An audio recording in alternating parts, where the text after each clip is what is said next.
Chapter 39, Pronglet Returns to Hogwarts. Book 3, A Marauder's Plan. Advanced Pranks. Part 7, Pronglet Returns to Hogwarts. The Don't Let the Triwizard Tournament Spoil It prank. August 30th, 1994. Albus sat down in the chintzy armchair he had conjured and smiled benevolently at the gathered professors. He loved the start of a new academic year, the buzz of excitement as the castle came alive again in preparation for the arrival of the children. He gazed around the room and felt his lips twitch at the sight of Severus and Alastor sitting in the same corner, glowering at the others. He had no idea what had spurred them to form a friendship of sorts, and he was certain neither man would admit to it if asked, but he was pleased. Both tended to keep themselves far too isolated, and if the thought crossed his mind that they had contrived the relationship on the principle of keeping friends close but enemies closer, he ignored it. Minerva sat beside Albus. She assured him that, apart from her pride, she had fully recovered from her injuries incurred at the World Cup. She also informed him that she had accepted an offer from Sirius, Remus, and Harry to move into their home during the holidays going forward. Her delight was evident, and Albus would not spoil it with his concerns. Their relationship continued to be frosty, although both had strived to ensure the impact on the school's operations was minimal. He hoped they would one day regain their former closeness, but he knew it would take more than a box of chocolates to smooth over the decisions he had made and force Minerva to make about Harry, without informing her of her own claim to the boy. Phileas was on Albus's left, chatting happily with the new dueling instructor, Tobias Hilliard. Tobias was a bright 28-year-old with blonde hair and startling blue eyes, sure to be the recipient of many schoolgirl crushes. Phileas had embraced the changes to the school curriculum and had assisted Minerva with many of the administrative challenges related to the new electives. Albus's gaze shifted to the other new elective teacher, Dr. Helen Jordan, who would lead the healing elective. He felt a sense of satisfaction from reaching out to Noshi Blackhawk for help in filling a healer position at the school. This role would involve managing the school infirmary, a suggestion made by Poppy for improvement. She had noted that when she was first hired, healer Gareth Baggins had been on staff. After he left, his position was never filled, and certain practices, like mandatory health checks for students and staff, had lapsed due to a lack of resources. While Poppy's Mediwitch credentials were exceptional, she admitted to sometimes feeling overwhelmed. The healers at St. Mungo's were not always available for consultation, and with her advancing age, she felt the strain of being on call constantly. She was thrilled with Helen's appointment, and the two quickly became good friends. Poppy had been very supportive of their new colleague, who was excited to work abroad for a couple of years. Pomona had also been very proactive after approaching Albus with her suggestion for improvement, which involved mentoring Hagrid. She sat beside him, speaking quietly.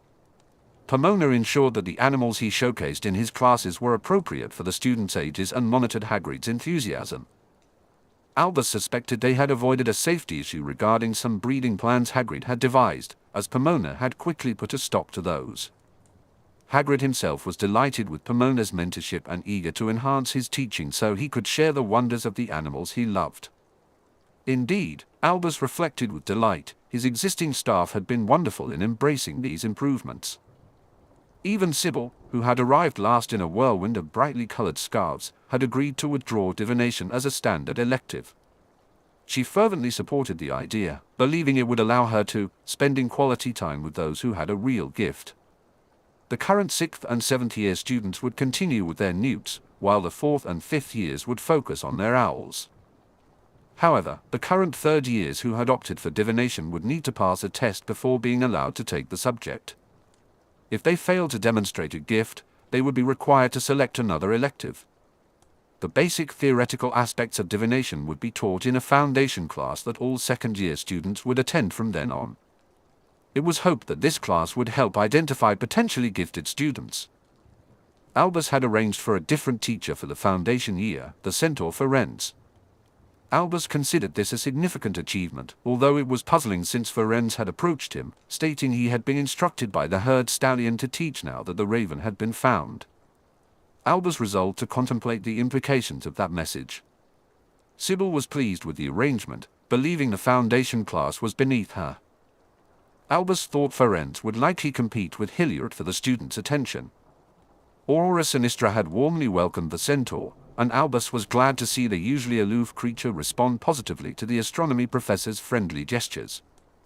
He scanned the other staff members. Bathsheba Babbling, the ancient runes professor, was engaged in a lively debate with the new Muggle studies professor, Alison Bunting, and the returning flying instructor, Rolanda Hooch. A second trio of women sat nearby, more quietly, sipping tea and discussing matters: Irma Pintz, the librarian, Septima Vector, the arithmancy professor, and the new history of magic professor, Matilda Memoaya. Matilda had come highly recommended from Beauxbatons. Her grandmotherly demeanor and storytelling approach were a stark contrast to Bintz, who had moved on rather than continued to haunt Hogwarts. The final staff member stood by the door, glowering at everyone. Argus remained firmly miserable, despite Albus's attempts to engage him. Professional conduct and attitude with the students had not seemed to make an impact. Albus sighed, hoping Argus would take his advice to heart. If he didn't change, Albus would have no choice but to let him go. He pushed the matter from his mind and focused on the meeting.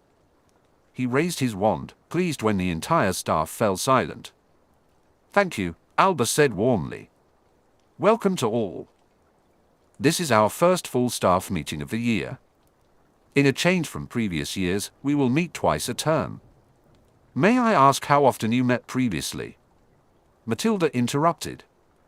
"Once at the beginning of the year and once at the end, which clearly was not enough," Minerva added. "The new regime is part of several improvements we are making to the school this year." "Indeed," Albus said, smiling gratefully at Minerva. "As I mentioned, this meeting will take place twice a term. The agenda will be to ensure all staff are informed of school-wide policy changes and initiatives, to have an open discussion about the school's progress throughout the year, and to provide a forum for you to raise any concerns about the school or individual students." He noticed satisfied and hopeful expressions on most of the staff. "Excellent," Albus said brightly. "So, firstly, our changes. Minerva, could you give a brief overview of the academic changes?" She shot him a disgruntled glare but outlined the changes to the existing curriculum and the new electives. "In addition, Albus and I will conduct random audits of your classes throughout the year," Minerva said as she finished. Septima's elegant eyebrows shot up. "Random audits? It is our intention to sit in on one of your classes," Albus replied, gesturing with one hand. "There's nothing to be worried or concerned about. We will observe only and provide constructive feedback in private to each professor afterward. Nothing will be shared with your colleagues beyond what you choose to disclose." There were many unsettled looks from the existing professors, but the new additions to the staff seemed intrigued. The staff appeared unfazed. "Any questions, or shall we move on to the next item?" Albus asked gently. They all shook their heads, and Albus nodded at Minerva, who swished her wand. Instantly, parchment appeared in front of each staff member. "This is a copy of the school guidelines for detentions and points," Minerva explained briskly. "I would like to thank Phileas for updating the previous version. It clearly outlines what behaviors or actions warrant a detention and the types of detentions that can be assigned." Her gaze flickered to Hagrid and Argus. "For instance, detentions in the Forbidden Forest are not permitted. The guidelines also clarify what behaviors or actions lead to points being deducted, as well as those that can earn points, along with the suggested number of points to be awarded.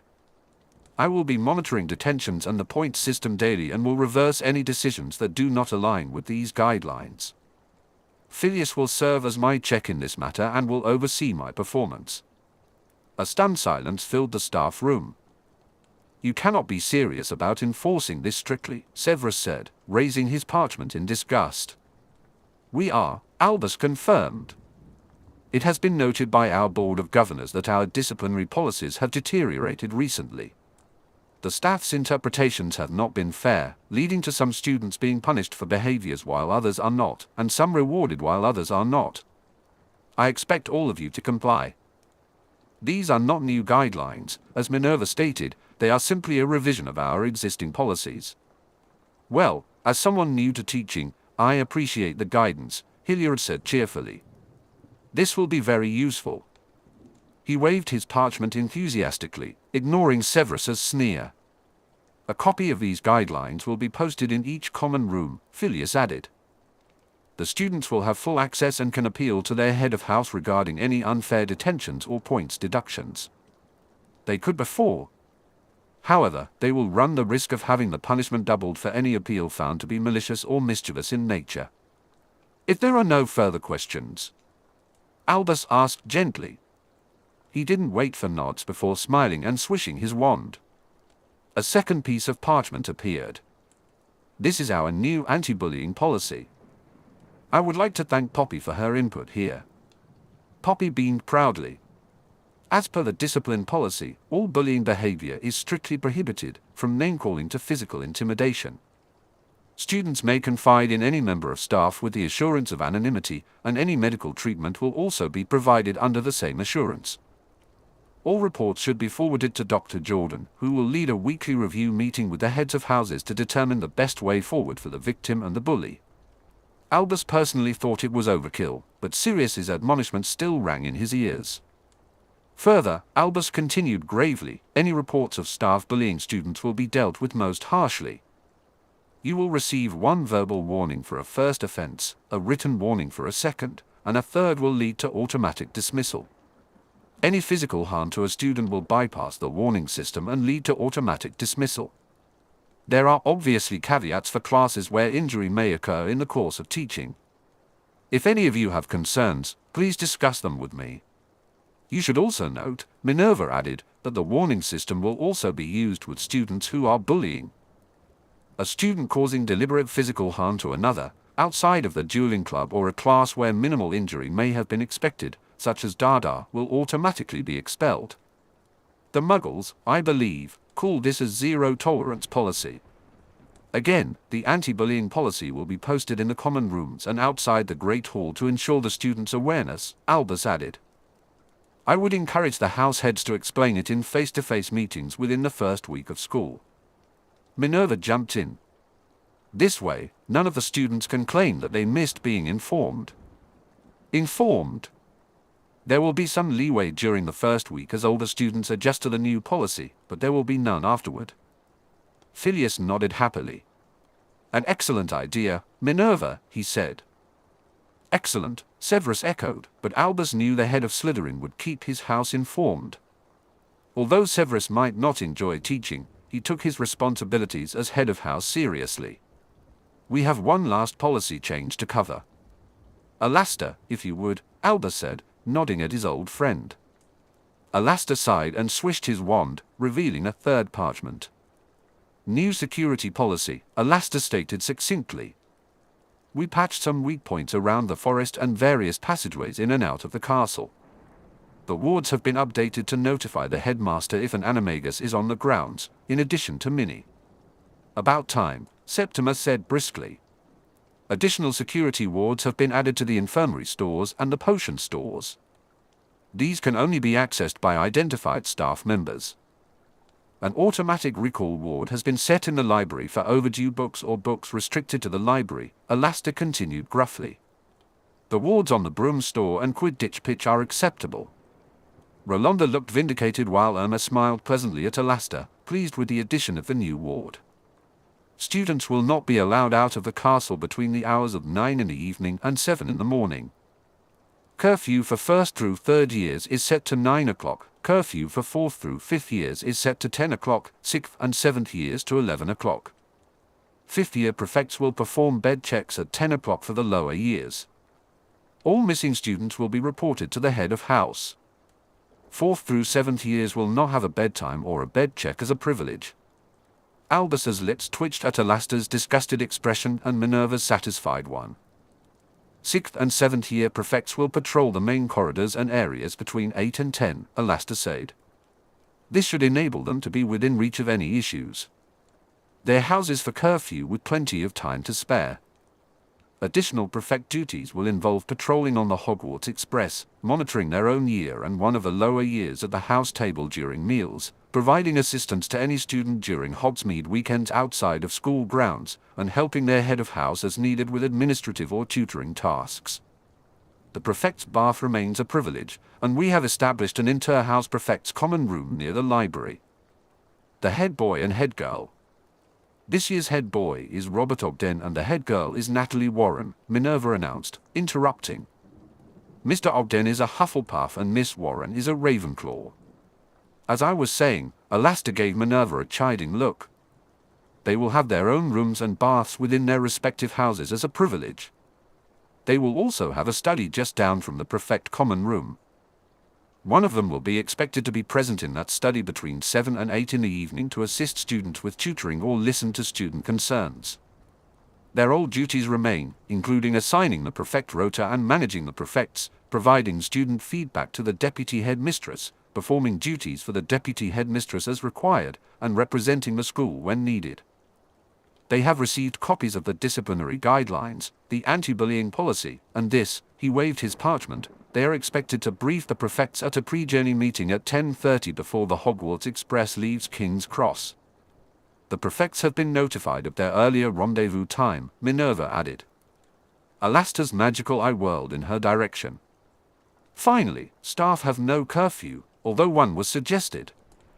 Severus snorted. Final patrols will be between 10 and 11:30 and will cover the usual areas.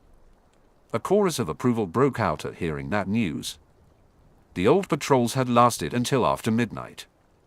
While I will remain in charge of overall security, there will be a day watch supervisor who will oversee breakfast and lunch. This person will generally be available to assist the prefects throughout the day. There will also be a night watch supervisor who will oversee the period from the beginning of dinner at 6 in the evening until midnight. Rotas will be at my discretion, and all staff will participate unless they have a signed note from Albus excluding them. The supervisor will be the first point of contact for any emergencies during that time. It is expected that any in-house emergencies during the night will be dealt with by the house heads. New communication mirrors have been installed in the common rooms and the living quarters of the house heads to allow the prefects to contact them quickly. Additionally, 2 former colleagues of mine, Mary Hartley and Kenneth Day, will patrol Hogwarts as night security staff from midnight until 7 in the morning. Hogsmeade weekends will continue every month during term time. 2 staff members will be responsible for providing a point of contact for students within Hogsmeade itself, while the day watch supervisor will remain at Hogwarts. Alastair cleared his throat. We will discuss staff presence during Yule and Easter at another time. However, the final point to mention is the flu access. You all have communication capability cleared for the flu in your quarters. I have shut down the common rooms, but they can be overridden by the house heads. The transportation facility is no longer under your control and is locked down. If you wish to have a visitor, I will facilitate flu access. That's rather an invasion of privacy, isn't it? Aurora complained. Albus noted that several professors looked unhappy with the new rule. We cannot have unknown people wandering around the castle, Alastair said bluntly. You may think you're inviting a friend for a drink or a meal in your quarters, but rumor has it there's an improved polyjuice potion about. Given the clear and present threat to Potter, we are monitoring who is allowed inside the wards. May I also remind you all that there is a professional conduct is essential, and guests are not permitted within the castle walls unless explicitly authorized by either myself or the headmaster, Minerva said sternly. House heads are expected to remain in the castle at all times, but if you are not on patrol or assigned as the night watch supervisor, you may leave. Unrestricted flu access will only be allowed from my office, Minerva's, and Albus's. Inward travel will primarily be to my office and Albus's, Alastair confirmed. The infirmary is restricted to travel between it and St. Mungo's only. If you're considering leaving the castle on foot and using the flu from Hogsmeade, Albus said, noticing the unhappy faces, you may certainly choose that option. However, you will still need to inform Minerva to ensure someone knows your whereabouts in case of an emergency. And to verify your identity upon your return, Alastair added. That's reasonable, Aurora said, conceding. That's me done, Alastair said with relief. Helen, perhaps you could cover the changes to the infirmary? Albus asked gently. Yes, of course, Helen replied, her American accent adding a unique charm as she leaned forward. First, Let me introduce myself. I am Helen Jordan, a fully trained healer with a Muggle doctor's qualification. I specialize in pediatrics, or children's care. I've worked for years at the Valley Clinic in the United States, but I also spent 2 years abroad in France and Australia. I am pleased to be here in Scotland. The rest of the staff were charmed by her straightforward manner, and Albus smiled. I am now in charge of the infirmary, allowing Poppy to fully focus on her duties as the school mediwitch, Helen continued. Poppy will remain the initial point of contact for first aid and triage. She will determine whether I need to provide additional treatments. I will handle ongoing treatments and checkups for extensive injuries. We will alternate night calls, with a schedule to be posted. Neither Poppy nor I will mind if you make a request. Please try to contact the right person, so we can all have a chance for rest and a week of uninterrupted sleep. She paused and scanned the gathering. Any questions so far? Everyone shook their heads. All right then, starting this term, we will reinstate mandatory annual health checks for all students. A notice will be sent to parents and guardians during the first week. They will have until the second week to refuse permission. However, if they do refuse, they must provide evidence that a health check has been performed in the last 12 months for their child and confirm there are no issues we need to be concerned about, Helen stated firmly. Some parents will be unhappy, Phileas noted. Helen shrugged. Often, those are the parents of the children who need such a check the most. They will be informed that an attempt to withdraw the child will result in a mandatory visit from Auras. I have more authority as a healer to address suspect cases than Poppy does as a mediwitch. I understand we have 12 at-risk children, along with 3 others whose immediate situations have been resolved but may still require help in coping with their abuse and making a full recovery. Albus nodded gravely. I'm afraid we do. I've engaged another healer who specializes in mind healing, Helen informed them. He will visit as needed based on the individual child's requirements. A room has been set aside in the infirmary. Healer Alan will arrive and depart through the infirmary flue in accordance with the new security regulations. Thank you, Helen, Albus said. A couple of other things to mention, Helen said quickly. First, if you would like a full medical checkup in confidence as staff, you're entitled to request one. Second, after much discussion with the house elves, the menus have been revised to offer healthier options. I would appreciate your feedback. And that's all from me. She sat back and raised both her hands. So, on to more pleasant matters, Albus said briskly. As you were all informed over the summer, the Triwizard Tournament will be hosted here at Hogwarts. He smiled at his staff, bemused by their lack of enthusiasm. Come. This is marvelous news and a wonderful honor for Hogwarts. Headmaster, as a historian, I am aware of a number of fatalities that have occurred in previous tournaments. What is being done to prevent a death in this tournament? Matilda asked. Albus beamed at her. Thank you for your very good question, Matilda. The tournament has been revised. Only those of age by October 31st, 17, will be allowed to enter. The tasks have been discussed and designed to be challenging with a hint of risk to the student, but no danger of imminent death. Additional security measures will be implemented during the tournament. I'm sure Alastair will brief us all at the relevant time. While I know it is an honor, Alison said, I am concerned about whether we're going to get inundated with a large number of students from the other schools in our new level classes.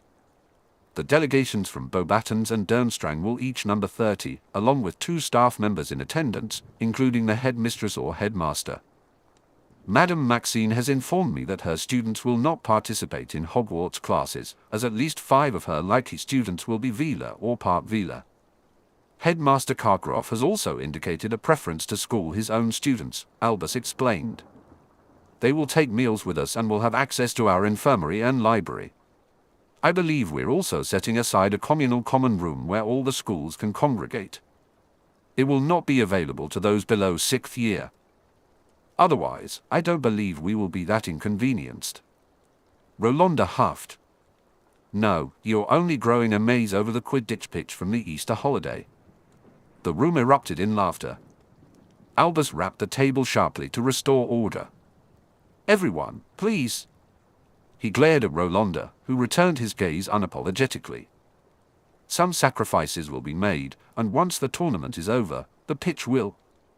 Quidditch will return, but the season will be compressed into the winter and spring terms, Albus announced. That's barely enough time, Minerva pointed out. We did discuss cancelling the Quidditch season altogether, Albus replied crisply. This was the compromise. Rolanda? Tryouts will take place on the first weekend. The first match will be in October, with 2 more matches before the Christmas break in the usual slots. 1 match will be in February, and 2 in March before the Easter break. The disadvantage of playing in potentially poor weather will hopefully be spread evenly across all 4 teams, Rolanda explained with a sigh. However, any 6th or 7th year planning to enter the tournament may not play Quidditch.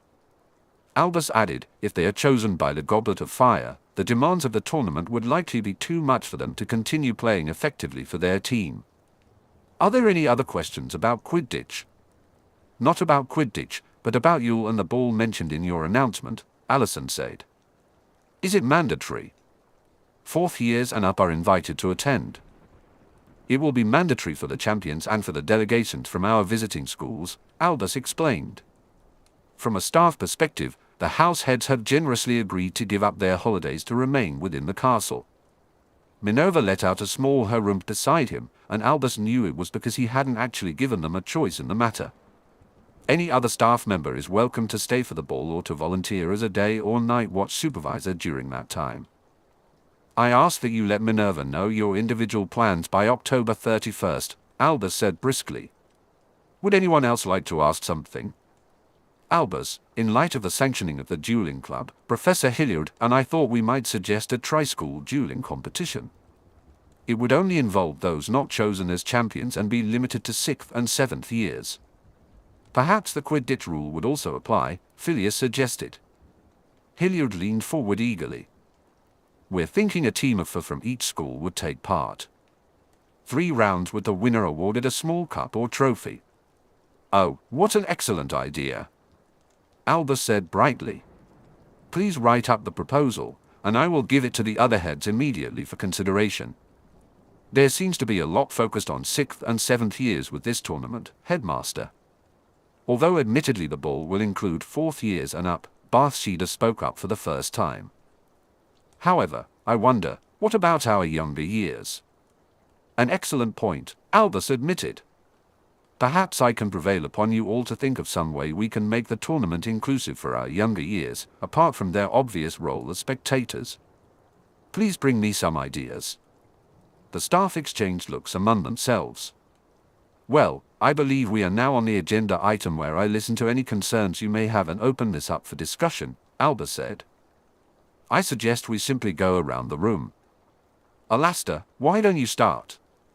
You know my thoughts already, Alastair said bluntly. Cancel the tournament. The security exposure is enormous. Albus sighed and moved on. Severus. I agree with my colleague, the tournament will be nothing but trouble, Severus said smoothly. Your concerns are noted, but let's move on, shall we? Are there any other concerns besides the tournament? I do have one, Septima said when everyone else remained quiet. The death threats against Harry Potter? The improved security is welcomed, but the attacks at the World Cup were frightening to read about. The suspect is an unknown Death Eater using a reformed version of Polyjuice potion to hide his identity, and he owns a house elf, which causes another set of issues, Alastair replied. The house elves are taking care of the latter, and so long as the traffic in and out of the castle is monitored, we shouldn't have a problem. Will Potter come on the express, or is Black making special provision for him? Severus asked. We are not releasing that information, Minerva said. Severus glared back. Septima cleared her throat. What about the safety of the other students? If this madman decides to attack Harry on the train, others will be at risk. Surely it would be better for him to flew in, and we could announce that to the press. Albus noticed a few nods of agreement around the room. The safety of all the students remains our top priority. Lord Black and I are still finalizing the decision regarding Harry's travel. It's important to ask these questions. We should all consider the safety and security of the school every day, Alastair said bluntly. If a colleague or a student starts to show unusual behavior, report it to either me or Minnie. Personally, I've been appalled at the security and safety issues of previous years. I'd like to think we won't have these problems if we all practice constant vigilance. Albus smiled brightly at Alastair, ignoring the ringing in his ears. Well said. Are there any other concerns? No. His gaze swept around the room. Then let's have supper and toast the beginning of another year. He chose to overlook the eye rolling from the rest of the staff. On September 1st, 1994, Harry tried very hard not to laugh at Remus's appalled expression as he looked at himself in the mirror of the guest cloakroom on the ground floor of Black Manor. Sirius sniffed at him. What? Why do I have to be the woman? Remus asked bluntly, running his hand over the dress Sirius had hurried him into just 10 minutes before. There are just so many comebacks to that, Moony, I can't settle on one, Sirius smirked. Remus glowered at him while Harry snickered. Remus arched an eyebrow at Harry. We could always dress you up as a girl, snitch. Ah, but then I'd tell Aunt Minnie, and she would yell at you, Harry replied confidently. Aunt Minnie is going to yell at us anyway. Remus adjusted his new cleavage and swore. Bras are torture devices. Why do women wear these? And whose bright idea was this anyway? Yours? Sirius and Harry said in unison. It had indeed been Remus's idea to cleverly address Harry's travel arrangements. First, there had been a leak to the press stating that Harry would not be on the Express. Then, Dumbledore received confirmation that Sirius would ensure Harry arrived safely at Hogwarts. However, the Marauders had planned to sneak Harry onto the Express, and going incognito to King's Cross was part of the strategy. Remus sighed, and Harry, feeling sorry for him, said, I really do appreciate it, Remus. I want to ride the Express, and you've been brilliant coming up with this plan. He paused for a moment. If it helps, the dress really, suits you. That doesn't help, but thank you, Harry, Remus replied, smoothing down the folds of the plain navy blue dress. He turned back to the mirror and pointed his wand at his face and hair. Slowly, the faint scars from his werewolf transformation faded under the glamour, revealing a peaches and cream complexion. He shaped his eyebrows into an elegant arch, and his nose and chin became more refined. His hair suddenly sprouted, forming a tidy chignon. He looked like a respectable lady. Nice, Remus, Sirius said as he pushed him away from the mirror. My turn. The glamour took effect immediately as he tapped his head with his wand. His black hair transformed into a short, nondescript brown cut with flecks of grey. His eyes changed to the same brown, and his face aged, gaining more wrinkles. He waved his wand down his clothes, automatically transfiguring his leather blazer, white t-shirt, and smart jeans into a plain black suit. He turned to Harry. Your turn. Harry felt the wand tap his head, and he could sense the magic wash over him. He hurried to look in the mirror and grimaced. His hair had turned the same color. Sirius's face had transformed into a more rounded shape, resembling Neville in his first year, and his eyes had turned a muddy brown. Fortunately, Sirius had not changed his clothes. His blue jeans, favorite green t-shirt, and grey hooded fleece remained untouched. Right, Sirius said briskly. It is now. He performed the Tempest charm, and the time glowed in the air for a moment. Who? Exactly 10 o'clock. He ushered them out of the bathroom and down the corridor to the reception room and the flue. Harry's trunk sat on the floor near the fireplace. Dobby had helped him pack the night before, ensuring everything was clean and neatly organized. Hedwig had chosen to fly instead of traveling by train, so her cage wasn't needed. Sirius picked up the trunk. Are you sure you've got everything? Harry nodded. Dobby was very efficient. Dobby had cleaned, pressed, and folded the clothes carefully, arranging all the books, equipment, and potion ingredients so that everything would be easy to unpack later. Okay. I'll go first, you follow, then Remus, Sirius instructed. Harry took a deep breath as Sirius stepped through the flue. Following with an encouraging look from Remus, Harry emerged in a corner of platform 9 3/4. Sirius nudged him, and he moved aside so Remus could flew through easily. The express was already prepared, but only a few families were on the platform. Strangely, hardly any families arrived early. Most people came within 20 minutes of departure time, creating a frantic atmosphere. "Come on, let's get you on board," Sirius said, placing a hand on Harry's shoulder. They chose a compartment near the arriving prefects. After Harry retrieved a picnic basket containing lunch, his school robes, and a book, Sirius placed the trunk in the luggage rack. Meanwhile, Remus finished placing several charms on the compartment. He set a notice me not charm, which would only allow Harry's friends to find him. He also added an alarm charm that would emit a loud, banshee-like sound if anyone with harmful intent tried to enter. "Okay," Sirius said with forced cheer, "I guess this is it." Harry met his gaze and nodded, feeling choked up and unable to speak. He moved towards Sirius, who immediately pulled him into a fierce hug. "If you want to come home at any time," Sirius began, but he stopped abruptly. Harry noticed Sirius take a shaky breath, realizing he was struggling to keep his own composure. "Thank you, Padfoot," Harry said, his words partially muffled against Sirius's shoulder. "For everything." "I love you, Pronglet," Sirius whispered. Remus gently cleared his throat. Sirius sniffed loudly and loosened his hold, allowing Harry to pull back enough to look at him. Sirius's eyes were suspiciously wet, but he wore a determined smile. "Now, remember to do your best, have lots of fun, kiss lots of girls or boys or both." Harry blushed bright red. "And most importantly, use your dad's cloak for pranking." Harry laughed at that and gave Sirius another quick hug before stepping back. "I guess it falls to me to be the sensible one," Remus said, opening his arms for a hug, which Harry quickly accepted. "Stay safe. If you see, hear, or sense anything suspicious, tell Moody or Minnie, or call us, okay?" "Okay." Harry stepped back and made a face. "You know that hug was kind of weird with your upbeat additions." "The girls?" Remus looked down at his bust. "Yes.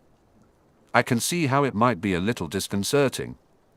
And on that disturbing note," Sirius reached over, pulled the blind down on the window, and tapped his wand. Harry's head, returning him to his usual form. "All done," he said. They all looked at each other. "Best summer ever," Harry declared softly. Sirius smiled. "Call me on the mirror once you're back in the dorm after the feast to let me know you're safe." "I will," Harry promised. "Okay," Sirius said firmly, "we're leaving." Neither he nor Remus moved. Harry rolled his eyes. "I'm going to be fine." Sirius sighed and gave him another gentle hug. "Be good, and if you can't be good, don't get caught." He dropped a kiss on the top of Harry's head. When he stepped away, Remus caught Sirius's arm and gently dragged him out of the compartment, closing the door softly behind them. Harry threw himself onto the nearest bench and worked on not crying for a good minute. It was stupid, he thought miserably. He was going back to Hogwarts, he should be happy. But there was an ache in his chest, a desperate urge to pick up his trunk and leave, return home. Home. He had one now, filled with love, banter, and belonging. Finally, belonging. Merlin, but he missed Sirius already, and Remus too. And Dobby. He blinked back tears and told himself to stop being a baby. He was 14, and this was his 4th year. It wasn't as if he was never going to see them again. He would see them every Wednesday for his usual dueling lesson. He shouldn't be bawling like a first year. There was a soft knock on the door, and Harry immediately stood, drawing his wand. Hermione opened the door and smiled at him happily. "There you are," she said, shooing him back while she got her trunk into the compartment. He sprang forward again to help her, levitating the trunk up to the rack and sheepishly thinking he should have done the same with his own. "How did you know I was on the train?" Harry asked once Hermione settled on the bench opposite him. Dobby popped by and gave us a note from. Sirius just left 10 minutes ago, Hermione explained. We decided to use the Flu network instead of driving. I didn't like the idea of you sitting alone on the train for a whole hour, brooding. Harry frowned, wondering if he was too predictable in his reactions. Hermione narrowed her eyes at him. I figured you would probably feel like I did in first year. How's that? Harry asked, staring at the corner of the compartment. Like you want to get off the train and go home, Hermione said bluntly. Harry's gaze snapped back to her. She smiled self-deprecatingly. I'd never been away from home before. I was nervous and missed my parents as soon as I said goodbye. I think I volunteered to look for Trevor because it gave me something to do and helped me stop thinking about home so much. But I'm not 11. This isn't my first year, Harry argued. You must think I'm pretty stupid too. Be homesick. Hermione supplied. Oh, Harry. She dove across the compartment and hugged him before settling next to him, wrapping her arms around his right arm and snuggling into his side with her head on his shoulder. This, she said a little hesitantly, is the first time you've really had people to miss, isn't it? Harry nodded, aware she could feel the movement even if she couldn't see it. Well, see? It's perfectly normal. Hermione squeezed his arm. For a while, Harry soaked up her comforting empathy as the platform outside began to fill with families dropping off students. How? Harry eventually asked, did you cope with it? Honestly. Hermione answered. I didn't at first. I cried myself to sleep every night for the first couple of months, composing the letter I was going to write to my parents, begging them to let me come home. Harry felt incredibly guilty. He had no idea she felt that way. And after that, I had you, Hermione said simply. And Ron, of course. Friends, Harry said, smiling as he slipped his hand into Hermione's. They enjoyed a comfortable silence until another knock on the door broke it. Neville poked his head inside, grinning at the sight of them. Harry felt a blush creep up, a little self-conscious about being caught holding Hermione's hand. He got up to help Neville with his trunk as Neville mentioned they had received a message from Sirius delivered by Dobby that morning.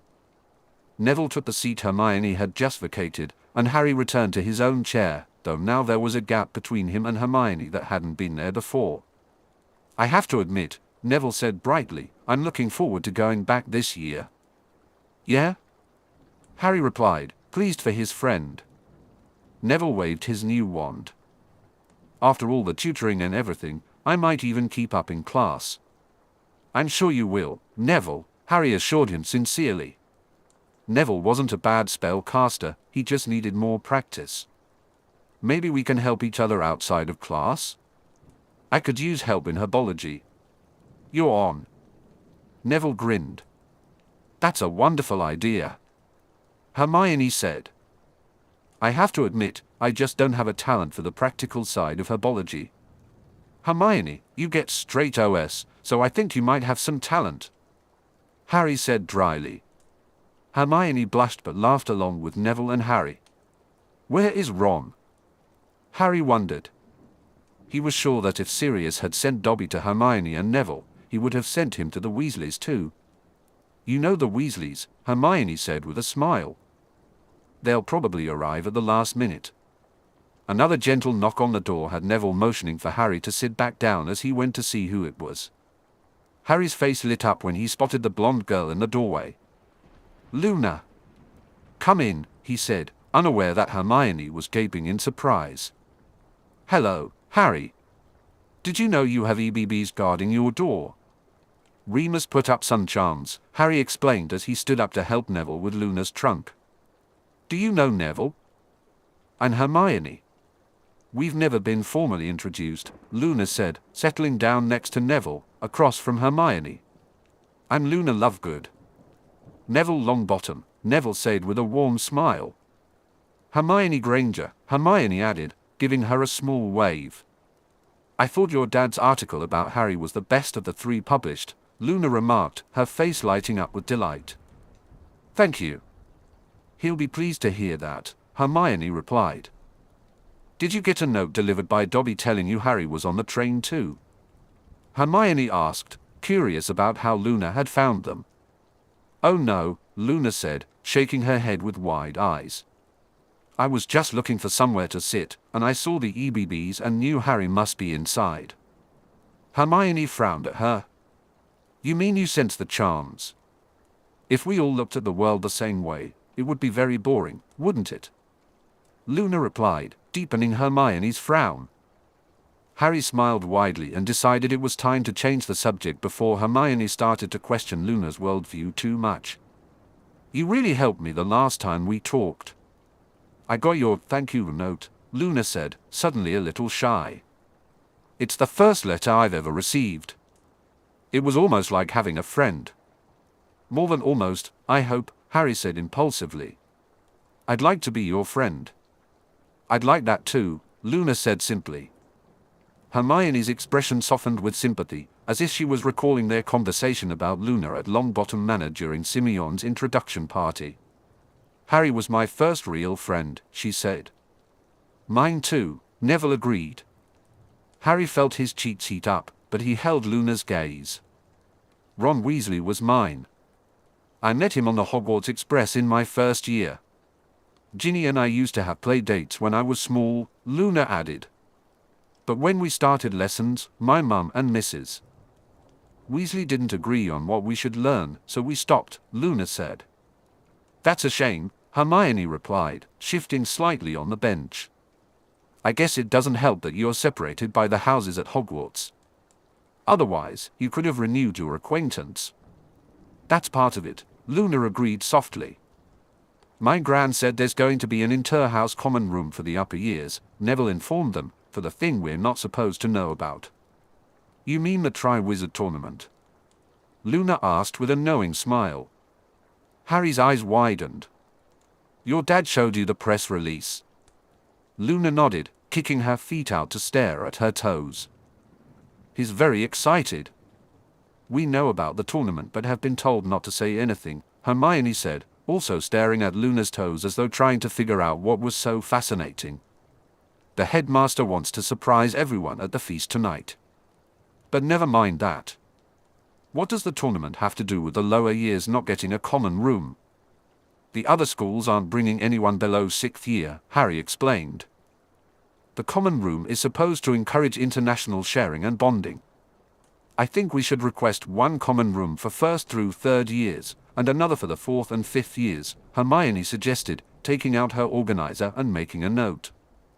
We might not be able to do the international sharing, but it should encourage inter-house bonding.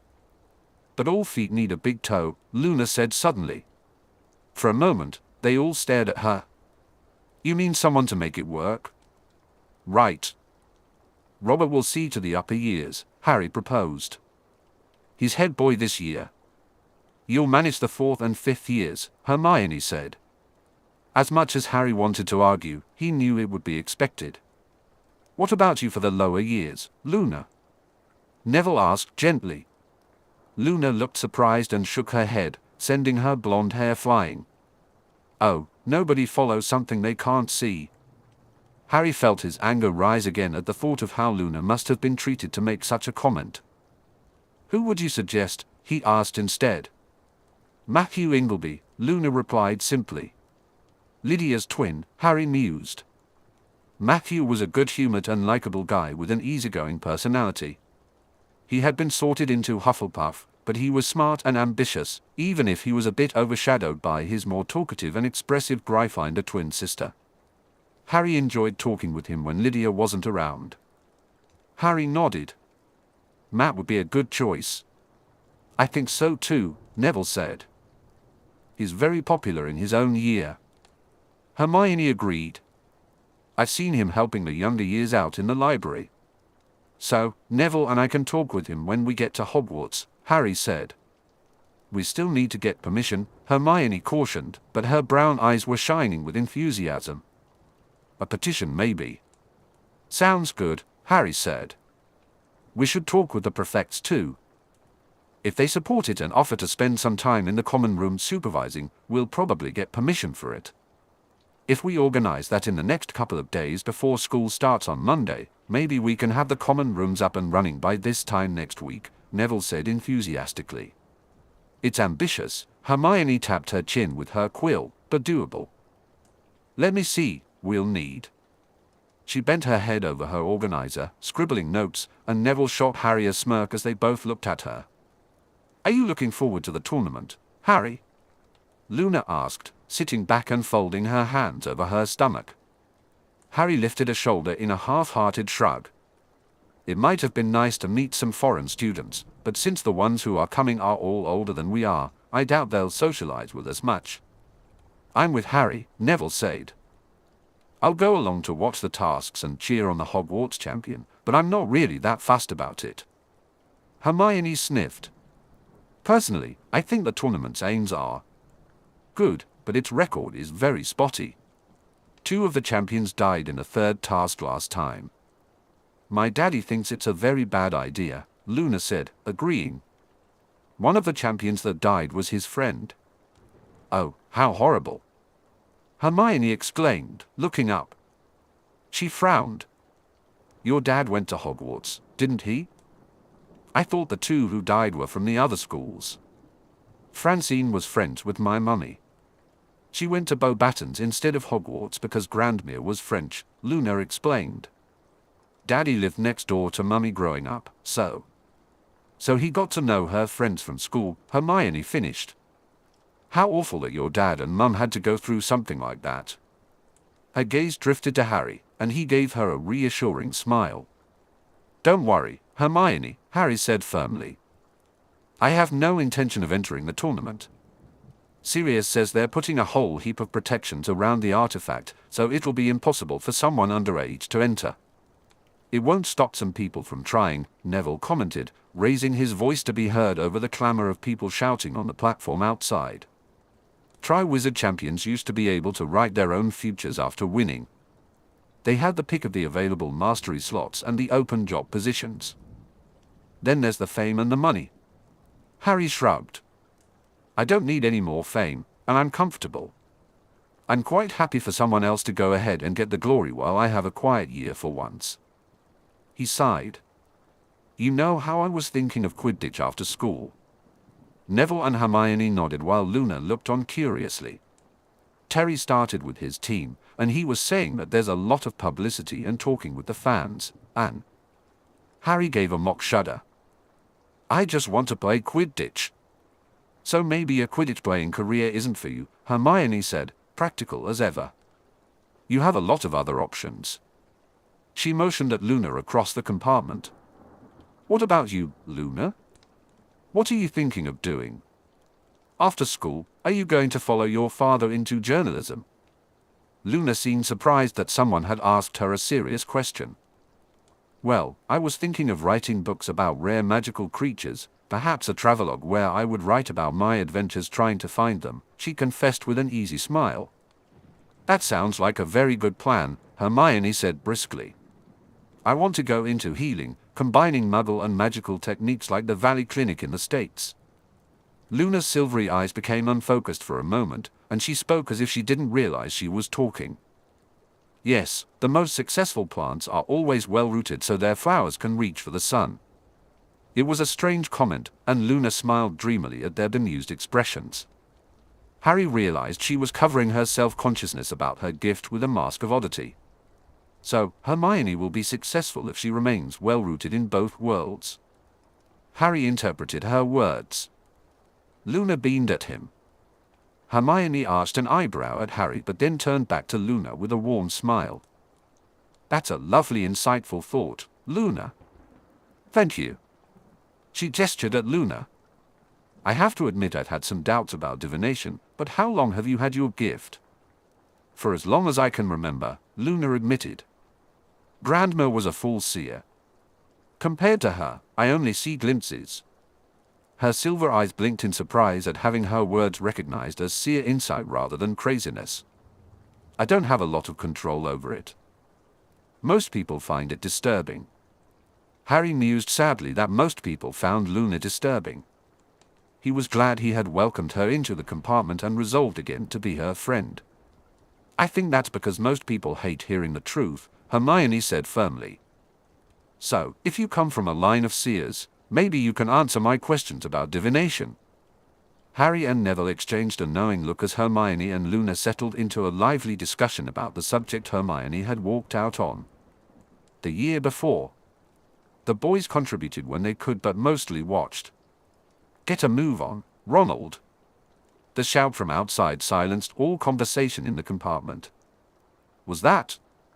Neville asked nervously. Molly. Harry nodded. He checked the time, it was almost 11. The Weasleys were cutting it close. Moments later, Ron staggered into the compartment, the door sliding shut behind him. Neville and Harry helped him with his trunk. You owe me one, mate, Ron said as he collapsed onto the bench beside Hermione. Harry took his seat again, grinning. I do. You should have heard her when Dobby came in with Sirius's message. How could he leave him there on his own? Ron mimicked his mum's voice. What was he thinking? He snorted. As if Sirius doesn't take every precaution known to a wizard when it comes to your safety. She's going to send him a howler. I bet anything she will. I delayed her as long as I could so she couldn't come aboard and give you an earful. Thanks, Ron, Harry smiled as the whistle blew outside. Ron frowned, looking around the compartment, doing a double take at Luna before giving her a polite nod. Where's Ginny? Harry, Hermione, and Neville exchanged glances and looked back at Ron. She had a sleepover with Lydia last night, Ron explained. I guess she hasn't found the compartment. Well, not everyone understands that the EBBs are guards and why they're here, Luna pointed out. Ron gaped at her in confusion. The charms Remus put on the compartment were supposed to turn away those Harry considers a threat or who are a threat, but let any of Harry's friends through, Hermione commented logically. But maybe if Ginny doesn't know Harry's on board, she hasn't looked. True, Ron said. She wouldn't have known. We thought Sirius was going to flew with him until Dobby showed up. Maybe Harry considers her a threat, Neville teased, smiling at Harry. Well, Ginny and Lydia together are a threat, Ron said with a grin. They're a threat to Harry's virtue. Harry reached around Hermione and playfully hit Ron on the head as they all laughed. Ori. The train lurched forward. They were on their way back to Hogwarts. Stop sulking, Sirius. Remus tossed a sandwich wrapper at him from across the train compartment. He had lost the female form he had when they hid away, discarded the bra. Sirius never wanted to see Remus go topless again, and transfigured his clothing back to plain wizarding robes. Sirius glared at his friend. I don't know why we couldn't have stayed in the same compartment with Harry. He was much happier back in his jeans and leather jacket. Because Harry's experience of traveling on the train with his friends, the experience he wanted, wouldn't be the same if we were in the compartment with him. Remus replied, more than a little exasperated. Sirius understood, as it wasn't the first time they had discussed this since deciding on the plan to get Harry to Hogwarts. You were in his compartment last year. Sirius whined anyway. Remus rolled his eyes. More like he was in mine. Look, Sirius, Harry needs to get used to being away from us, you need to let him go. The moment of goodbye at King's Cross is traditional.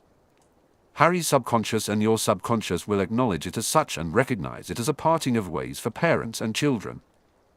If he knew we were aboard or if we traveled together, it would have delayed the moment until Hogsmeade, making things more difficult for you both. He was right, but Sirius wasn't going to give Remus the satisfaction of admitting it. He took another bite of his sandwich and wondered if Harry was enjoying the picnic basket Dobby had made for him. He was pleased to see Hermione arrive early, followed closely by Neville. Luna's entry into Harry's compartment was a surprise since Sirius hadn't sent her a message. However, her finding Harry meant he accepted her as a friend. Ron's late arrival wasn't unexpected, the Weasleys operated on their own schedule. Sirius had settled in, listening to Molly's loud voice on the platform. He suspected a howler was in his future, despite Remus's clever plan. They had arrived early at the platform, disguised as if dropping off a child, which was step one. Next, they had warded Harry's compartment thoroughly, allowing only his friends to enter, which was step 2. They notified a few of his closest friends so they could find him, step 3. Finally, they took a position in the next compartment, making it nearly invisible to anyone who might have figured out the rest of the plan, step 4. This was useful because they needed to go to Hogsmeade anyway to move into the new house. Sirius wasn't looking forward to that. He loved Griffin House. The new house wouldn't have memories of Harry sprawled on the living room floor watching a movie, sitting at the dining table eating treacle tart, or curled up in an armchair by Sirius's desk reading while he worked. On the other hand, even though Griffin House was just a flue away from Hogwarts, Sirius found comfort in knowing he would be physically closer to Harry in the new house. If anything happened, he couldn't shake the feeling that something might happen. Nosh's warning echoed in his mind about how Harry would be injured and Sirius would take him back to Noshi to heal. No, it wasn't inevitable. Hadn't he and Noshi discussed how prophecies and visions could create the impression of things that weren't what they seemed? Sirius would never stop believing he could keep Harry safe. But he had to admit that he hated the uncertainty. Turn Harry over to the care of Hogwarts and Albus Dumbledore, who had already failed in many ways to keep Harry safe. Sirius didn't think he was doing a great job either, considering Harry had almost been kidnapped at the World Cup. He sighed, acknowledging his mistake in leaving Harry behind and not getting him away as soon as the news of the stadium fire reached him. Harry had admitted his mistake in chasing after the attacker. They had both learned from those experiences. Sirius felt he was making another mistake. Hadn't he learned that leaving Harry in someone else's care meant he wouldn't be there to keep him safe? But Harry had promised that he only wanted a quiet, normal school year. He had his Animagus project to keep him busy. If anything strange or unusual happened, he would tell someone instead of charging in himself. Will you stop worrying? I can hear your mind whirling from here, Remus demanded, looking up from his book to glare at Sirius. And for Merlin's sake, finish your sandwich. Sirius responded in a childish manner by sticking his tongue out at Remus. Just then, his mirror buzzed. He quickly set the sandwich down on the seat beside him and yanked the mirror from his pocket. Padfoot here, he said. Minerva's face appeared in the mirror. Sirius. Minerva, Sirius replied brightly, wincing inwardly. The headmaster has asked me to contact you regarding Harry's arrival. In other words, Albus was pestering Minerva about when Harry was expected to arrive and by what means, since Sirius had outright refused to tell him. We're on the express, Sirius informed her briskly. Harry's in the next compartment. He continued cheerfully, according to Remus, we can't travel with him or he won't experience the full express experience. Minerva closed her eyes, as if trying to remain calm.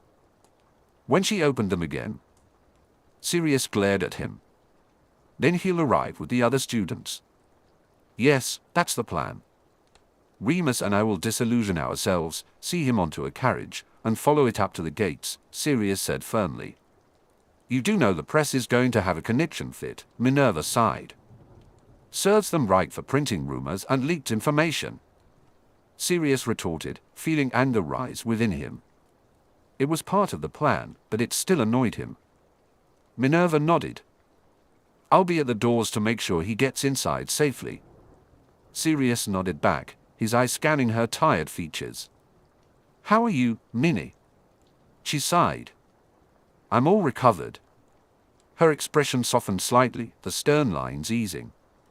Try not to worry, Sirius. The mirror went blank, and Sirius tucked it back into his pocket. He picked up his sandwich but discarded it again, shifting restlessly. He felt an urge to sneak to the compartment next door and check on his son. Of course, he thought, he would probably have to stun Moony first. You're not stunning me and checking up on Harry, Remus said, startling Sirius. Sirius looked up, amused by his shocked expression. You're very predictable, Padfoot. Eat your lunch and do your correspondence. I thought you wanted to write some letters. How am I supposed to focus on letters? Sirius complained forcefully. He got to his feet and began to pace. He hadn't felt so adrift since he lost Lily, James, and Harry. He abruptly stopped. "It's like I've lost him again, Mooney." The wave of emotion hit him as he confessed the truth behind the sick, aching feeling in his gut. He sought refuge, his usual refuge. He transformed into Padfoot, slumped to the floor, and let out a miserable whine. Remus immediately set aside his book and dropped to the floor of the compartment. He patted the space next to him, and Sirius sidled up, eventually settling with his head on Remus's thigh. Remus gently stroked Sirius's head with a strong hand. "Forgive me, old friend," he said softly. "You've been doing so well that I forgot.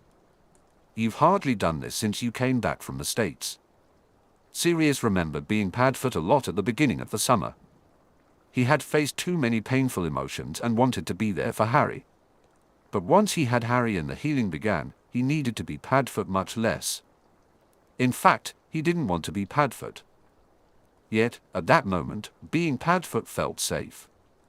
"You're doing brilliantly," Remus said firmly. "You've given Harry a home, and he loves you beyond anything. He's going to come home. You're not going to lose him, I promise." But Mooney couldn't truly promise that. Nobody could promise that. And that uncertainty scared Sirius. Chapter 40, Pronglet returns to Hogwarts. Hermione frowned as the carriage cleared Hogwarts gates. Harry had brightened up during the train journey, but he felt quiet again when they arrived at Hogsmeade. During the ride to the school, he had been positively moping. She wrapped her arms around Harry's left arm and gave him a sympathetic squeeze. Her eyes caught the silvery gaze of Luna across from her, and Luna gave a slight nod of understanding at Hermione's gesture. Hermione had come to appreciate the quirky Ravenclaw during their time on the Express. Luna had very odd moments that were disconcerting, and some of the creatures she talked about seemed made up. However, Luna was otherwise very sweet, with a remarkably sharp intellect that Hermione quickly learned to respect. Their discussion on divination had been fascinating, and Hermione thought she might look up some of the references Luna had quoted to deepen her understanding of the subject. Although she no longer took the subject, she didn't want her knowledge to be lacking. Ron caught her attention, looking at how she held onto Harry with wide, questioning eyes. Hermione tried to indicate Harry's state of mind by glancing deliberately at him. He was staring out the small window of the carriage with a pensive expression. She gestured subtly with her head. Ron frowned but nodded in understanding. Hermione sighed heavily as the carriage came to a halt. Outside, the usual noise of childish chatter filled the air. Neville got out and helped Luna down. Ron climbed down and surprisingly held out his hand to Hermione, who took it with a murmured thank you. Harry exited last, his reluctance evident in his hesitant glance toward the castle. Mr. Potter, Professor McGonagall's Scottish burr washed over them as she hurried to the group. "Glad to see you've arrived." Safely, Harry managed a smile. "Thank you, Professor. I'll call Lord Black while I wait for Hagrid." "You should get inside for the feast," Professor McGonagall said, ushering them toward the doors. They complied quickly. As they stepped through the entrance, other students began to converge on them.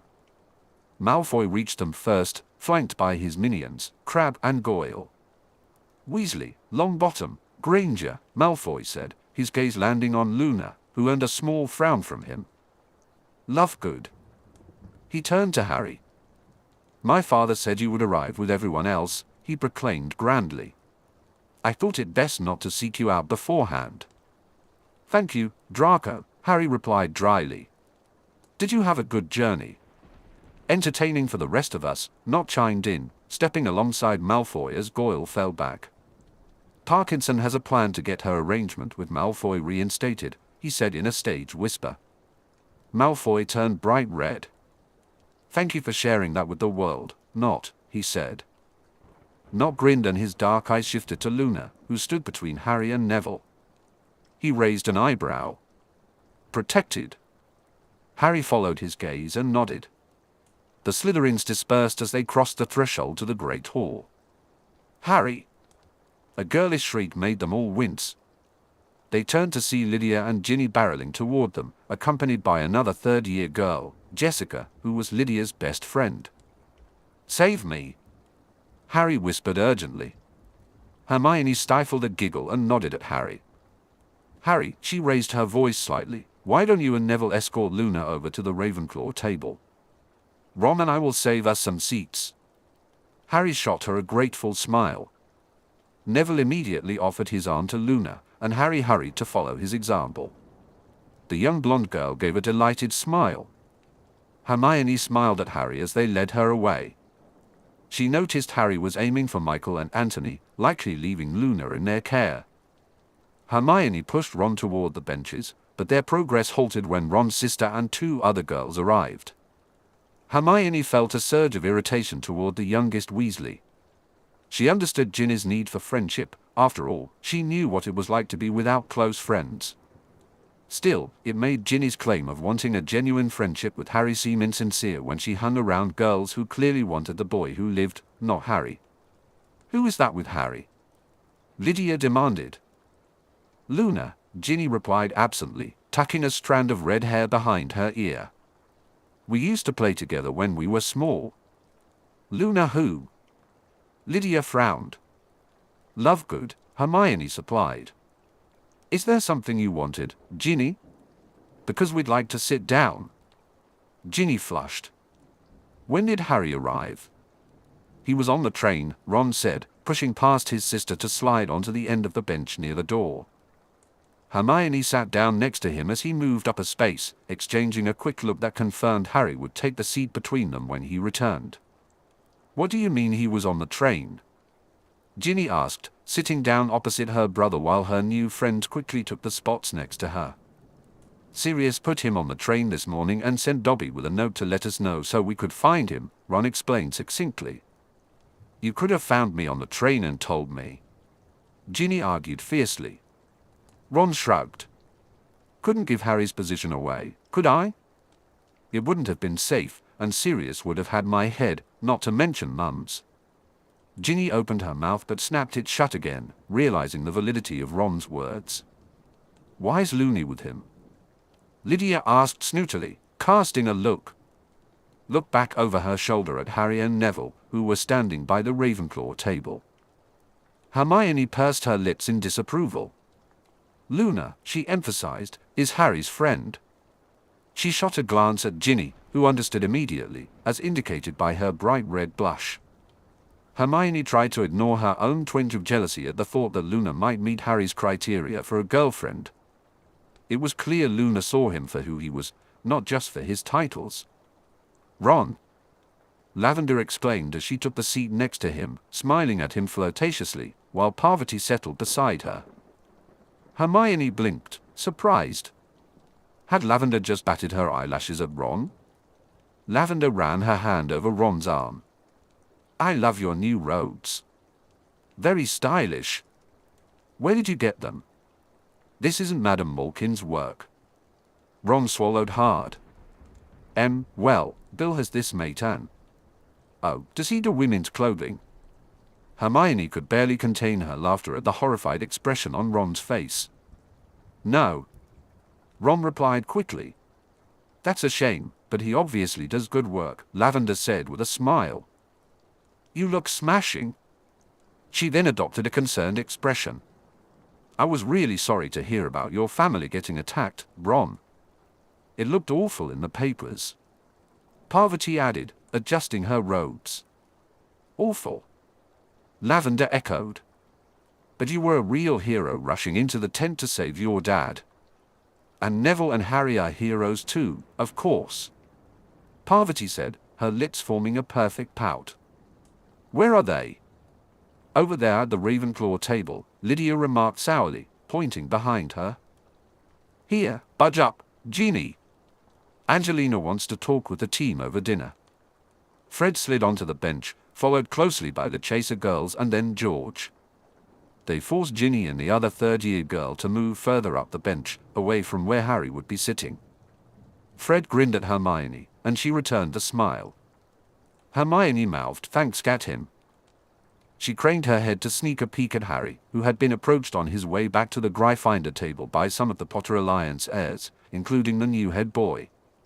Neville had stayed with him. Ron followed her gaze and sighed. They never give him a minute of peace, do they? He said. Well, politically he is their leader, Hermione murmured unhappily, though she agreed with Ron. The Alliance members were great, but they needed to remember that Harry was just Harry now that he was back at school. Children. Professor Dumbledore's voice rose above the chatter and commanded silence. Please take your seats. Our first years are awaiting their sorting, and I'm sure we are all hungry enough not to wish to delay our welcoming feast any longer than necessary. Everyone not seated immediately scattered for the tables. Harry slid in between Hermione and Ron as Neville took the seat Hermione had left at the end for him, offering a grateful smile. Hermione gave Harry a quick smile as the side door opened and Professor McGonagall led the first years in. They looked so small and scared. Hermione knew intellectually that she and her peers must have looked the same, but it seemed so unlikely. The stool and the hat were placed solemnly, and the hat opened its mouth. I am the Sorting Hat. Not a mat, a bat, a cat. I will sort you once tonight, making sure your home here's right. Those with cunning, Slytherin bound. Those with loyalty, Hufflepuff sound. The brave and noble, Gryffindors be. Knowledge and witty, Ravenclaws, see? But the cunning need to watch for greed. And the loyal may hide a too trusting side. The brave always fall to the reckless call. Thinkers fail to look further than a book. But you are all these things, and our battle will be won only when this truth is known, and Hogwarts stands as one. Hermione absorbed the words of the sorting song and sighed. It was paradoxical to emphasize sorting people by their attributes one moment and to talk about unity in the next. Their idea for an inter-house common room seemed foolish in some respects, but perhaps that was the hat's point. They should look beyond their house differences and recognize their shared identity as Hogwarts students. Hermione politely clapped as the first student was sorted into Hufflepuff. Harry fidgeted beside her, and she heard Ron whisper loudly that the first years were midgets. Hermione shifted against the hard wooden bench and tried to focus on the sorting. It was a traditional part of the school. She chided herself for not paying attention and for not being respectful. It was a struggle. Ron continued to whisper to Harry throughout, despite her disapproving glances. Part of her felt jealous that he could so easily ignore the sorting. Harry only perked up when Michael Gilligan was sorted into Ravenclaw, clapping and cheering loudly. She remembered that he was the first recipient of the Lily Potter Scholarship. When the sorting hat finally finished, the headmaster welcomed everyone with his usual bizarre and eccentric words, and then food appeared. 10 minutes later, Harry sat beside her, poking at his chicken dinner without enthusiasm. Eat, Harry, Hermione urged in a whisper. You can talk with Sirius as soon as the feast is over. Luna said pudding would cheer me up, Harry muttered, pushing his chicken away and reaching for the treacle tart. You'll be starving by breakfast if that's all you eat, Hermione pointed out, exasperated. It's just sugar. Save a slice for me, Ron said, waving a forkful of mashed potatoes. Hermione noticed that Ron was eating more neatly than ever before. She wondered if it was Andy's influence or the new robes he wore. Perhaps having new things made him want to keep them nice, whereas he had never respected his second-hand belongings, not even his wand. Harry's plate consisted of a huge slice of chicken. Eat with us. We can work on the basics and get everyone warmed up. Treacle tart, a large blob of cream, and nothing else were on Harry's plate, but at least he was eating it. Hermione sighed. So, I wanted to talk to you about Quidditch, Harry, Angelina said, gaining his attention. You're my seeker, right? I meant to say congrats on getting captain, Harry replied with a grin. And sure, if you'll have me. Angelina beamed with pride and rubbed a shiny badge pinned to her robes. Of course I'll have you, you're the best seeker here. We need a tryout though. Apparently, we're allowed a reserve for each position this year, and we need a keeper. Ron's going to try out for keeper, Harry said immediately, nudging Ron, who almost dropped his fork. Yes, me, Ron managed to say as Angelina pinned him with an interested stare. Well, you're a Weasley, which is a good start, Angelina nodded sharply. You've been practicing. All summer, Fred chimed in. Him and Ginny, George added. Angelina peered down the line of her Quidditch team on their bench to the younger Weasley. Chaser or seeker? Ginny almost swallowed her tongue. She went bright red, but her chin was up. Chaser, but I didn't think I'd get a place until next year. Charlie helped us practice when he was over from Romania, Ron blurted out. Angelina smiled. Well, tryouts are this weekend. This weekend. Ron went white under his freckles. Harry scooped up more tart. Don't worry, Ron. We can have a practice session tomorrow evening. Ron calmed down a bit. Can I come along, Harry? I'd like to get some more practice in too, Ginny asked. Hermione's eyes snapped to Ginny, surprised she'd been brave enough to ask. Maybe her advice to Ginny about finding something they both liked as common ground was actually helping Ginny overcome her timidity around Harry. Sure, Harry said, motioning at Angelina.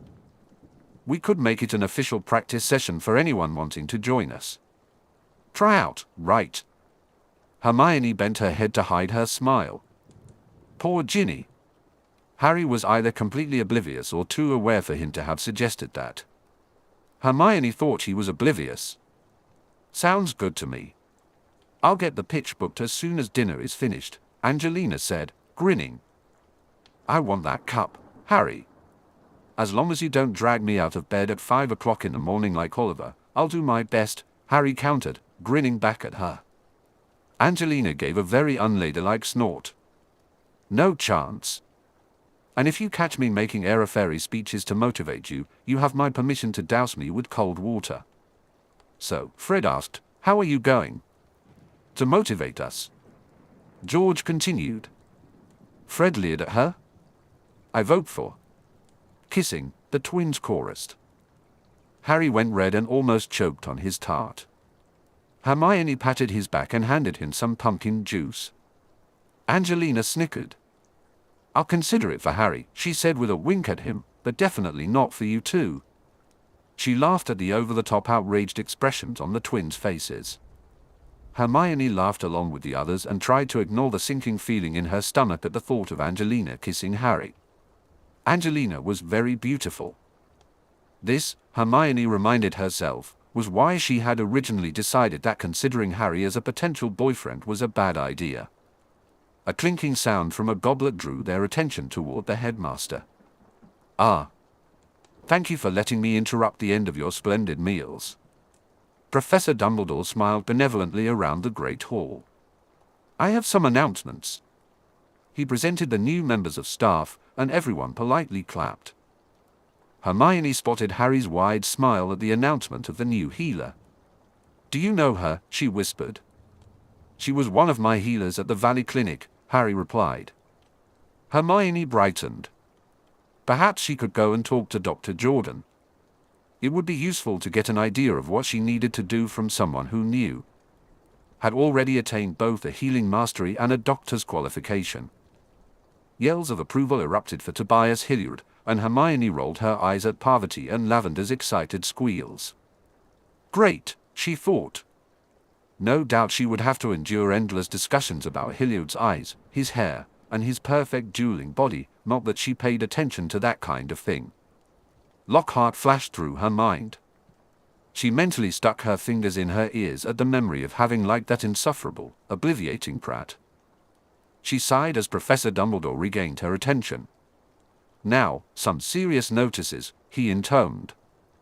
We have a new security policy that does affect curfews. Please take a moment to read it as it is there for your safety. It will be posted outside the Great Hall and in your common rooms.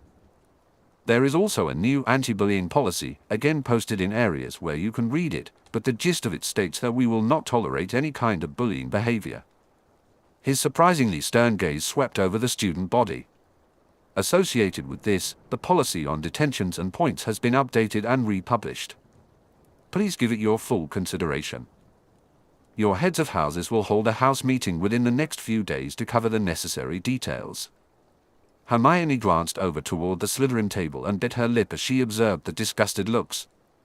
The anti-bullying policy was going to be a shock to them, or maybe it wouldn't be. It was one thing to have a policy on paper and another to put it into practice. He clapped his hands. On a more cheerful note, I have exciting news. We will be hosting the Tri-Wizard tournament this year. The hall erupted as students cheered, hollered, and clapped. Hermione applauded politely, but she was more interested in watching everyone's reactions. The teachers wore fixed smiles and also clapped politely, while Professors Moody and Snape glowered. Many of the Muggle-born students in the hall whispered frantically with their wizarding friends, trying to understand why it was a big deal. "Order, everyone!" Professor Dumbledore called, quieting the room. Only those of age on October 31st, when the names will be drawn, will be allowed to enter. Fred and George turned to each other, pretending to weep dramatically. The other schools, Beauxbatons and Durmstrang, will arrive the weekend before the draw. This way, they can settle into the castle and get to know you all. We have created a new inter-school common room for years 6 and 7 just along from the library. Professor Dumbledore smiled at the students. Those entering the tournament should also be aware that they will no longer be eligible to play Quidditch if chosen to compete. He continued, "Speaking of our Quidditch season, it will be compressed to accommodate the tournament. The captains should meet tomorrow morning with Madam Hooch to agree on the match schedule." He paused, allowing the murmurs about the implications for the Quidditch Cup to fade before speaking again. "I am also thrilled to announce that we will have a dueling club this year. Notices are posted in your common rooms." He gestured toward Professors Moody, Flitwick, and Hilliard. "The club will primarily be led by our 3 esteemed professors, but the 4th year will be led by Lord Black and our former Dada professor, Remus Lupin." A cheer erupted in the Great Hall. Hermione noticed Professor Snape's sneer at the mention of Sirius and Remus. Professor Dumbledore regained control of the room. "Finally, I want to remind all students that the Forbidden Forest remains off-limits. The items listed on the door of Mr. Filch's office remain banned. And remember, learning should always be fun, so let's sing." Hermione cringed and mouthed the words of the school song, while Harry and Ron didn't even try to join in. As the song ended and the prefect stood to gather the students, Hermione climbed out of the bench and fell into step beside Harry, Ron, and Neville as they made their way out. Way to Gryffindor Tower. The 3 boys talked about Quidditch, leaving Hermione alone with her thoughts. She felt exhausted. Traveling to Hogwarts always drained her, making her ready to climb into bed as soon as they returned to the tower. Almost stumbling through the portrait, Ron reached out to steady her. "See," Harry proclaimed with a smile. "You're a natural keeper." "You caught Hermione. Are you suggesting that I look like a quaffle, Harry?" Hermione teased. "No. That wasn't." Harry started, but then he caught the glint of mischief in her eye and mock glared at her. "Funny." "I thought so," Hermione said, satisfied. "Harry." The twins descended on him. "Our man. Our biggest fan, our—" A sharp whistle broke through the chatter in the common room. They turned to see Tanya Little, the 7th-year prefect, standing on a table. "Right, now I have your attention. Professor McGonagall has called a house meeting before breakfast tomorrow at 7 o'clock. Tanya whistled again as protests erupted across the room. 7 o'clock, she repeated. "The Gryffindor Lecture Theatre will be opened up. This is on the floor below us. The staircases that usually lead to your dorms will also go down another flight tomorrow morning to lead you there. Any questions? No? Good." Hermione yanked her arm down and muttered under her breath. "Why ask for questions if you weren't going to answer any?" The students began to disperse, with the 5th-year prefects leading the 1st years up to their dorms. Hermione covered her mouth with her hand as she yawned. "I'm off to bed," announced Harry, taking a step towards the stairs. Hermione gave him a knowing look. "Say hi to Sirius from me." Harry grinned at her and disappeared up the stairs. "See you in the morning," Ron shouted as he and Neville followed Harry. She shook her head, feeling the bounce of her thoughts. Hermione Granger entered her dorm room, her frizzy brown hair bouncing as she made her way inside. Lavender and Parvati were sprawled on Lavender's bed, gossiping. Hermione retrieved her nightshirt and toiletry bag from her trunk and headed for the bathroom. After a quick change of clothes and completing her nighttime routine, she returned to the dorm room. She drew the curtains around her bed, set an alarm charm, and gratefully climbed under the covers. As she closed her eyes, she tried to block out the chatter about how good Ron's robes looked, how cute Neville was, and how attractive Harry appeared. Dear Merlin, am I going to have to put up with this prattle all year? Hermione thought. Although, she had to admit, Harry really did look good. That was her last thought before she slipped into sleep. On September 4, 1994, Harry finished his tale of the tryouts, laughing as he said, but thankfully Ron made this great save and Angelina put him on the team. He was thrilled that Ron had made the team, knowing how important it was to him and his future aspirations. Sirius grinned at him through the mirror. Sounds like an eventful afternoon with the Slytherins trying to steal the pitch. To be fair, Draco had looked completely miserable and hadn't said a word while the rest of the Slytherin team attempted to claim the pitch, only to discover how great Angelina's aim was with a quaffle. And the Harry stalker's antics. Harry turned red but nodded. Ron had coined the phrase after Harry's first 3 days at Hogwarts, during which he was followed everywhere by the trio of Ginny, Lydia, and Jessica. The boys' dorm room was quickly becoming a sanctuary, and Harry thanked Merlin for his dad's cloak. I swear they have a tracking charm on me, Harry complained. Sirius chuckled. At least they haven't followed you into the showers yet. Don't say that, Harry protested. You'll give them ideas. He adjusted his position on the bed. Anyway, that's it for me. How are you and Remus? Where is Remus anyway? Harry asked. The werewolf usually said at least hello during their nightly conversations with Sirius. Harry had to admit that talking to Sirius had helped ease his homesickness.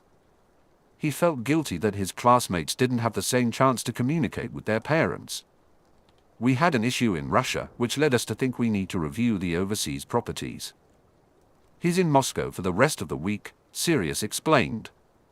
Harry noticed a flash of loneliness cross Sirius's face before it disappeared. Did he really need to go now? Harry said, worried. He sensed that Sirius missed him just as much as he missed Sirius. For Remus to leave now, of all times. Hermione had been right. It was his friends who had helped him through the worst of it, pulling him out of his moping and making him feel better. He was sure Remus was doing the same for Sirius. Sirius shrugged. We wanted to make sure he didn't have to leave once the Tri-Wizard tournament begins. Between the Potter and Black estates, we have enough overseas to keep him gone for a month, but he's going to break the trips up, home 1 week, abroad the next, over the next couple of months. He should be done by Halloween. Harry frowned.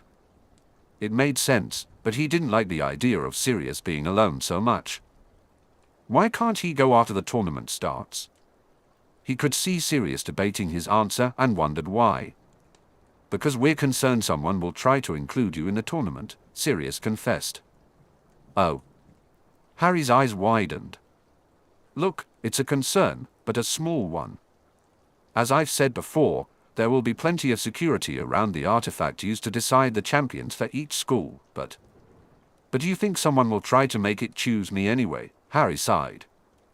Probably that someone was Voldemort. I understand why you're concerned. It would be just. That's my luck if someone did that, Harry said. Well, besides that, security at Hogwarts will be compromised during the tournament. You'll have ministry officials on the grounds, the other schools, and the press being allowed in.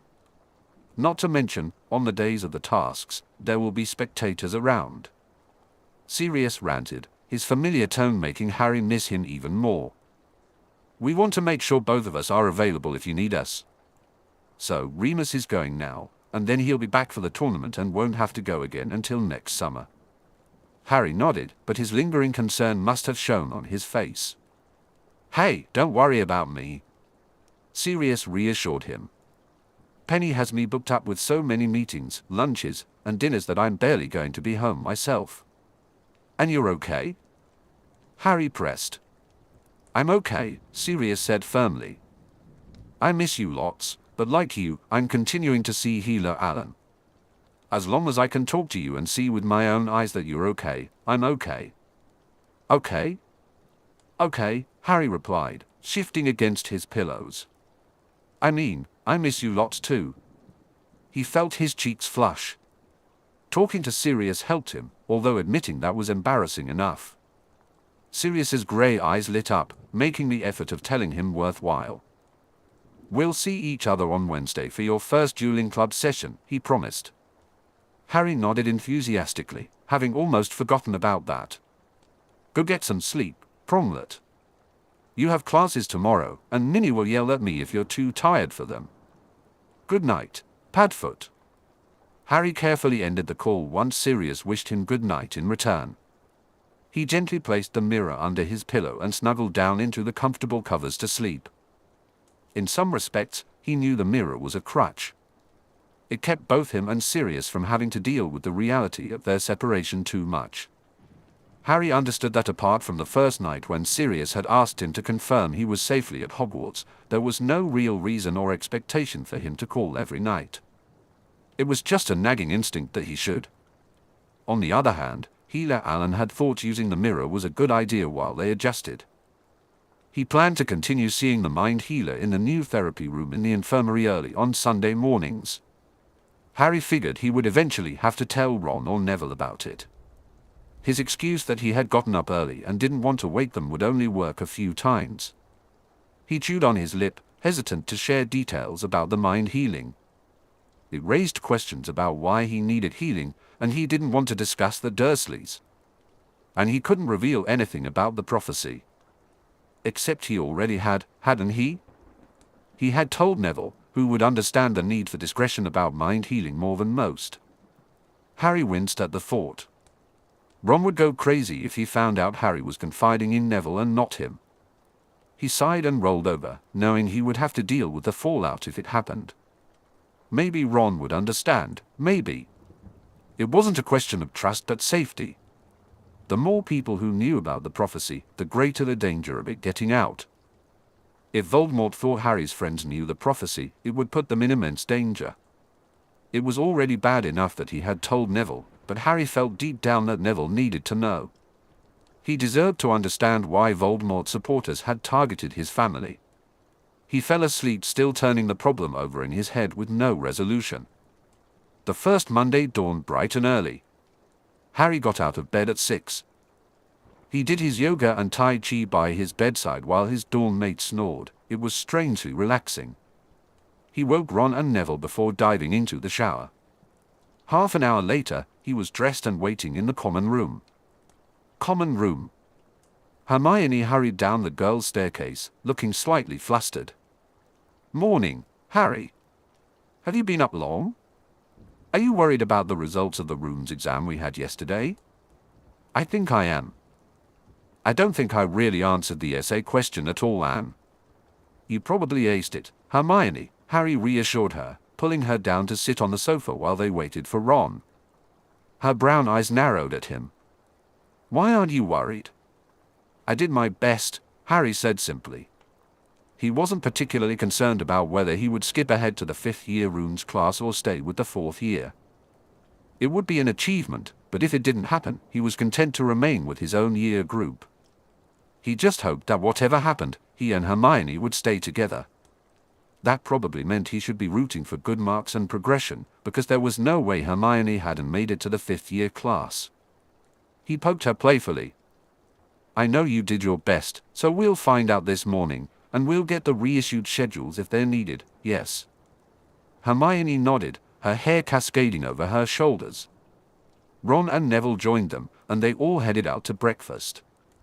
Harry decided on a bacon sandwich, assembling it while watching Ron serve himself a full English breakfast. Neville chose poached eggs on toast smothered in brown sauce, and Hermione had porridge with a side of fruit. I have to admit, I was kind of expecting to see your stalkers by now, Ron said as he tucked into his meal. Hermione hummed in agreement. I think someone snuck into their dorm and cancelled their alarms. The 3 boys looked at her in shock. I had nothing to do with it. Hermione said quickly. I just overheard Parvati and Lavender giggling about it this morning. Harry shrugged and took a bite of his sandwich. He owed Parvati and Lavender a thank you. It was the first restful breakfast he'd had since returning to Hogwarts. What's gotten into Ginny, mate? Ron said somewhat apologetically. I mean, I know she liked you, but... Not your fault, Harry quickly replied. I think it's a mob mentality, Neville suggested. She's just going along with Lydia and Jessica, well, mostly Lydia. He frowned. I only hope they're being true friends to her and not just, you know, using her to get to me. Harry finished grimly. It was a thought he couldn't shake. They'd better not, or I'll? Ron searched for a suitable punishment. I'll set Fred and George on them. Set us on who? The twins asked as they joined them. Ron quickly explained, and the dark looks that the twins exchanged sent warning bells ringing for Harry. Hey, he said firmly, we don't know yet that they're doing anything other than being Ginny's friends. We should see how things turn out. If they are friends, that's a good thing for Ginny, isn't it? The timing of the friendship was suspicious, though, and Harry was concerned even as he tried to smooth the older brother's ruffled feathers. It is, Fred sighed heavily. If they are her friends. For the right reasons. George added. It's a good thing, Fred completed. How do we know? Demanded Ron, who looked very much like he favored trapping the girls in a room and interrogating them. We don't, George admitted. Some things have to be worked out for themselves, George sighed unhappily. Ginny has to be the one to decide whether they are her real friends or not. We'll just have to wait and see how it plays out, Ronikins. Fred didn't seem any happier about it than Ron, who sported a scowl that could have felled dragons. Why can't she be friends with someone smart like Luna? Hermione said as she placed her napkin down, having finished her breakfast. She loved the healthier options that the house elves had started to provide. Harry snagged an apple to make up for the bacon and rubbed it absently on his robes. Luna had slowly became part of their wider group. Harry knew the Ravenclaws in the Potter Alliance had befriended her and were looking out for her within their house. He had used the map to track her down during the weekend, and they all ended up sitting together by the Black Lake, talking about many interesting creatures, much to Hermione's amusement. Hermione and Luna had formed an odd friendship, but they were solidly progressing in that direction. Maybe, Harry considered, Luna finally provided Hermione with someone who could give her an intellectual challenge. Why did they stop being friends anyway? Luna said they used to play together when they were younger, Hermione asked bluntly. The Weasleys exchanged looks. George was evidently elected to answer, he cleared his throat. Luna's mother followed the old religion. Mum didn't want Ginny to pick that up, Fred said. Wiccan magic based on worshipping the goddess. Hermione asked, surprised. I thought it wasn't practiced anymore. It isn't openly, Fred confirmed. A lot of it is blood-based. He glanced at Neville and Ron, who darted a look in his direction, obviously remembering the blessing ceremony. Harry sighed. It doesn't sound so bad to me. It isn't. Really. Just. Not done, George finished. He slapped his twin's shoulder. Tabby is on the prowl. We should go. Fred snatched some toast from Ron's plate, but before Ron could do more than bellow a hey, the twins had disappeared. Mr. Weasley, Minerva said sternly as she walked up to them, a little decorum, please. Sorry, Professor, Ron mumbled. Hermione practically vibrated off the bench. Professor, she asked hopefully. Minerva's lips pressed together, trying to prevent a smile from emerging. Congratulations to you, Miss Granger, and to you, Mr. Potter. You have both made it through to the 5th year rooms class. She produced 2 new schedules as Hermione almost leapt from her seat. You will be joining Mr. Goldstein and Miss Greengrass, Minerva said. Oh, Harry. Hermione suddenly hugged him tightly for a moment before releasing him. Isn't this wonderful? What's so wonderful about having to sit an OWL this year? Ron said grumpily as Minerva walked away. I have to agree with you on that, Neville commented. We get one out of the way and have one less to sit next year, Hermione replied logically. She nudged Harry. Come on. We have double defense first thing. Harry bit back a smile at Ron's rolled eyes, but he gathered his things and followed Hermione out of the Great Hall. Robert Ogden stopped them just outside the entrance. We got permission for the lower year common rooms, he said with a grin. I didn't think Dumbledore would go for it, but he did. Must have been mentioning your name. He waved at Harry. Find me in my office tonight, yeah? We can talk about how it'll work. He sped away. Honestly, that Robert. He's the head boy. He should show some respect. Hermione said as Harry gently pushed her to keep walking forward. I dunno, Ron said deliberately to wind her up. I quite like the name Dumles. Ronald Weasley. Hermione began. We are here, Harry said loudly. They split up, Neville sitting by Ron and Harry sliding in beside Hermione. Professor Moody sat imposingly at the front of the defense classroom on the desk. Draco slid in just before the class was due to start, followed by Crabbe and Goyle.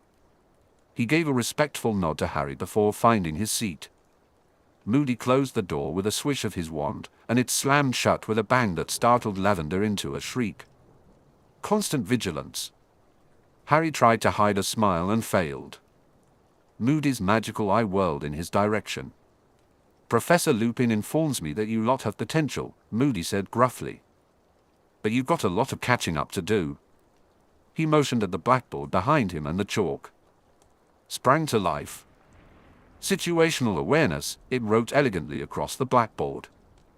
Mr. Potter, Moody growled, when did you realize your first defense against the dark arts professor was possessed by a dark lord? Shocked expressions spread across the faces of the other students as Harry grimaced and tried to think. Probably just before he tried to kill me, he replied. An outbreak of whispering followed, quickly silenced by Moody's hard glare directed at the culprits. And in hindsight, what would you all say the signs were? Moody asked sharply. Come on. Don't be shy. Miss Granger. He stank of garlic, probably to cover up the smell of decaying flesh caused by his possession, Hermione answered, lowering her arm. The chalk wrote her suggestion on the blackboard. Good. Anyone else? Moody scanned the room. Not raised his hand, and Moody nodded at him. His fake stammer, sir, not said. Correct, Moody replied. A fake stammer should have been a warning sign.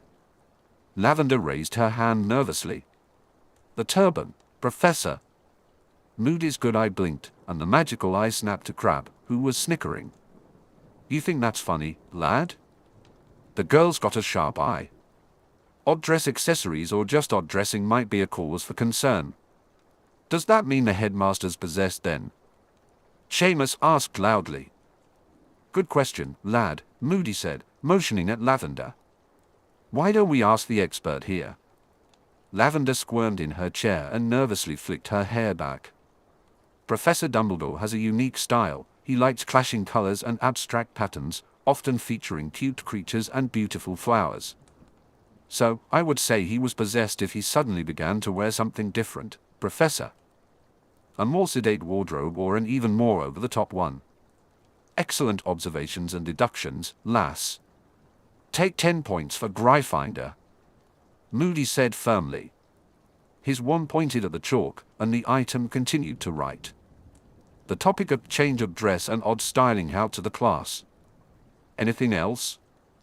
Harry raised his hand cautiously, almost regretting it when Moody nodded at him.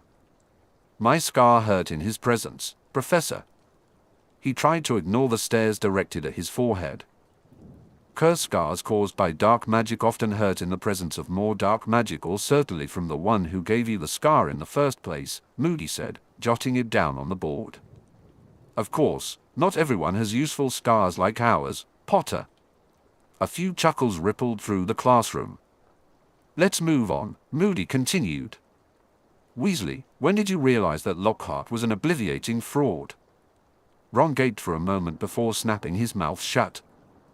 I think we realized he was a fraud when he didn't teach us anything and set the crate of pixies on us. The obliviating bit, well, like Harry said, just before he tried to, well, he didn't try to kill us, just obliviate us. Same question to you all. What gave him away long before he had the chance to obliviate your classmates? Moody asked. Hermione raised her hand, but Moody chose to call on Daphne instead. The timeline of his books was inconsistent and filled with errors, Daphne replied succinctly. The impossibility of it should have alerted people to the fact that he was fraudulent and that he must have acquired the inherent facts of events in some nefarious fashion. Good. What else? Moody wrote blatant lines on the blackboard. He nodded at Parvati. He wore impractical clothing during his heroics according to his books. A real hero doesn't pay attention to what they're dressed in. Her dark eyes fell on Neville, who blushed bright red. You've got the heart of it right, lass, Moody agreed. Why so much time spent on his appearance and dress? You don't wear acromantula silk when traipsing through muck. Moody motioned for Dean to speak. Lockhart was easily defeated in a duel, Dean said crisply. I heard about that. You're right about the main point. A man with Lockhart's reputation shouldn't have been taken by surprise. Although your head of house is no slouch at dueling, so there may have been extenuating circumstances, a difficult opponent. Moody wrote weak performance on the board. His spells never worked, Dean added. Moody nodded. Example? Dean glanced at Harry, then replied, he banished Harry's bones instead of healing them. Bloody idiot, Moody muttered, clearly referring to Lockhart, while sending a proud look in Dean's direction. He waved his wand at the chalk. Let's move on again. Harry's heart sank. He had a feeling he knew where this was going. Miss Granger, when did you realize Professor Lupin was infected with lycanthropy? Moody asked roughly. Hermione frowned at him, almost disapprovingly. After I completed the essay on werewolves that Professor Snape assigned when he deputized for Professor Lupin. Who else realized Professor Lupin's condition before it was revealed to the masses?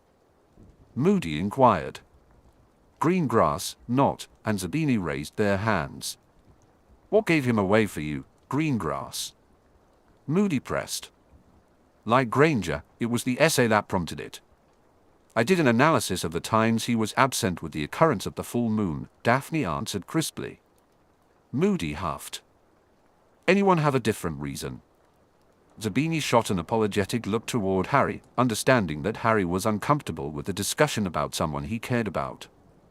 I put it together during the Bobbit lesson when his Bobbit turned into the full moon.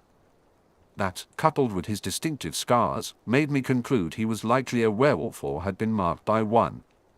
Parkinson raised her hand and shot Parvati and Lavender a smug look. His shabby clothes also gave it away in hindsight. Werewolves are labeled as dark creatures, Moody said flatly. They struggle to find work, especially since most of them don't have the advantage of the education Mr. Lupin was able to undertake. He spoke grimly. Most folks forget that the majority of them are wizards who had no choice in whether they were bitten. Wolfsbane, if they can get it, keeps them docile during a full moon unless they feel their pack is threatened. Parkinson sniffed. You're not suggesting werewolves should be treated the same as wizards, Professor, are you? They are wizards, Harry retorted angrily. The lad's right, Moody glared at Parkinson. Put it this way, who was the more dangerous out of your previous 3 professors? The one possessed by a Dark Lord, the idiot who had no idea what he was doing when he held a wand except when it came to the spell to make you forget your own name, or the one who took Wolfsbane and locked himself in his office on a full moon. Harry felt vindicated as he saw some of the students beginning to understand. Moody turned back to Harry. However, you shouldn't forget that without Wolfsbane, they are dangerous, even the ones who don't want to hurt anyone. Defenses? Silver weapon curse, Tracy Davies offered. Silver in general, not added. Neville raised his hand. A plant called aconite. Yes, that's very poisonous to them, Moody agreed. Harry raised his hand again. being an animagus. Moody smiled at him. Yes, if you're an animagus, a werewolf spy won't turn you if you're in your animal form when bitten. Werewolves will also accept an animagus as part of their pack if they recognize them and not attack, but an animagus outside of the pack will sometimes be viewed as prey. The chalk had fallen silent. Right, Moody said. How could you determine if I'm the real me? He gazed around the room. What's to say I'm not a polyjuiced imposter who's got the real me locked up somewhere? We could do a detection spell. Standard protocol for auras, not offered. But the spell has issues with polyjuice, Moody said quickly. Who knows why? Draco raised his hand. The potion properties distort the detection spell, he explained. And there's the issue of genetics, not added. If someone polyjuices themselves as a member of their own family, the detection spell can't tell there's a difference. What else could you do to discover if I'm me? Moody asked. Hermione raised her arm. We could trap you in a room so you couldn't renew the polyjuice, since it has a limited working time. Good, although you may have to wait 24 hours to be sure there isn't an improved version the imposter is using, Moody replied. He gestured to the students. Any other ideas? Blood identification, Zabini offered. Good, Moody agreed. A blood identification will reveal the real identity of someone, although you might run into problems if the person being impersonated shares the same name as the person impersonating them. What else? Harry raised his hand again. Well, I've met you before, so I could ask you something that I know only you would know. You're on the right lines, Potter, Moody said gruffly. What would you ask me? Harry considered several options and settled on something he hoped wasn't too embarrassing. What was the first story you told me about my dad? An all right choice, Potter. It's something personal, so that's a tick there. But I told you that story in front of Amelia Bones, so she would know you told me and might have informed our imposter, Moody explained. What else might you ask me? And where was my wand the first time we met? Harry felt his cheeks heat up. Excellent choice, Moody said. And for the record, it was in your bedroom, but I won't say where in case you actually need to ask me in the future. Harry blushed. Daphne raised her hand. Wouldn't a code word be a better choice for confirmation? Moody nodded. If it's something you've arranged beforehand because you expect someone might try to be an imposter, that's a grand idea. He pushed himself off. Split into pairs, one Gryffindor and one Slytherin, a boy and a girl in each pair. We tend to see things differently. I want you to spend the rest of the time figuring out how you would spot if someone was impersonating each member of the staff. What would be suspicious for Professor McGonagall, Professor Snape, or Madame Pomfrey? Write it down on parchment and hand it in at the end of the lesson. Harry got up and walked over to Daphne, who was motioning for him to join her. He noticed that Draco had slipped into his seat next to Hermione. Daphne smirked at him. Shall we get started then, Potter? Harry nodded, pleased with both the assignment and his partner. Daphne was snarky and refreshingly free of any awe for him. They wrote out a list of the current staff and began to work through them methodically. Daphne was a good partner, she had a keen eye for detail, while Harry contributed more unconventional suggestions. His previous knowledge of Dr. Jordan and Ferenz proved useful. Daphne's family turned out to be related to Hilliard's, which gave them additional information. They only had political information about Alison Bunting and nothing on the new history of Magic Professor. With about 5 minutes remaining, Moody called a halt and collected the parchments. He leaned back against his desk. The first part of situational awareness is people. Most murders and violent crimes are not committed by strangers, but by someone known to the victim. Why? Because they have the most access and opportunity. Be aware of who is around you and remember that they might not be who they seem. Report anything suspicious to someone you know is genuine. The bell rang. And remember, constant vigilance. Moody dismissed them. They all filed out. That, Ron declared, was bloody brilliant. Harry had to agree. Chapter 41, Pronglet returns to Hogwarts.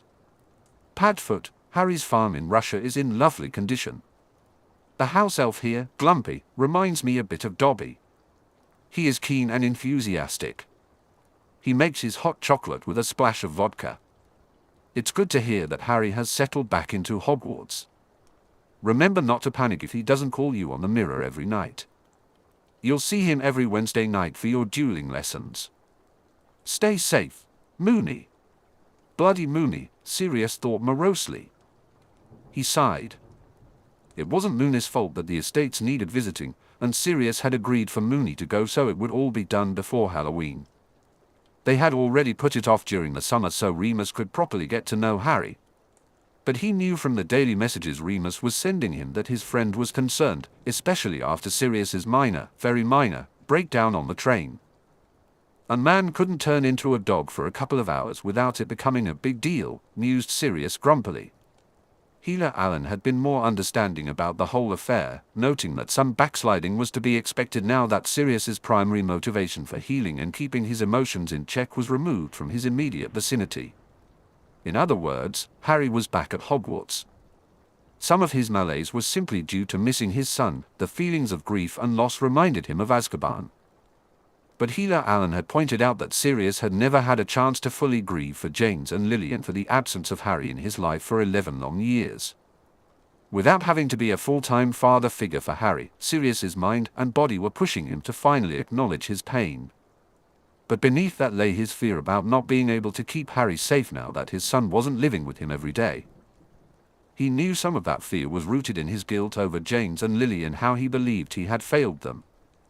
Sirius felt a mix of guilt and fear.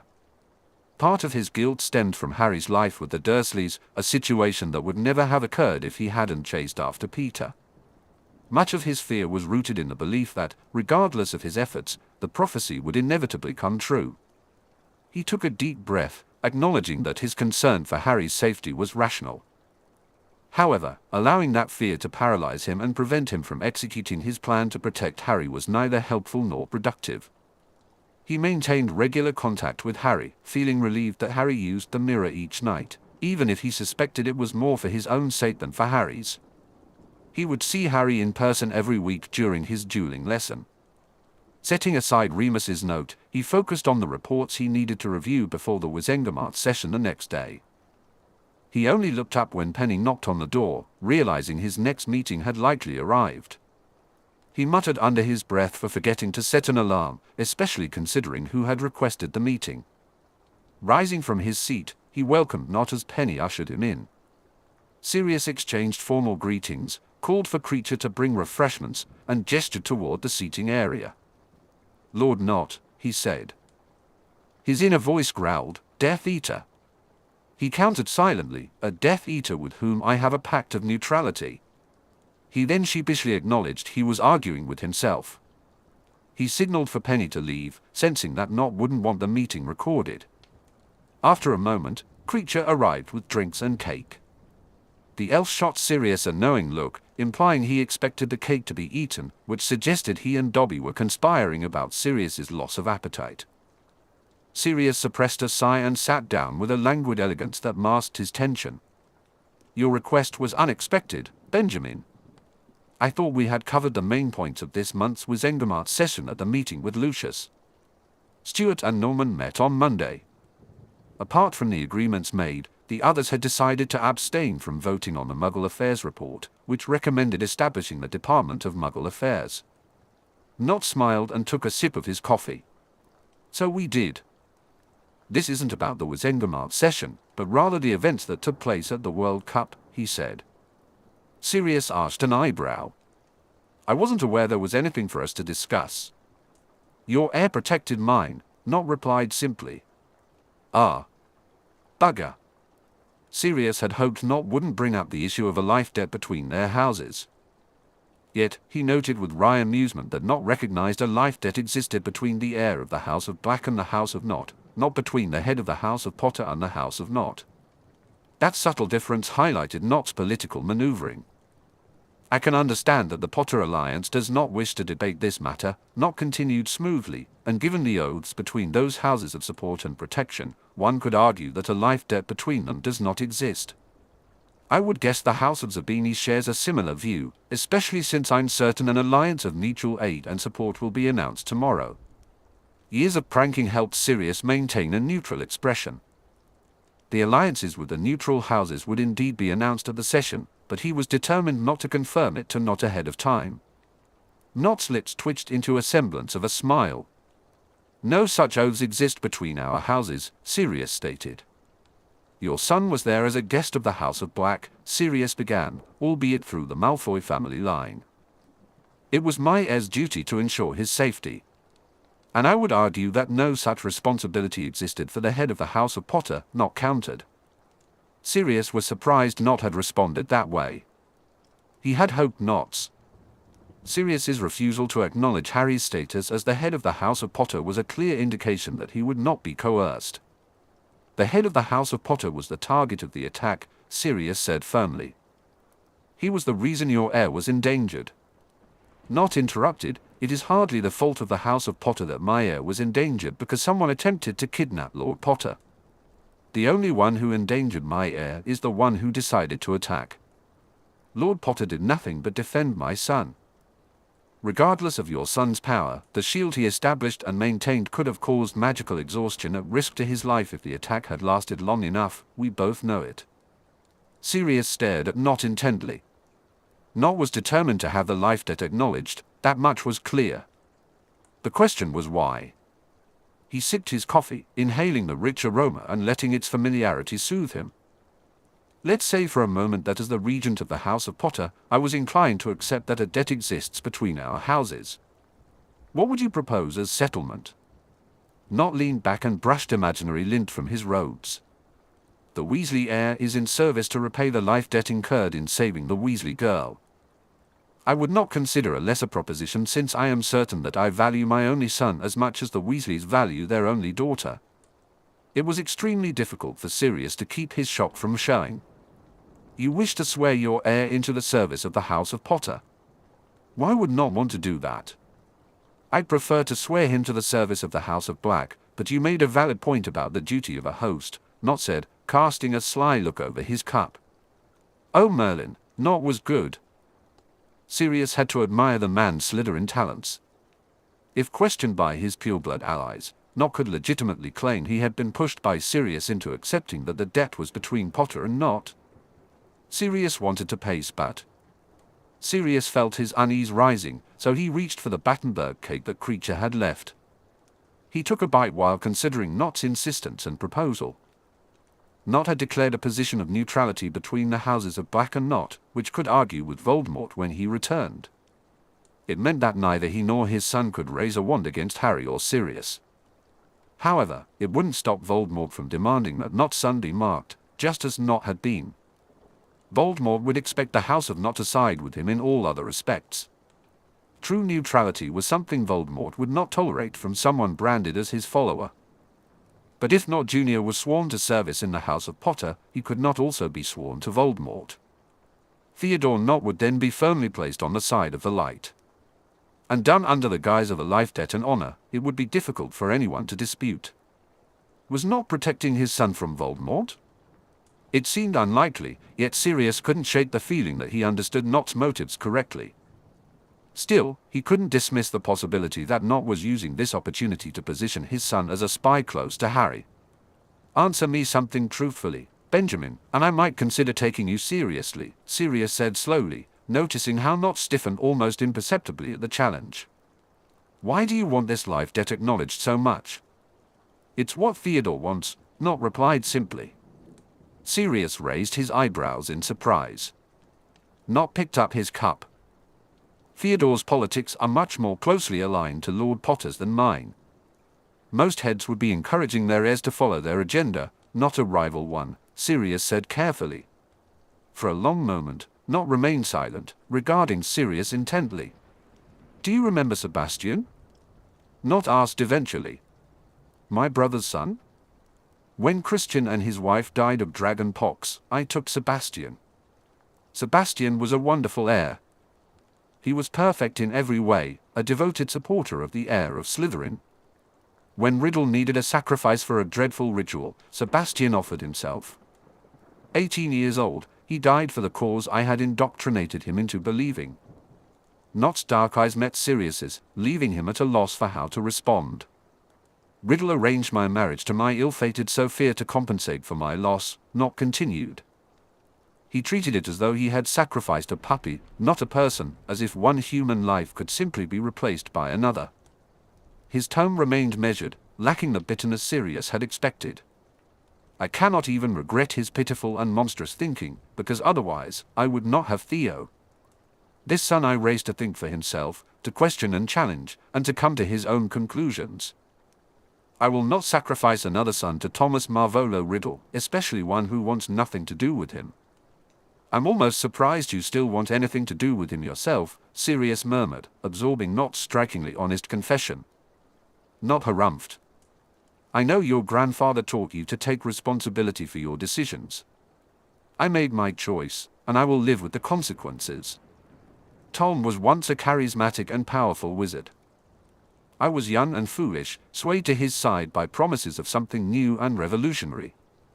At the time, he made me feel excited for the future, proud and powerful to stand by his side. He raised his cup.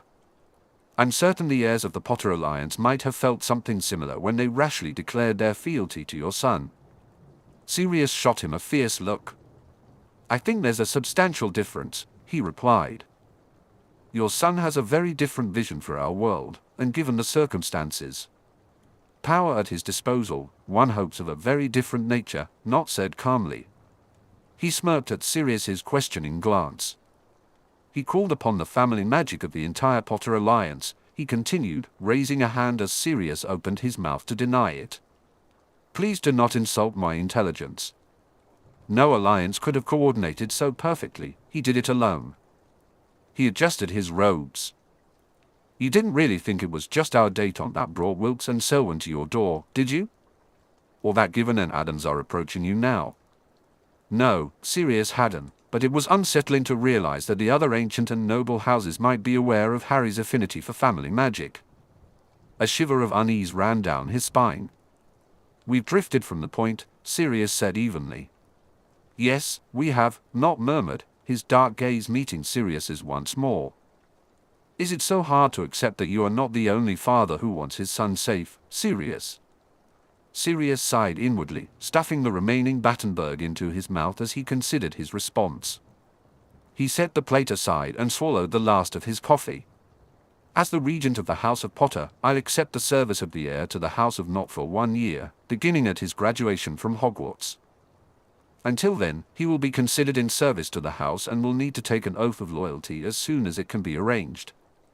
A look of relief crossed Not's features as he bowed his head. Thank you. I'll request a private meeting for our heirs and ourselves next weekend at Hogwarts. I'm sure Albus will be happy to provide us with a room. Accepted, Sirius replied, primarily because it meant he could see Harry twice in a week. They both stood up, and Sirius signaled to Penny, who immediately appeared at the study door to escort Not out. Good day, Sirius, Not said. Good day, Benjamin, Sirius returned the formal farewell, waiting until Not left. Sirius was almost out of the study when he spoke again, not looking at the older wizard. Not, if your son ever betrays mine, I won't need my wand to kill you both. Understood. Not stopped and glanced back at him. Arcturus would be proud of you, Sirius. He was right, you are a formidable Lord Black. With that, he was gone. Sirius wondered if he had received a compliment, an insult, or both.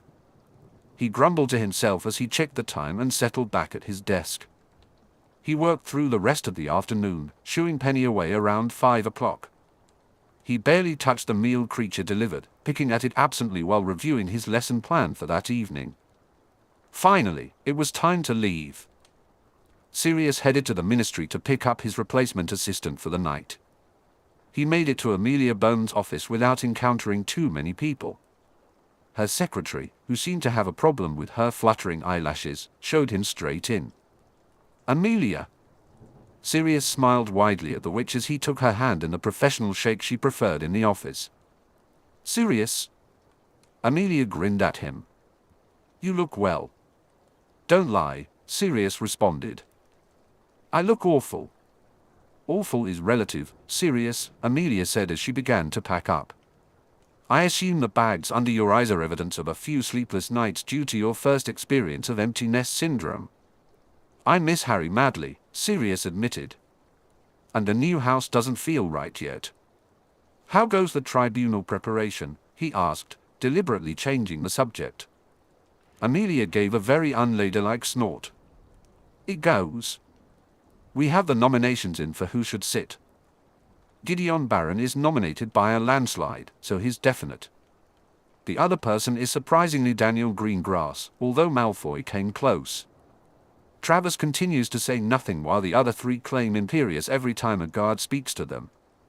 She waved her hand dismissively. Sirius raised a hand to dismiss the topic. Thank you for asking me to substitute for Remus tonight, by the way. His eyes sparkled with mischief.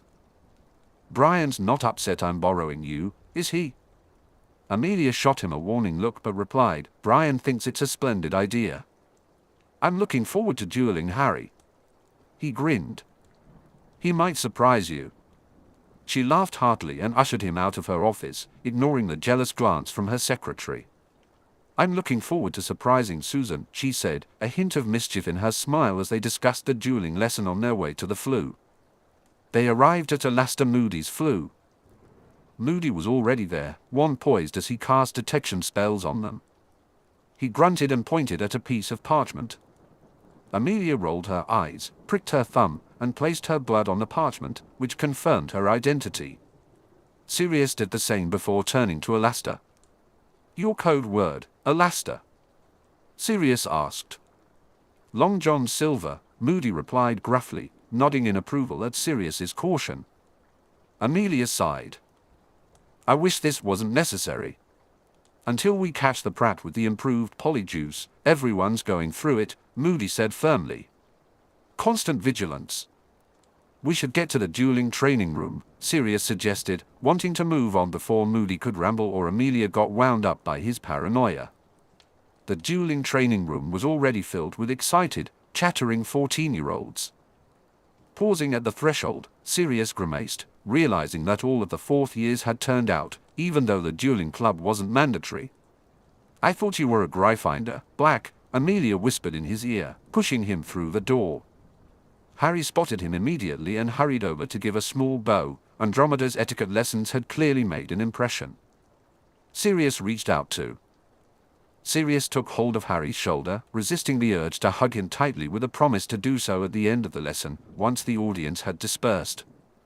He soaked in the sight of Harry, warm, alive, and safe. Auntie! Susan's shriek cut through the chatter and brought silence to the room as she rushed over for a hug from her aunt. Well done, Susan, Sirius announced loudly. You've introduced the stand-in for Professor Lupin for tonight's dueling lesson, Director of Magical Law Enforcement, Amelia Bones. Applause erupted as Susan stared in stunned amazement at her aunt, who took a bow and grinned at the fourth years. Sirius whistled to get everyone's attention. For those of you who don't know me, I'm Sirius Black. I've been told I have to be called Professor. He made a playful face that drew a few chuckles from the students. Here's how it will normally work. We'll have a practice session in the first half where we show you a spell, and you practice casting it with speed and accuracy. Then, in the second half, we'll invite the best performers to duel in a demonstration, using the spell they've been practicing. For today, though, we're going to practice some simple dueling spells to see where everyone's level is at. Neville and Harry, you'll work together because of our previous lessons. Everyone else, find a partner. He quickly outlined the instructions for the disarming and shielding spell, demonstrating both 3 times so the students could see the wand movements clearly. While Amelia checked on the rest of the room, Sirius focused on teaching Neville and Harry a freezing spell, guiding them to practice it on dummies in a corner. Why do they get to do that? Only Macmillan demanded, his frustration evident. Sirius raised an eyebrow, suppressing his irritation as he recalled Minerva's advice to be patient with the students.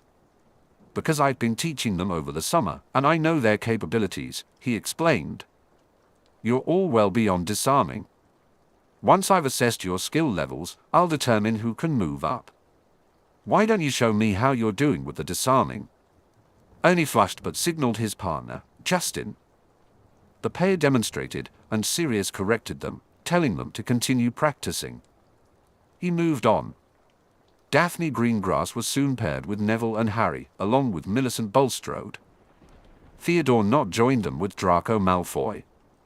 Sirius shook his head. He should have known that the Slytherins would be advanced. He sent Padma Patil, Anthony Goldstein, and Michael Corner from the Ravenclaws. Amelia had sent over Terry Boot, Hermione, Sally Ann Perks, and Susan Bones. All the others needed substantial work.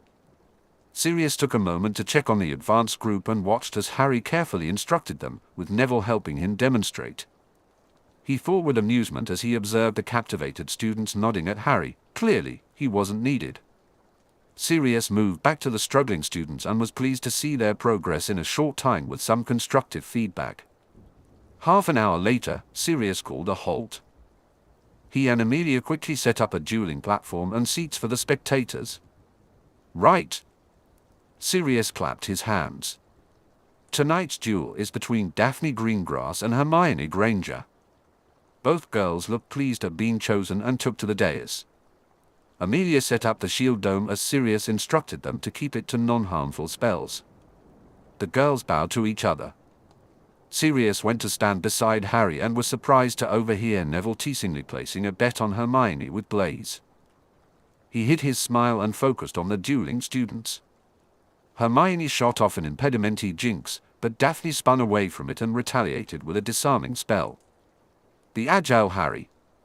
He dived to the floor to avoid one of her stunners and shot ice at Daphne's feet, encasing them in a solid block. He then disarmed the surprised Slytherin, who couldn't move away from it. Daphne accepted her defeat with a gracious handshake, and Hermione bounded over to Harry with a grin. Sirius winked at her. "Well done, Hermione," he said, patting Neville on the shoulder. "You're up next. Terry Boot, you're his opponent." Neville smiled sheepishly and took to the dais with the Ravenclaw. Sirius heard Blaise betting with Draco that Neville would win. The duel was impressive. Both boys were evenly matched, managing to evade each other's spells for a good 5 minutes. Then, Boot caught a tiring Neville with a mild tickling hex and followed it up with a disarming spell. Despite being sent backward, Neville clung to his wand. He quickly responded with a freezing spell, sending it surprisingly on target to Boot's wand arm, encasing it and his wand in ice. The duel was over. Neville grinned at Terry as Amelia removed the freezing charm. They shook hands, with Terry jokingly clasping Neville's hand with his ice-cold one. Blaise was the first to congratulate Neville as he stepped off the stage. Sirius turned to Harry. "Right, you're up next, Harry. You and Amelia." There was a surprised murmur, but Harry simply nodded and took to the stage. Neville unsurprisingly bet on Harry as Sirius raised the dome. Harry bowed deeply to Amelia, showing his respect for the head of the DMLE. Amelia returned the bow just as deeply. It quickly became obvious what strategy Harry had chosen. He cast nothing but moved. He spun, dived, and leaped across the floor as effortlessly as though he were on his broom chasing the snitch. Amelia wasn't static either. She moved, trying to counter the dance he was doing, sending stunner after him. She couldn't catch him. After the first minute, the students were on their feet, shouting encouragement to both participants. Sirius felt his heart pounding as he wondered if Harry would tire, or if Amelia would land a hit. Harry dodged another barrage of spells, evading a stunner. Suddenly, he shouted, "Expecto Patronum!" Prongs appeared and charged toward Amelia. She swore and jumped aside, only to find herself in the path of Harry's freezing spell. She raised her wand just in time to deflect it, but Harry disarmed her. The crowd erupted in cheers. Sirius lowered the shielding dome as Harry returned Amelia's wand. They shook hands while everyone clapped enthusiastically. Prongs nudged Harry's shoulder, and Harry patted his patronus before dismissing it. Sirius whistled to get everyone's attention. That's it for this week. Harry, stay behind a moment. Everyone else, you should head to your common rooms. Thank you all for coming, and I hope to see you again next week. He watched, amused, as Neville left, chatting with Blaise and collecting his winnings. Hermione and Ron lingered at the door before Sirius ushered them out. Good use of tactics, Amelia complimented Harry. I didn't expect a Patronus. Sirius once told me he used it in duels before, Harry replied, because it can catch people off guard. It certainly did that, Amelia said with a rueful smile. That was a good duel. I enjoyed it, and I expect a rematch the next time I stand in. Harry nodded, smiling. Amelia gestured to Sirius. I'll meet you at Alastair's Flue. Thanks, Amelia, Sirius said warmly. He barely waited for the door to close before opening his arms wide. He was thrilled when Harry immediately stepped forward and embraced him. Moment. Sirius enjoyed having his son close before he took a deep breath. You were brilliant tonight, Sirius said, stepping back. Harry grinned at him. I think she underestimated me. Well, she won't make that mistake again, Sirius replied dryly, rocking back on his heels. I do have something to tell you. He explained about Nott and the life debt. What do you think? He concluded. I agree, Harry confirmed. Theo's pretty decent. He really doesn't agree with his father's agenda. He frowned. What are we going to get him to do as his service? We'll have that discussion nearer the time, I think, Sirius said. There are plenty of things that would benefit from having another pair of hands. Okay, Harry said, peering at him. You look tired. Not used to the bed in the new house yet, Sirius said lightly, not wanting to worry Harry with his sleeplessness. He threw an arm around his son's shoulders and urged him toward the door. Come on, I'll walk you to your dorm. So, any pranking yet? Harry rolled his eyes. Fred and George managed to prank the Gryffindor 7th year's red and gold all through dinner on Monday. Ah, showing house loyalty, Sirius said, grinning. A wonderful thing. They're planning to get them back, Harry commented with a shrug. Angelina's already warned them if they put Fred and George out of action, she's not going to be pleased. Encouraging creativity. Excellent, she'll be a good captain, Sirius joked. And what about your lessons? How are they going? They're going, Harry said lightly and shrugged. I'm finding the practical side easy. The essays they've assigned us are quite difficult though. What do you know of Chanka's charm theory? They chatted absently as they walked, both confident of their direction after their years in the school. It seemed like no time at all before they were in front of the fat lady. Lady bristled with anger at the sight of Sirius. You? Sirius shifted his weight and fidgeted in front of the irate portrait. I've been found innocent. And, may I offer my sincere apologies for, attacking your portrait last year? I wasn't quite in my right mind. You were never in your right mind, Sirius Black, the fat lady huffed, glaring at Harry. He's not coming in, even if you know the password. I should get back anyway, Sirius said. Harry's face fell. Sirius hugged him goodbye and for the first time questioned whether it was a good idea for them to see each other every week. It was going to be even harder to let go and step away. No. It might be difficult, but it was better to see Harry every week than not see him at all. Sirius dropped a kiss on Harry's head and eased back. Not arranging with Albus for us to do the vow of loyalty at the weekend, so I'll see you then, Sirius said. And you'll call me tomorrow. Harry pressed. I want to know what happens at the Wizengamot. I'll call you, Sirius promised, ruffling Harry's hair. Go on, inside. The fat lady grudgingly allowed Harry in after he whispered the password. Sirius waved a final time to him as he disappeared behind the portrait. He made his way slowly back to Alastair's office, feeling an all too familiar ache of loneliness. He found Alastair and Amelia sitting together, drinking fire whiskey and discussing the tribunals. Want to join us? Alastair raised his flask. Sirius shook his head. In the mood he was in, he would start drinking and not stop. He thought morosely of his father, who had been the same way, and he had no wish to tread that path. I should get going. I have a stack of reading still to do for tomorrow. It was a lie, but a good one. Amelia nodded and downed her drink. I should get going too. Brian's expecting me for a meeting. Late supper, she sighed. And I have to admit that I was beaten by Harry. You've gotten slow behind a desk, Alastair said bluntly. There was a time when you would never have been surprised by a 14-year-old. Thank you for helping to heal my wounded ego, Alastair, Amelia replied dryly. That's Cutter's job, Alastair said with a glint of mischief in his eye. Mine is to keep you alive. His words reflected Moody's sense of responsibility for every aura and hid wizard he had trained.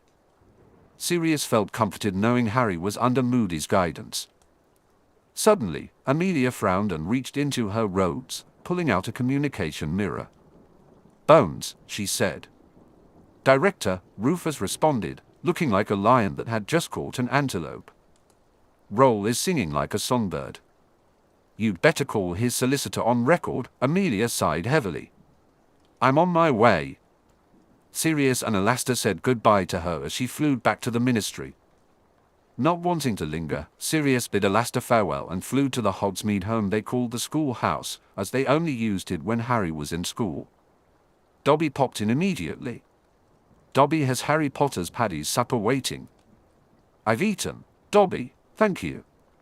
Creature informs Dobby that Paddy has not eaten, Dobby said, his ears flapping wildly. Harry Potter will be upset if he learns his Paddy is not eating. Well, who said house elves couldn't throw guilt trips? Sirius mused as he was ushered to the table, where a roast beef sandwich and a mug of tea awaited him.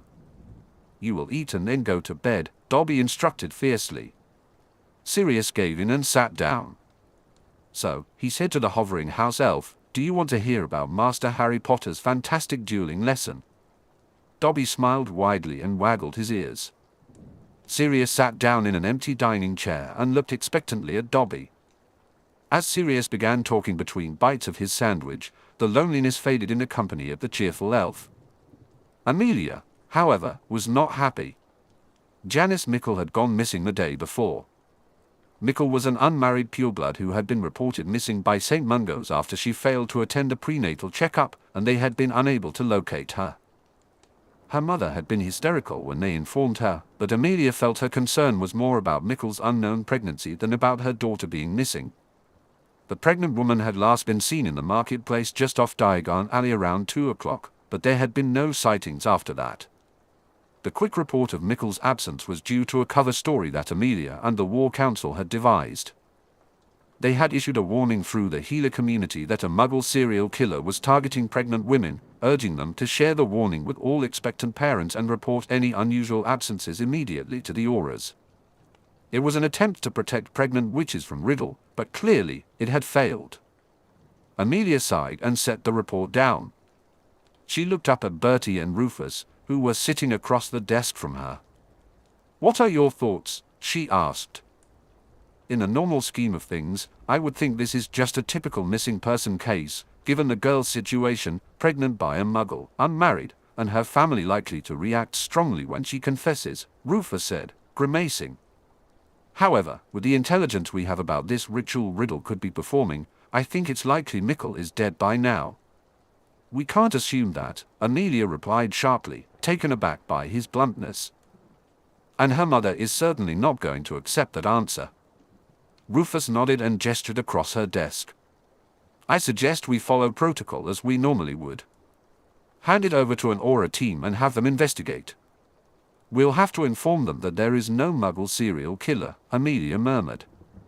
But she knew Rufus was right. Bertie? There is a small chance he's kept her alive, Bertie conceded, looking grim. She fits his mother's profile almost perfectly. A pureblood witch of little status, pregnant with a Muggle man's child.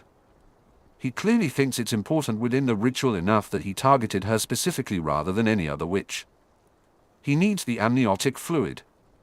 If he needs more of it at some point, he may feel it would be better to impregnate a hostage rather than trying to find another pregnant woman with the same profile. Amelia shuddered in distaste and horror. She sighed. Rufus, hand the case over to 2 of your experienced aurors. Shacklebolt would be good, he's got a decent head on his shoulders. Tell them we think Pettigrew could be involved in this thanks to some anonymous information. Rufus nodded. He got to his feet and left the room. Amelia slumped back in her chair. She folded her hands over her stomach, her eyes on the abandoned report. I'm not sure if I should be rooting for Mickle to be alive or dead. Alive, Bertie said gently. Perhaps she will suffer a great deal at Riddle's hands or his followers. It's all too likely that she has already lost the child she carried. But she can be healed of her wounds and her trauma in time if she lives. If, Amelia replied, not so certain of Bertie's assertion that healing was possible. How does someone heal from losing their child, abduction, and potentially torture? Her compassionate soul couldn't help but feel for Mickle. A knock on the door had Amelia straightening and calling, "Enter," half-heartedly. Her secretary looked in with a frown. Amelia, Percy Weasley is asking if you have 5 minutes to discuss the tournament security. Bertie got to his feet and waved away Amelia's protest before she even got started. I have to find where I've put my Wizengamot robes.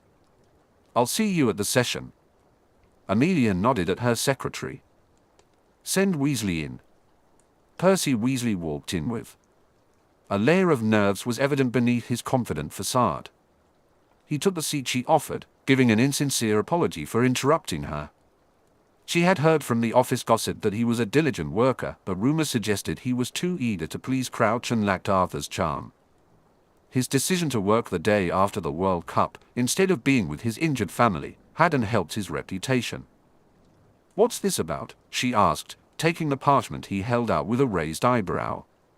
She put on her monocle and read it, growing increasingly disbelieving. Witchmorean thought this was a good idea. Percy winced. I believe Mr. Bagman was initially responsible for the idea, but all parties were consulted before it was agreed during the final negotiations this summer. Amelia fumed silently, planning to hex Bagman the next time she saw him as she reread the parchment. The Goblet of Fire was to be removed from its secure vault in the Department of Mysteries and displayed in the Ministry atrium before being delivered to Hogwarts for the initiation ceremony. This would mark the beginning of the 24-hour period when contestants could enter. Bugger, bugger, bugger. As you know, Mr. Crouch has been on sick leave since the World Cup. He sent me this parchment because he had concerns about the security Mr. Bagman has put in place. Percy began, sounding official. Namely that Bagman hasn't put any security in place, Amelia replied dryly. At least Barty was on top of something, despite his wizard's flu lingering like the smell of rancid fish. That would be the problem Mr. Crouch identified, Percy admitted. His proposal is included. He pointed at the parchment. Amelia nodded absently as she reread the section.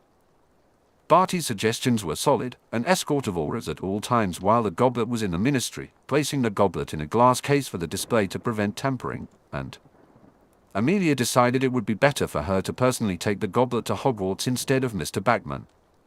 Leave it with me, she said.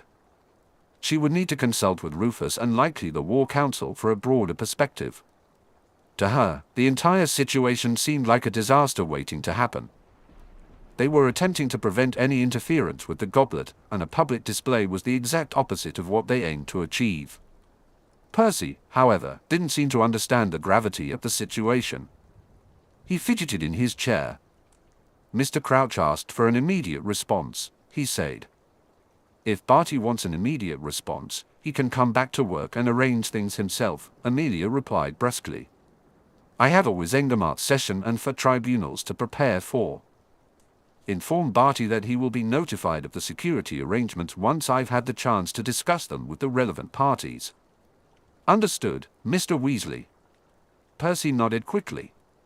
You're dismissed, Amelia stated bluntly. She shook her head as she watched him leave, wondering if she should have a word with Arthur. In her opinion, the head of the Weasley family was finally receiving the acknowledgement he deserved, and he didn't need one of his sons jeopardizing that by acting like a priggish ass. Her secretary soon gave her a 10-minute warning for the start of the Wizengamot. Amelia quickly shrugged into her robes and gathered her files. She made it to the chamber with time to spare and spent a few moments exchanging pleasantries with Arthur while she inwardly contemplated how to bring up the matter of Percy with him. It didn't surprise her when Sirius entered with Cornelius. It was a display of strength on Sirius's part, a visible indication of who held the real power behind the minister. Cornelius, on the other hand, seemed to bask in the reflected power and glory of Lord Black. Sirius offered her and Arthur a warm smile of acknowledgement as he crossed the floor, taking the stairs to his seat. Amelia observed as not just the ancient and noble houses, all the houses holding Wizengamot seats stood in respect for him, only sitting once he took his seat. Amelia almost laughed at Dumbledore's surprised expression as the chief warlock called for order and sealed the chamber. Clearly, the old wizard hadn't realized that one consequence of Sirius's and Cornelius's power play against Voldemort in the Wizengamot would be an increase in power and status for the current Lord Black, the regent of the House of Potter. Amelia shook her head, trying to get comfortable. It was going to be a long session. The clerk, Dullard, stood up and cleared his throat as he addressed the first item on the agenda, announcing Lord Black. The alliance with Zabini was no surprise. Amelia noted Nora, looking stunning in new dress robes designed for the cover of the Daily Prophet, appeared smugly assured as she confirmed the alliance.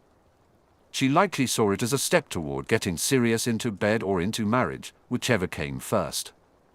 Amelia figured Sirius was too focused on Harry and the situation with Voldemort to entertain any romantic involvement, and that Nora was likely to be very disappointed. The Black alliances with Gibbon, Selwyn, and Wilkes raised eyebrows. Amelia kept her eyes on the minor houses of the Pureblood Alliance, anticipating that most would be signed up by the October session. Dullard moved on. Bunting's proxy was named, Longbottom announced a similar mutual aid and support alliance with Zabini, and Livingston formally announced his heir. Finally, it was back to Sirius, this time in his role as the regent of the House of Potter. Sirius rose from his seat and smiled sharply. The House of Potter is pleased to announce the addition of the following members to the Potter Political Alliance, the ancient and noble houses of Cavendish, Greengrass, Goldstein, Riquet, Smith, and, including the House of Zabini and the Order houses of Ample, Belby, Brocklehurst, Bunting, Carter, Davidson, Farley, Higgs, Livingston, McNeil, Sampson, Toke, and Warren. Amelia looked around as the rest of the Potter Alliance rose. The new alliance members stood up to be counted, and the heirs of age and present made their way to the floor. Who speaks for these houses? Sirius asked. Daniel Greengrass straightened his shoulders. I, the head of the House of Greengrass, speak for these houses, he replied.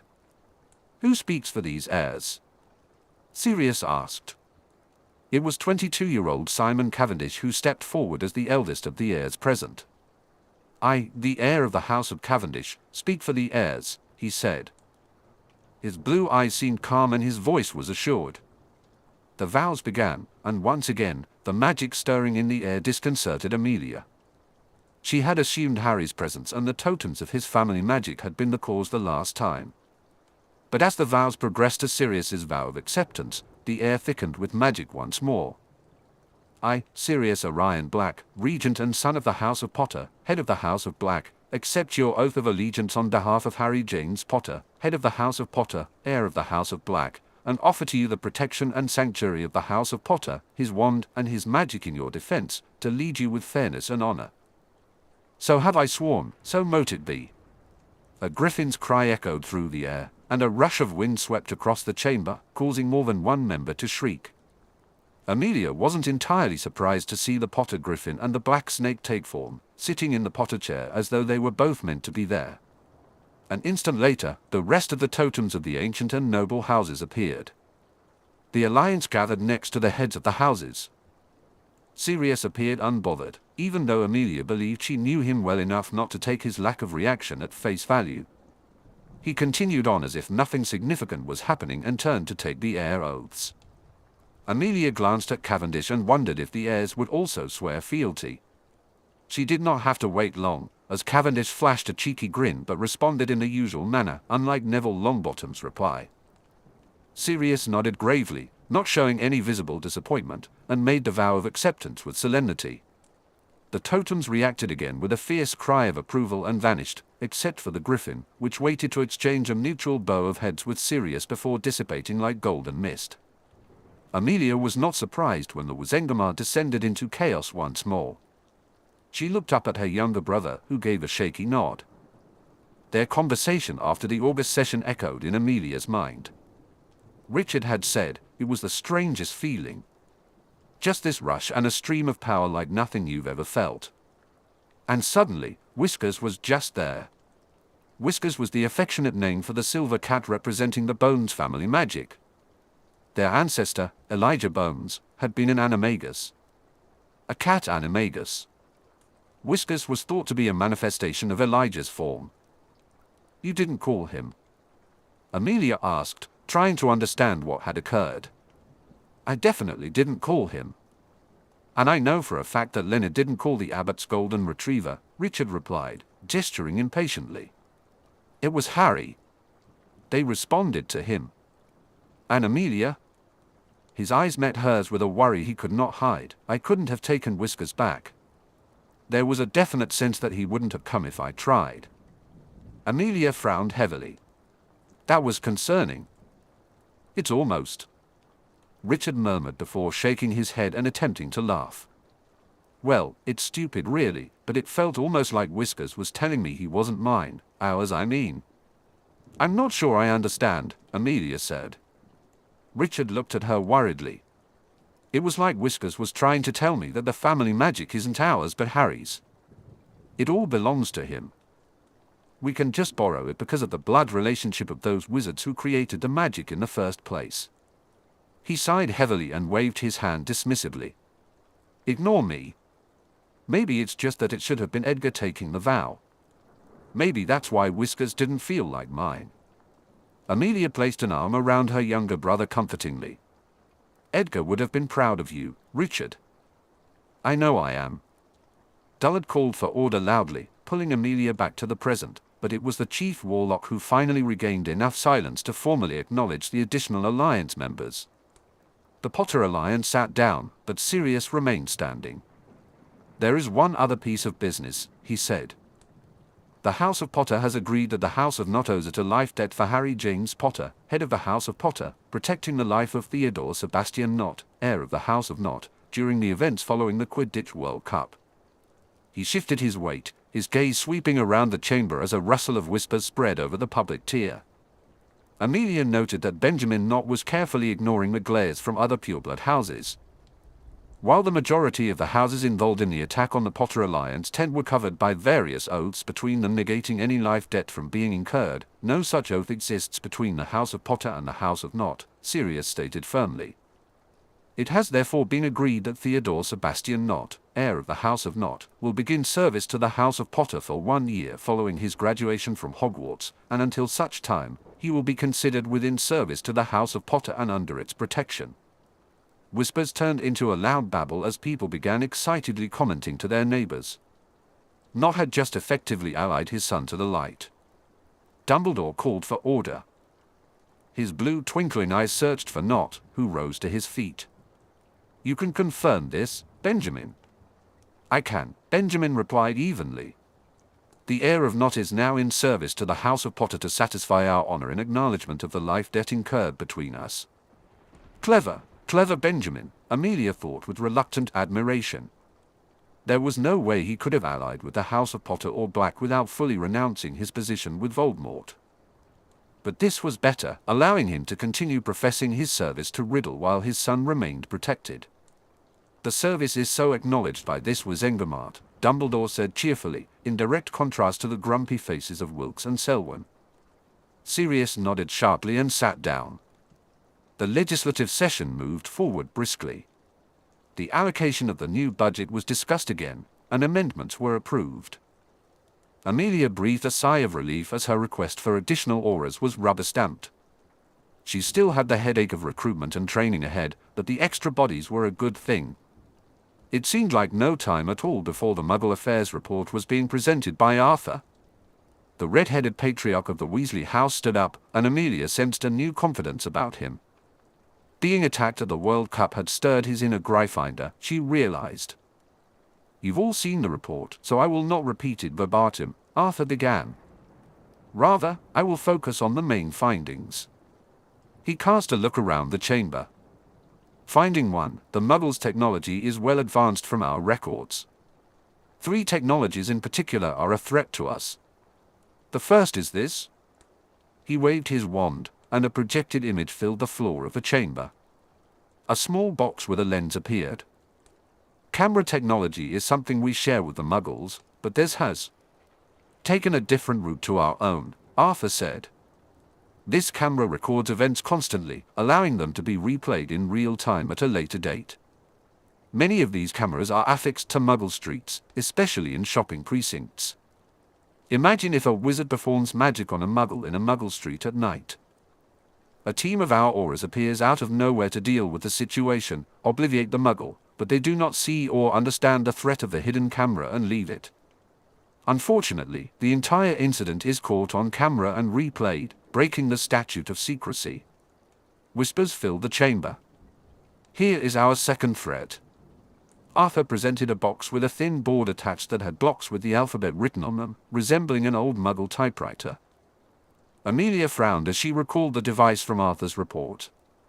This is a computer. It is linked via Muggle communication technology to all other computers with a simple command, Arthur continued. Simultaneous communication with something they call the World Wide Web. Pictures may be uploaded and viewed all across the world. Imagine that a picture of the night I just described is uploaded onto this device and shared. Not only would our world be revealed here in Britain, but all across the globe. The Muggles believe this technology will only increase in popularity and improve. The projection changed to show a long-pointed device. This is a missile. It carries an explosive bomb known as a nuclear weapon, Arthur explained solemnly. It can be fired from land in one country or from a Muggle flying machine, targeting another country with specific coordinates. Upon exploding, it will destroy all life in the impact zone. He straightened. The Muggles have already used this on themselves during their last World War. They killed over 100,000 of their own kind. There was a stunned and appalled silence. We have no defense against this weapon or against many of the other weapons they have developed or the other technologies that I have shared with you, Arthur said. That must change. We must protect the statute of secrecy and find a way to defend ourselves. Protect ourselves against Muggle technology. He dismissed the projection. To that end, the Muggle Affairs Committee is proposing a new Department of Muggle Affairs. It will have 3 main objectives. Firstly, to establish better relations with the Muggle government to ensure their scientific and technological knowledge is shared, so they work with us in protecting our secret. Secondly, a Muggle Research Department will be set up jointly with the Department of Mysteries to document Muggle technology and find ways to counter it. Thirdly, a Muggle Law Enforcement Task Force will be established in conjunction with the DMLE to focus on all aspects of Muggle and Wizard policing issues, including the misuse of Muggle artifacts. The budget projections for the next year are in your reports, including startup costs. I seek permission today to proceed with the setup of the department. Cornelius sprang to his feet. The proposal has the support of the ministry. Bertie rose from his chair. And the Department of Mysteries. Amelia got up. And the DMLE. Dumbledore nodded sagely. Thank you. Shall we open the floor to opinions before we take a vote? Sirius immediately held up his wand and was recognized. No matter what the details of our political agendas may be, one thing is consistent across this entire chamber, our desire to protect our children. Sirius continued, whether we think of Muggles as inferior or simply different, we cannot deny that they have advanced in technology while we have failed to keep pace. They pose a threat to the secrecy of our world, and if they discover us in the worst possible way, they have the ability to destroy us completely. We need a closer relationship with Muggles if we are ever to catch up, understand their science, and figure out how to counter it with our magic. We need this new department to ensure the safety of our world and our children. He paused, sending a sweeping gaze around the chamber. Amelia's lips twitched as she watched him captivate every person there without a word. Sirius sat down. Any further contributions to the discussion? The debate? Dumbledore asked. No one signaled to respond. The silence was a powerful acknowledgement of Sirius's influence. He had managed to silence even the most vocal critics before they could voice their opinions. Dumbledore's thin white eyebrows raised in surprise. Then we shall vote. The department soon received official approval. Cornelius stood up. Thank you all. I appoint Arthur Weasley as the head of the new Department of Muggle Affairs and... Objection! Simon Wenlock interrupted, rising to his feet. Known as a member of the Pureblood Alliance, his father had fled to the continent to avoid being marked by Voldemort. He was not labeled a Death Eater. Amelia wondered if he could be the mysterious suspect troubling Harry. Wenlock's dark eye scanned the chamber and landed derisively on Arthur. We all agree that this new department is vital to our security. Are we prepared to risk that by giving its leadership to a wizard known for his love of muggles? The chamber erupted in chaos. Most of the light side stood up, shouting at Wenlock, while others from the Pureblood Alliance joined him in exchanging insults.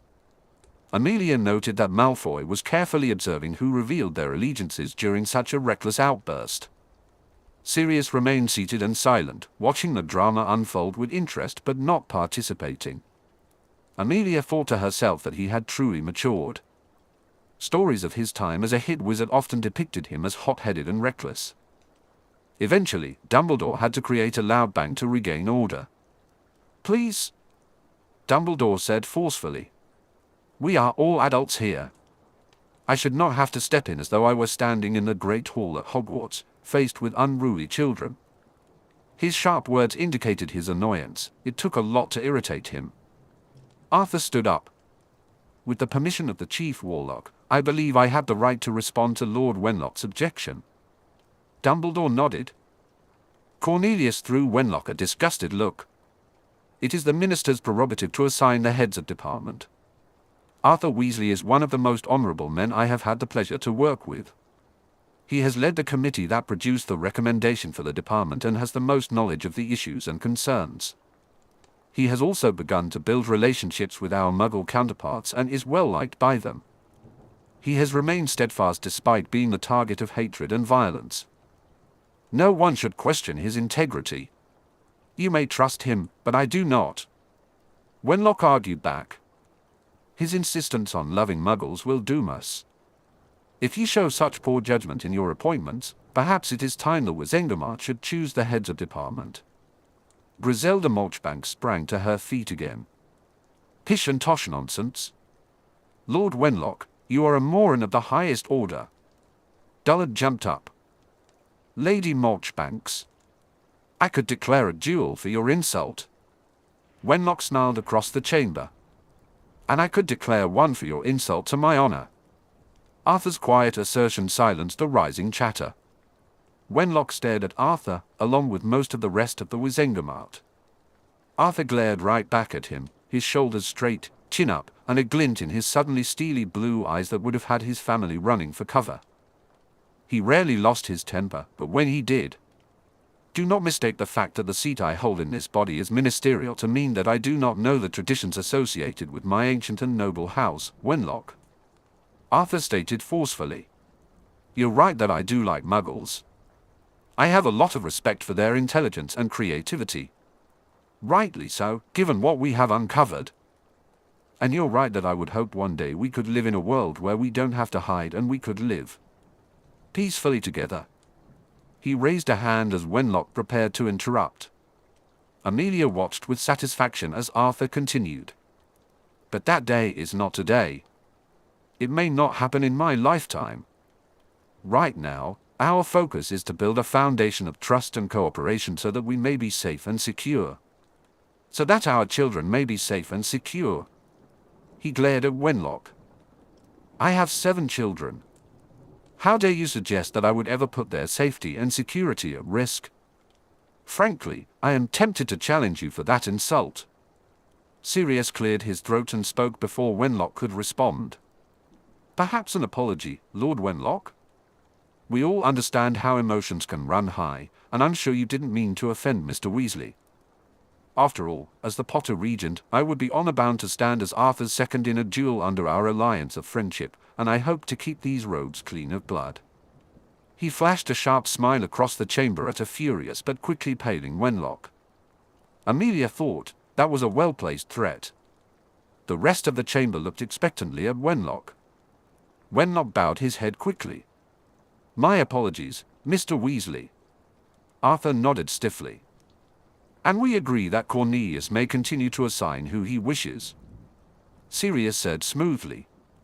After all, I believe we all want this body to stay focused on our legislative and judicial duties rather than undermine ministerial authority in these matters. I share that view, Nott said, sending Wenlock a disgusted look, possibly for the boldness of his attempt to depose Weasley rather than the attempt itself. Wenlock cleared his throat. I withdraw my objection entirely. He sat down, trying not to appear as if he were in full retreat, but failing. As I was saying, Cornelius said brightly, I appoint Arthur Weasley as the head of the new Department of Muggle Affairs, and I trust you will establish the department and staff it appropriately. A collective sigh of relief filled the chamber. The legislative portion of the session is now concluded, Dullard announced. We will move on to judicial matters. The only item on the agenda is the formal permission of the Wizengamot for the tribunals provisionally scheduled for tomorrow. Director Bones. Thank you, Amelia said as she rose to speak. As you are all aware, on the night of the Quidditch World Cup, Aurors and hit wizards apprehended for men dressed in dark robes and white masks. 2 were torturing Muggles, and 2 were torturing a Muggle-born family. While there is no evidence linking these attacks to the fire set at the stadium or the attack on Lord Potter or the Weasley family, to ensure a fair trial, many of you present will need to recuse yourselves.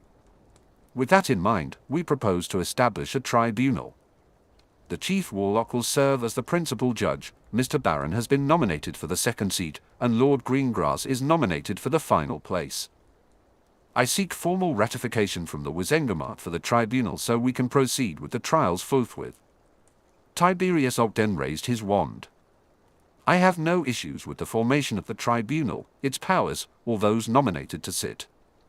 However, I am concerned about the lack of transparency, as the proposal insists that the tribunals be held in courtroom 10, with the public barred and without the members of the Wizengamot present. I would like to propose an amendment for the Wizengamot to elect a witness, and I propose that Lord Black be that witness. Amelia noticed the gleam in the old wizard's eye and was not surprised when the motion was seconded by Norman Wilkes. Nobody can argue that Lord Black does not believe in justice, Wilkes said before taking his seat. Is Lord Black agreeable to standing as a witness?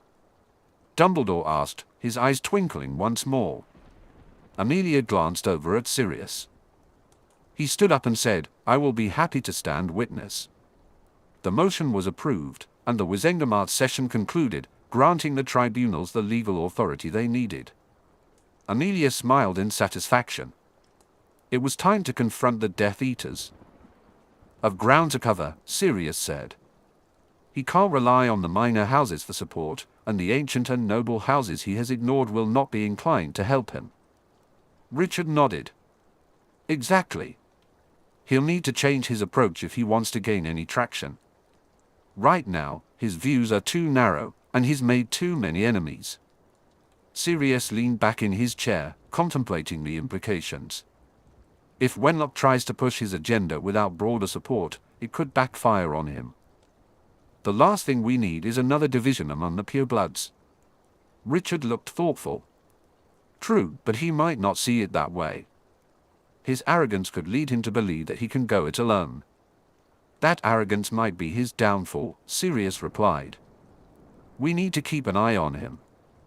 If he starts gathering support, we may have to counteract it before it becomes a real threat. Richard agreed. Let's keep each other updated on any developments. We can't afford to underestimate him. Sirius nodded. Right. Let's focus on our own alliances and make sure we're prepared for whatever comes next. I have work to do, Sirius said with satisfaction. He considered getting Malfoy to handle some preemptive negotiations with the minor houses that followed the Pureblood Alliance. He also planned to speak with the neutral bloc. They wanted the minor neutral houses in the Alliance anyway. Do you really think he'll try to build an opposition? Richard asked seriously. Grandfather used to say that nature abhors a vacuum, it fills it immediately with whatever rubbish it can find, Sirius replied dryly. The fact is that we disturbed the natural order in the Wizengamot. Wenlock was probably content to sit on the sidelines while Lucius held a strong position with the other pureblood houses, but now... I see what you mean, Richard sighed. Even if he does set up an opposition, we should be able to ensure it remains a minority. That's something for us to discuss at the next Alliance meeting, Sirius commented. Richard fidgeted, hesitated, and finally decided to ask whatever was on his mind. Something else for us to discuss is whatever is going on with the family magic. He was thankful he had plenty of practice keeping a straight face during all his years of pranking. Oh. Sirius responded. The Griffin and the Snake showing up in the Potter seat as though they're substituting for Harry? All of our family magic responding to the call of the House of Potter. Richard said dryly. Need I go on?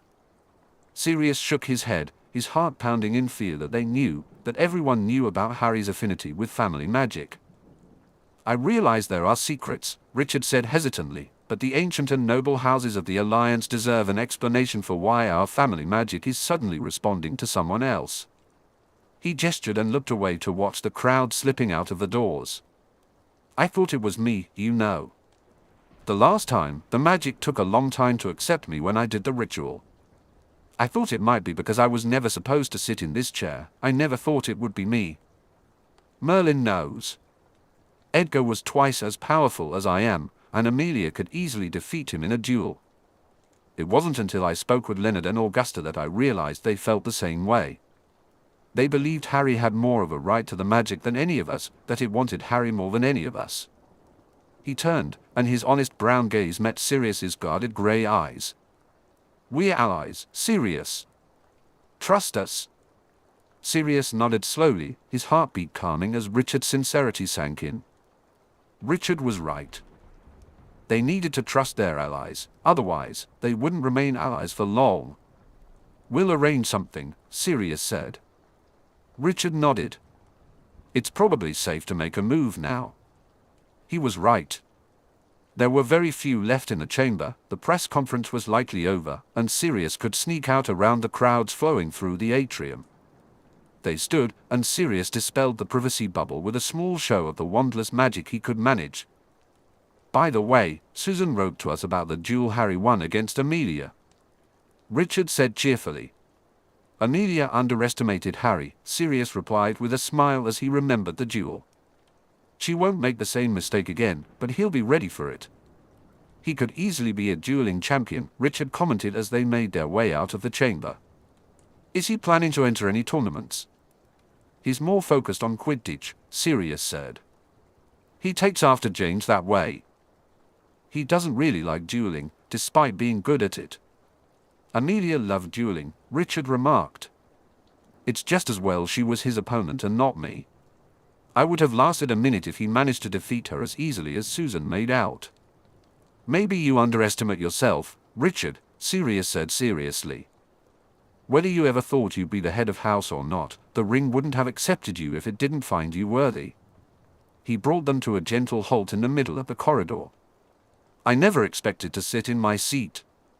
Either, Richard said, giving a grateful nod as they started walking again. Sirius's eyes widened at the sight of the redhead approaching down the corridor. Richard patted his shoulder, realizing he was about to be pulled into something. I look forward to our next meeting, Richard said. Thanks, Richard, Sirius replied absently as they drew level with Bill. Richard acknowledged the Weasleyer with a nod and continued walking while Sirius stopped to talk with him. What are you doing here? Sirius asked, concerned. I thought you were still confined to bed rest. He really didn't see how Bill could have sneaked out of the burrow, where he had been recuperating under Molly's watchful eyes. Bill winced and waved off Sirius's imminent remonstration. I had an appointment at St. Mungo's. Sirius backed down but noticed the faint sheen of sweat on Bill's brow and the pale, sickly complexion beneath his freckles. Bill was anything but fine. Besides, Bill continued, they say everything's on track. I should be back at work next Monday. I just popped down to tell Caro. He grimaced. You know they've put Lawrence on sick leave? Yeah, Sirius nodded. He refused to take any more of the potion Snape created for him. Since the third member of the treasure team had purposefully put on a cursed ring to activate the resurrection stone to see his dead daughter, Sirius wasn't surprised. He fully believed that the dead held more attraction for Lawrence than the living. If it weren't for Harry and Remus, Sirius had a horrible feeling he could relate more than what was considered healthy. They think he won't see you, Bill continued sadly, taking a deep breath and shaking his head.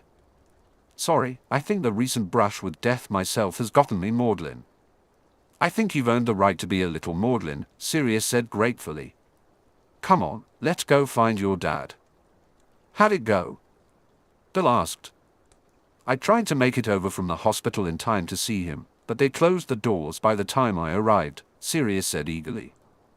As they walked to Arthur's office, he shared the news about the Wizengamot session. Once they were inside the office and alone, he explained about Wenlock and the duel of honor that had been narrowly avoided. Bill blinked in shock, sinking into the visitor chair with visible relief. My dad almost called out Lord Wenlock. I swear, Sirius replied, holding up a hand as he perched on the desk.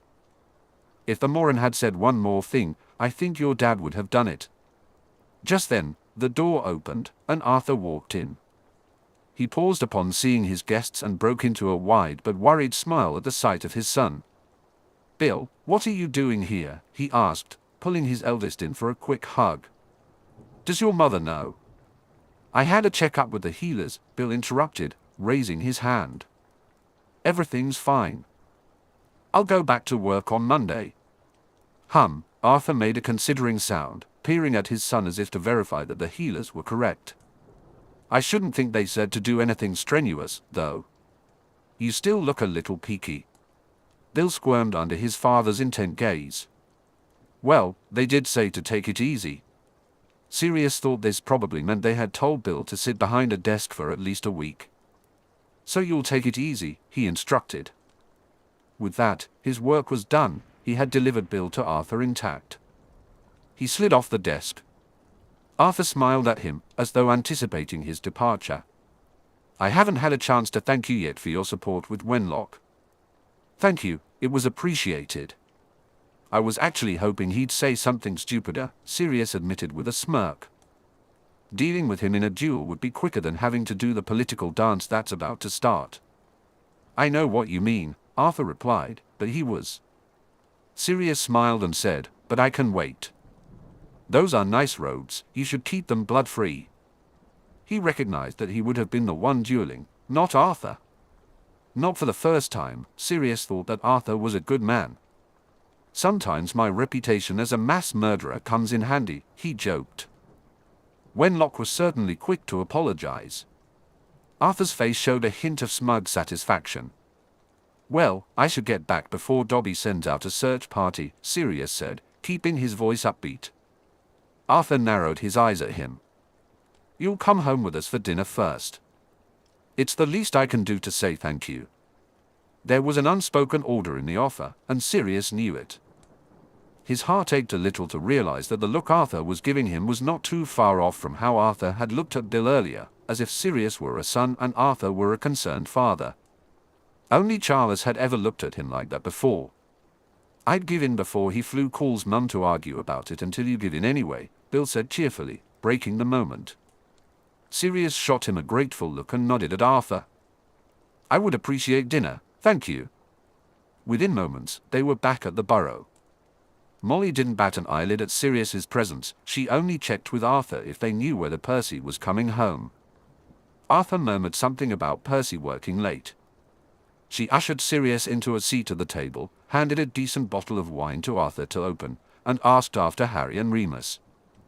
Sirius spent most of the delicious meal of pork chops, mashed potatoes with roasted vegetables, and a divine cider sauce talking about the kids and the dueling lesson with Amelia. He noticed that Molly soaked up every word, and while Arthur was less obvious, it was clear that he missed his children. Sirius thought, with a wave of parental empathy, that he should create a set of communication mirrors. Sirius considered the Weasleys, thinking that the Weasley children might not appreciate their mother calling every night to check on them. For dessert, they had a warm apple upside-down cake with thick double cream. Sirius managed to eat some, but his stomach soon reminded him that he hadn't eaten much in the past week and was very full. He somehow finished the remainder and patted his stomach comfortingly, silently promising it a stomach soother when they got home. Bill pushed his pudding away half-finished. "I think I'm going to head up and have an early night," he admitted, looking a bit embarrassed.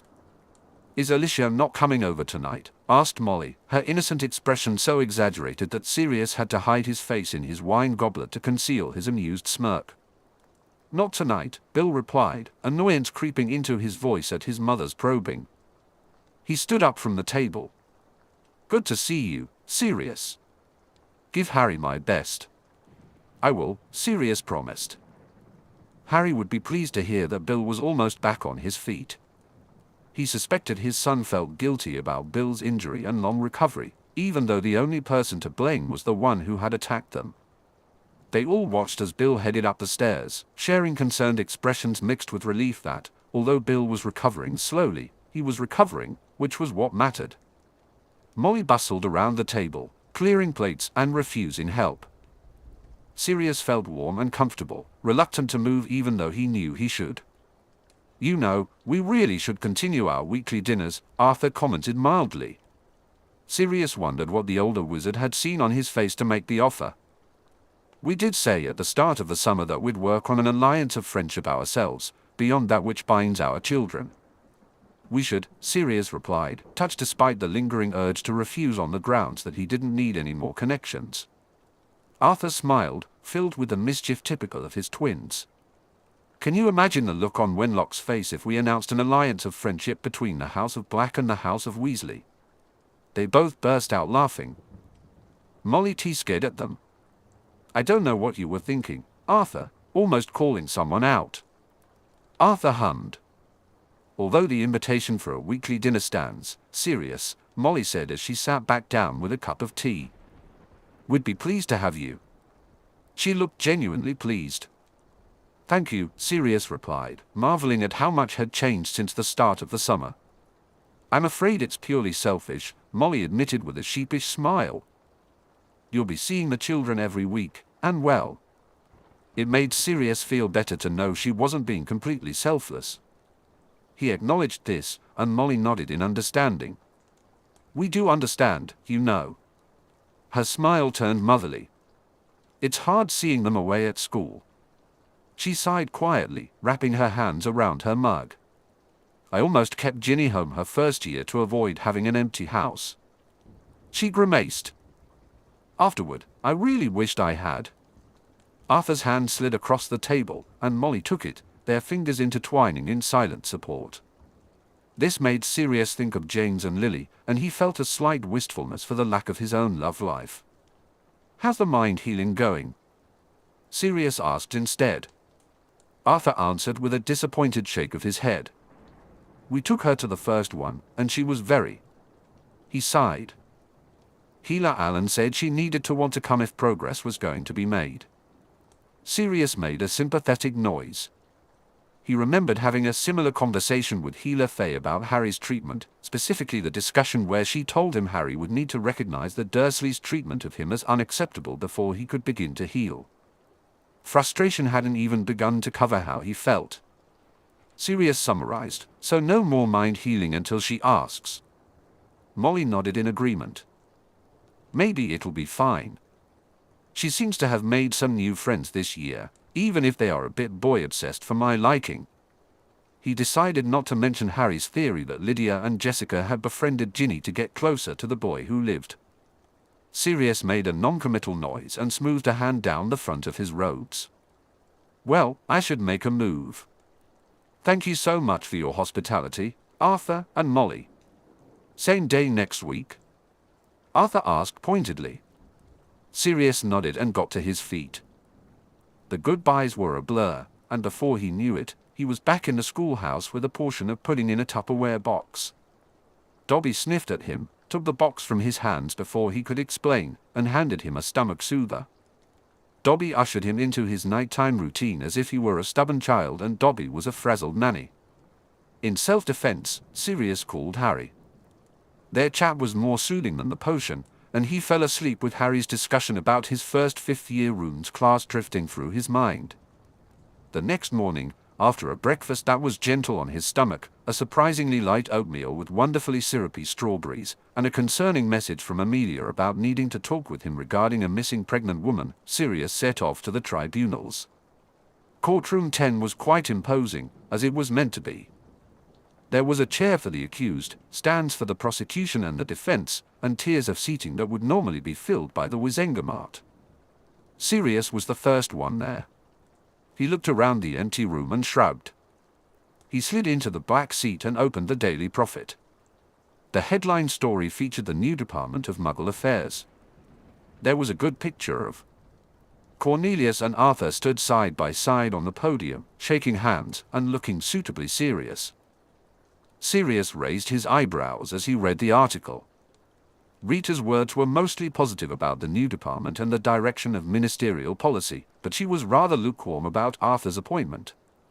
Wenlock's challenge was included as a side story. Another problem to solve, Sirius mused.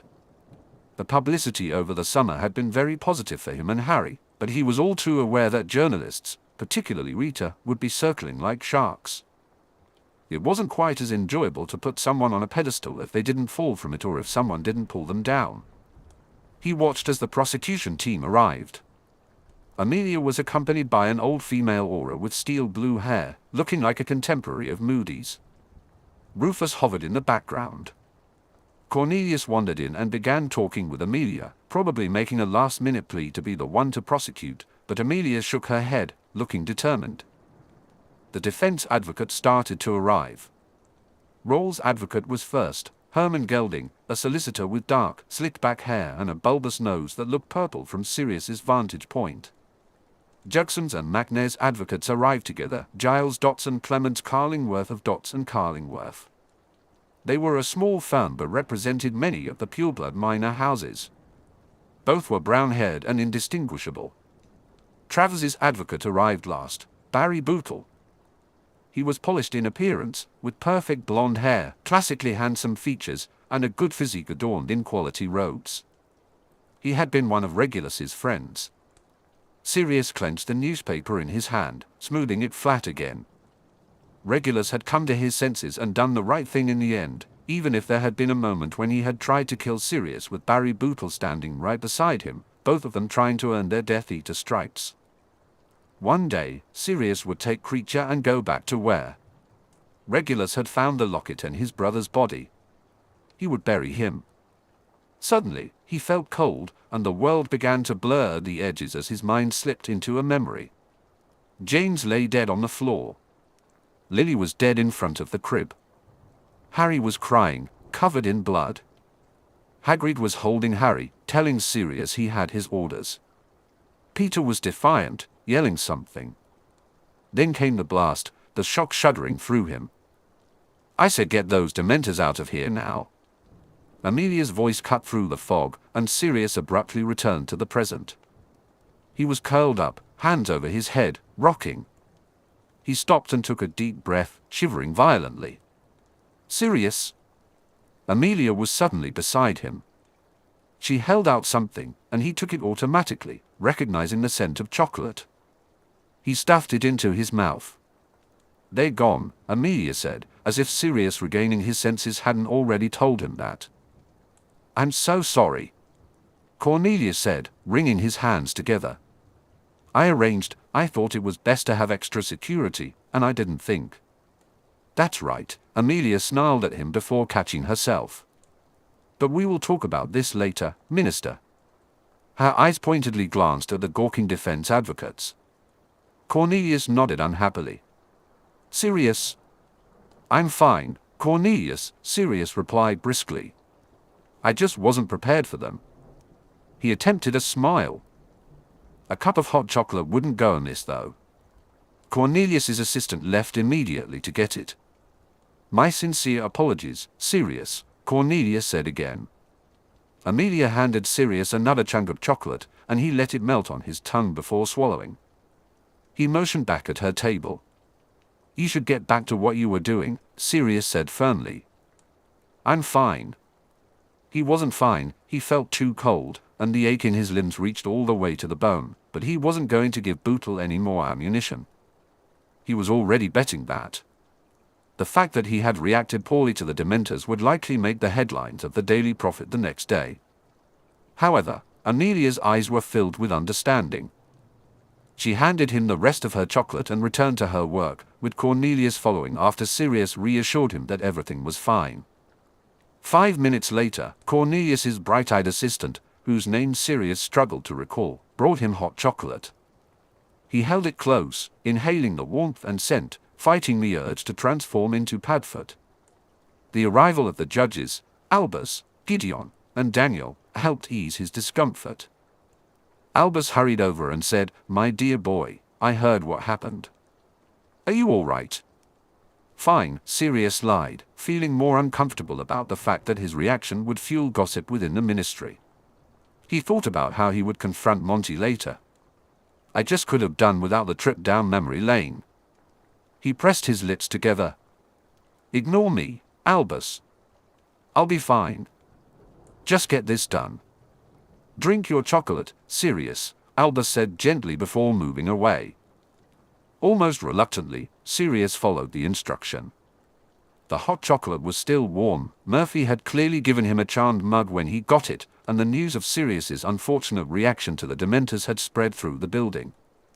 Seeing Albus reminded Sirius that he needed to discuss the Elder Wand with his former headmaster.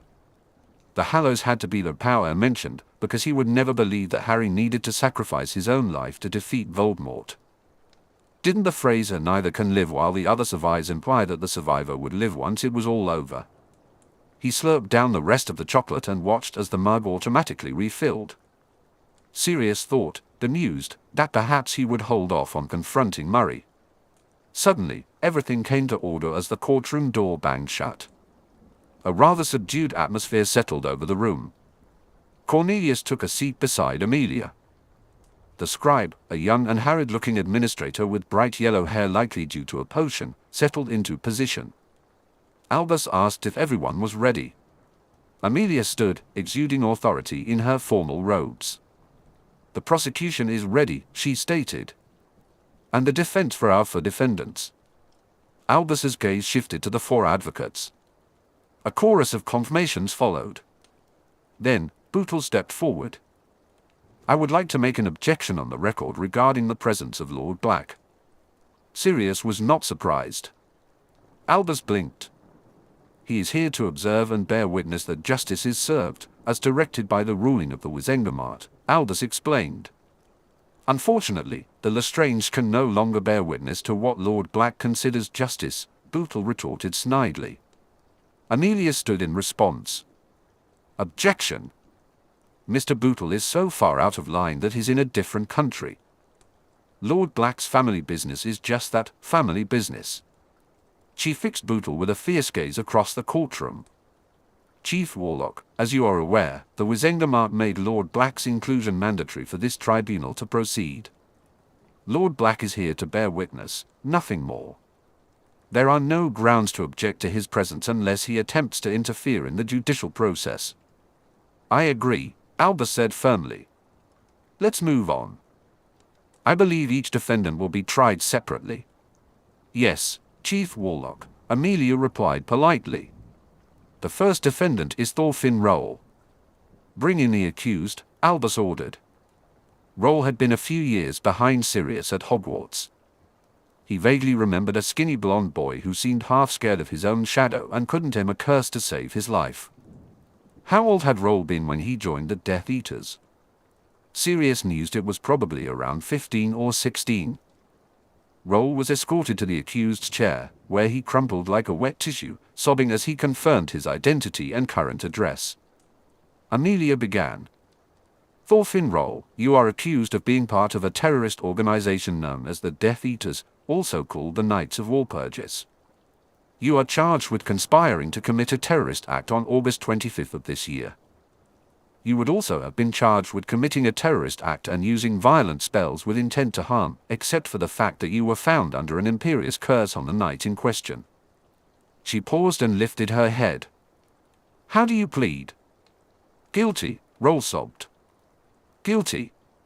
Sirius felt an urge to tell him to be stronger and took a swallow of hot chocolate to keep himself quiet. In your own time, please confirm this signed confession I am entering into evidence, Amelia said, handing a sheet of parchment to Albus. He replicated it and passed a copy to Gideon and Daniel. I joined the Death Eaters when I was 15, Rowling admitted, looking down. I was taken by my father to a group initiation where I received the Dark Lord's mark. This meant that at 15, Rowling had killed someone. I don't really remember that night, Rowling said hesitantly, glancing at his solicitor. Gelding stood up. Let it be known to the court that Thorfinn Rowling was previously judged as a minor and forced to take the mark following the events of Halloween 1981. The court so notes, Albus said formally. Recently. Rowling avoided their gazes. The mark has hurt and grown darker. Everyone thinks he is gaining in strength, the Dark Lord, that is. We had to do something so he wouldn't be angry. We asked Gideon, questioning Rowling as was his right as a judge.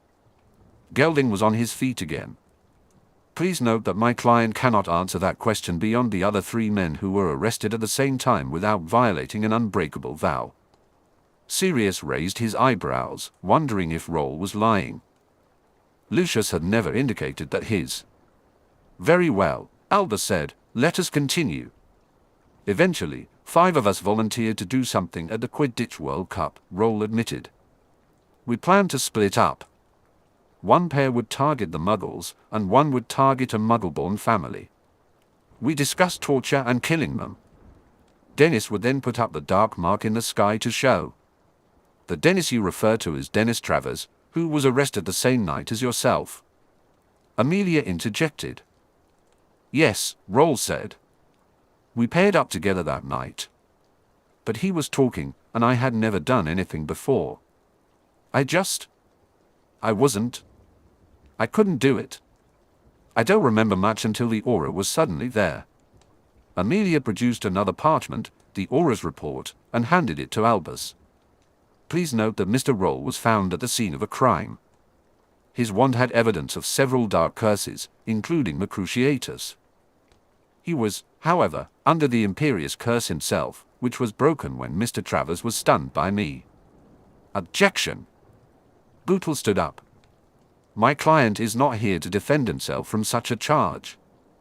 I was under the impression that was why you had to be present, Amelia pointed out. For the record, I wasn't aware that I had actually made any kind of charge against your client. She pinned him with a stern gaze. Yet.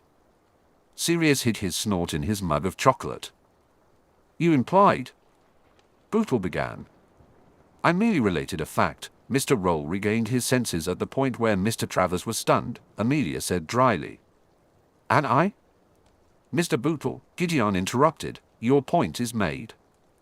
I think the Chief Warlock, Lord Greengrass, and I are capable of understanding that an implication is not a formal charge. His eye swept to Amelia. And we are also capable of separating implications from actual evidence. I suggest we move on. Amelia nodded briskly. Mr. Rowling, you mentioned that you were paired with Mr. Travers. Who formed the other pair? Arnold Jugson and Walden McNair, Rowling stuttered. Objection! Dotson Carlingworth stood up. Sit down, gentlemen. Gideon said firmly. You have no cause to object to an identification, and you can challenge in cross-examination. Amelia looked pleased as she took her seat. Mr. Gelding, your defense may begin, Albus instructed. Mr. Rowling, Gelding began gently, why did you volunteer to demonstrate loyalty to the Dark Lord? My father. Rowling swallowed hard. My father failed a mission once back then. His stricken face looked up suddenly. The Dark Lord killed my mother to teach my father a lesson. When the mark grew dark, I was I was scared. I have a wife and a son. I thought if we could prove ourselves to the Dark Lord, if I could prove my loyalty, then perhaps my family wouldn't pay for my sin. Sirius winced. It was hard not to feel sympathetic. On the night of the World Cup, Mr. Roll, why did you change your mind? Gelding asked softly.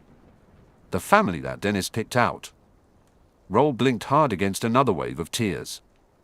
The boy is the same age as mine, and Dennis wanted, he said we had to kill him. I couldn't, I'm a child. He was just a child. Objection. Bootle said again. Gideon stared him down, visibly perplexed. On what grounds? Gideon asked. This is hearsay against my client, Bootle replied, shifting his weight. Which we will address when we get to your client, Daniel pointed out. As Gideon has already stated in much politer terms, we are not idiots. Sit down. Bootle shot him a furious look but complied. Gelding cleared his throat. After the suggestion was made, what did you do?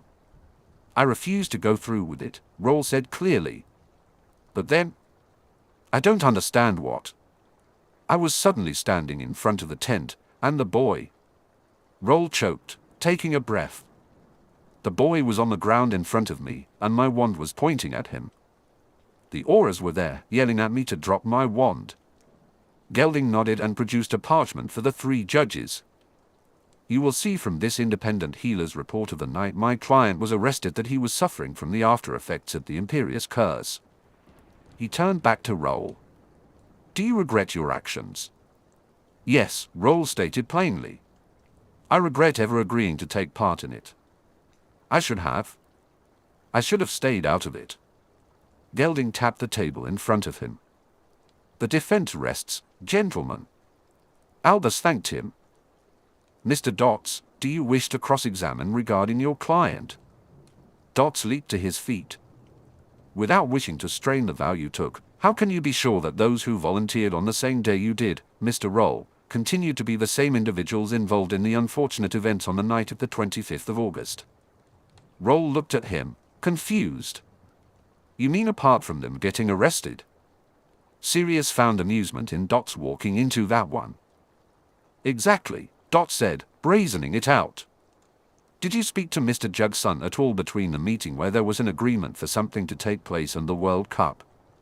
No, I only met with Dennis, Roll admitted, still looking confused.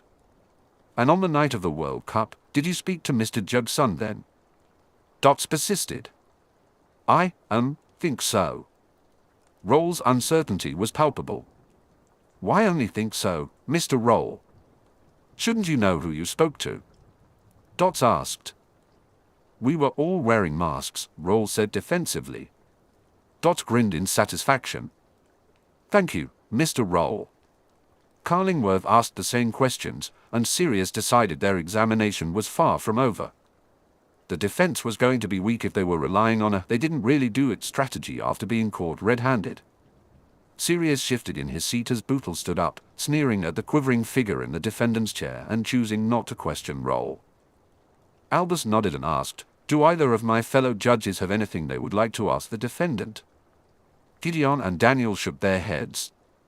Albus continued, then, since the defendant has pled guilty, my fellow judges and I will deliberate the sentence. He raised a powerful privacy bubble, obscuring the judges from prying eyes and ears. It was an impressive display of magic.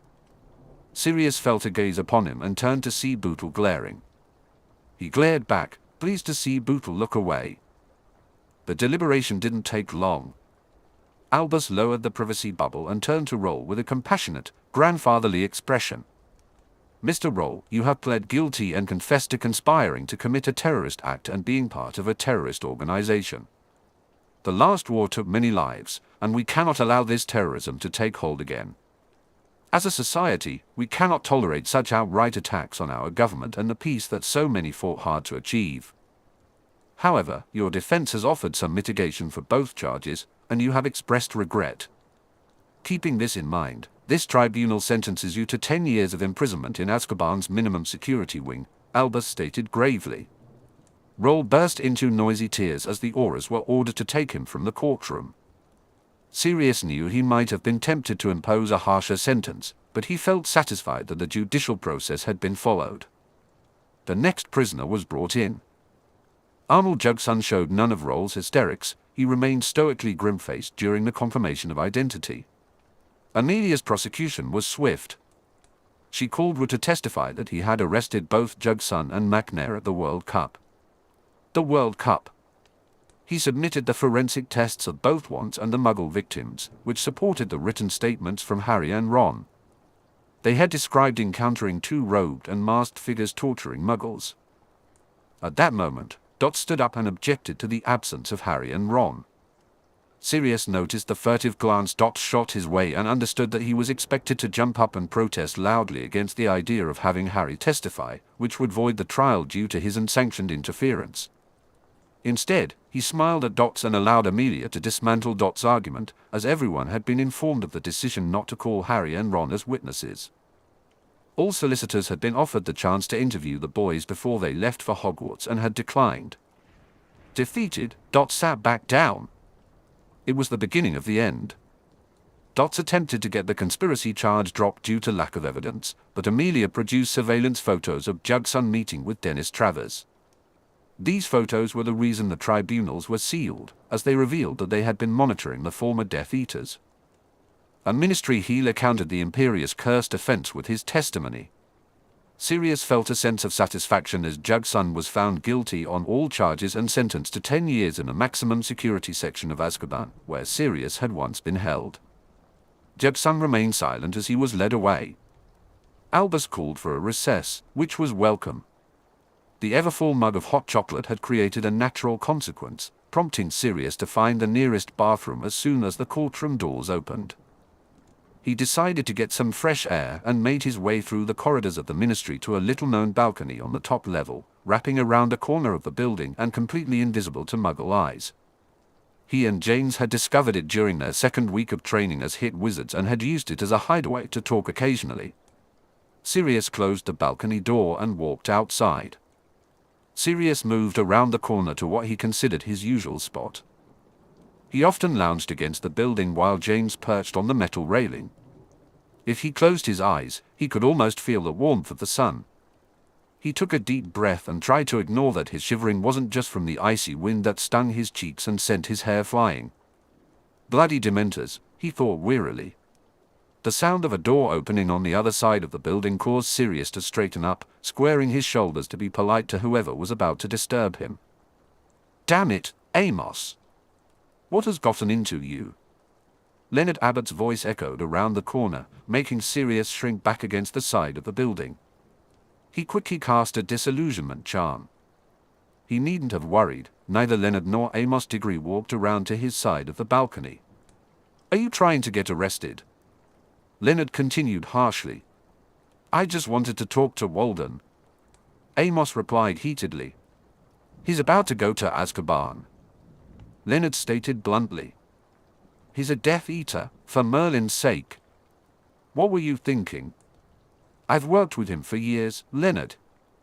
He's sat at my table and talked to my son about Quidditch." Amos argued. "I just wanted to know why." "He's not a bad man, he's always been good at his job," Amos insisted. Sirius understood Amos's bewilderment. Hadn't he felt the same way about Peter? The need to know why had nagged at Sirius ever since he realized Peter's betrayal. And now we know why. "He's a murdering bastard," Leonard snarled. "We don't know what he's done beyond attacking the Muggle-born family," Amos said defensively. Leonard scoffed.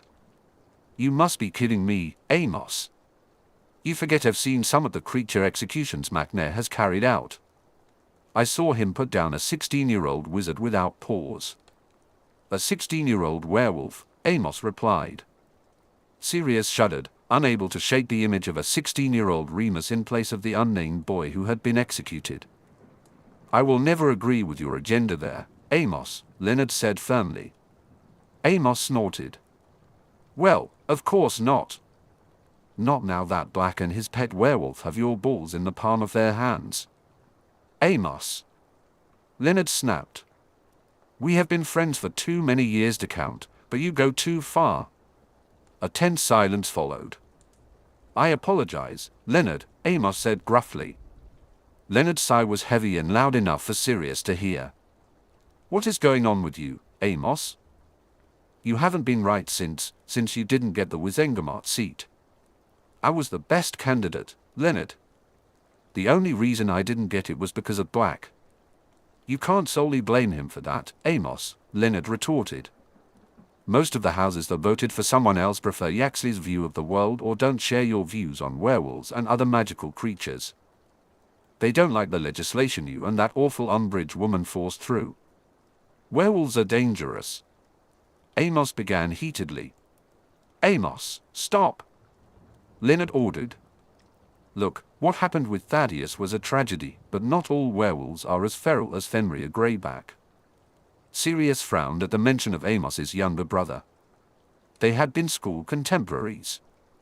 Thaddeus had been sorted into Hufflepuff the same year the Marauders had been sorted into Gryffindor. The last Sirius had heard, Thad had gotten a job on a creature reserve in the Alps.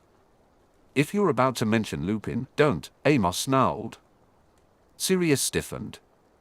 Amos, I'm only going to say this once, don't set yourself against Sirius, Leonard said firmly.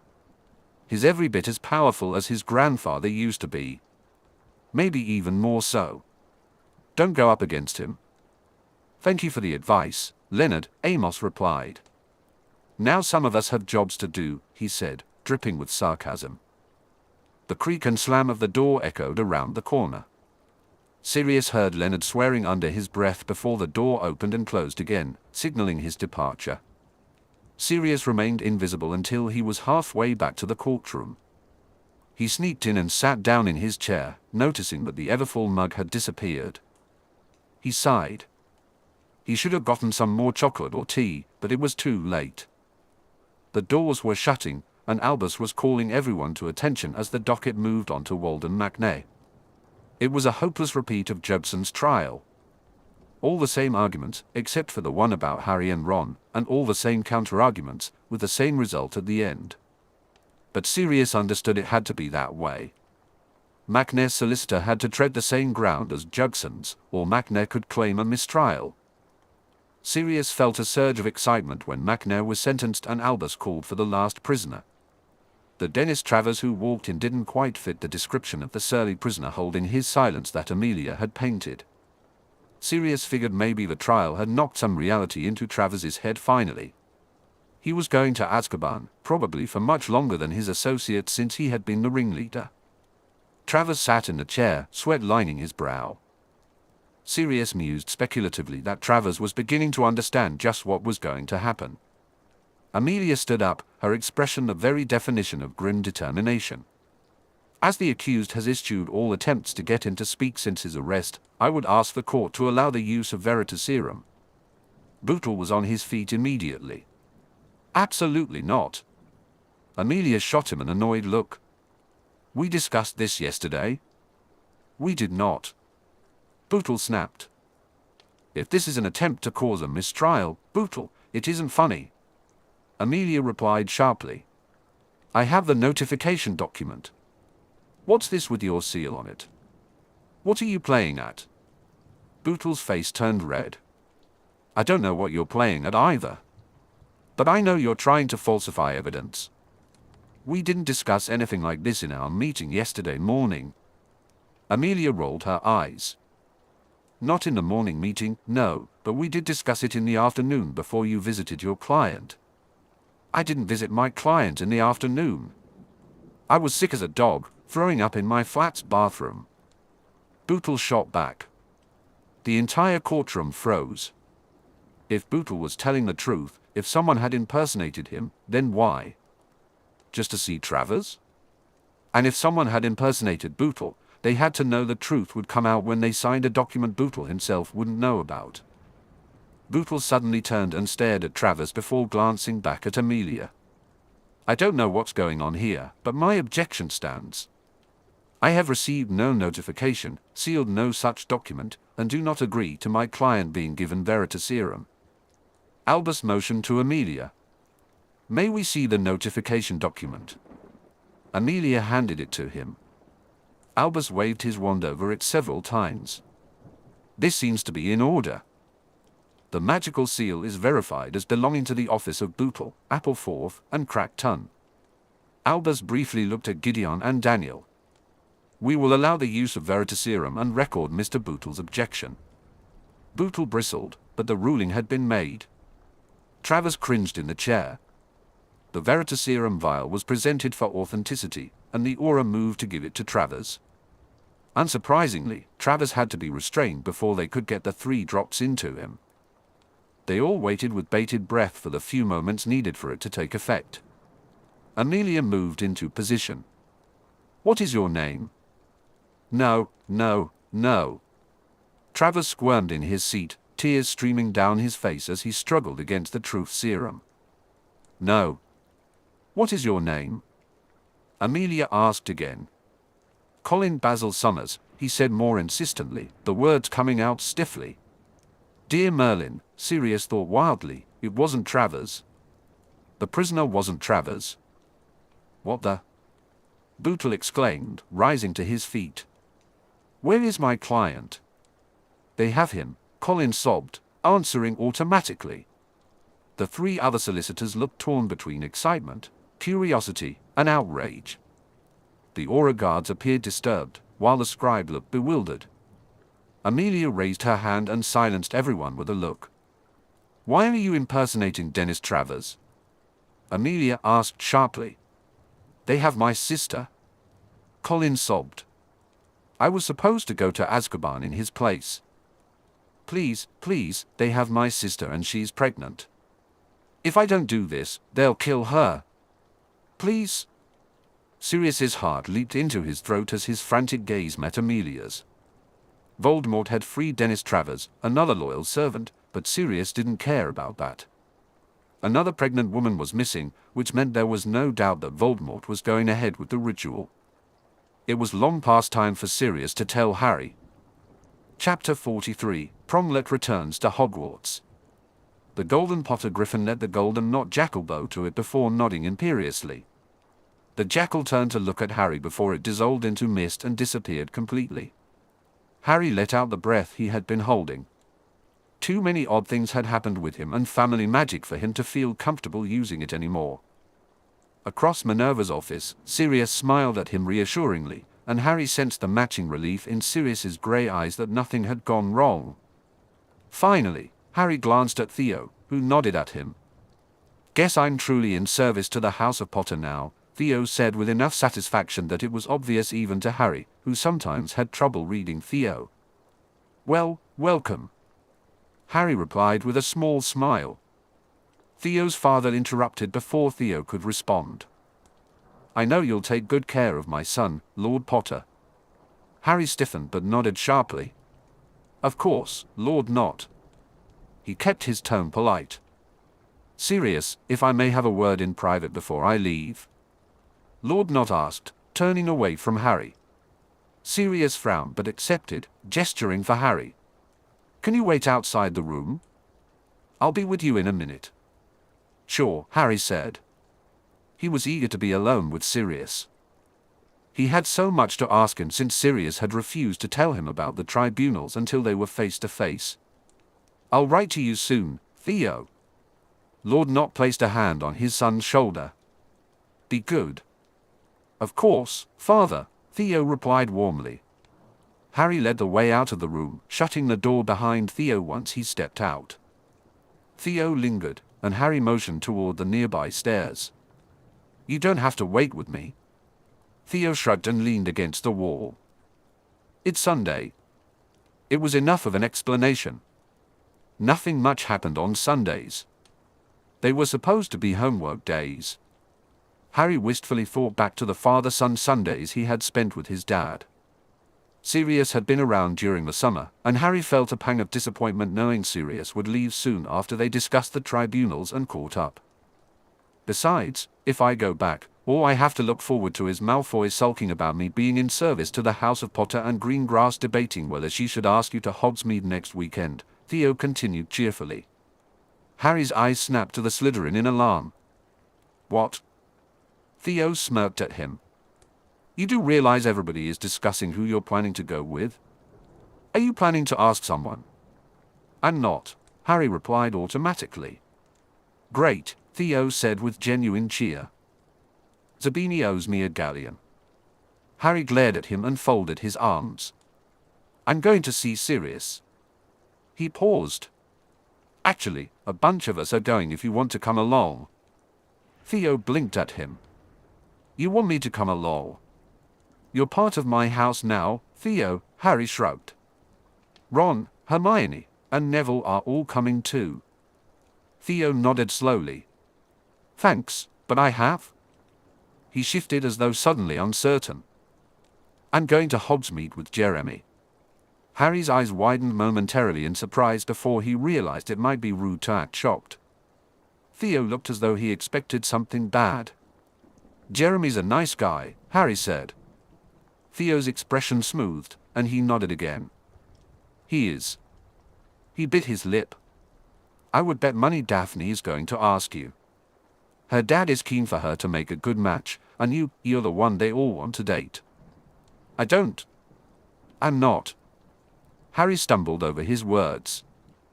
I don't really want a girlfriend right now, he settled on. So, you may want to say that, but you might want to think about dating a few of the girls you trust anyway, Theo advised. Otherwise, the others will think there's hope for them. Really? Asked Harry worriedly.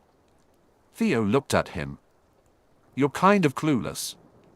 Harry bristled but couldn't really argue with that.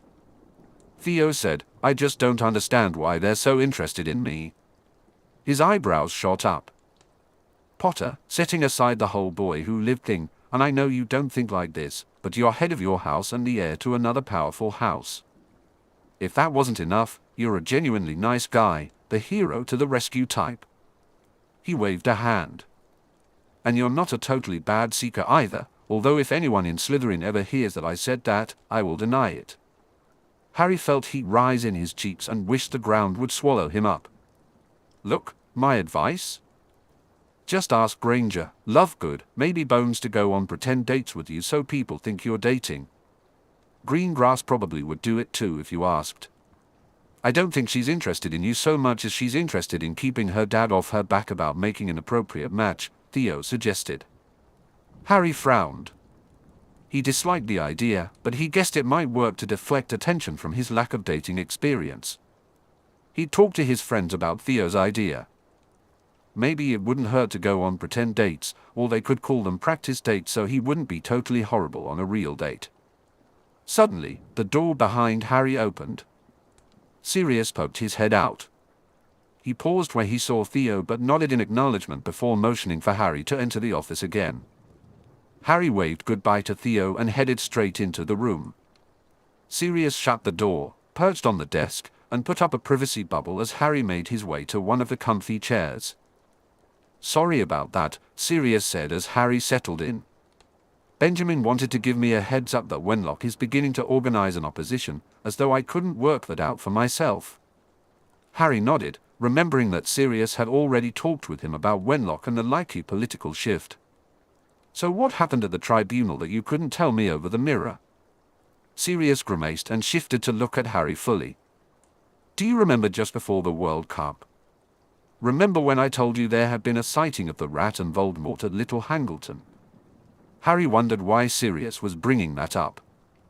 He confirmed with a nod. While they were there, they took the bones of Thomas Riddle. Tom's dad? Harry asked, surprised. Tom's dad, Sirius repeated. Bertie and Albus suggested that it points to a specific ritual to create a body for Voldemort. One that involves the bones of his father and 2 other ingredients. Harry felt a sinking sensation in his stomach. Why do I think I don't want to know what the other ingredients are? One of them has to be taken from an enemy, Sirius said gravely. Me, Harry surmised immediately. Sirius expelled a harsh breath. We think so. He sighed. The ritual is very long and very involved. But the final part requires something from an enemy who has been in fear for his life and tested for the majority of the 9 months before the eve of the summer solstice, which is when the end of the ritual has to take place. Harry felt his heart beating faster. Is that why there have been death threats and the kidnapping attempt? Sirius nodded. We think it was a preemptive attempt. Entering you into the Tri-Wizard tournament is likely the actual goal. The tournament holds all the right conditions to prepare you for the ritual without them doing anything else. Harry wet his lips. So everyone's trying to find a way to make sure I don't get entered.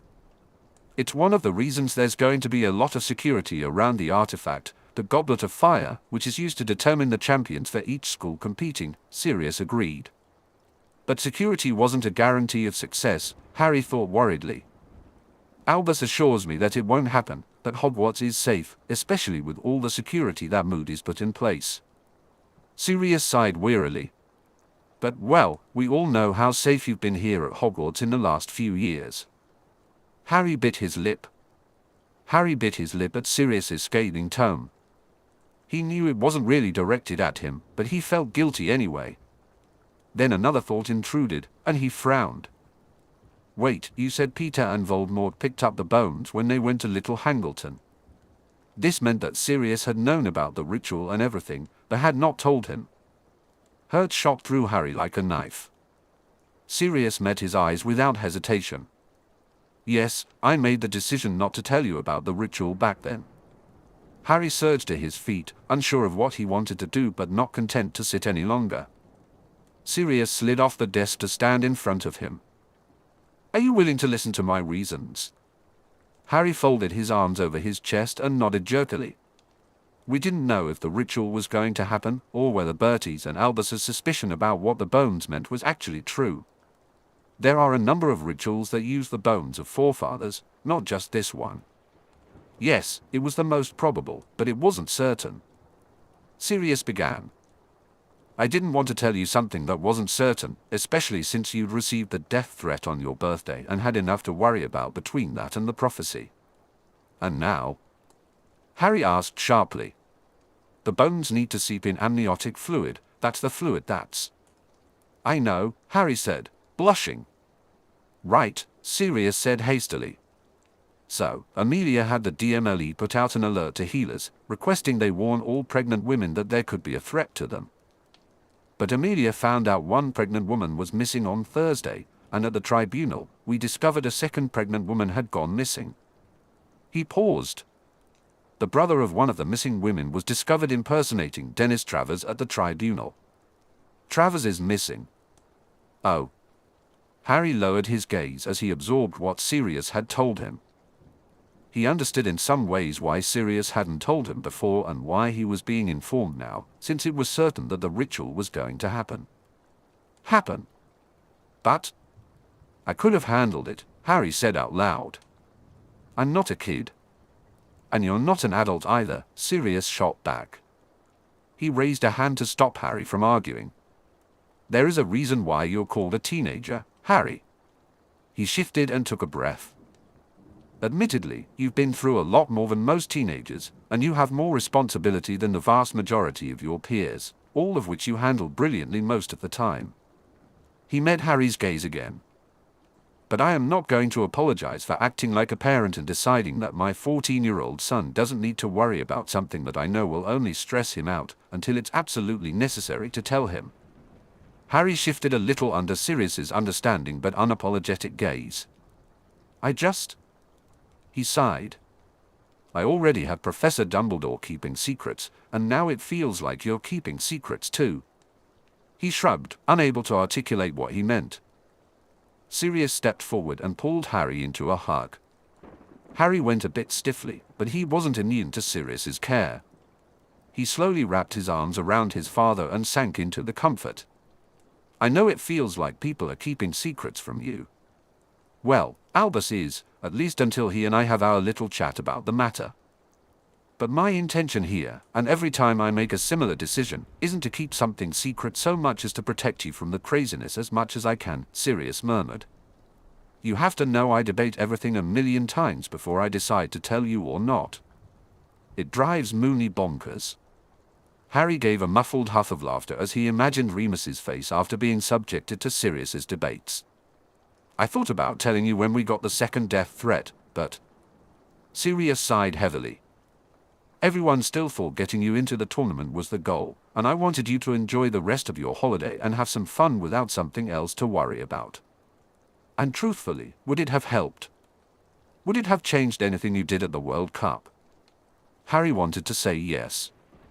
He would have stopped to think about chasing after Ron to check on the Weasleys.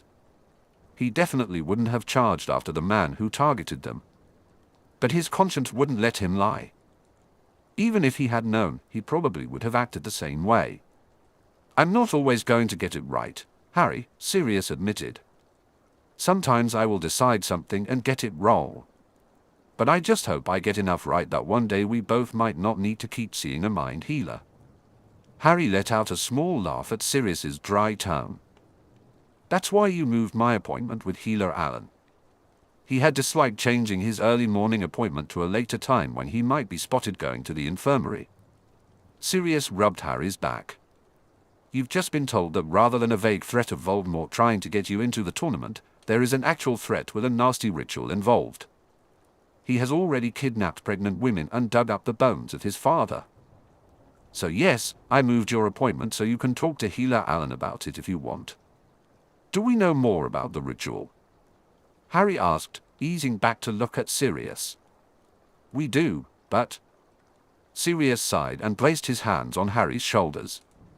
Bertie is still researching to see what the effects would be if we interfere. If I tell you more details than I already have, it may mess with the ritual. Harry frowned. Don't we want to mess with it? Imagine the ritual is like a potion that requires you to stir a cauldron 5 times, Sirius explained.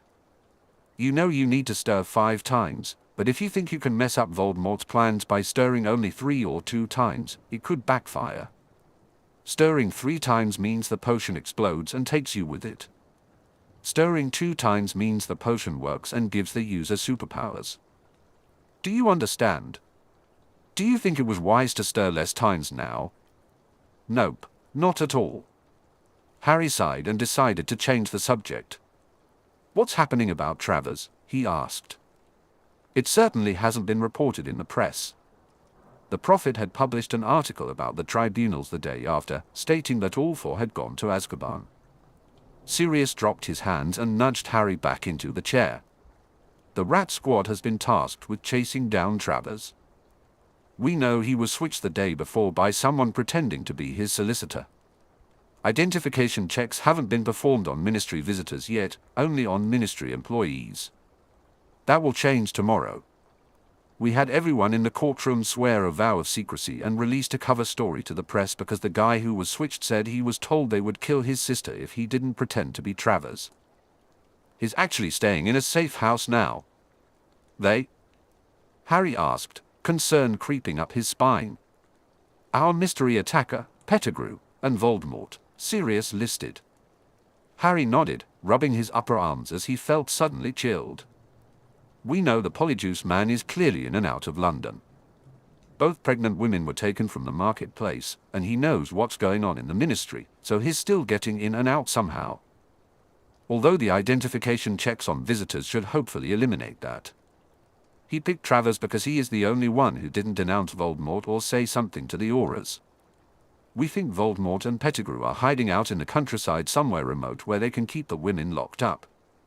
Travers may have been sprung to help guard them, Sirius explained.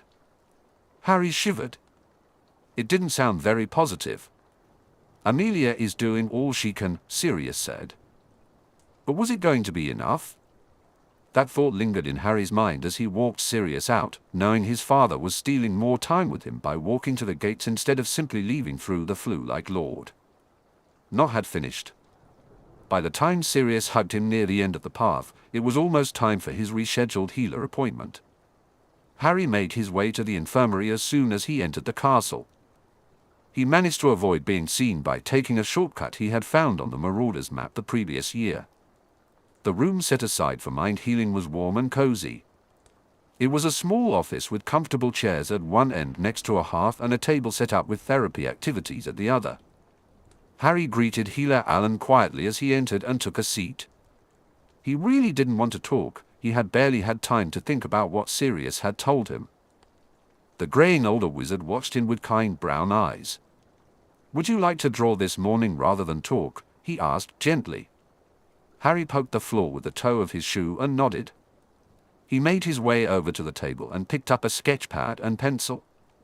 His drawings weren't that good, but the process of focusing on getting the lines on the paper right helped clear his head. His thoughts drifted over everything Sirius had told him. When he finally came back to himself, the paper was filled with a remarkable resemblance to a certain artifact from his past. "May I see what you've drawn, Harry?" Healer Allen asked. Harry walked over and handed him the sketch. He then sat down and burrowed into the cozy chair opposite the healer. "Would you tell me about the drawing?" Healer Allen invited softly. Harry rested his head back on the cushions of the chair and stared at the ceiling. "It's the Mirror of Eris. What do you think prompted you to draw it?" Harry sighed. "What do you think prompted me to draw it?" Healer Allen hummed in agreement, ignoring Harry's surliness because it was fairly obvious that Voldemort threatening his life was the easy connection between what Sirius had told him and the mirror. "All my first year here, Voldemort tried to kill me," Harry said out loud. And now he's doing it again." Healer Allen asked gently, "What did you see in the mirror the first time you looked?" "My parents," Harry replied, his throat tightening. It always hurt to think about the nights he spent in front of the mirror, just gazing. "What do you think you'd see now?" It was a good question, though it caught Harry off guard. Back then, he had desperately wanted a family. His parents had seemed like mythical beings who would come to his rescue and save him from the Dursleys. But he hadn't known about Padfoot or Moony then. He hadn't realized that his stern head of house had once changed his nappy and babysat him when he was just a few months old. Harry didn't yearn for his parents anymore. Why he felt sad about that, he understood it was because Padfoot loved him. Padfoot was who his parents had wanted to take care of him. He had a family. He might occasionally wish his parents were alive to be part of it, but he loved Padfoot. Yet, despite having a family now, one thing hadn't changed. "I want to be able to have a life without thinking about Voldemort, without him trying to kill me," Harry said aloud. He shifted his position to look at Healer Allen. "Every time something good happens to me, he's there, ruining it again." "Neither can live while the other survives," Harry added slowly.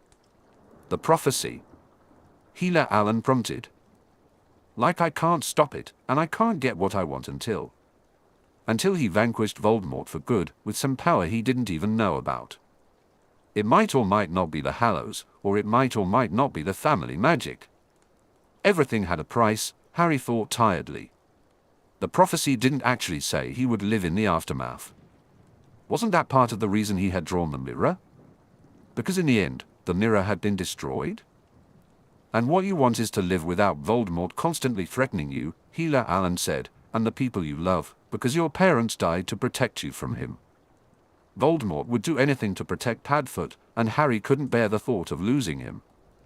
As the session ended, Harry made his way back to Gryffindor Tower, his thoughts still swirling. He walked through the portrait and into the common room, where conversation abruptly ceased at his arrival. He felt his cheeks flush slightly, but there was no one he knew who could explain why he had become the center of gossip. So, he quickly strode across to the staircase and headed up to the dorm, trying to convince himself he wasn't running away from the oddness in the common room. As he entered the dorm room, he stopped short at the sight of Hermione and Neville in front of his trunk, carefully repacking it. Dean and Seamus hovered beside them, occasionally handing over items. "I can't believe Ron did that," Hermione exclaimed. "He had no right to just." "What's going on?" Harry asked bluntly. All four of them froze, and it was almost comical.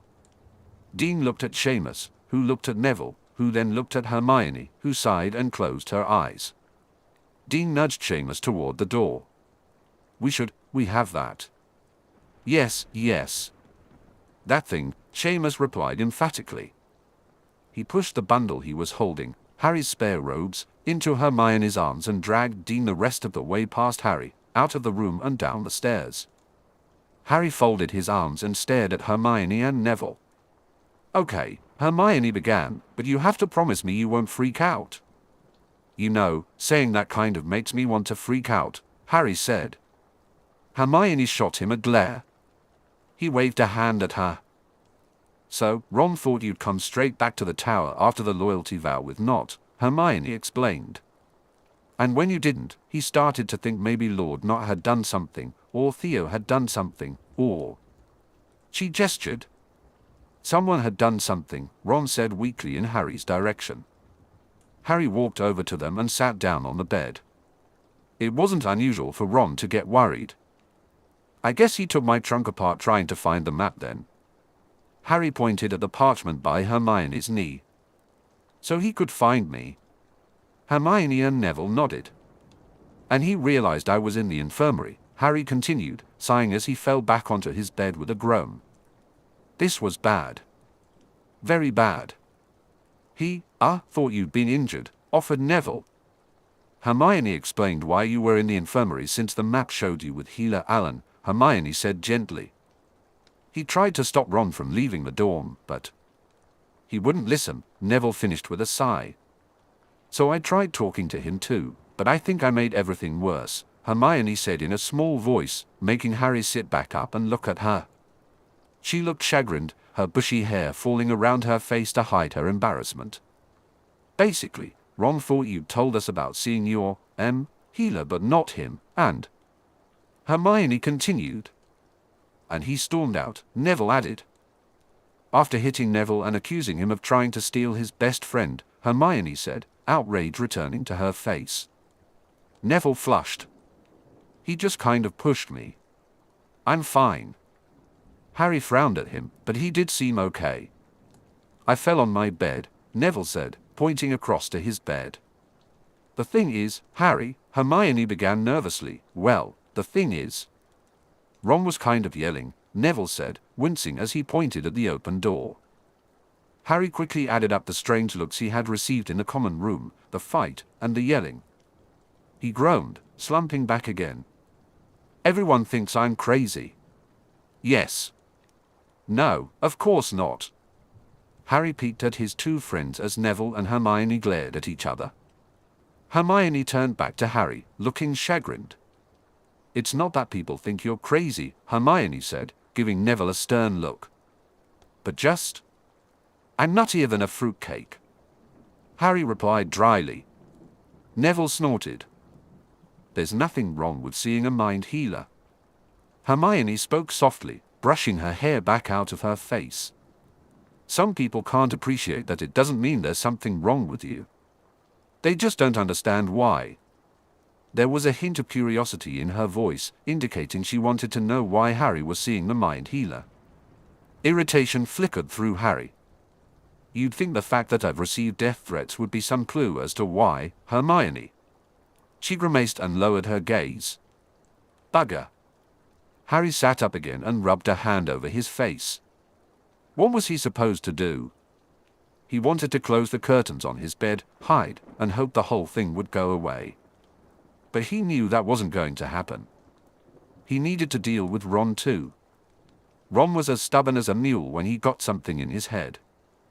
Harry was tempted to let his friend stew, since he was primarily responsible for everyone knowing about the mind healer. Ron probably wasn't talking to him anyway. But they had an alliance of friendship, and Ron's initial motivations had been good. He should probably go sort things out with him.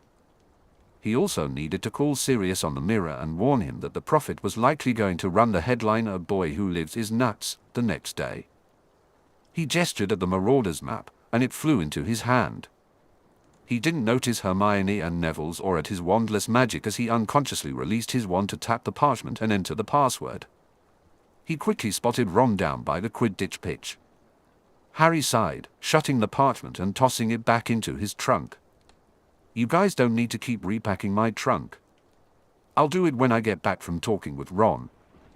Hermione and Neville exchanged a glance. Harry looked at them and shook his head. We'll do it, Hermione said firmly. I mean, we are partially responsible for the whole. She made a circular gesture that Harry understood to mean letting the world know Harry Potter is crazy. Harry shuffled off the bed and out the door. He felt his face flush as everyone stopped talking when he walked through the common room. He hurried outside and down the stairs. He was halfway to the Quidditch pitch when he ran into Draco, Crabbe, and Goyle. He nodded and tried to move past them, but Draco blocked his path. He glared at the Slytherin, thinking they were past this. Malfoy. I thought you'd like to know that Weasley told everyone you were crazy, Draco said, his sharp features looking even more pointed than usual. If this had been last year, I would have revelled in the easy material of Potty is Dotty, but since this isn't last year. Thank you for your restraint, Draco. I was aware of the latest news to hit the Hogwarts Gossip Network, but thank you for making sure I was fully informed, Harry said dryly. No problem, Draco replied with a sunny smile and moved off. Harry adjusted his glasses and continued to the Quidditch pitch. Ron sat in a Gryffindor stand. His demeanor wasn't inviting, he was hunched over, with folded arms and his lips set in a thin, unhappy line. Harry sat down beside him and created a privacy bubble. I'm not talking to you. Ron shouted. You just did, Harry pointed out tersely. If anyone should be not talking to somebody, it should be me. You managed to tell the whole world that I'm seeing a mind healer. Well, maybe if you'd told me rather than everyone else. Ron shot back heatedly. I didn't tell anyone. Harry yelled. You told Neville and Hermione. Ron waved a hand back toward the school. They both knew. I didn't tell them. Harry insisted, anger stirring at Ron's dismissal. Of his plan. Did he really think Harry was a liar? So they just miraculously guessed. Ron sneered angrily. Harry felt tempted to get up and walk away. If Ron really thought he was lying about it.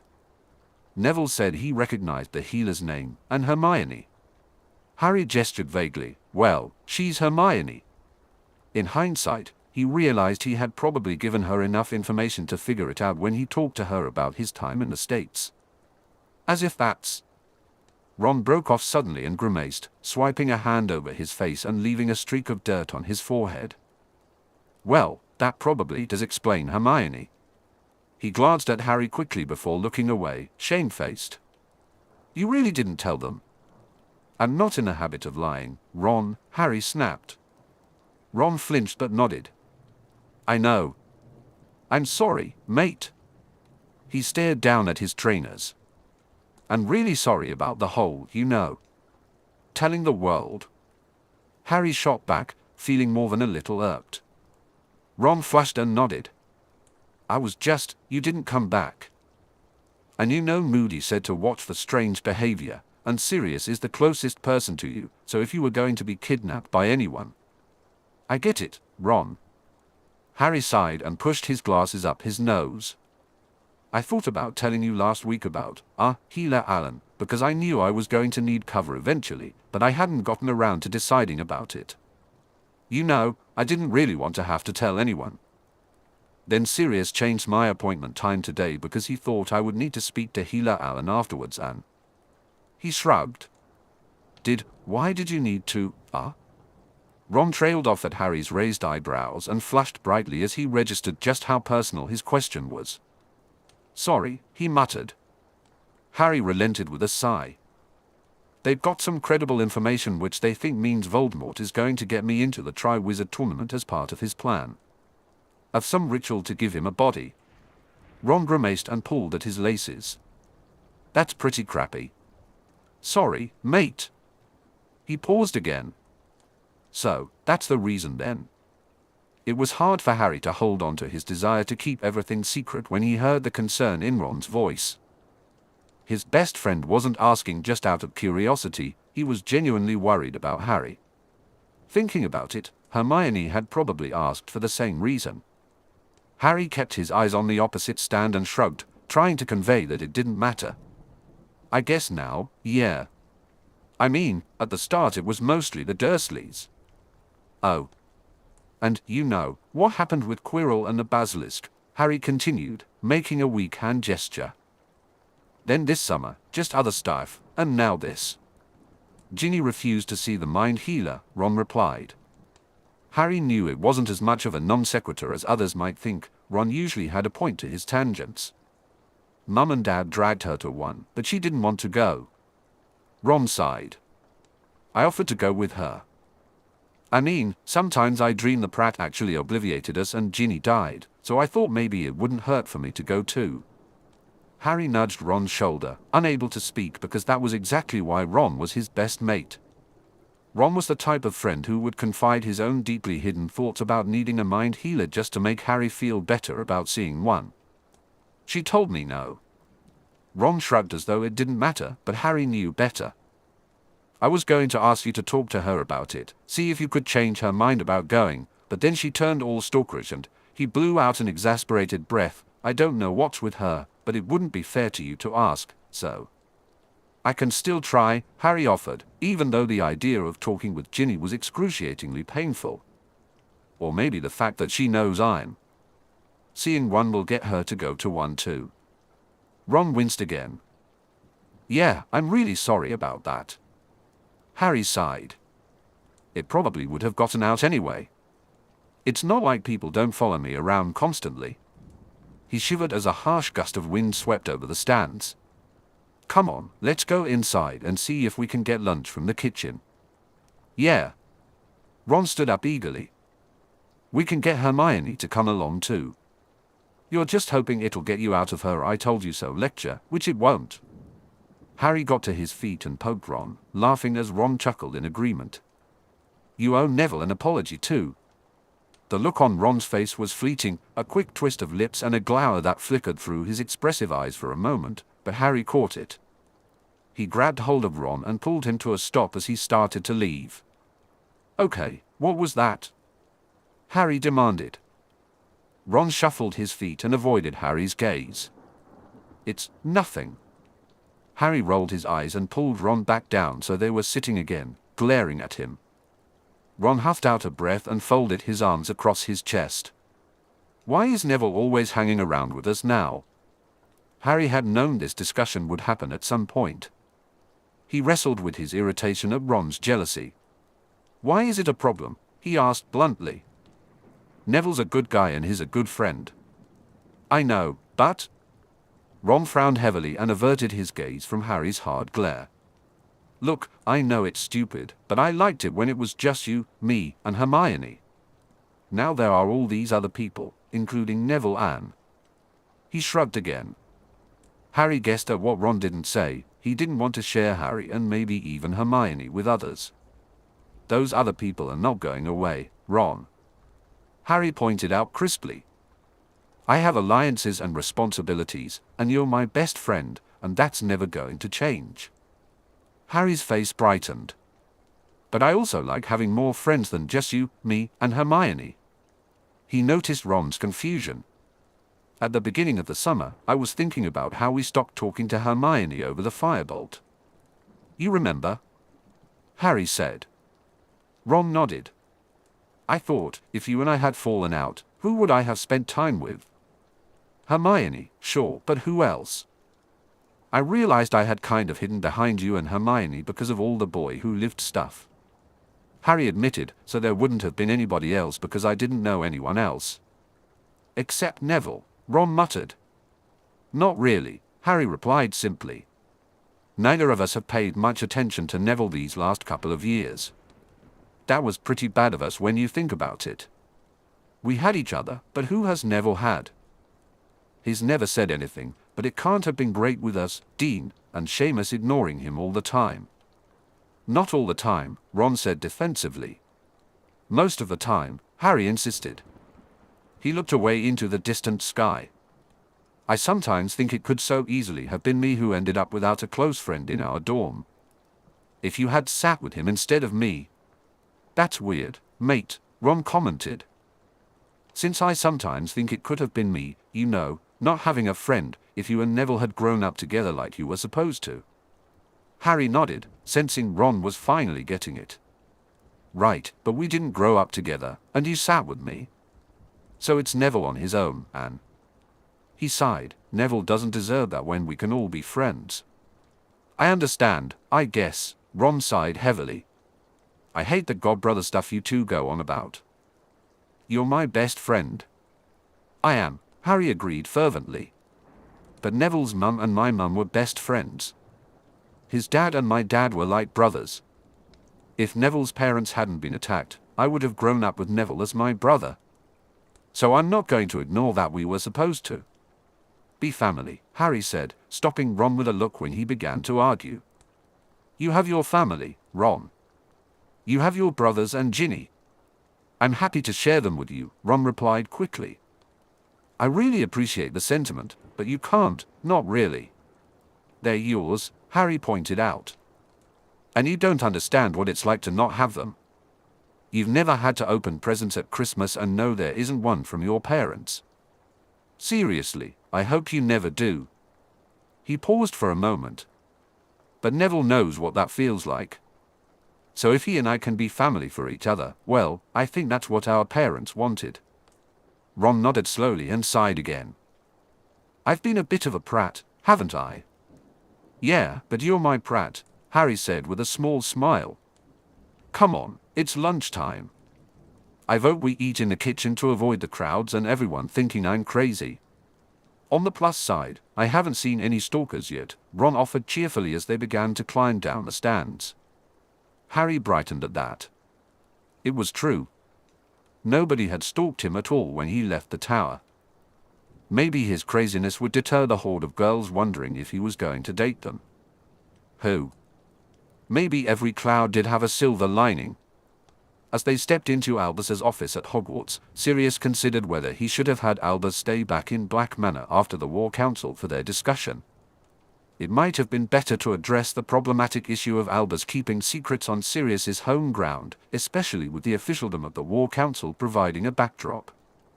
But Sirius figured he could sneak a visit to Harry on his way out of the school. In truth, he wasn't too intimidated by the headmaster's office he found himself in. Fawkes cried out a greeting and swooped over as Sirius took his seat. He patted Fawkes and accepted Albus's offer of refreshments.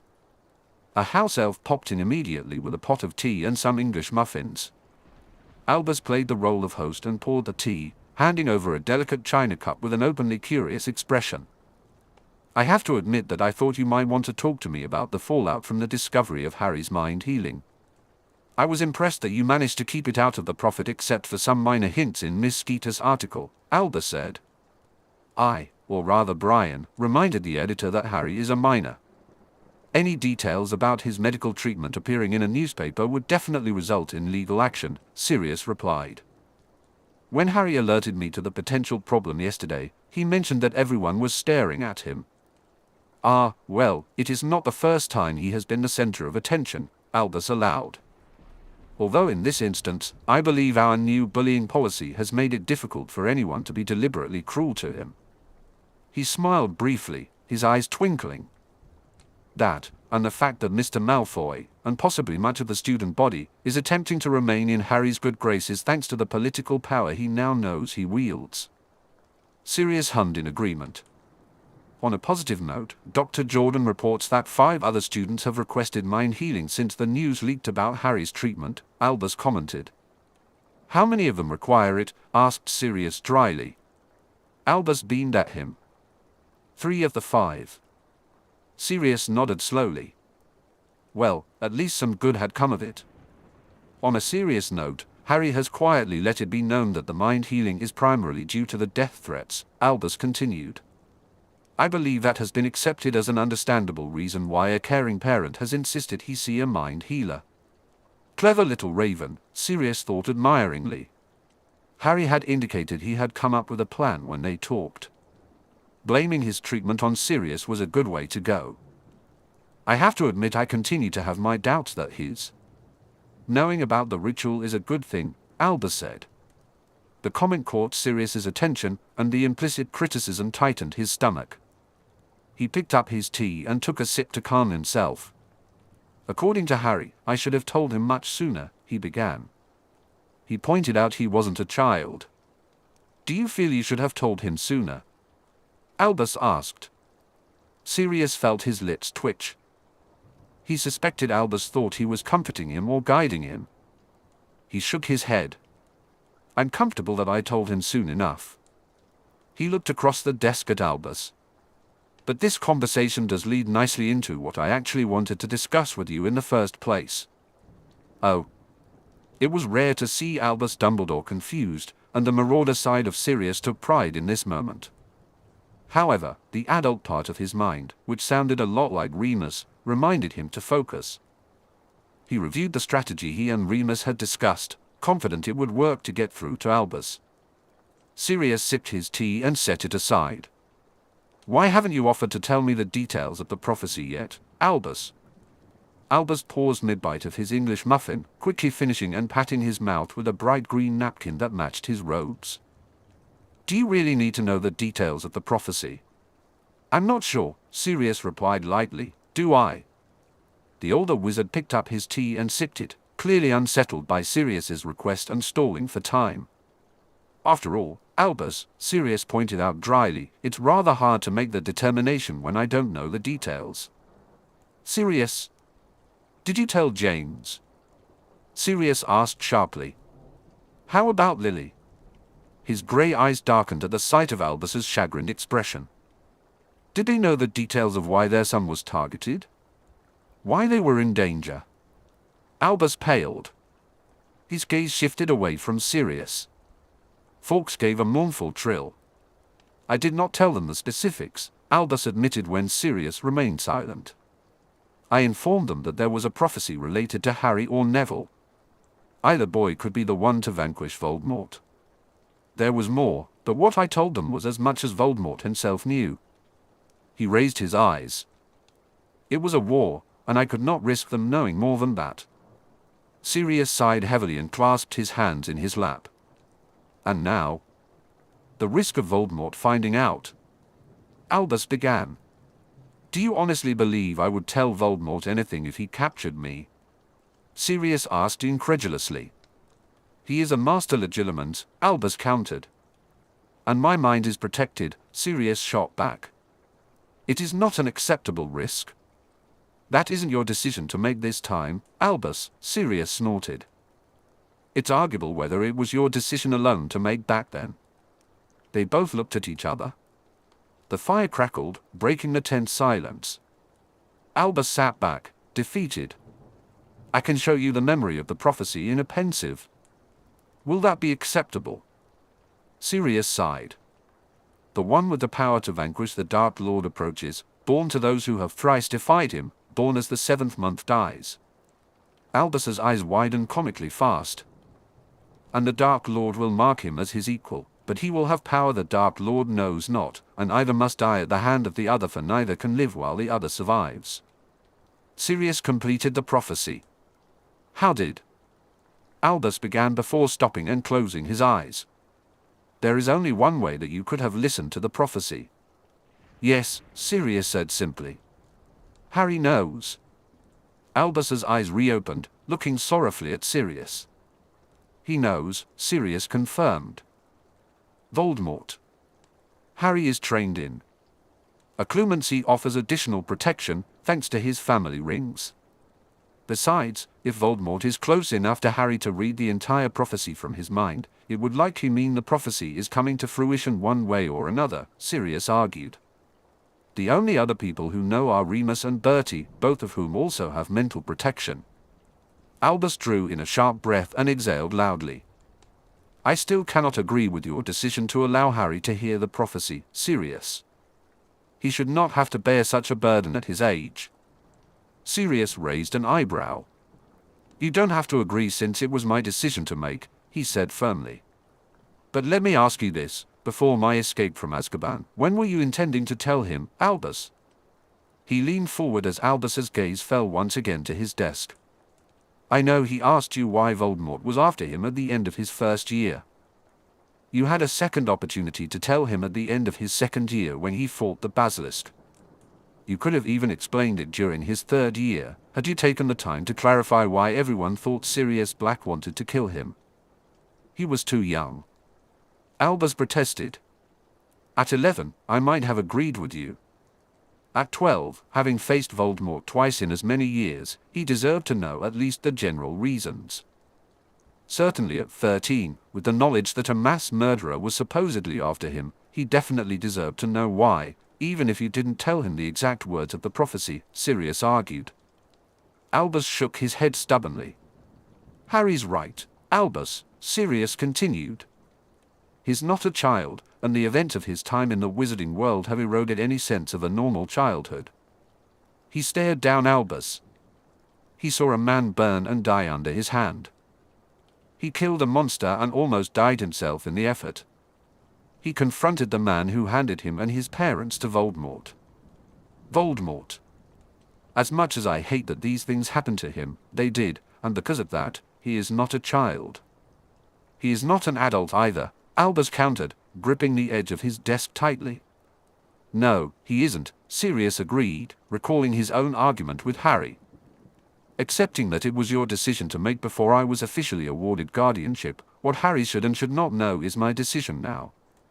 I also remember a promise you made to help him at the start of the summer, Albus. Keeping him in the dark doesn't help him. You have to see that. Sirius noticed that his words were affecting Albus. There was a flush of embarrassment, maybe even shame, on Albus's cheeks, and a muscle was twitching in his jaw.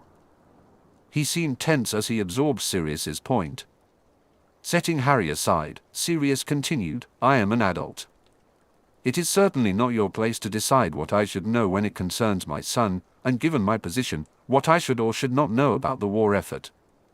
Albus sat back, defeated, and nodded slowly. I confess that I had not considered my silence about the prophecy in light of our changed positions. He made a small skin sound. I forget that I am part of a team, Sirius suggested when Albus hesitated to finish his sentence. Albus huffed, possibly in agreement. Sirius took a deep breath. Let's talk about the prophecy. You've had longer to think about the wording and to try to understand what it means. I'd like to know your view. He was almost amused that Albus seemed surprised that Sirius wanted his input. Sirius reached for his tea and pointed to the abandoned muffin in front of Albus. Albus took the hint and started eating again, chewing slowly while evidently thinking about what he was about to say. Albus began, obviously, the first part indicates that a vanquisher approaches and provides the clue to their identity. I considered many different variations of what the words meant, such as the seventh month and those who thrice defied, but by the end of July, it was clear that Harry and Neville were the candidates, with Harry being the younger one who was possibly the one. Only Voldemort had to mark one as an equal, Sirius said. He did not know that part of the prophecy, of course. Otherwise, it may have deterred him from going after either of them. But he marked Harry as an equal the moment he chose to eliminate Harry as the potential threat, making Harry the sacrifice for his next Horcrux. Albus agreed, rubbing his fingers on the napkin and picking up his tea.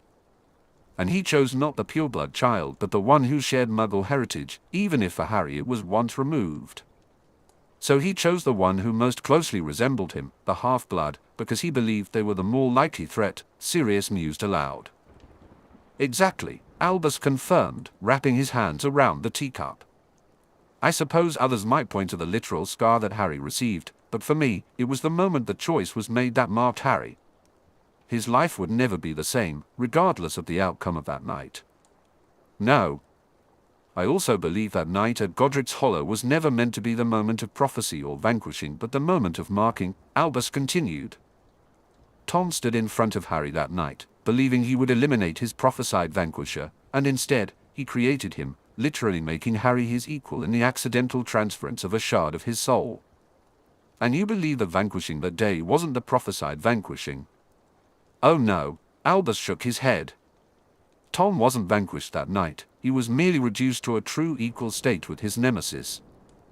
And while no doubt Harry's innate power helped to save him from the killing curse aimed at him, I think you and I both know that James and Lily played a part in his survival. However, from the perspective of being marked as equals, Harry was still a baby that night.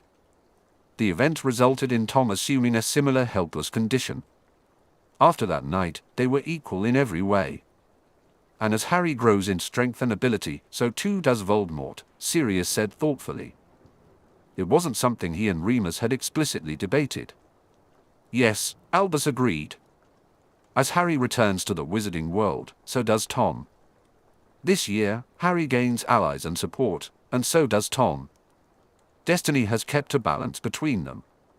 But so neither can live while the other survives, murmured Sirius, his hand clenching around the teacup with enough force that he thought it might crack the china. Indeed, Albus replied softly. It's metaphorical more than literal. Both are alive, but to fully live their lives without the threat of the other? No. Until the prophecy is resolved, neither will have the life they want.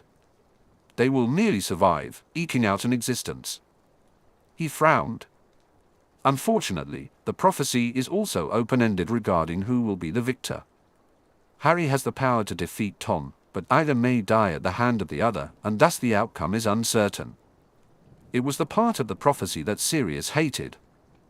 He wanted it to say Harry would be the one to live, to defeat Voldemort. Sirius sighed. It was time, he mused, to address the main reason for their discussion. And what about other power he knows not?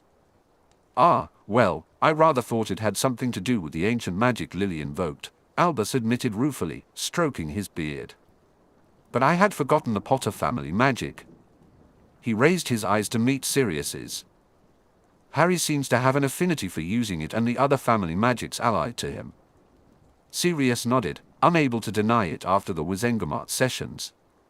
I recall, Is there a tale suggesting that the most powerful wizard of a generation could call upon all of the family magic?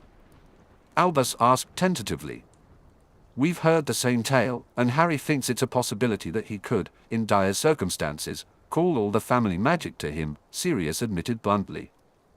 But he believes that he would forfeit his own life in the process. Oh, Albus said, his expression falling. Well, then.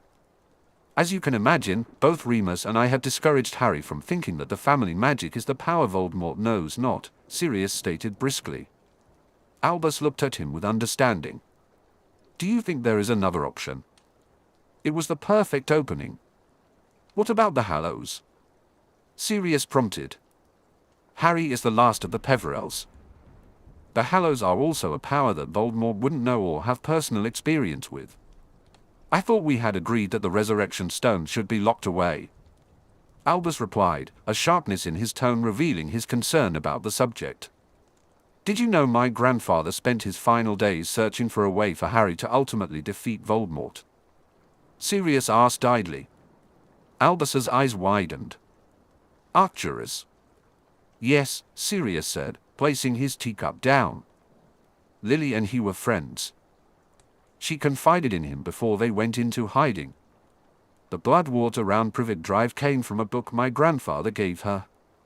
The spell for Harry's protection came from another book he gave her that used to belong to my grandmother. Oh my, Albus murmured. He came across a source about the Hallows. Remus is trying to track it down. Anyway, it mentioned that the Hallows were created with the Peverell family magic to help defeat the Dark Lord 7, Sirius continued.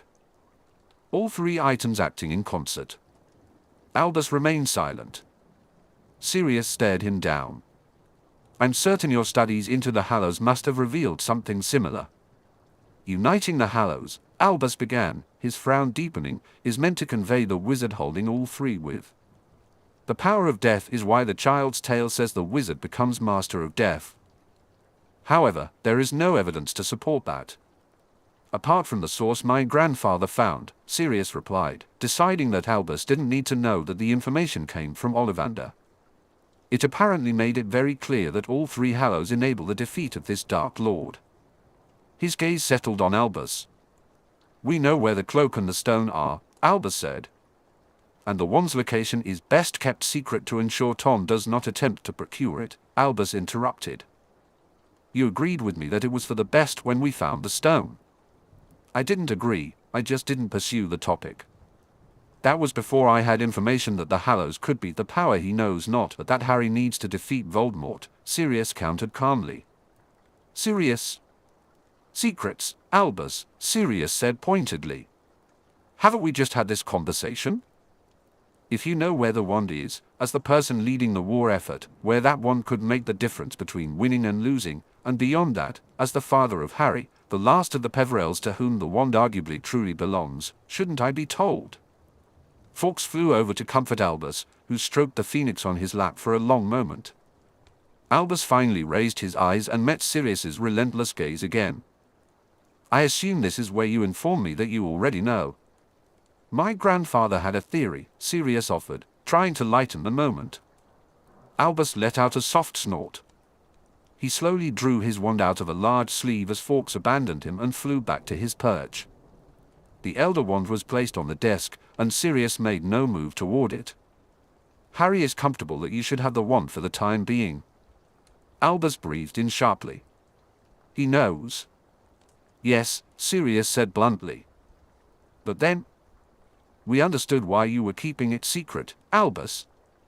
Sirius said impatiently. Frankly, Harry and I both agree that the wand is probably safest with you. However, we also agree that you need to stop keeping secrets that relate to Harry and how he could defeat Voldemort. There was a long moment of silence. Albus murmured eventually, he must hate me. He's annoyed you're keeping secrets about him when you said you wouldn't, Sirius stated firmly. As am I. Albus sighed. I have no defense, Sirius, beyond the truth that for many years, I decided who knew what and when. I fear it has taken me some time to realize that I no longer have that right nor occupy the same role in this war as I did last time. Sirius nodded. Is there anything else you should have told me by now that springs to mind? Nothing springs to mind, but I will review and let you know if there is something else, Albus replied dryly. Sirius nodded again. What about the Hallows? Asked Albus, motioning with his wand. Or was that merely an example to prove your point? I wish they were just an example, but no, Sirius said, rubbing his hand over his chin. He sighed. Remus and I are almost convinced that the Hallows are the power the prophecy speaks about. Mostly because when we did Harry's blessing to transfer the blood protection from the Evans line to the Black, the spirit of Morgana Le Fay showed up and said something about Harry mastering death. Albus's eyebrows rose so high that Sirius wondered if they would crawl into his hairline. The spirit of Morgana Le Fay appeared. Bertie declared the whole thing a magical need-to-know event under the authority of the Department of Magical Law Enforcement. Everybody present took a vow not to speak of it, Sirius explained. Obviously, Bertie didn't make me take a vow, and I think, in the interest of knowledge sharing, you should be aware. Astonishing, Albus said. It was, Sirius agreed. Morgana's words didn't mean much to us at the time. However, later, when Harry, Remus, and I discussed it, her words took on new significance. To me, she pointed to the Hallows as the key factor that could prevent Harry's death. Sirius gestured toward the wand on the desk. Remus and I believe we need to track down the original source material that my grandfather discovered. We need to understand how all three Hallows are meant to work together before Harry takes ownership of them. Albus nodded. That's a sensible approach. He twisted his lips slightly. I will review my own research. It has been some years, but I may be able to find something. Sirius smoothed down the front of his robes. That would be helpful. He stood up. I should get home. For what it's worth, Sirius, I am sorry, Albus said, his tone contrite. I think you owe that apology to Harry, Sirius replied. Albus's blue eyes dimmed, and he gave a brief nod. The password to the Gryffindor common room is Moonflower, Albus added. Sirius inclined his head in acknowledgement of Albus's guess about his destination and left the headmaster's office. He made his way toward the tower. He was almost there when he turned a corner and spotted Snape heading in his direction. He had to resist the urge to dive into an alcove and pretend he wasn't there. Instead, he steeled himself and continued walking. Snape sneered as they drew level. Black. Snape.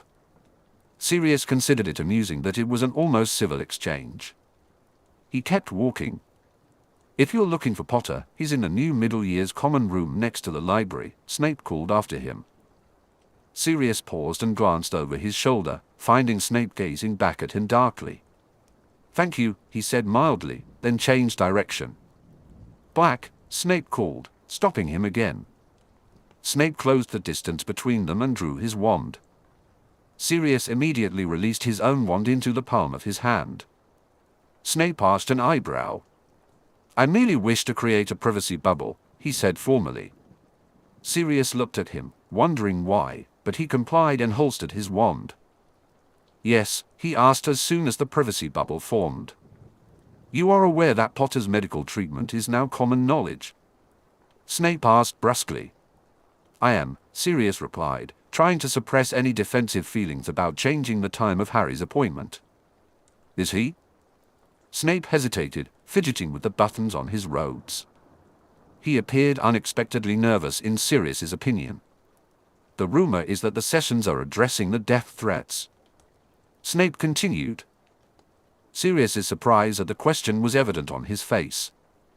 "I didn't know you cared, Snape." He had no intention of discussing Harry's treatment with his former rival. Snape blocked his attempt to turn away. "I may not care for Potter, but Lily was my best friend." Anger surged within Sirius, hitting him like a tidal wave. "A best friend whose death warrant you signed when you told Voldemort about the prophecy." Sirius looked at him with disgust as Snape's face drained of color. "Did you think I wouldn't find out?" "Does Potter?" "No," Sirius interrupted sharply. "He said he didn't want to know who told Voldemort if he still had to interact with that person. I wish I hadn't found out because frankly, every time I see you, I want to hit you and keep hitting you until you're too bloody to move." Snape's gaze remained fixed on the floor. "You couldn't possibly hate me more than I hate myself. Please save me the false regret. If you had any true remorse, you wouldn't have spent the last 3 years making Harry's life miserable." Sirius stepped closer to Snape. "He is Lily's son. If you cared at all about her, you would have done everything you could have to make up for the fact that you are the reason he doesn't know her. The only memory he has is of her dying to save him." Snape turned red, then white, but remained silent. Sirius took a deep breath, reminding himself that he couldn't kill Snape. "Now, since my son's medical treatment is none of your business. I think the death threats have something to do with Bellatrix and the Lestrange," Snape replied as Sirius stepped away from him. Sirius raised an eyebrow in question. "Your cousin taught me occlumency, and I stayed in the Lestrange mansion for a month," Snape explained. "She placed a notice me not on the memories. I discovered it when I felt something familiar about the first death threat note. So far, my reconstruction has only shown Bartemius Crouch Jr. in the mansion, but is it possible she or Rodolphus had a lover?" "Maybe," Sirius grimaced. "I'll look into it." He refused to thank Snape, he'd rather grovel before Voldemort first. Snape bowed his head and stepped away, dispelling the privacy bubble. He disappeared around a corner in a billow of black robes. Sirius walked away quickly, eager to distance himself from Snape and their exchanged words. He paused at the entrance to the common room to catch his breath and calm down. He didn't want to alarm Harry. He spotted him at a large table, flanked by Hermione and Ron, with Neville, Hannah, and Susan on the other side. The table beside them was filled with Slytherins. Blaise was passing notes back and forth with Neville while Draco and Theo seemed deep in discussion. Behind Neville, girls from various houses were trying to catch the boys' attention instead of doing any work. Sirius wandered in and pulled up a spare chair to sit between Harry and Ron. "Well, this is very industrious," he remarked. "I know," Ron replied. Sirius looked at Hermione, who sniffed and continued reading. "Getting your homework done is good practice, Ron, especially now that you have Quidditch," Hermione lectured briskly. "Transfiguration essay," Harry explained, pulling the parchment closer to him. "I'm just finished." "What are you doing here?" "I was just talking with Professor Dumbledore." "Want to walk me out?" Sirius asked brightly. "Sure." Ron grabbed Harry's arm. "Hold up. How do we know it's really serious?" He smiled apologetically at Sirius but didn't let go. Harry rolled his eyes and explained, "Moody says we should check every time we're asked to go somewhere alone with someone else. Constant vigilance." Sirius echoed cheerfully. "Okay, so ask me something only I would know." He trusted that Harry wouldn't ask him to change into his animagus form in front of people who didn't know. "Where did you say Remus was going next in our last communication?" Harry asked immediately. "Germany," Sirius replied promptly. They had discussed it the night before through the mirrors. Harry beamed at him and started to gather his things. They set off without further ado. Sirius cast a privacy bubble just in case anyone followed them before he began to speak. "So, Albus and I talked," Sirius started. "And?" Harry asked impatiently. "He says he'll do better." Sirius shrugged, and Harry nodded as if that was enough of an answer.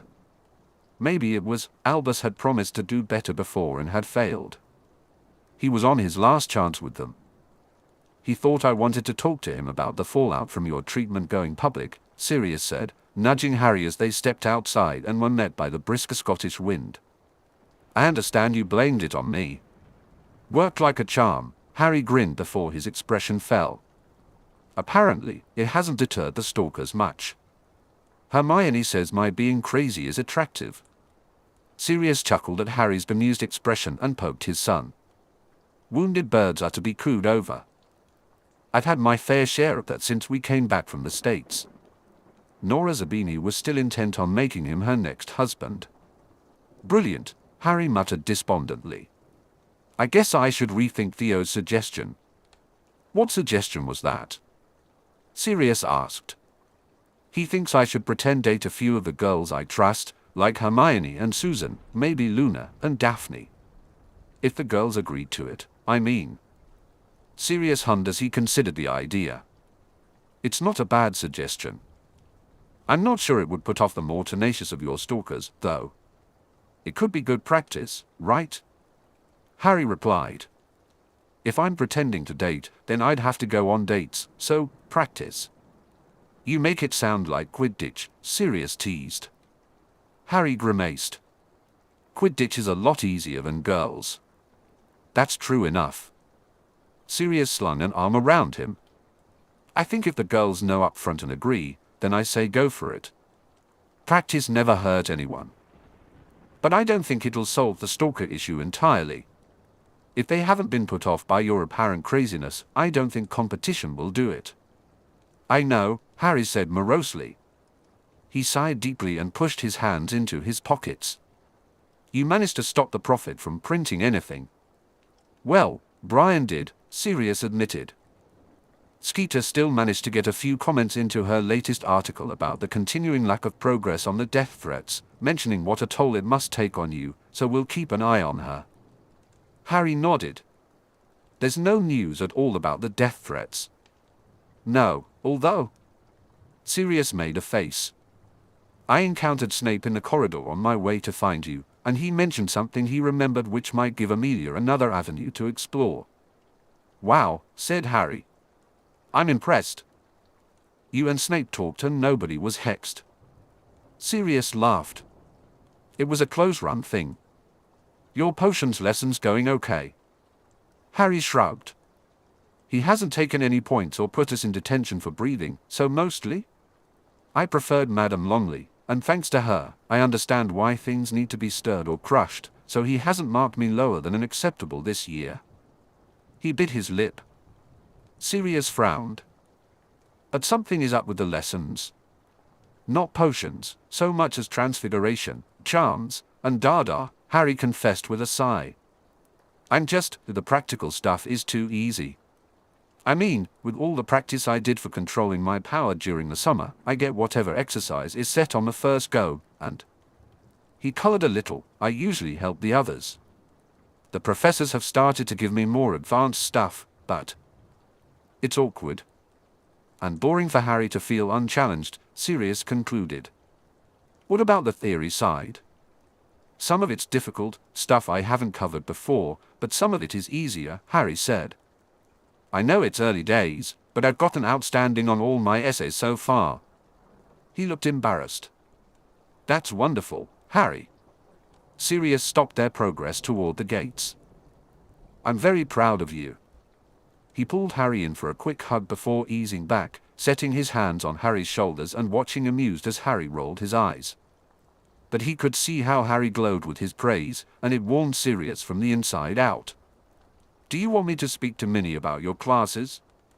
Work something out to challenge you more?"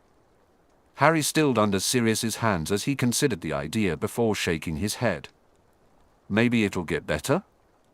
The professors are giving me other things to do, so not yet. We'll give it a month, Sirius said firmly. If you're still finding things too easy, we'll talk with Minnie then. Agreed. The look of relief on Harry's face spoke volumes, and Sirius gave him another quick hug. Right, Sirius cast his eyes up to the sky at the light drizzle that had started. You run back to the school. I'll watch from here before I head home. It was Harry's turn to hug Sirius briefly, holding on hard and tight. Sirius cast an umbrella charm to keep the rain off while he watched Harry run back up the path. Saying goodbye to Harry was getting easier, Sirius realized. The gut-wrenching agony of remembered grief and pain had faded. Now, there was just a quieter ache of missing him, a wistful longing to be with his son. He wished he didn't have to say goodbye. Yet he understood that Harry's education at Hogwarts was important for his socialization and independence. Sirius knew he was doing the right thing by letting him go. Still, it concerned him that Harry wasn't being challenged educationally anymore. They should have expected this, Sirius thought wryly. After the lessons during the summer, they should have realized that Harry's increase in power and abilities would place him ahead of his peers and the usual fourth-year classes. He had promised Harry they would give it a month to see if things improved, and he intended to keep his word. Harry wouldn't want special treatment, but if it was necessary, then it was necessary. Sirius couldn't imagine Albus having a problem with creating an individual learning plan for Harry. The old coot would probably be delighted. Sirius sighed as Harry disappeared into the school, safe and sound, and finally headed home. Chapter 44, Pronglet returns to Hogwarts. October 23, 1994. You know you don't have to come to the game if you don't want to, Ron and I won't mind, will we? Hermione looked up from the book she had been reading. She was oblivious to her porridge, which was half forgotten and dripping from her drooping spoon back into the bowl. She stared at Harry across the table. He was avoiding her gaze, keeping his eyes fixed on the meager breakfast he was eating. He never ate much on the morning of a Quidditch match, and that day was the opening match of the season between Gryffindor and Ravenclaw, despite the wet October weather. Next to him, Ron stared at his own plate of food with unusual reluctance. He jerked suddenly, as though Harry had kicked him under the table, and nodded. Yeah, it's fine, Ron agreed hastily. Of course I'm coming to the match. I wouldn't miss Ron's first game for anything, Hermione said briskly. Ron paled under his freckles. Right. My first game. He placed a hand on his stomach. You know, I think there's something wrong with the sausage. Harry raised his eyes and rolled them expressively as he pushed a glass of pumpkin juice toward Ron. There's nothing wrong with the sausage. You haven't eaten any of it, Ron retorted. Neither have you, Harry pointed out. The sausage sat on Ron's plate, untouched, along with the bacon, fried potatoes, and beans next to it. Have some toast, Ron, Hermione said sympathetically. You need to eat something. Ron gingerly picked up a slice, slathered it with butter, and started nibbling on it. I just meant, Harry said, returning to his original topic with Ron sorted, that as much as we appreciate you watching us, if you'd rather do something else, something you enjoy, that's all right with us. It was sweet of Harry to offer her an out, but Quidditch had always been an important part of their friendship. Regardless of her feelings about the game, she found it hard to imagine missing Ron's first match. Harry played the game because it had never failed to almost kill him, but Hermione wasn't going to stop watching. I want to watch you play Quidditch, Hermione said stubbornly. Both of you. She quickly added, realizing it sounded like she only wanted to watch for Harry. Harry and Ron both smiled at her. Ron swallowed the last of his toast. You could read a book while you watch, though, right, Harry? Harry nodded. What are you reading anyway? Farrington's Theory of Magical Meditation, Hermione replied. Professor McGonagall recommended it. She said it helped her, so maybe it would help me. Her animagus training was on hold because Hermione couldn't switch her brain off. Ron was having more success achieving a meditative state than she was, although he had yet to find the lucid dreaming that would lead to the revelation of his available forms. I wouldn't mind reading it when you're done, Harry said. Ron sighed. I swear, if you could read a book on a broomstick, you would these days. Harry shrugged, though there was a faint hint of red in his cheeks that signaled his embarrassment. I think it's a good thing, Hermione declared. And she truly believed it was a good thing, despite Harry being ahead of her academically in some subjects and on par with her in others, except for potions. In potions, Hermione suspected it was because Snape couldn't bring himself to award Harry anything higher than an exceeds expectation. You would, Ron shot back. Hermione glared at him before turning to Harry. Is Sirius still planning to meet with Professor McGonagall? She asked, keeping her voice low. Harry nodded jerkily. He wanted to do it this week, but with the whole tournament thing, Professor McGonagall's too busy. She wanted to confer with the other professors anyway. So, I think they're meeting a week from Wednesday. What do you think will happen? Hermione asked. I'm not sure, Harry admitted unhappily, pushing back his sleeves. It's complicated because even though I'm ahead practically, most of the theory stuff is new to me, although it makes more sense now. So, he shrugged, Sirius thinks they'll give me an independent lesson plan. That sucks, mate, Ron said sympathetically. No, that's brilliant, Hermione replied, trying to hide the jealousy that bubbled up at the thought of an independent lesson plan. She knew she was smart and keeping pace with Harry on the theory side, but she couldn't match his power or practical skills anymore. I just hope I get to stay in the fourth-year classes, Harry said. Hermione nodded. I'm surprised Sirius hasn't suggested taking you out of Hogwarts and homeschooling you. We talked about it, but I don't want to leave you guys, so. Harry admitted, blushing. Ron put an arm around his shoulders. We don't want you to go either. You're our star seeker. Hermione and Harry exchanged glances, and Ron quickly added, well, not just because you're our star seeker. All three of them laughed. Speaking of, Harry said, poking Ron. We should head to the changing rooms and start getting ready for the match. Right, Ron replied, his face paling again. The match? I'll see you out there, Hermione said cheerfully. Bring a book? Harry called as he dragged Ron away. Hermione shook her head, her hair spilling over her shoulders. She pushed it aside absently as she turned back to her book. Gathering May's theory of the active mind would be better. Luna slipped into the seat next to Hermione and started helping herself to the remaining platters of breakfast. Hermione glanced up and noticed a third-year boy looking at Luna with barely concealed contempt. She turned to her friend. Why do you say that? Your mind is too busy for the exercises that Farrington recommends, Luna replied calmly, tucking into a large stack of pancakes drenched in syrup. You'll go mad thinking of everything. Nothing. But isn't that the point of meditation? Hermione questioned. To get to that point where your mind is clear and still. For normal people, Luna replied, twirling her fork at Hermione, but you're not normal. To make your mind happy, it needs to be busy. It won't be happy if you make it shut up, and that means it won't give you what you want. Hermione sighed and closed her book. She had a feeling Luna was right. Are you planning on going to the Quidditch match? Luna cocked her head as though listening to something. No, but you are.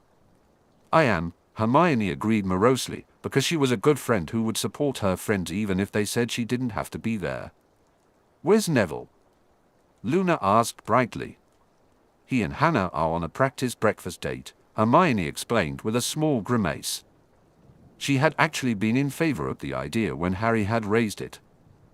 Theo's original suggestion of fake dating was pragmatic and useful for giving Harry some needed cover, especially when the revelation of his sessions with the mind healer increased his attractiveness rather than diminished it. The fact that it would also provide some practice at dating was a practical advantage that Hermione appreciated. Maybe a part of her had been disappointed that Harry would only want to date her as practice and to avoid his stalkers, but Hermione wasn't above taking what she could get. A date with Harry was still a date with Harry. Unfortunately, Hannah and Susan had been overheard by Ernie and Justin, who had talked with Terry and Michael, who'd been overheard by Lisa and Padma. Within a day, the whole fourth year knew about it.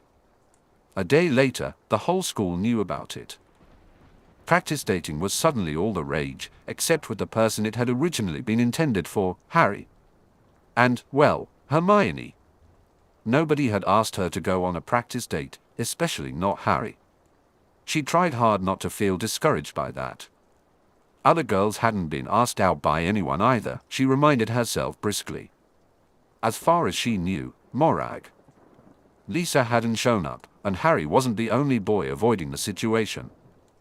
Ron had ignored all the hints Lavender had dropped, and Draco was keeping his distance from Pansy as if she were carrying a fatal disease. Isn't this the third practice date Neville and Hannah have had? Luna asked, her innocent expression completely feigned. Hermione smiled. Fourth, if you include the last Hogsmeade weekend. Neville and Hannah had gone to browse the shops together while Susan had tagged along with the original Gryffindor trio to see Sirius at the schoolhouse, where Dobby had treated them all to cookies and hot chocolate. Do you think they'll still call it practicing when they get married? Luna joked. Hermione chuckled, feeling her mood lighten. It's a possibility. Neville and Hannah seemed genuinely happy together, and both their families approved of the budding relationship. She decided to change the subject. So, what are you up to today? Chan's essay, Luna replied happily, finishing her pancakes. I'm going to spend the day in the library. It was a smart move, as most of the school would be at the Quidditch match. Hermione checked her watch and sighed. I'll walk with you and pick up that book you recommended. Do you really think it'll make a difference? I think you'll see what you need to see when you need to see it, Luna said matter-of-factly. That the book couldn't hurt. They chatted all the way to the library. The book turned out to be a hefty volume, and Hermione tucked it into her satchel under the watchful eyes of Madame Pince. After saying goodbye to Luna, she raced to the tower to grab her outdoor cloak. As she surged down the steps of the Gryffindor girls' stairwell, she heard crying coming from the third-year dormitory. She paused, torn between her desire to get to the match and her sense of obligation to help. Hermione wanted to check if anyone was injured or truly upset. She lingered on the landing for a moment, then sighed and tapped on the door. When there was no answer, she pushed the door open and peeked inside. The room was empty except for Ginny, who was curled up on her bed, crying. Ginny! Hermione rushed over to the younger girl. Are you okay? Ginny hunched away from Hermione's hand on her shoulder. I'm fine. Hermione considered leaving Ginny alone, but her compassion stirred as she realized Ginny was clearly not fine. She sat down tentatively next to her, ignoring the strong leave me alone vibe coming from Ginny. What happened? Hermione asked softly. You wouldn't understand. Ginny sobbed, avoiding eye contact. Hermione resisted the urge to sigh. I understand you were supposed to be pitchside as a reserve for the team, so I'm assuming something happened to stop that. Ginny swiped at her face and nodded. What happened? Hermione pressed, feeling a sinking sensation that she wouldn't like the answer. You're going to yell at me like Angelina did, Ginny said simply, sniffling. Hermione stayed silent, letting Ginny gather her thoughts. It was stupid, Ginny admitted. I know it was stupid, but Lydia and Jessica wouldn't stop asking Anne. And? Hermione prompted impatiently, though she could already guess where this was heading. I led them into the changing rooms, Ginny blurted out, wiping her hand over her wet cheeks. Of course she had. There are separate areas, aren't there? Hermione asked. What did they think they were going to see? It works like the stairs here, Ginny explained with a huff. The boys can't get into the girls' changing rooms, but the girls can get into the boys, Hermione sighed heavily, pinching the bridge of her nose. You tried to sneak Lydia and Jessica into the boys' changing room. We didn't actually see anything, Ginny said quickly. Ginny sniffled and complained, Fred spotted us, and George chased us out. She let out a small sob. Angelina went ballistic.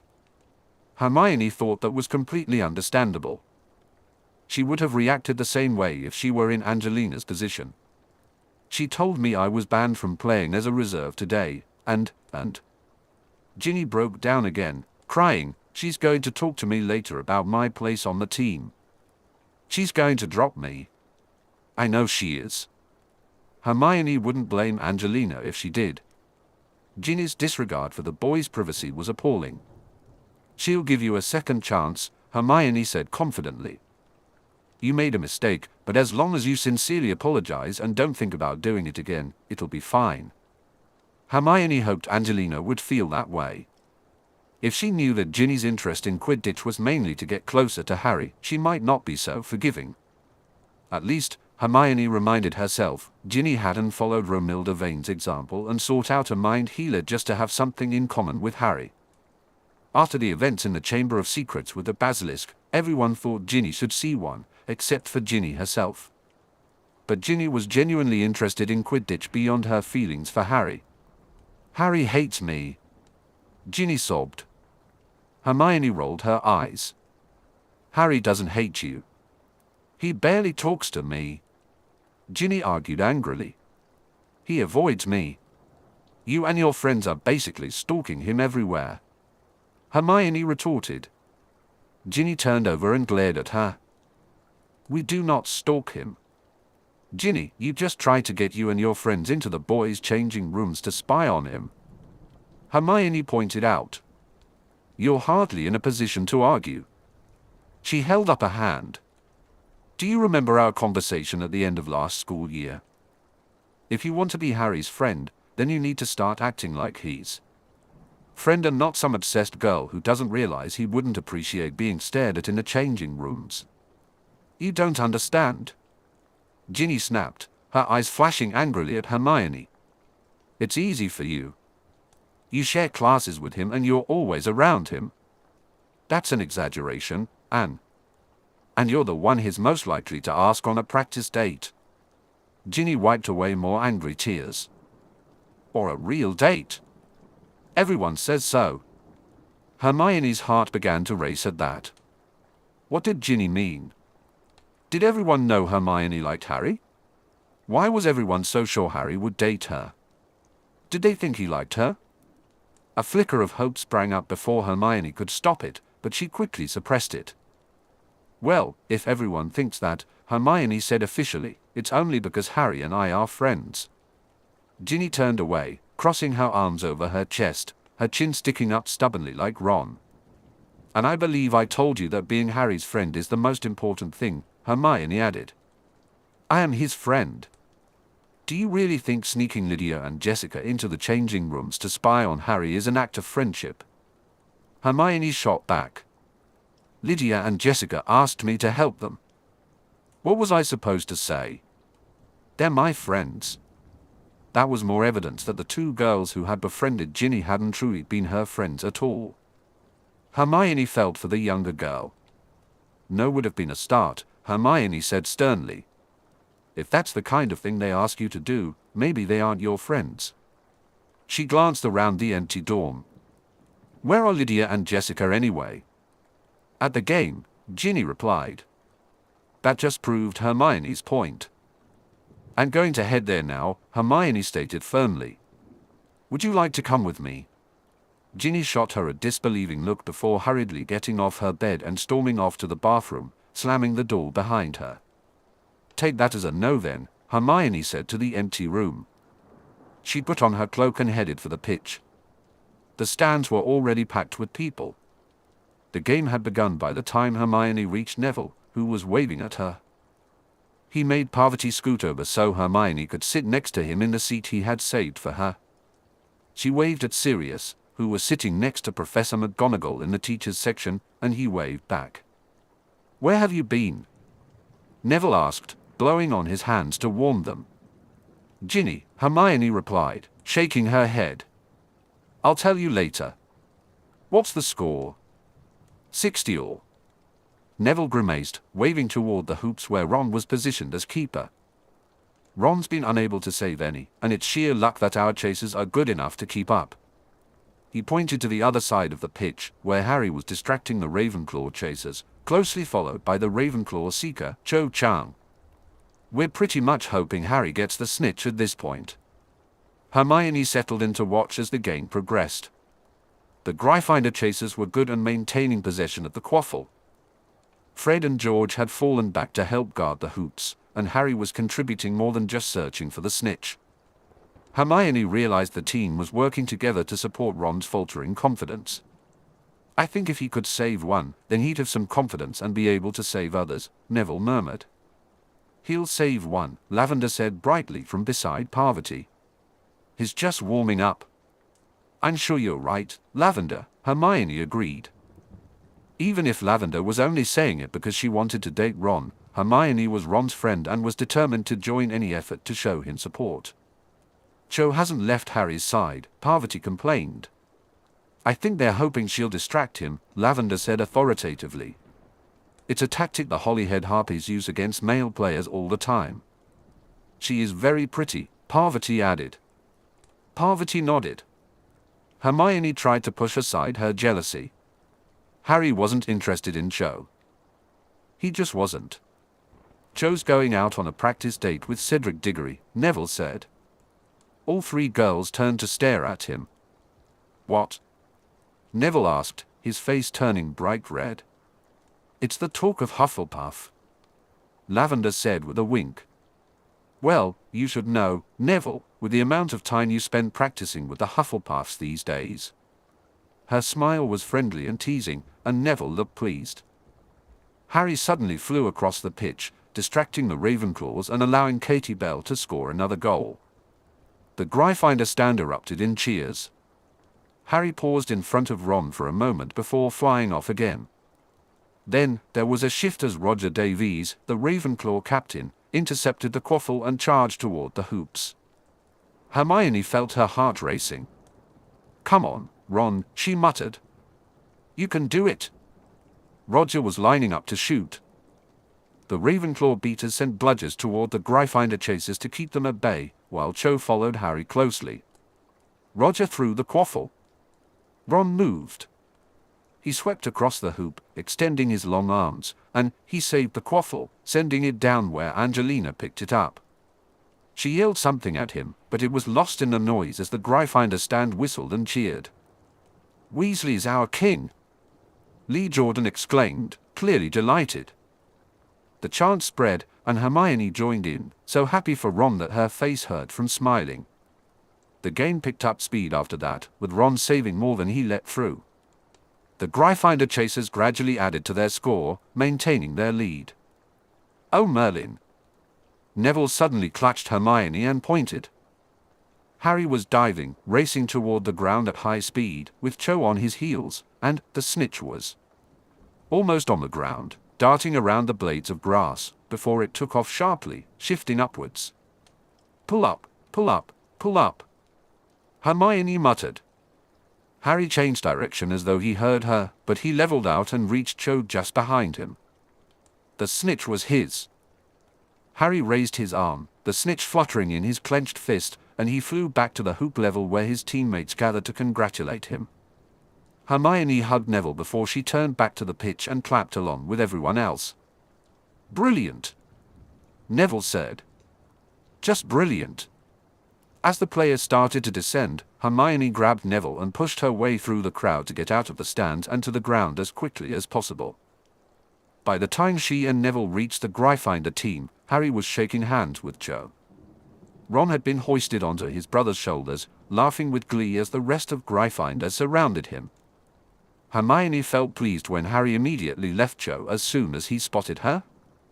She closed the distance between them and hugged him. "That was fantastic," Hermione said, vaguely aware that everyone else seemed to be leaving Harry to her and congratulating Ron instead. Harry grinned. "You didn't read a book. You were watching me?" Hermione asked, loosening her hold on him to look at him properly. Harry nodded, letting go of her with one hand to adjust his glasses. "Maybe a little." She smiled at him happily. Maybe everyone was right, Hermione thought hopefully. Maybe Harry liked her, maybe he would ask her on a date eventually, if she knew Harry, which she did. But she could be patient. The game was too exciting to read a book, Hermione declared, realizing belatedly that Harry was waiting for her answer. He smiled again, a little shyly. You read a book during the World Cup. Hermione shrugged and slipped her hand into his, relieved that the crowd was still leaving them alone. Well, you weren't playing in the World Cup, she said. His answering smile was affectionate and bright, sparking a hope that flared to life in Hermione too. A cough behind them had them both turning. Hey! You have one of those hugs for me? Sirius grinned at him. Harry shot her an apologetic look as he let go and enthusiastically moved into Sirius's waiting arms. Hermione didn't mind, because she still felt that burning flame of hope alight within her, and for once, she didn't ruthlessly suppress it. October 28, 1994. The Parisian cafe was everything good that Remus remembered about Paris. An outdoor table provided a view of the Eiffel Tower, strong black coffee, and wonderfully sweet petit fours. Opposite him, Richard Bones scoffed down another miniature pastry, while Augusta sighed with contentment as she scooped up another. Remus watched them with amusement before lifting his face to the weak sunshine, giving thanks that the weather had turned out so nice.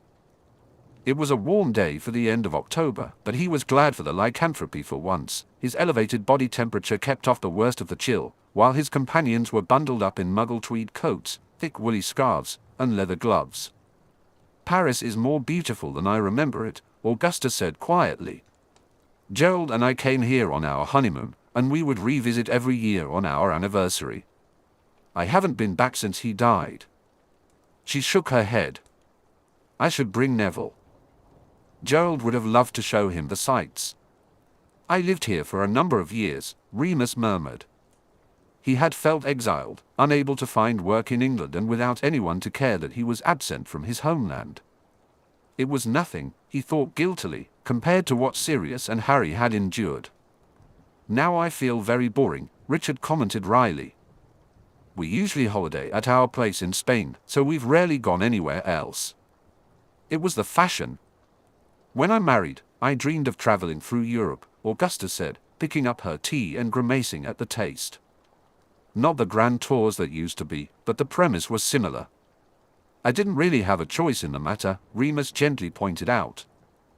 It was either travel for work or find a position in the Muggle world. Well, now I feel less boring, Richard quipped with a grin. This is the most exciting thing I've done in years. Thank you for letting us come with you, Remus, Augusta added. Remus felt he hadn't had much choice in this, either.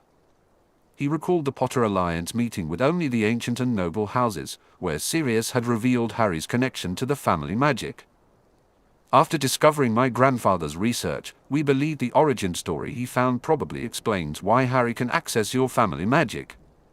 He's the most powerful wizard of his generation, Sirius said, leaning back in his chair at the head of the Black Manor dining table. The afternoon tea spread was nearly half gone, with most of the gathered allies already digging in before Sirius began to speak. From his spot at Sirius's left, Remus observed the expressions around the table. Some looked disturbed while others seemed more accepting.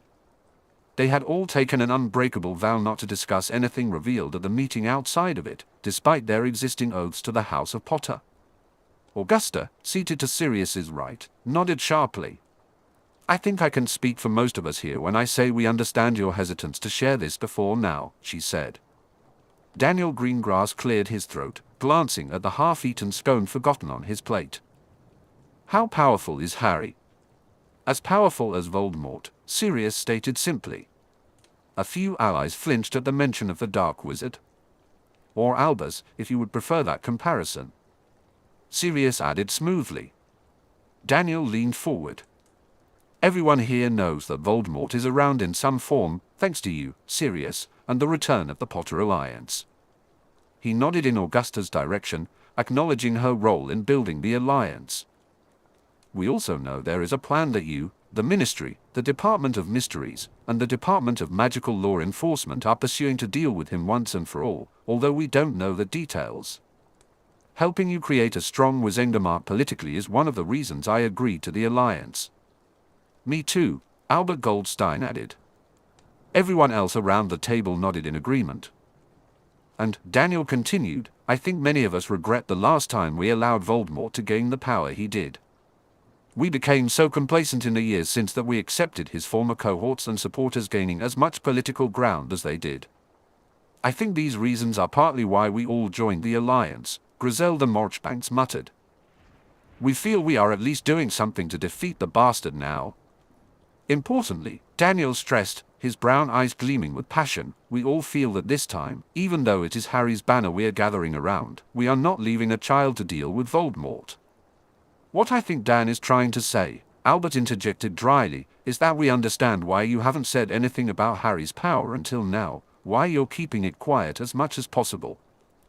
If you know whose continued existence was publicly known, and Harry's power was also known, it would be far too easy for everyone to turn to your boy as the answer to you-know-who.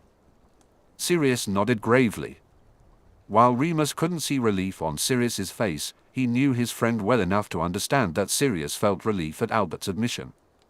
That has been a concern, Sirius sighed. Frankly, it is still a concern because evidently, Harry's affinity with the family magic is gaining notice, he said, waving at Richard Bones. It's not just from you guys. Benjamin Knott pointed out why Selwyn and Wilkes agreed to a date on with the House of Black. It's rather hard for it not to gain notice when the totems keep showing up for Wizengamot sessions, Richard replied dryly. Here, Griselda added. So, Arcturus found this origin story, Tiberius Ogden said, looking over at Sirius curiously. He knew about the lad's power. There was an incident ruled by the Department of Magical Law Enforcement as need to know when Harry was, very young, shall we say. Sirius gestured toward the older man. Harry managed to call the Black family magic and the Potter family magic. Arcturus and Charles both witnessed it. I forget Harry has black blood, Daniel commented. His grandmother was a Black, wasn't she? Sirius nodded. One thing I don't understand, Carl Branstone cleared his throat, is why, if he is so powerful, the scuttlebutt from Hogwarts has been that his, forgive me for stating it so bluntly, average. Honestly, Carl has a point.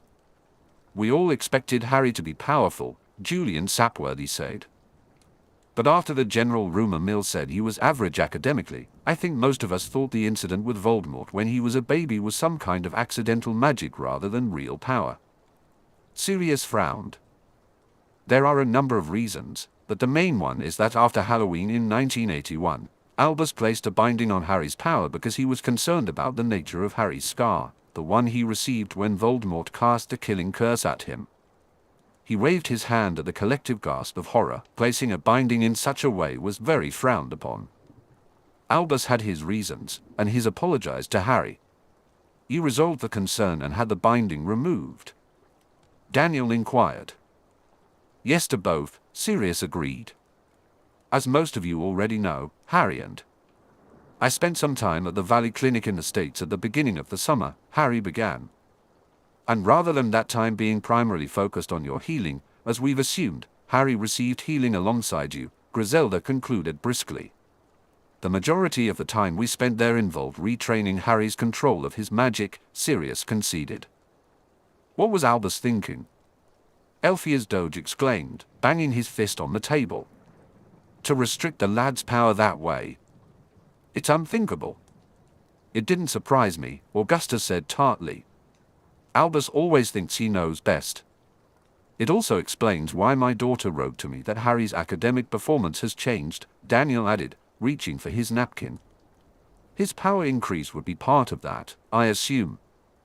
On the practical side, Sirius agreed.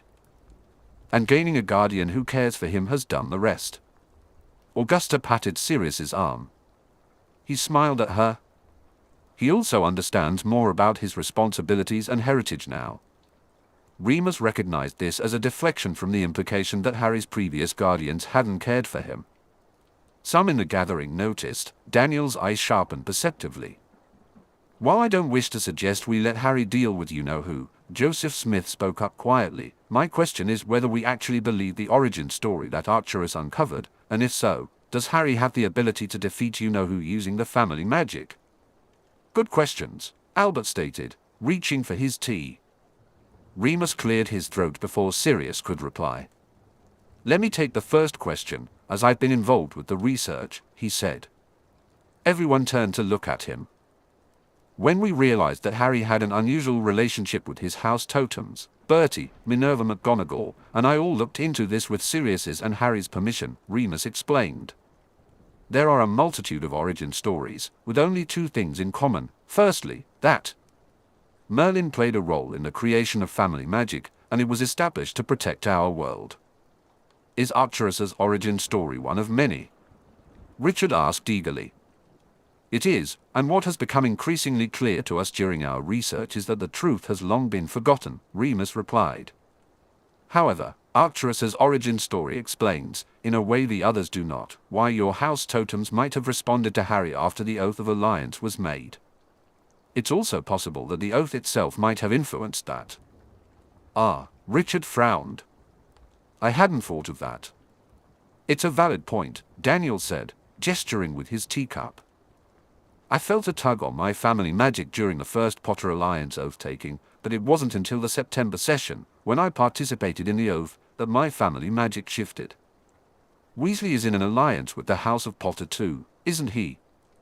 Albert asked. If it was just a matter of oaths, surely his totem should have responded. But he's not in the formal Potter Alliance, Joseph pointed out. Not like us. He gestured around the table, indicating the gathered representatives of the ancient and noble houses within the alliance. You're suggesting that there needs to be an agreement among the original 30 families for the magic to be invoked by a powerful wizard within the collective? Richard argued.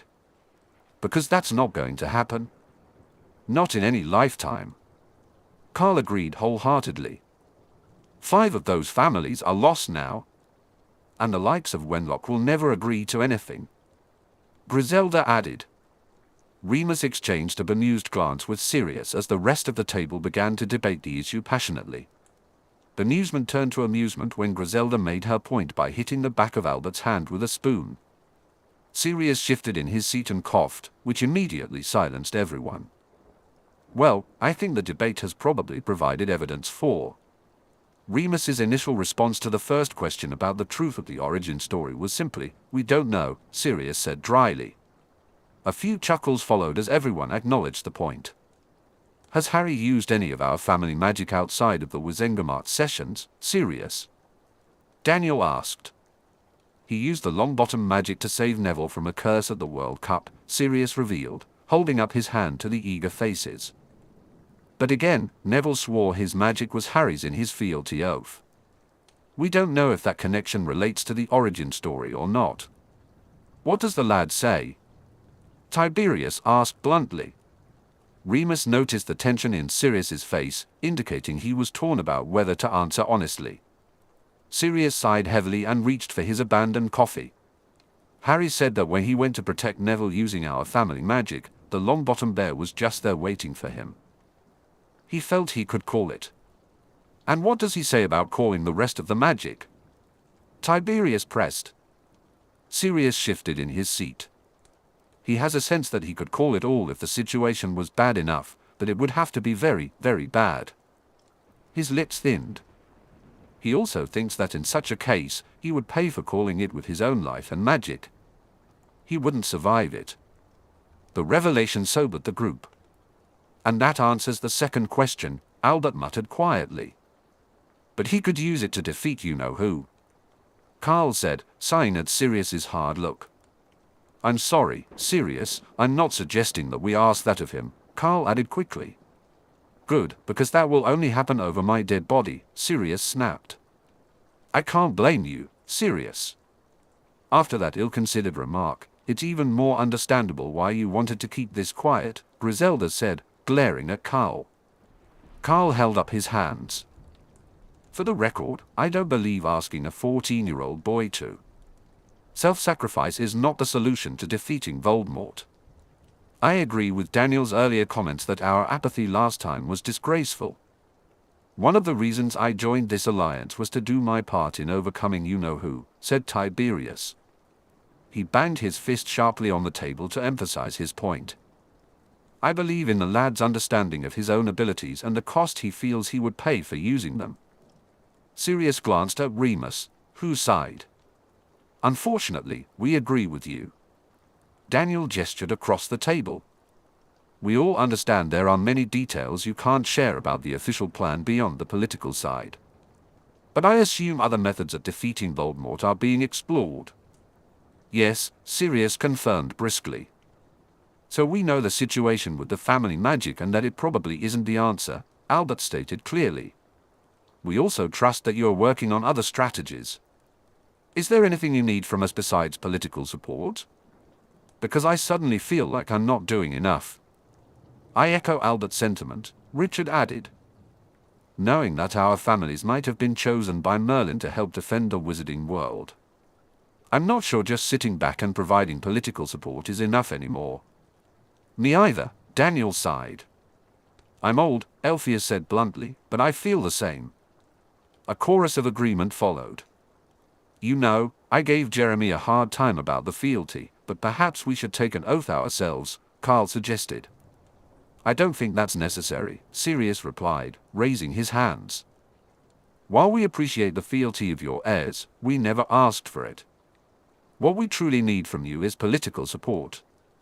I'm afraid that's probably all you'll get from me, from an age perspective. Griselda remarked. I won't last long in a duel these days, Sirius said. There's also the question of too many people knowing too much. He sighed.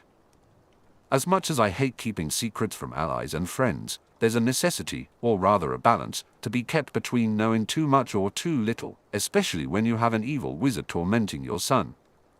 Daniel nodded sharply. We understand. Remus recalled being present when Travers had not acted like himself in the courtroom. Daniel gestured around the table. Perhaps there's a compromise? You could delegate more of the political side to us. When Locke is building his opposition, we can help there. Damn right, we can. Griselda exclaimed, her eyes shining with enthusiasm. We can help formulate and organize the legislation. Leonard Abbott raised his voice above the clamor of agreement. You remain the leader and in charge, but let the rest of us do the legwork. I agree, Augusta said, turning to Sirius. You should let us help you with research. You don't necessarily need to disclose why you need something researched. We can simply look into any given topic without you having to explain it. I would be up for that, Richard said. Any help you need to protect Harry, you only have to ask, Carl offered. Everyone turned to the head of the table. What say you, Sirius? Augusta asked with a smirk. Will you accept our help? Sirius's expression transformed into one of confidence, complete with a marauderish smirk. Remus knew his friend was already plotting how to leverage the support of all the ancient and noble houses to his advantage, just as Arcturus had taught him. How can I possibly say no? And so Sirius hadn't said no, which was how Remus found himself a month later in Paris with Richard and Augusta, tracking down the Lumiere source that Ollivander had mentioned in Arcturus's memory. It had worked out, as the rare antiquities dealer Remus had found insisted on dealing with the head of a house, not with a lowly steward. Sirius had no intention of leaving England with the Tri-Wizard tournament just a couple of days away. Richard and Augusta had been informed by Remus and Sirius that the Lumiere document they were pursuing mentioned the Deathly Hallows. These Hallows were considered one possible way to defeat Voldemort, but there was no information about their location. Remus checked the time. We should make our way to the Plaza Magique. Richard sighed but obediently finished his coffee. Augusta left the rest of her tea, a clear sign that she did not enjoy it at all. The entrance to the plaza was not far from the cafe. A small bar provided cover, much like the Leaky Cauldron did for Diagon Alley. The dealer, Armand Fevrier, was located just off the plaza down a cobbled side street that they easily found. His plain door had a simple plaque with his name on it. Remus rang the doorbell. A plump woman with red cheeks, messy blonde hair, and a large white apron answered. Yes, she asked rudely in French. Good afternoon, madam, Remus replied flawlessly in the same language. Madame Longbottom and Lord Bones are here to see Monsieur Fevrier as scheduled. He handed her the parchment that Fevrier had sent to confirm their appointment. The housekeeper sniffed. This way. She led them to a front parlor but did not offer refreshments or take their coats. Augusta raised her eyebrows at the lack of manners as she took off her gloves and unwound her scarf. She reminds me of the nanny Amelia pushed into the pond when we were children, Richard confided with a wink. Remus stifled a laugh. What's the betting Monsieur Fevrier will keep us waiting here a while? Richard asked, removing his coat and placing it on the arm of the chair he chose to sit on. My mother didn't raise a fool, Richard, Augusta replied, arranging her long skirt as she sat down. Mine didn't raise one either, Remus said dryly when Richard turned to him with a grin. Richard pouted. You're both no fun. He gestured at Remus. You were quite the prankster in your youth. You must have some stories.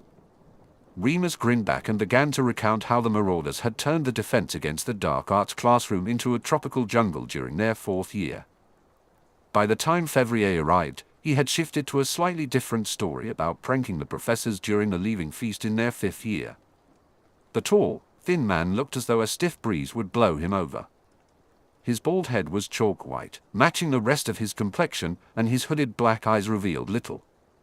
My apologies for keeping you waiting, Fevrier began as he took Augusta's hand and kissed her knuckles. I hope the wait was worth it, Augusta replied in flawless French. I am Madame Longbottom, regent of the House of Longbottom. She waved a hand at Richard. This is Lord Bones, head of the House of Bones. Fevrier shook hands with him. We are here in Lord Black's stead. You have already corresponded with Remus Lupin, his steward. The werewolf? Yes, Fevrier said dismissively, not even glancing in Remus's direction. Augusta bristled, and Remus shook his head slightly. There was no point in getting upset about it. France might have had better working regulations for werewolves, but discrimination still existed. Perhaps we can speak English, as Lord Bones does not speak much French, Augusta suggested as Fevrier sat in an uncomfortable chair opposite her. Remus and Richard resumed their seats.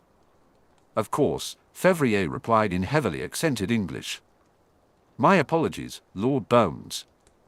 Quite all right, Richard said politely. Shall we get down to business? You indicated that you had knowledge of the document Lord Black seeks to purchase, Augusta added. Fevrier smiled superiorly at them, clasping his hands together. The Lumiere parchment is a rare document. It has been many years since it was last sought. Lord Black has an interest in rare things, Augusta said. Fevrier tilted his head. Do not think me an idiot, madam. I am well aware of why Lord Black would be interested in this parchment. He smiled again. His ward is the last of the Peverels, non. Augusta smiled sharply in return. Then you need no explanation as to why Lord Black is keen to secure this document for Lord Potter's family vault. And perhaps to learn of the secrets of the Hallows, Ernest Parr. Fevrier replied, maintaining his smile despite Augusta's lack of reaction. Richard chuckled wryly. I'm fairly sure that Sirius knows that learning the secrets of the Hallows is pointless unless he finds out where they are. He grinned at Fevrier. I don't suppose you have any leads on where the Hallows might be. They are rare antiquities after all. Fevrier held on to his smile, but only just. I suspect that Lord Black may know more than you think. I'm certain he does, Richard agreed happily, but why he wants the document isn't pertinent to our discussion. You either have information for us or you don't. If you have it, we'll pay a fair price as already agreed. If you don't, then you have wasted our time and yours. It was the first time Remus had heard an underlying hint of steel in Richard's voice. Augusta sent Richard a look of approval. Very well, Fevrier conceded. There are 3 known copies of the Lumiere document. The original resides in the French Ministry of Magic within the archives, as it was seized during the Revolution from the king. He gave a small shrug. It will not be easy to locate given the state of the archives. The other copies? Augusta prompted impatiently. The second copy, a duplicate of the first, is held by Lumiere's remaining descendant, Vivian Vert. Fevrier waved a hand in an expressive gesture. Vivian is part Vila. She lives in a protected enclave in Alsace. She has not allowed anyone to see the document in over 50 years. Protected enclaves meant that Avila would need to be contacted. Remus struggled to think of Avila they knew well enough to trust with such a task, but came up empty. The last copy is a translation from the original Latin into Italian, and it is owned by the Italian wand maker Cavietti. He once tried to sell it to me years ago, but we disagreed on the price. Février's long fingers tapped the arm of his chair. Richard and Remus exchanged a look. "Can you provide proof of Cavietti's document?" Richard asked. Février huffed. "Do any of you speak Italian?" Remus did, but he wasn't about to tell Février that. He shook his head along with Richard and Augusta. "I have a memory of him showing me the document in Rome when we met last," Février said. "I am uncertain whether it would be useful to show it to you, as you do not speak the language." "Is there a moment where the document is shown?" Remus asked. "Italian is close to Latin, we should be able to make out enough of the written version to make a determination." For a long moment, Février looked as though he might ignore the question, but when Richard stared at him pointedly, Février nodded. Richard waved his hand. "Bring on the memory, then." "I agree," Augusta said. The dealer regarded them thoughtfully and unfolded himself from the chair. A pensive was produced in short order, and they all entered along with the dealer. The memory began with Février at the door of Cavietti's shop, being greeted by the wand maker himself. Cavietti was a short, stout man with black, greased-back hair and a small handlebar mustache. He wore simple, plain robes.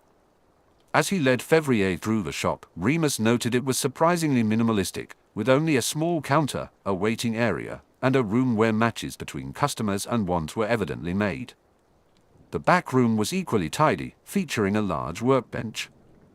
Took up the center of the room, with cabinets filled with materials covering all the walls. A door to the side led to a storage room, where Remus assumed Cavietti kept his wands.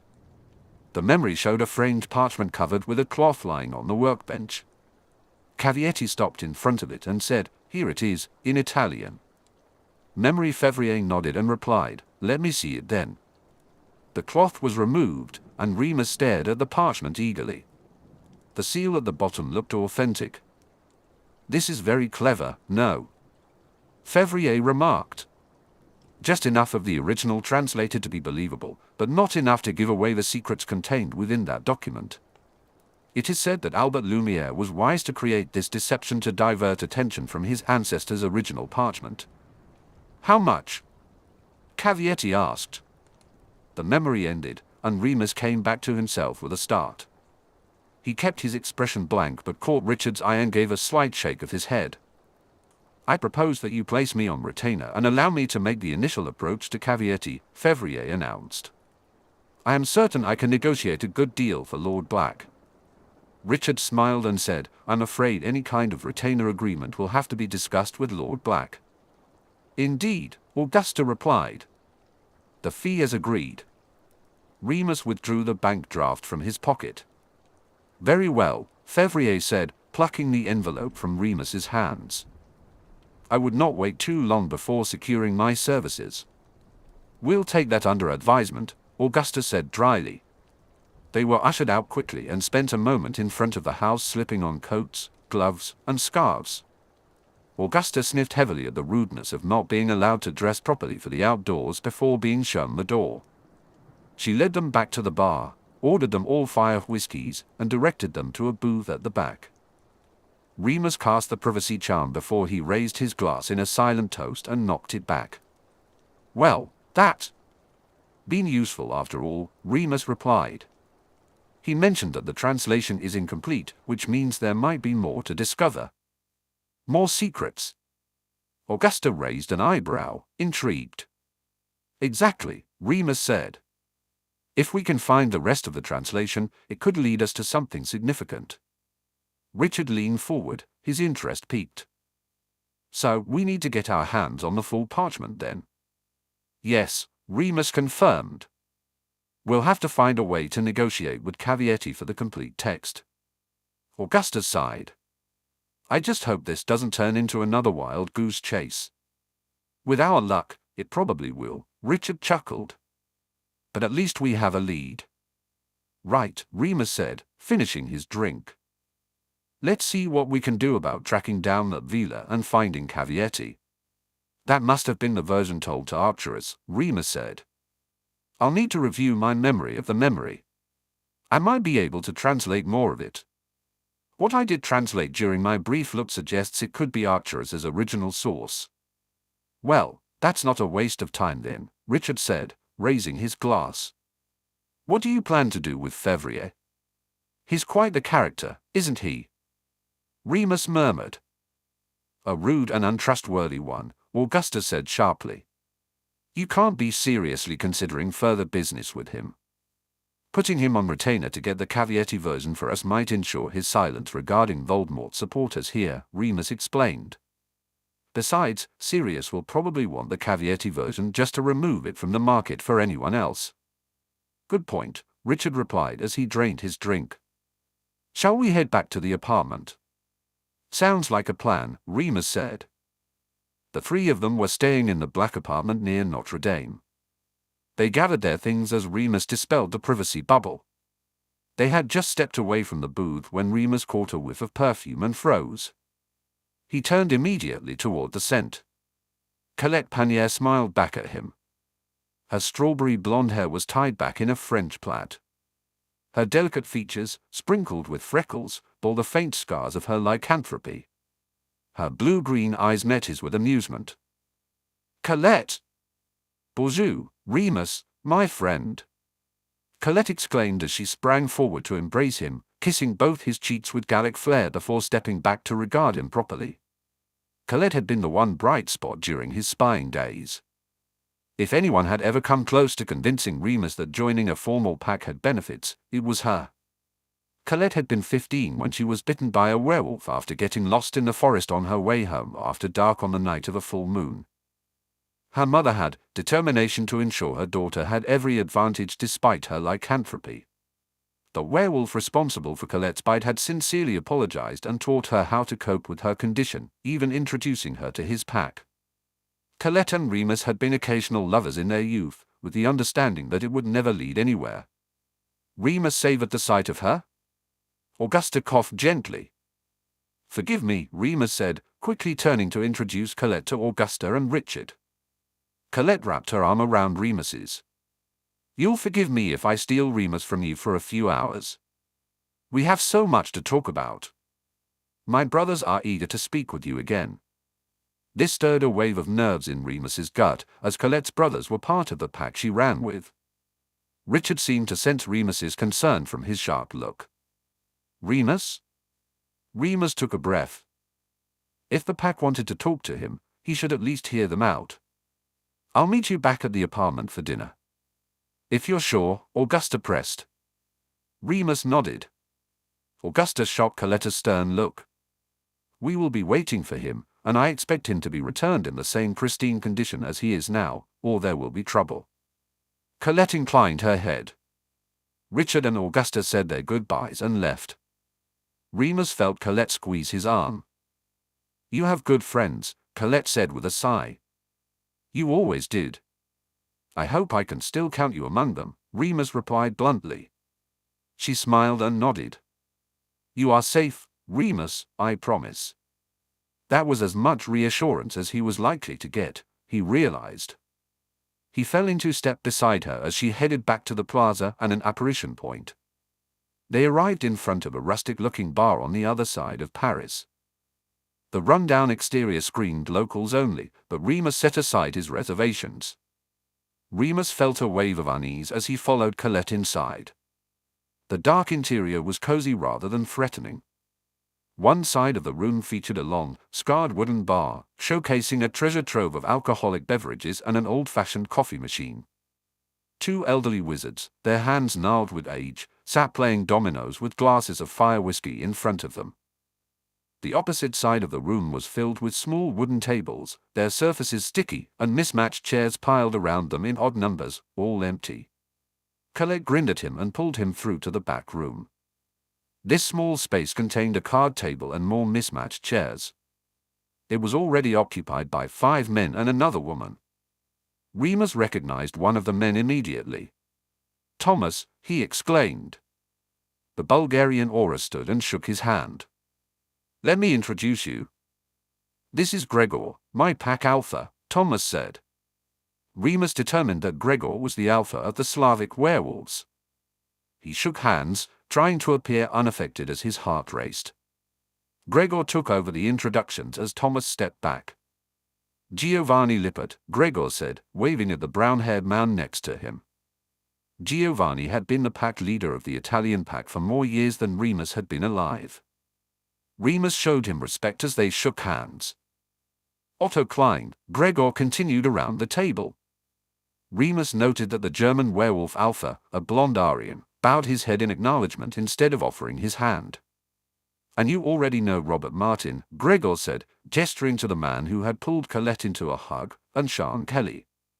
Remus mused that Robert must have taken over as the leader of the pack in France. He noticed the comfortable familiarity between Robert and Colette.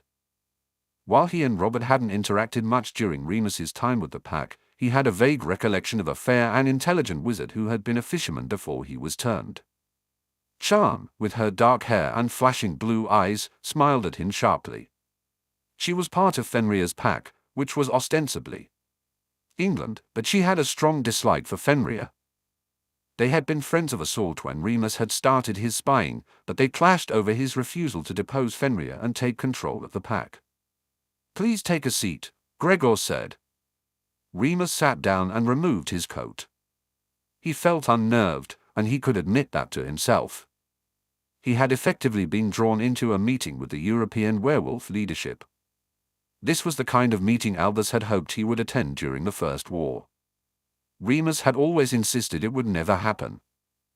He believed he wasn't important enough to attract the attention of the werewolf leaders. Given his role as a spy, he had thought it better for them to overlook him. "You will forgive us for the impromptu nature of this meeting," Gregor explained. "When we received news that you would be in France today, we thought it prudent to act and request your forgiveness for the lack of notice." "I admit that I'm intrigued by the intrigue," Remus said politely. Colette grinned at him and slipped out of Robert's hold. "Let me get you all a drink." "Hot chocolate for you, Remus." "Thank you," Remus replied. They waited until she left before speaking again. Gregor began. "There are two matters on which we should speak." "Three," Sean corrected, interrupting. Gregor bared his teeth at her. "Remember, you are present at our indulgence, Sean." Sean flushed. "We hear the news that Britain has established a new committee to look into the affairs of magical races and creatures. They intend to review existing legislation with the goal of overhauling the entire system." Gregor gestured toward Remus. Remus nodded. "It was proposed at the October Wizengamot and passed with a majority." "Ah, yes. The infamous Potter Alliance," Gregor said with a smile.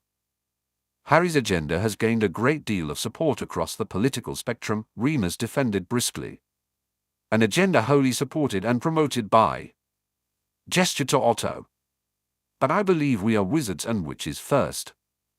Being a werewolf is just one part of who we are." Otto nodded in agreement. "It's about integration, not isolation. We can be both." Gregor crossed his arms. "And how do you propose we achieve this? The packs are strong and resistant to change." Remus sighed.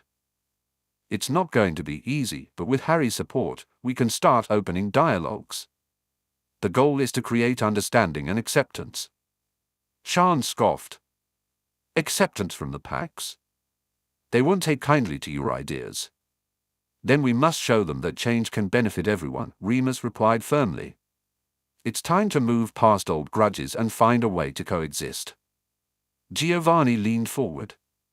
"And what if they refuse?" "Then we will continue to push for their rights," Remus said.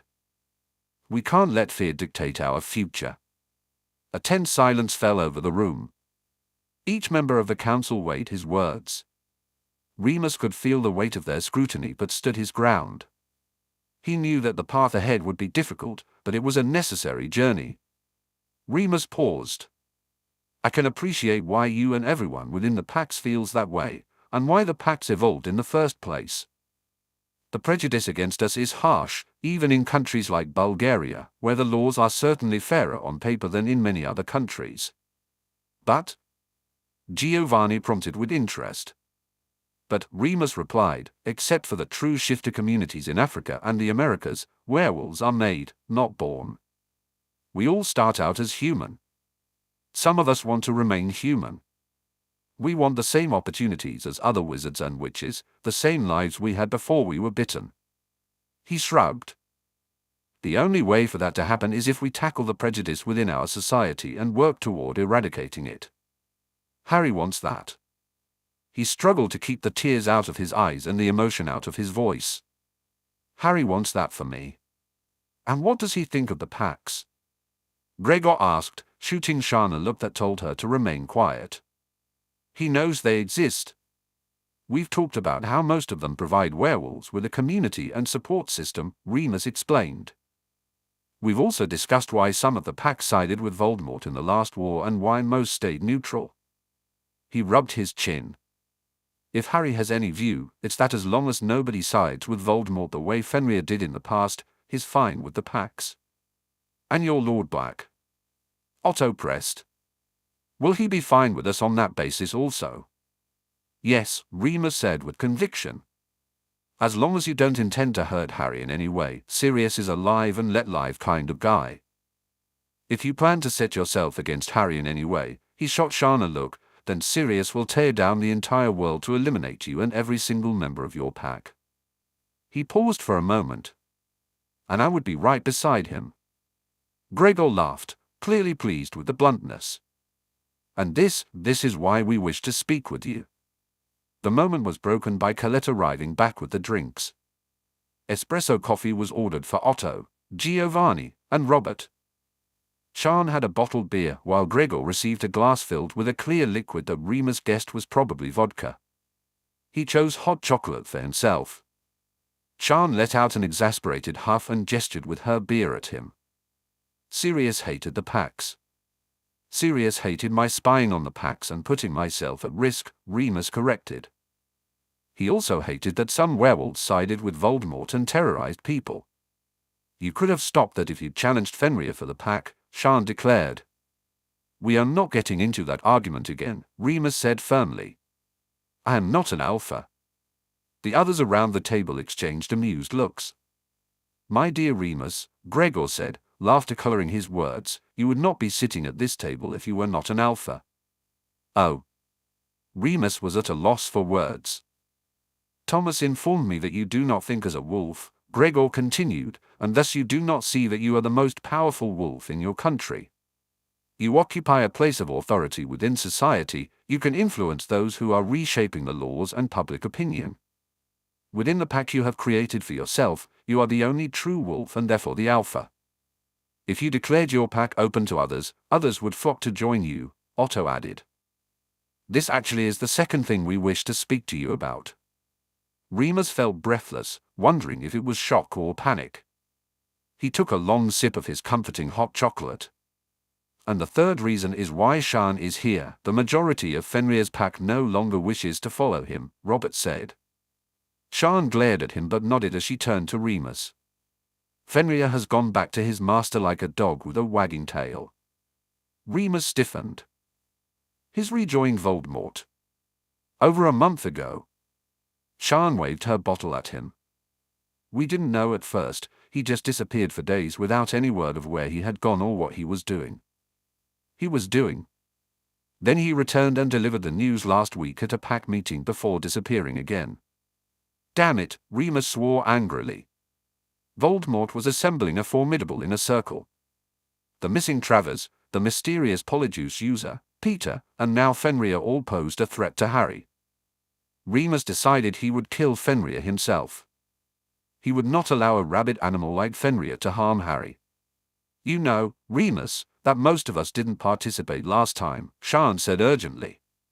Fenrir was our alpha, but only those who were foolish followed him into the raids. Most of them are dead now or have matured enough to realize that Fenrir's leadership made things worse for us, not better. She leaned back, a look of defeat on her face. We all know that this time we won't survive if he drags us into a war. He will either beat us into submission or Sirius will come after us. She looked at him, her blue eyes filled with determination. Which is why we need a new leader.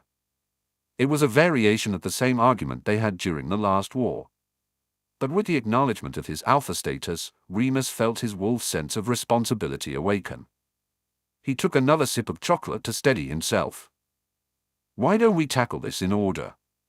He gestured around the table at Gregor and the other leaders. I assume your packs want to negotiate some kind of neutrality with Sirius. We want to negotiate some kind of neutrality with you as the alpha of your pack, Gregor corrected gently. Remus huffed. Fine then. You all stay away from Voldemort, keep your packs neutral, and do not assist him in any way. My pack won't pursue you or yours. Excellent. Giovanni declared as Otto and Robert smiled. Gregor raised his glass in salute to Remus and drank the spirit in one go. And what about us? Sean snarled. I will discuss with Sirius and Harry the possibility of opening our pack to give sanctuary to other werewolves, Remus said. You don't need to discuss it. Sean argued. You are the alpha. And I will do nothing to hurt my pack. Remus snapped back at her. We need to consider the politics and how we can offer sanctuary without appearing to create a werewolf army to threaten those who oppose us into doing what we want. I won't have Sirius or Harry put in that position. Sean, if you accept he is alpha, then you must accept his position on this, Robert said calmly. Sean grimaced but subsided. Robert gestured at Remus. The Potters own a chateau in the south of France. Why not offer a werewolf sanctuary there for any in England who wish to seek your protection? I will agree to your pack occupying my territory on those terms under neutrality. There are 2 farms in the Balkans, I believe, one that Black owns and another that Potter has. Gregor noted. I will also concede to your pack occupying those places within my territory. Otto and Giovanni added their agreement. Remus sighed and massaged his temple. Thank you. I will speak with Sirius and Harry to see which of the properties we will use and send you word. You do realize that if you offer sanctuary to his pack, Fenrir will take it as a challenge, regardless of whether you wish to confront him for leadership directly, Otto said. Since Fenrir has rejoined Voldemort, it's safe to say he'll be dead sooner or later, Remus responded without thinking, his mind too caught up in the list of political difficulties and complications of the centuries to consider what he had just revealed. Sean bristled again. So you'll kill him for the boy but not for your pack. Remus's temper ignited. The thing you have never understood, Sean, is that Fenrir's pack, your pack, is not mine. He held up his hand sharply when she would have argued back. No. Enough of you berating me. I was 5 years old when Fenrir bit me. 5. My pack was always my mother, who comforted me, my father, who stood by me, and my friends. My friends who did everything they could to help me every full moon and accepted me without question. It was Sirius who tended my wounds for years, Sean, not you. It was James who made me an honorary uncle to his son, and Lily who placed Harry into my arms without hesitation and called him my cub. They are my pack. He snarled, anger coating every word. You are not pack. You, who were foolish enough to ask to be bitten at 18 because you fell in love with the idea of being a werewolf as if we're cuddly pets and not dangerous creatures. You, who realized your folly and expected me to fix it. If you disliked Fenrir as a leader, you could challenge him if you have the courage you seem to have always found lacking in me.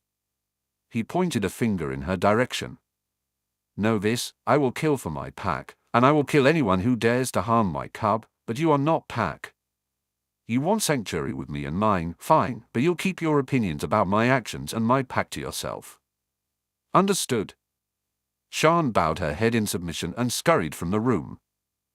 Colette sent Remus a chiding look and went after her. There was a twinge of guilt curdling in Remus's belly, but the wolf in his head was satisfied. Well, Gregor said dryly, perhaps now you will believe you are alpha. Remus stared at him for a moment before bursting out laughing. A round of drinks. We should celebrate. Gregor grinned. It was another hour before Remus was able to extract himself from the gathering. A somewhat abashed Sian had turned up with Colette midway through. She had joined in the discussion on how they were going to get word into Fenrir's pack about the sanctuary sites, with Robert agreeing to pass the word to Sian, but otherwise remained quiet. Colette offered to escort him out, and Sian followed them as Remus was ushered back through the bar, which had filled. Remus had spent some time in the back room. Outside, the cold air nipped at him as he hurriedly pulled on his gloves. Sian and Colette shivered beside him. Sian hesitated, then hugged him goodbye. He returned the embrace, recalling the young girl she once was. "I'm sorry for pushing, Remus." "We're just scared," Sian admitted. Remus tightened his hold for a moment. "I'll send word as soon as I can." Sian nodded and stepped back, hurrying into the warmth of the bar. Colette smiled softly at him and took Sian's place, wrapping her arms around him. "Next time you come to Paris, old friend, you will have dinner with Robert and me. We will talk of nothing but our lives and love since the last time we met." "I'd like that," Remus replied cautiously. He gestured toward the bar. "You and Robert?" "Married," Colette confirmed. 3 years. "We are happy." She patted his chest as she stepped away. "You should try it, Remus." She glanced back toward the building. Sian would make a good mate. "We'd kill each other," Remus joked. "Besides, I'm too busy right now for love and romance," Colette teased. "There is always time for love and romance, Remus." "That's very French of you, Colette," he said, waving a hand at her as she laughed. "Maybe when I meet the right girl." He smiled wistfully. "Robert is a lucky man." Colette's smile widened. "I make sure to remind him every day." He laughed and gently pushed her toward the bar. She disappeared inside with a final wave. Remus shook his head and apparat to the plaza, hurrying toward his hotel as soon as he got his bearings. His miracle with Sirius was going to take a while. They had a lot to discuss. Chapter 45, Promlet returns to Hogwarts. October 29, 1994. It was freezing. The end of October in Scotland was typically cold, wet, and dreary. The arrival of the Durmstrang and Beauxbaton students for the upcoming Triwizard Tournament did not change the weather, which offered no sunny, warm day. Harry pulled his outdoor cloak tighter around him. He noticed he wasn't the only one huddling into their outerwear as he looked around at the gathered Hogwarts students. The notice at dinner the night before about welcoming the visiting schools had not sparked any school spirit. Even the professors looked less than pleased at the thought of spending their Saturday afternoon on the lawn in front of the Black Lake. At least the schools were arriving in daylight, Harry mused, if it could be called daylight. He squinted up at the grey overcast sky. "Do we really have to be out here?" moaned Ron beside him. "Oh, 4. Hermione tapped them both with her wand, muttering a spell. Instantly, Harry felt warmer. She grinned at him, her brown eyes sparkling, and Harry found himself smiling back. "Thanks," he said, nudging her. "You're welcome," Hermione replied, nudging him back. Harry reluctantly tore his eyes away from her. He was almost certain that Hermione liked him. There had been the hug after the Quidditch match, and they had been touching more in the last week since then. She smiled at him often. All of this aligned with the signs of attraction his dad had mentioned during the talk. Somewhere around the time when practice dating became the thing to do for the rest of Hogwarts, he realized he really liked Hermione. He liked her smile and her eyes. He enjoyed holding hands with her. He appreciated being well-read enough in their subjects to debate with her and seeing her come alive with animation, her hands flying as she made her point. He found himself wondering at odd times. Thought about what it would be like to kiss her. The blush crept onto his cheeks as he considered it again. He realized he liked Hermione too much to ask her on a practice date. He wanted a real date.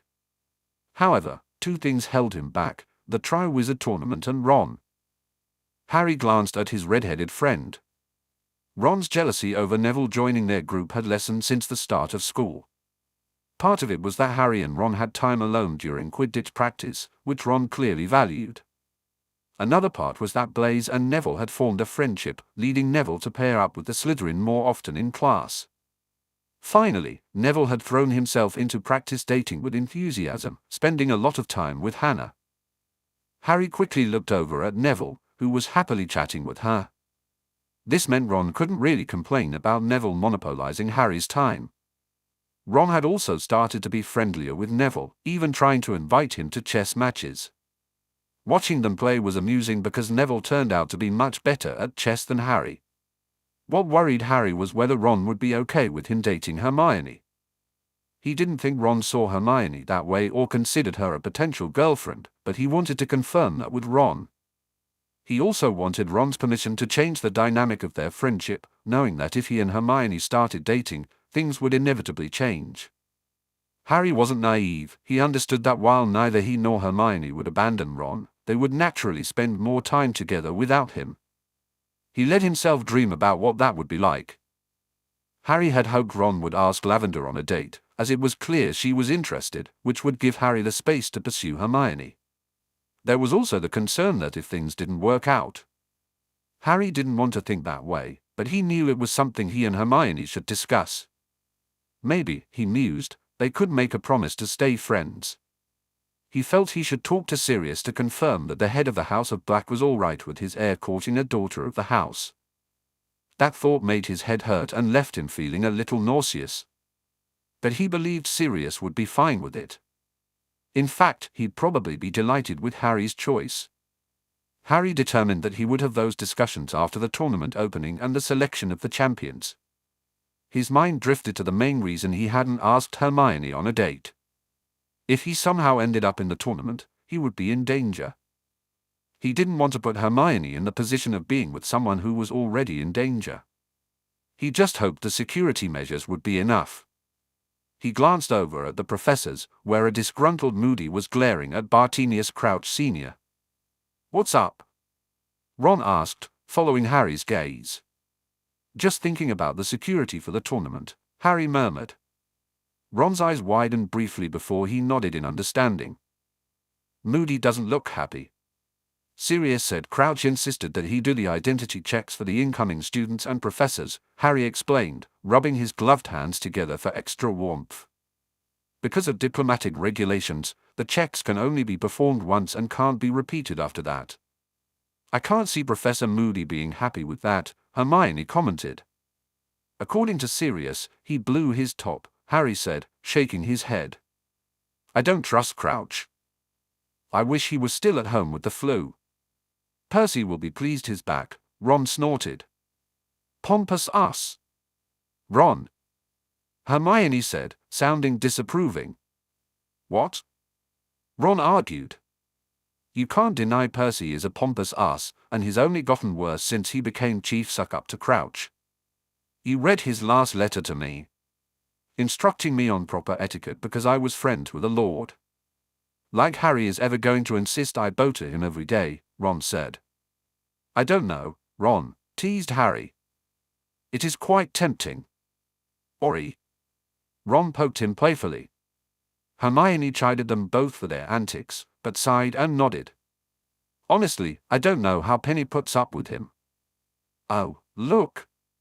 A cry came from the press corps on the far side of the grass. Harry believed they were probably the second reason why Moody was unhappy. He strained to see what had excited them and noticed something in the sky. "It's a gigantic bird," screamed one girl in the front. "It's a dragon," yelled another. "No," Hermione whispered in Harry's ear. "It's Superman." Harry laughed and didn't protest as she tucked her arm around his. He smiled at her instead. Eventually, the flying object got close enough for them to see it was an enormous blue and gold carriage being pulled by a dozen giant horses with wings. "Oh, aren't they beautiful?" simpered Lavender from the other side of Ron. "Big," Ron declared. "They look bigger than the elephants I've seen," Hermione added. That was verified a moment later as the horses and carriage landed with a thump. A boy jumped out of the carriage and arranged a set of gold steps. As soon as they were in place, a woman, almost as large as one of the horses, emerged. She was large, with an olive complexion and dark hair tied back. She reminded Harry of the pictures of traditional Italian women he'd seen somewhere, only much, much bigger, almost Hagrid-sized, he realized. Dumbledore immediately moved forward to greet her. "Madam Maxim." "Dumbledore," she replied, extending her hand for him to kiss. Their conversational tone lowered, and Harry struggled to make out the words through the noise of the wind and the distance. He thought they were talking about the horses, but since he thought he overheard the word whiskey, maybe he was wrong. He focused on the students pouring out of the carriage. "Oh wow," a murmur spread among the Hogwarts students as they assessed the newcomers. "What?" Harry asked, irritated. "Vila." Ron elbowed him. "Vila, Harry." Harry sighed and pushed his glasses back on his nose. All he could see was a mass of blonde hair. "Great," Lavender said dismissively, "like we need their sort here. Why don't we wait until we get to know them before we pass judgment?" Harry replied crossly. "And it's only a couple, by the looks of it," Hermione added. Across the lawn, Madame Maxim had been introduced to Natalie Warren, the head girl. She was escorting them toward the castle with Bartemius Crouch, who was presumably going to handle the identity checks. Some boys' gazes remained fixed on the Beauxbatons group until it disappeared from view. "Do you think Durmstrang are coming the same way?" Ron asked, stamping his feet and clapping his hands. Hermione reeded the warming charm. "I doubt it." As if the universe had heard her, a cry went up from the press corps again, and someone pointed at the lake. A mast slowly rose from the silvery water, and before long, an old-fashioned wooden ship emerged that reminded Harry of pictures he'd seen in pirate books from primary school. All it needed was the skull and crossbones, he mused. The Durmstrang headmaster, Igor Karkaroff, clattered down a plank that acted as a gangway. He was tall and thin like Dumbledore, but with sleek silver hair and a matching goatee beard. He greeted Dumbledore with a jovial friendliness that seemed entirely false to Harry. In short order, the Durmstrang students were handed off to Robert Ogden, who led them back toward the castle. Ron suddenly clutched Harry's arm. "Look! It's Krum." Harry gently extracted his arm, thinking there would be bruises. "I didn't realize he was still at school." "Krum!" Ron exclaimed. "He's just a Quidditch player, Ron," Hermione said, exasperated. "Just a..." Ron spluttered. "Can we go inside?" Harry begged, already moving back towards the school. "It's freezing out here." They fell into the flow of the other students. Harry tuned out of the argument between Ron and Hermione about Krum's brilliance and whether it was a good or bad thing that he was at Hogwarts. Harry's thoughts were more occupied with Karkaroff. Sirius had warned him that Karkaroff was an ex-Death Eater, someone who had turned on his fellow Death Eaters in exchange for a lighter sentence. After they stowed their outerwear back in the tower, it was time for dinner. They made their way to the Great Hall, bubbling with curiosity about the likely decorations and the visitors. Harry ignored the bright banners and the shining hall, leaving others to do and over them. He sat down and reached for the napkin in front of him, giving Hermione a pleased smile when she slipped into the seat next to him. Ron sat on his other side, while Neville took the seat across from him, flanked by Dean and Seamus. "Nice of you to return to Gryffindor," Dean teased Neville lightly. "Hufflepuff must be thinking about making you an honorary member," Seamus joked. Neville simply smiled. "It's a shame we can't eat at any of the tables," he said. "You can, except for feasts like this one," Hermione replied. Everyone looked at her. "What?" she demanded, tossing her hair back. "It's in Hogwarts, a history." She gestured at them. "Haven't you noticed Luna eats with us regularly now, and she's a Ravenclaw?" Harry suspected it was probably Luna who had informed Hermione of the rule, or lack thereof. "Well, good to know," Neville said diplomatically. "Maybe I'll join Hannah at breakfast tomorrow." "Breakfast? Ho!" Dean winked at him. "Oh, grow up," Neville said, laughing. "It's not like that." "Yet," declared Seamus. Ignore them, Neville, Hermione said firmly. They're just jealous. Yeah, she's right, mate, Dean admitted. I still can't get Hestia Wainwright to go out with me, even on a practice date. She's in 6th year, Hermione replied with a frown. And therein lies the problem, Seamus laughed. Ron nudged Harry. Heads up. Snakes are approaching. Harry looked up to see Blaise, Theo, and Draco entering the Great Hall, all heading toward the Gryffindor table. Crabbe and Goyle scurried away to the Slytherin table without them. Wonderful, he muttered under his breath. What now? He shifted his body so he could face them. Draco stopped just in front of him. Cousin. Harry narrowed his eyes at the term. Cousin, Draco repeated.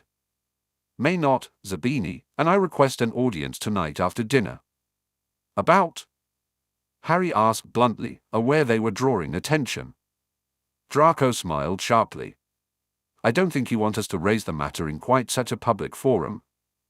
Harry rolled his eyes. Hermione, Neville, and Ron, you're all free tonight, right? Yes, they chorused. You don't need to bring them along. Draco protested. Like we'd let him go alone. Ron retorted huffily. He's right, Neville said, gesturing with his napkin at Draco. You know he's right. Harry knows it too, which is why he asked. Fine, but not Granger. Draco said. Why can't I come along? Hermione asked tartly. Harry raised an eyebrow. Yes, why can't she come along? It's... Draco struggled to find an acceptable reason and darted a look for help at Theo. It's a sensitive subject for Draco, Theo inserted. It is not. Draco protested, glaring at Theo. Theo stared back at him. Draco grimaced and turned back to Harry. Can we just go with I would prefer to discuss it without a female? Hermione crossed her arms. You're banning me because I'm a girl. Her tone held a dangerous edge that Harry recognized. Ron must have sensed it too because he jumped in. We need someone sensible left behind anyway to raise the alarm if we don't return. And that can't be you because... Hermione pressed, tilting her chin stubbornly. I'm not sensible, Ron replied. Hermione opened her mouth to argue but then closed it again. She glanced at Neville. Don't look at me. Neville said cheerfully. I swore fealty to Harry. Hermione huffed out an exasperated breath. We'll meet by the library after dinner then. Theo suggested, giving Hermione an apprehensive look. Harry nodded. He was about to turn back when the Durmstrang students arrived, streaming through the door toward the Slytherin table. Victor immediately changed direction upon seeing Harry, causing many students to halt in confusion. Lord Potter. Victor smiled. It is good to see you. Harry stood up and shook Victor's outstretched hand as the Gryffindors around him scrambled out of their seats. Mr. Crumb. Victor, please, he said. Call me Harry then. Harry gestured around him. You remember my family and associates? Hermione. Victor kissed the back of her hand, and Hermione gave him a measured nod in response. Draco glared at Harry behind Victor's back, and Harry winced, remembering that protocol dictated Draco should have been first. Draco, my cousin, Harry said. My godbrother Neville, best friend. Ronald Weasley, Victor smiled. I remember. Had he joined the Quidditch team now? Ron's grin was almost as wide as the hall. Yes, I play keeper now. You remember Theo and Blaise from before, Harry continued, a bit desperately, as he noticed how much attention they were gaining. And these are my other friends, Dean and Seamus. Victor gestured to the student who had followed him over. May I introduce my cousin, Eric Juggen? There was another round of handshakes, and Harry tried not to squirm as Eric stared at his forehead, attempting to see the scar. I hope we can further our friendship while I am here at Hogwarts, Victor said. I would like that, Harry replied. We have a training session tomorrow at 11. Would you like to join us on the Quidditch pitch? Excellent, Victor said. I look. Victor, Karkaroff appeared behind his celebrity pupil and shot Harry a cool, displeased look. Do you wish to sit here with Lord Potter? I'm sure it could be. I will be fine with the others at the Slytherin table, as has already been arranged, Victor said testily. Draco will be happy to host you there. He, Theo, and Blaise are all in Slytherin, Harry offered. Draco beamed at him happily, while Ron smile dimmed. I would be delighted, Victor nodded. My thanks, Lord Potter. It is good to know that I can be with friends. He gave a short bow and allowed Draco to lead him and Eric away, with Theo and Blaise following. Karkaroff sent Harry another cool glare and walked away. Harry slid back into his seat, and the rest of the Gryffindors retook theirs. Ron immediately began a spirited conversation with Seamus and Dean about meeting Victor at the World Cup. Harry focused on his meal, trying to ignore the stares from the Beauxbatons and Durmstrang students as they realized who he was. Hermione eventually coaxed him into a discussion about rooms, and with her distracting him, he managed to eat something. Dumbledore stood up at the end of the meal as the desserts disappeared from the tables. Thank you all. Firstly, a warm welcome to our visitors. We hope you have a marvelous time here at Hogwarts. Please to take advantage of the inter-school common room available near there. Part of what we hope to accomplish is to build lasting ties and friendships among us all, he said with a smile. Now, on to the matter of the Triwizard Tournament. Tomorrow, after being displayed in the atrium of the Ministry of Magic, the artifact that will be used to select the champions, the Goblet of Fire, will be brought to Hogwarts by Mr. Crouch, the head of the Department of International Cooperation. A polite round of applause followed. We will formally open the tournament at that point and request eligible students of age to enter their names if they wish to be considered for selection as a champion. I want to reiterate that such an undertaking is a serious matter. The goblet will enact a formal binding on each champion, creating a magical contract. So please do not enter if you are not certain of your courage and ability to face the 3 tremendous tasks that will constitute the tournament itself. He smiled benevolently around the hall. And now, I believe we should all enjoy the rest of the evening.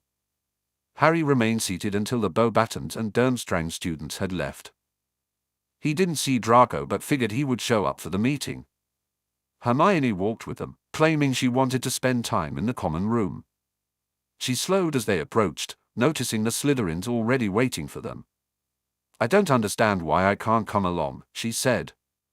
Me either, but look at it this way, Harry replied. We're evenly numbered and have you as our secret backup weapon if it turns out they have something other than talking planned. He waved a hand. Well, less with the secret, but you know. I know. She sighed dramatically.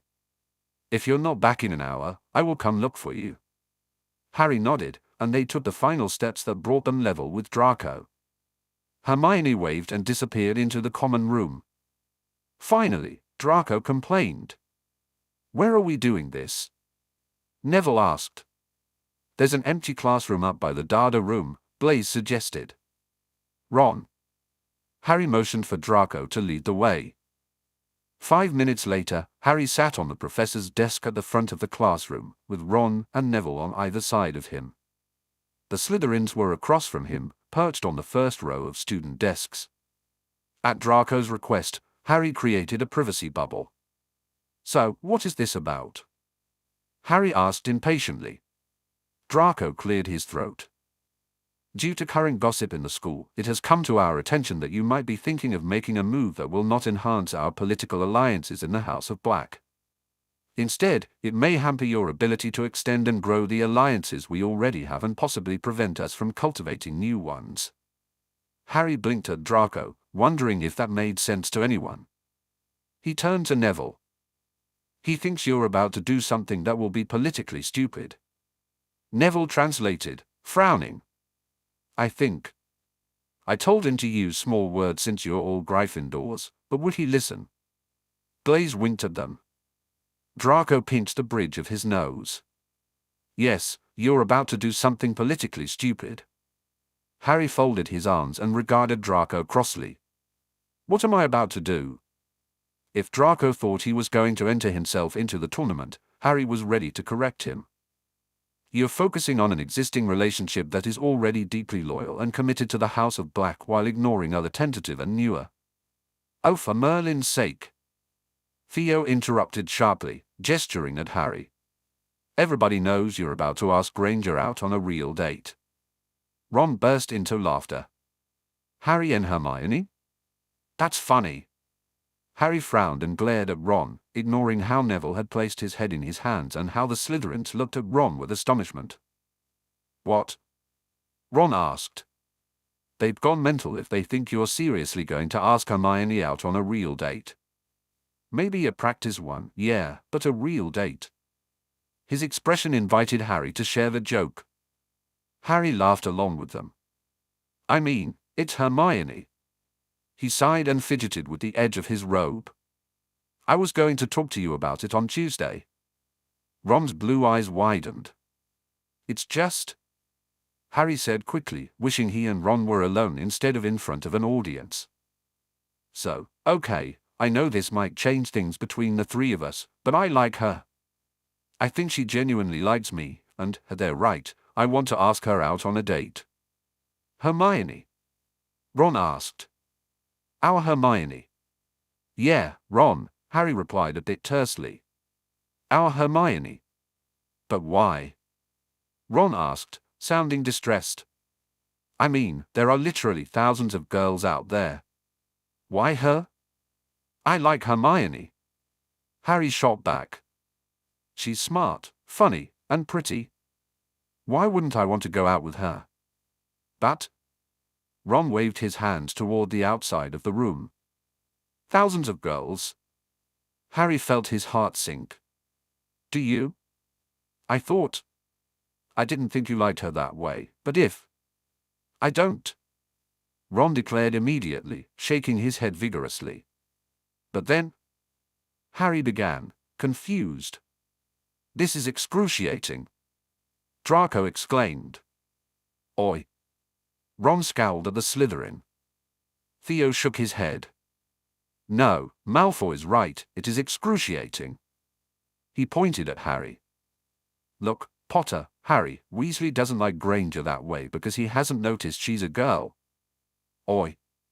Ron said again before freezing and turning to Harry with a sheepish expression. Well, actually, that's kind of true, which is why I don't get why you do, I guess. I mean, she's Hermione. He poked Harry's arm. She nags us about homework, complains when we don't study enough, makes sure we eat right, and complains about slavery and Hermione things. Harry rolled his eyes.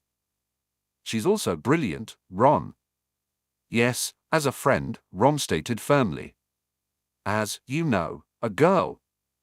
Harry argued, forgetting for a moment that others were present. I don't know why you don't see it. She gives really great hugs, and her eyes are really pretty. She has this cute thing she does with her nose when she's debating, Harry said. Merlin. Ron interrupted. You like Hermione? Now he gets it. Draco exclaimed, throwing up his hands. Ron glared at him.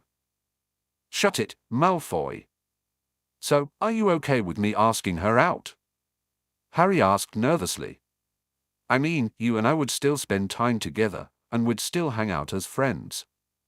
It's just...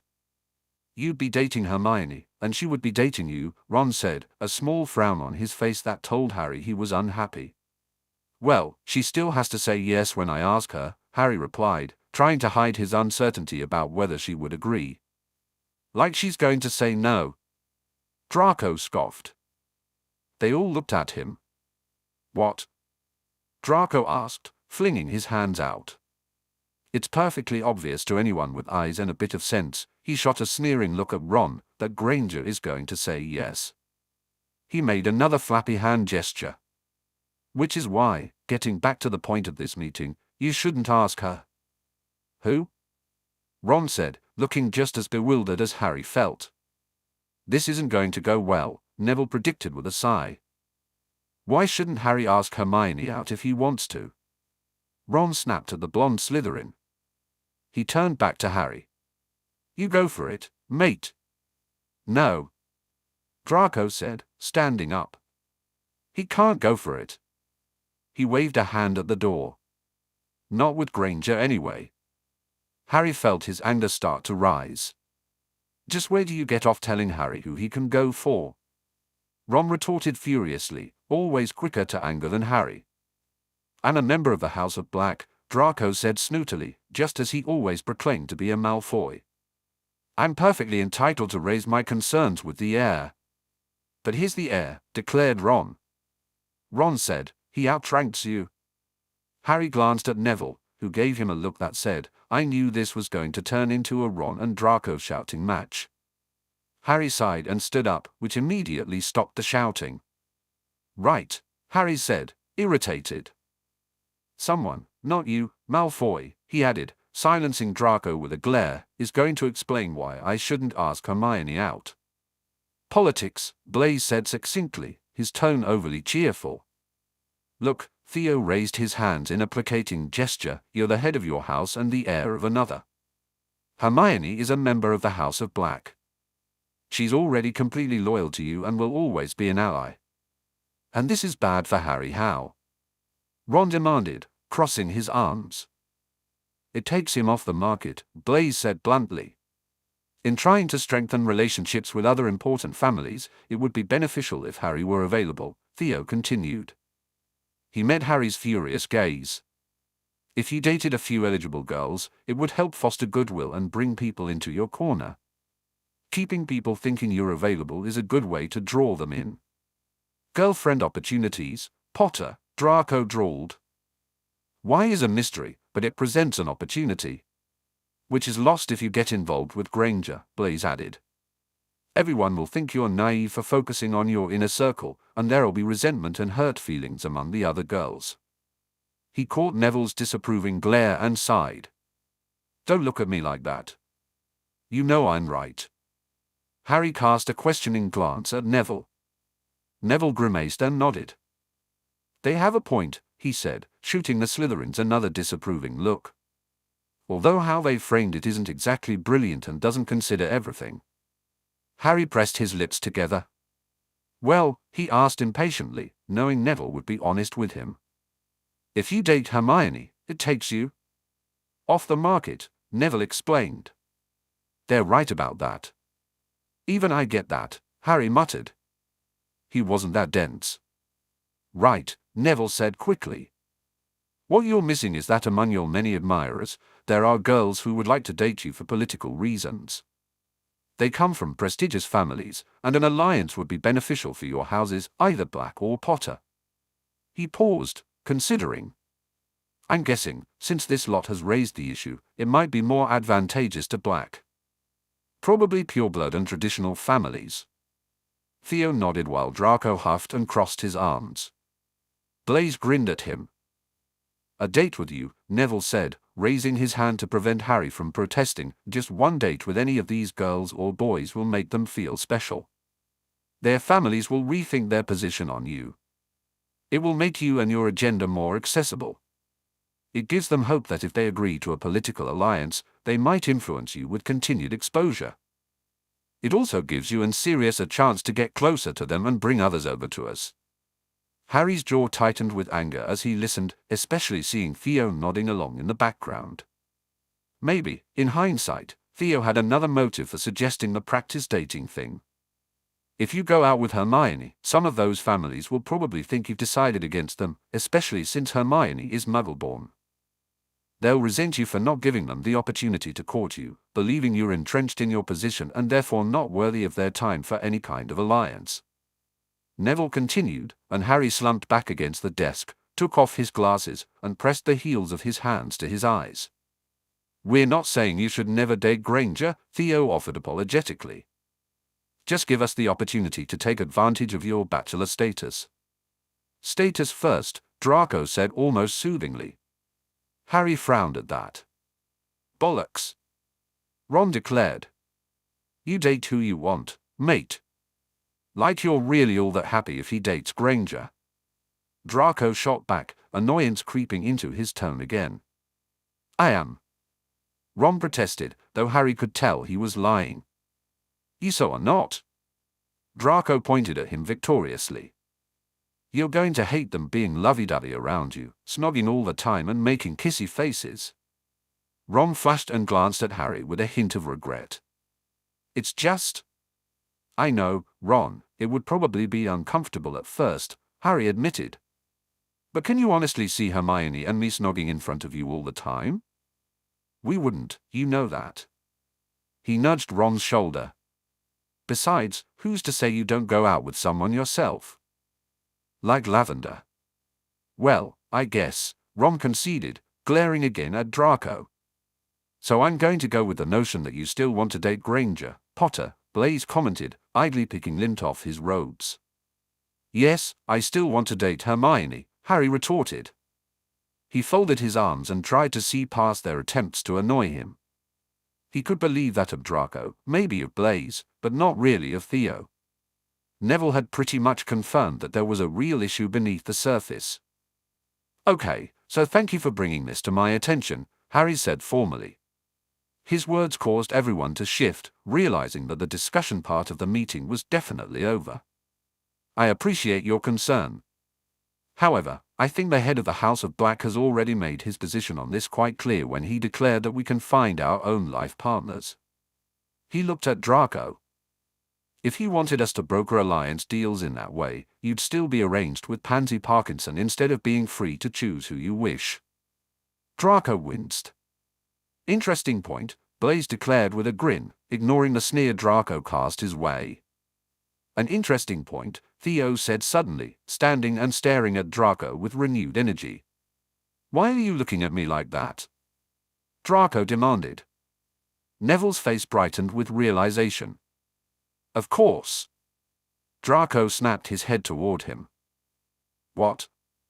We need a single unattached male associated with the House of Black to offer for potential future alliances, Theo pointed at Draco. We have you. Me. Draco whirled around to glare at Theo. You, Theo confirmed. I am not being pimped out like some cheap floozy. Draco snarled. Harry raised an eyebrow and folded his arms over his chest. So, it's all right if I'm pimped out but not you. He has a point, Ron said cheerfully. Draco shot him a disgruntled look. Actually, it's much more believable to offer up Malfoy, Neville said calmly. You're a pureblood, traditional, and much closer to their politics. You have the whole I know your way is best but I'm subject to primacy thing to placate them. Yet you can still get them close to Harry and Sirius for potential influencing purposes. He made a circular gesture. Nobody is going to believe I'm close enough with Potter for it to be believable. Draco pointed out derisively, so, spend an hour every Sunday together discussing house business or debating politics or something that you can both say you were ordered to do to build a closer relationship. Blaise suggested, somewhere public but private, like the new common room. You can also always say that a date comes with at least an introduction to Harry, Neville added. Your idea may have some merit, Draco allowed, sneaking a look at Harry. If it gets me out of dating a whole bunch of girls who just see me as a meal ticket, I'm all for it. Harry replied, not that I look forward to the whole spending an hour thing, but maybe it would be useful. There was no other reason to ask Draco about how Sirius's plans were being received by the pureblood families in Slytherin. On the plus side, Theo said to Draco, if you're dating a bunch of other girls, Pansy may actually get the message that you're not with her anymore.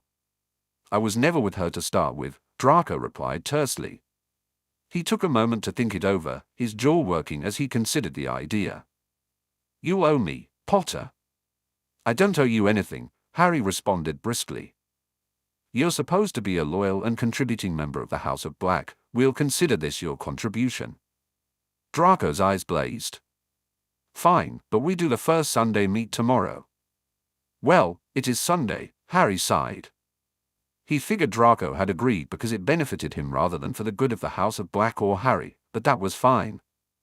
At least he knew where he stood with Draco. Speaking of which, Ron said suddenly, why Tuesday? What? Draco asked, bewildered, turning to stare at Ron as if he thought the Gryffindor was crazy. Not you, Ron dismissed him with a wave of his hand. Harry, why were you going to talk to me about Hermione on Tuesday? Harry sighed heavily and shot Ron a look that said, couldn't you wait until we were alone? Because of the tournament. He gave Ron a look that pleaded for him to remember what he had said about someone trying to get him into the tournament. He was pleased when Ron understood and turned red and white under his freckles. You do know we're Slytherins and caught that really not very subtle get a clue look, right? Blaise pointed out dryly. Harry blushed and rubbed the back of his neck, aware that he and Ron now looked completely guilty. It's nothing, it's just... He sighed again and caved when Neville stared at him in confusion. Sirius has reason to believe that Voldemort is trying to get me into the tournament. Everyone fell silent for a long moment. "Them a diagram if you want," Harry said, trying to lighten the mood. "Well, it will be an easy way to kill you without him lifting a finger or whatever he has as a finger these days," Draco said bluntly. "Thank you, Draco, for summarizing the situation so well," Harry replied sarcastically. Neville nodded slowly. "It makes sense," he sighed. "The tasks are constructed for students of 17. He has to think you're going to struggle with them at 14, no matter how powerful you are. So, you were going to wait until Tuesday to talk to Ron because you want to see if you're being entered into the competition after Monday night," Theo stated with too much understanding for Harry's liking. "What does that mean?" Ron asked tersely. Theo looked at Harry. "Well, if I'm in the tournament, I can hardly ask Hermione to go out with me," Harry pointed out briskly, hoping they would drop the subject. "Why not?" Neville questioned, genuine bemusement written across his sturdy features. "It's not like you're not already in danger." "Because it's not fair on her," Harry protested. "Mate," Ron said, slapping a hand on Harry's shoulder, "if you like her, you should ask her and let her decide. She'll kill you if you don't give her the option. You know what she's like, she's fiery when she's angry." "And violent," Draco added, a hint of amusement creeping back into his voice. "Yes, he has the handprint on his face to prove it," Blaise drawled, jumping off the desk. "My vote goes with them. By the way, I think you should ask her whether you're in the tournament or not." "Knowing Granger, she'll stick by you," Theo chimed in, "which I'm sure is one of the reasons why you like her enough to ask her on a date in the first place." "You should ask her." Everyone but Harry turned to look at Draco. "What?" Draco said. "Do I need to point out the irony that we brought Potter here to talk him out of asking Granger out? I'm not entirely certain how we've come round to encouraging him instead." "I could draw them a diagram if you want," Harry said, trying to lighten the mood. "A diagram?" Blaise offered cheekily. Ron snorted with laughter and tightened his grip on Harry's shoulder. "Ask her, mate." "And you know," he shrugged a little self-consciously, "maybe it'll be weird at first, but I'll get used to it." Harry scanned Ron's determined expression and nodded slowly, feeling a warm rush of gratitude as he took in Ron's sincere support. "Thanks." "So, when are you going to ask her?" Blaise asked pointedly. "Some of us may have money riding on the outcome." "Tuesday," Harry replied. "I thought we just agreed." Ron began. "Tuesday is also the day after the anniversary of my parents' death, Ron," Harry interrupted sharply. "Right," Ron winced. "Sorry. I take it Sirius is working on the security with the goblet and making sure you're not entered?" Neville asked. Harry sent him a grateful look. "Director Bones has the auras on guard while it's on display at the Ministry. They're sealing it behind protective glass when it's in public. Dumbledore says there'll be a professor on watch around the clock for the 24 hours that it's at Hogwarts and open for people to put their names in. Maybe we can set up our own watch," Ron mused aloud. "He has a point," Neville said, looking worried. "It's not like you haven't been targeted by professors before." Sirius said Moody was in charge at Hogwarts, so he's comfortable that it'll be okay, Harry said firmly. He suspected, though, that Sirius had other plans besides just leaving it to Amelia or Moody, which was fine with Harry. The look Neville gave him made Harry think that Neville also suspected Sirius would be sneaky. "Right," Harry declared. "I think we're finished." There was a chorus of agreement, and the Gryffindors and Slytherins dispersed in different directions once they left the room. Harry led Neville and Ron back to the inter-house common room, and they all piled into the chairs in the seating area where Hermione was waiting. Hermione was curled up reading a book on a sofa. She didn't even look up as Harry fell into the seat next to her, while Ron and Neville took the chairs across from them. "Did your boys' meeting go okay then?" Hermione asked, turning a page. "It ended up being House of Black business," Harry replied. "Draco and I are going to meet up every Sunday for an hour to show solidarity." Hermione's eyes flicked up from the page to meet his. "Seriously?" Harry shrugged and glanced around the room to see who was listening. Surprisingly, they were almost the only ones in the common room. "Pretty much." "What are you going to talk to him about?" Ron asked, raising his head from the back cushion of the chair he was slumped in. "Politics and house stuff mostly, I guess." Harry propped his head up with his hand. "In some ways, it's a good thing," Neville commented. Hermione nodded. "Maybe Neville, Blaise, and I can come along occasionally," she suggested. "Under the guise that we're all allied or associated with the House of Black." "Good idea," Harry agreed, since he wasn't really looking forward to spending time alone with Draco. He debated for a moment whether to tell her about the tournament. It didn't sit right with him that Draco knew he might be entered and Hermione didn't. He sighed. "We also discussed the possibility of someone entering me into the tournament." Her brown eyes widened momentarily before she nodded briskly.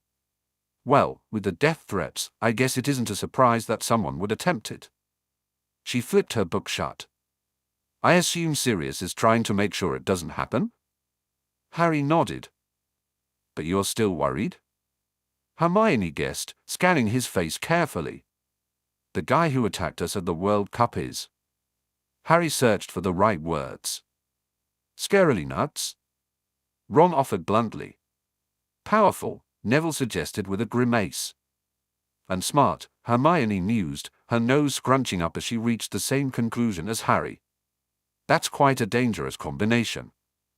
"Have you made any progress in finding out who he is?" Neville asked.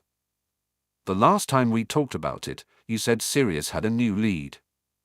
Everyone thinks it's someone connected to the Lestrange and Barty Crouch Jr., Harry replied. "But since they're all dead..."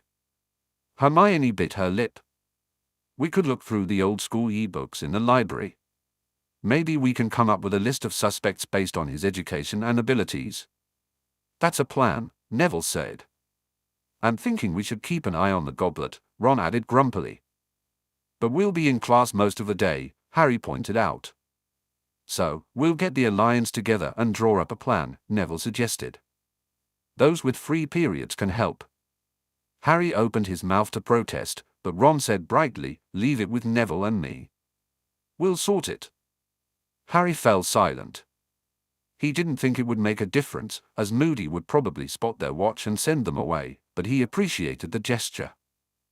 "Thanks, guys. Maybe you and Hermione can go through the e-books together," Ron waggled his eyebrows. Harry felt himself blush as Hermione turned to him with a hopeful smile. "Yeah," he said. "If that's okay with you, Hermione." "Sure. Tomorrow?" Hermione suggested, opening her book and raising it slightly. "I'd like to get to the end of this chapter before curfew." Tomorrow sounded good. Harry nodded happily. It was going to be a good day, he mused. He had Quidditch practice with Victor Crumb, research with Hermione, and an hour of talking to Draco. It could be worse, he thought philosophically. He could be forced into spending time with pureblood girls on dates he didn't want to go on instead of planning how he was going to ask Hermione out on Tuesday. He was going to ask Hermione out on Tuesday. "Don't panic," Harry told himself sternly. He thought back to the advice he'd been given, a token, somewhere private, and how he would ask her. He had plenty of time to figure it out. Harry believed he could do it. He closed his eyes while Neville and Ron talked about how to set up a watch on the goblet. He could hear the soft rustle of Hermione turning the pages of her book. Snuggling closer into the cushions, he noticed that this move brought him nearer to Hermione. A sense of contentment wrapped around him like a blanket, and in the space of a single breath, he fell asleep. Chapter 46, Pronglet Returns to Hogwarts. October 30th, 1994. Bill wasn't particularly fanciful. Curse-breaking tended to lend itself to a hardy cynicism about tales of vengeful ghosts occupying dark and dank tombs. Yet, he believed the Potter cottage at Godric's Hollow was haunted. However, it wasn't angry spirits that lingered there, but the fog of emotion. There was the desperation and terror of parents whose love for their child knew no bounds, etched into the scars of the crumbling walls that had been struck by destructive spells as James Potter fought for his family, and as Lily Potter begged for her son's life. The horror of a child who had witnessed his mother killed protecting him was evident in the chaos that remained of the nursery. More than that, the devastating loss of the young family was palpable in the preserved remnants of their last day together. Dinner plates were stacked in the drainer, the day's newspaper lay folded casually on the arm of the sofa, and baby toys cluttered the floor in front of the hearth. It was heartbreaking. Like many in the wizarding world, Bill remembered the celebrations that followed the night Voldemort was defeated by Harry with a hazy fondness, softened by distance and childhood. He recalled snippets of the party held at the Burrow, where their neighbors were eating, drinking, and celebrating. There was a childish certainty that something fundamental about the world had changed, and the adults were happy. He remembered not thinking of the Potters, not even in passing, that day. It was only later, as he grew older and began to understand the change he had observed, that they came to mind in an abstract way. He recalled hearing his mother lull Ginny to sleep with tales of the boy who lived. He remembered the first Halloween he spent outside of Hogwarts, when his father pulled out the fire whiskey after dinner and made a toast to those who had lost their lives in the war. Bill also knew the next year. He hadn't repeated that toast, not just because he had been in Egypt, but because it hadn't crossed his mind. Looking back, that single toast, which hadn't even acknowledged the Potter's sacrifice, felt incredibly inadequate. Bill struggled to find words to express just how inadequate it was. If Harry's plea in the article in The Prophet, wishing the wizarding world would honor his parents, had felt like an uncomfortable kick in the rear, the cottage felt like a punch in the gut. Bill felt so ashamed he could barely stand it. They had been at the cottage for 2 weeks, systematically packing up each room after carefully checking every item to ensure nothing was a Horcrux. They started from the kitchen door and worked their way through the house. The dinner plates, adorned with the crest of the House of Potter, were taken out of the drainer and stacked into a trunk with other crockery. The newspapers in the living room went into another trunk filled with odds and ends for Harry to sort through when he was ready. The baby toys were placed in another trunk, although Bill kept the soft stuffed black dog with its half-chewed ear and gave it to Sirius personally. They left the nursery for last due to the structural damage. The outer wall had been blown to pieces, and the roof was in danger of collapsing. They found the dagger near what remained of the cot, a goblin-made steel blade with a ruby-encrusted hilt that had not rusted despite the conditions. The dagger wasn't a Horcrux, but Bill knew with cold certainty that it had been intended to be used as one. They set it aside that morning in a dark black box. It would be examined by Bertie before they discussed what to do with it. After that, it was mostly a salvaging exercise, although they still examined every other item just in case. Caro paused as the last book flew into the open trunk. "That's the last object here," she said. Bill nodded. They had already gone over the furniture. He waved his wand, and the items he had marked as sturdy packed themselves neatly into the trunk labeled furniture. "Do we know what Sirius and Harry are going to do with this place?" Caro asked as she got to her feet and dusted off her jeans. "I don't know," Bill replied, shaking his head. "I don't think they should keep it as a memorial." "Yeah," Caro sighed, brushing her fringe back. "I'd be tempted to pull it all down and start fresh." She cast a sad look around the small room.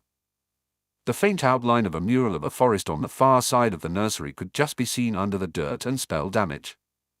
"I know Harry wants to come here, but I think this place is going to seriously upset him," Bill commented tiredly. It's a terrifying reality of what that night actually meant." Caro nodded in understanding. She met his questioning gaze with a rueful one of her own. "You think you're the only one feeling guilty?" Bill grimaced. I was happy when we got into school the next day and heard the news that Voldemort had gone after the Potters and the baby had destroyed him. Happy? I knew I didn't have to worry about dying in some muggle-born baiting or thinking my parents might die, Caro said plaintively. I don't think I've ever really considered until this year and meeting Harry that he lost his parents and any semblance of the childhood he would have had with them that night. You know how pleased I was that Brian hunted down the company that did the tours and got them to stop. Bill waved a hand at her. Now I want a list of everyone who ever took one of those tours so I can march them through this cottage and hammer the truth of what a tragedy it was into their heads. They wouldn't care, Caro sighed. I mean, how ghoulish do you have to be to do the tour in the first place?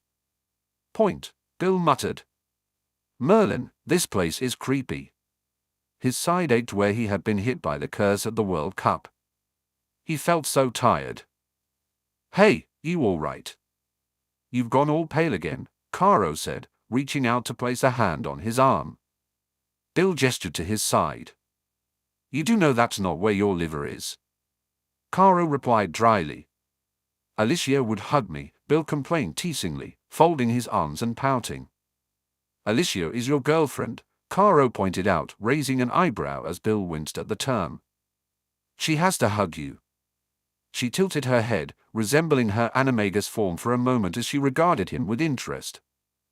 So what was with the face? What face? Bill said, tapping the trunks so they were easier to carry. A featherlight charm took care of the weight. He scanned the nursery for anything they might have left. Oh, you do not get to do that, Caro declared, wagging her finger at him. What was with the face? Bill regarded her thoughtfully. Caro's expression was light-hearted, but her eyes held real concern. They had grown closer since Lawrence had fallen ill. They were true work partners. He liked her, but more importantly, he respected her opinion. You know my mother, Bill began. Caro smiled. You mean the force of nature that only ever allowed me 5-minute visits with you when you were recovering? That mother. Bill's lips twitched. That's the one. She's kind of. He made a whirling gesture, trying to express how she had gone overboard about his relationship with Alicia, planning a wedding when he was nowhere near ready for marriage. He liked Alicia, but he wasn't sure if he liked her that much or if she felt the same, even though she did save his life. Ah, Caro said, quickly translating his vagueness. So your mother's taking it all too seriously, and you're confused. What does Alicia say? I don't know, Bill admitted sheepishly. I haven't actually talked about it with Alicia. Caro stared at him with a pitying look that Bill believed girls gave guys everywhere, the one that said, You're a man, so I suppose you can't help being this stupid, Caro said. I should talk with Alicia, Bill replied. She patted his arm. Good call.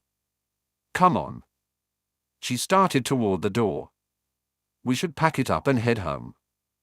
Bill nodded. I'll take the trunks to Sirius. He waved his wand, and the trunks floated behind him in an orderly fashion. I'll take the dagger to Bertie, Caro said. Say hi to Sirius for me. I thought you liked Remus, Bill said, confused. I'm waiting for Harry to grow up, Caro joked. They exited the cottage and said goodbye at the door. Bill tapped the ward stone to activate the new wards he'd constructed. The faint shimmer of them moving over the cottage made him feel better. He apparated home to London Street and took the flew to Black Manor, carefully ensuring the trunks went ahead of him. As he flew in, he saw Penny on her way out. He smiled at her warmly. He liked Penny. She was a good match for Percy, and Merlin, he was turning into his mother. What are you doing here on a Sunday? Bill asked with a grin. I had a report to finish on Lord Wenlock's voting patterns, Penny replied. Sirius wanted it done before the November Wizengamot session. But I'm on my way home now. No hot date, he teased as she adjusted her outer cloak. Penny laughed. I wish there was a hot date, but no. You do know your brother has lived at the office since Mr. Crouch came back off sick leave again, and now there's the tournament. She shook her head. I'll be lucky to see him before June next year at this rate. Bill grimaced. He wondered if anyone thought the resurrection of the Tri-Wizard tournament was a good idea anymore. But I do have a date with a glass of wine, some Chinese takeout, and an episode of The X-Files. That's a television thing, right? Bill questioned. He had watched some TV when he worked abroad in the States one summer. Muggle TV had. Right, Penny smiled. Your dad keeps threatening to come over and watch. I think he saw it once in the 70s, but he knows it's improved. Mum says the day he gets a TV is the day she moves out.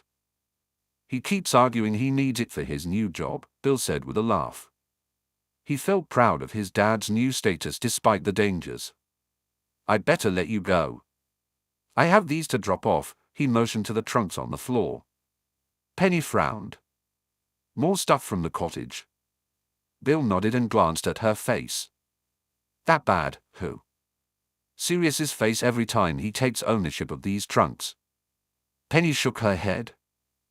It's bringing it all back for him, and I hate what it's likely going to do to Harry when he sees everything. She sighed heavily and shook her head.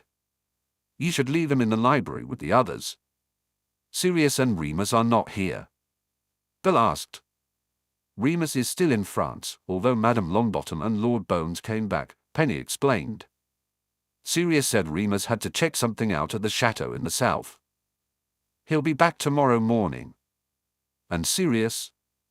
At the ministry all day, Penny replied. He arranged with Director Bones to be part of the security detail on the goblet while it's being displayed in the atrium. Bill understood. Sirius didn't trust anyone else to guard the goblet to ensure it couldn't be tampered with, so Harry would be entered.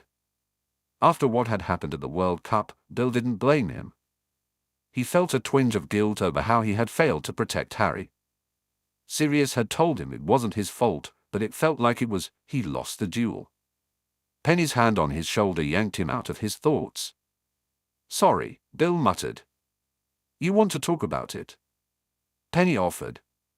Bill wondered if he was transmitting some kind of wounded bird signal to all the women in his life that made them want to help.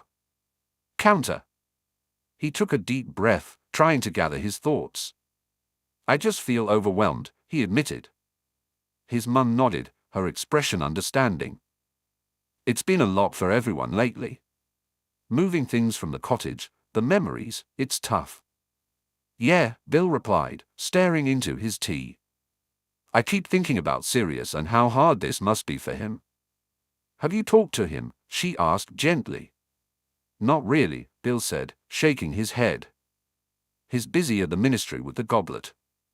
I don't want to add to his stress. You're a good son, Bill. But remember, you don't have to carry everything alone. Sometimes sharing the burden helps. He looked up at her, feeling the warmth of her support. I know. It's just hard to open up. That's okay. Just know I'm here for you whenever you need me, she said, offering a reassuring smile. Bill smiled back, feeling a little lighter. Thanks, Mum. I really appreciate it. They sat in companionable silence for a moment, enjoying the comforting presence of each other. The smell of the biscuits filled the air, and Bill took a bite, savoring the familiar taste. It was moments like this that reminded him of home, of warmth, and of family. Table in front of him. His mum sat beside him at the head of the table, waiting patiently.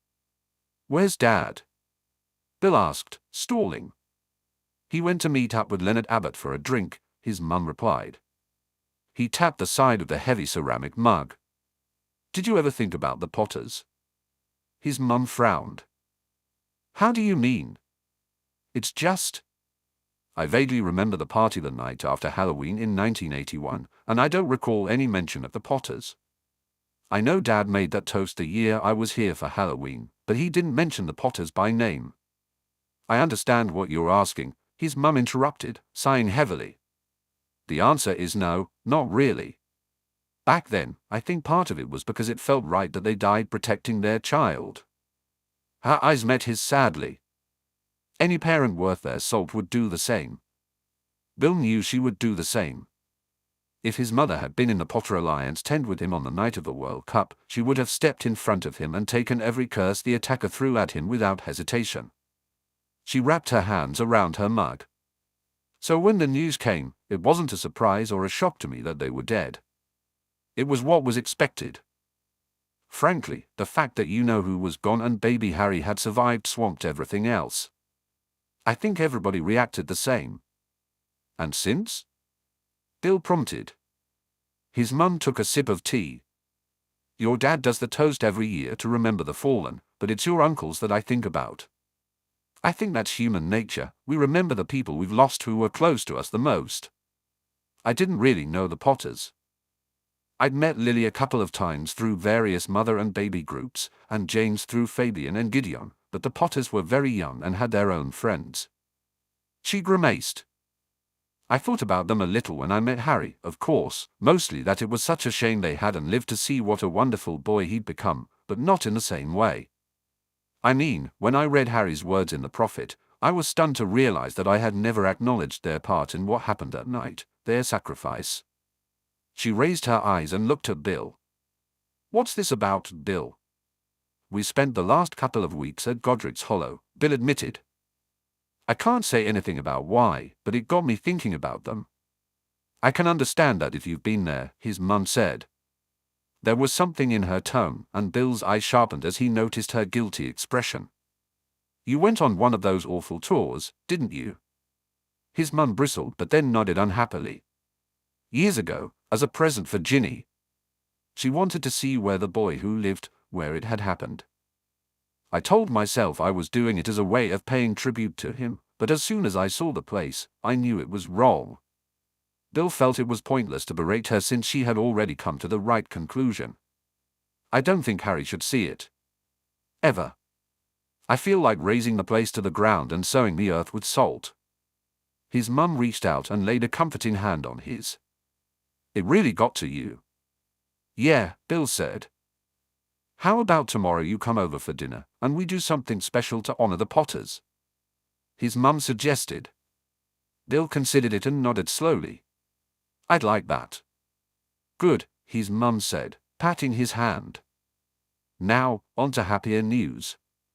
I got a letter from Charlie today. He's coming back to England next month. That's great, Bill said, pleased, even as he mentally tried to shift with a change of subject. It'll be good to see him again. Why's he back? Something work-related, his mum waved a hand dismissively. He said it was all very hush-hush.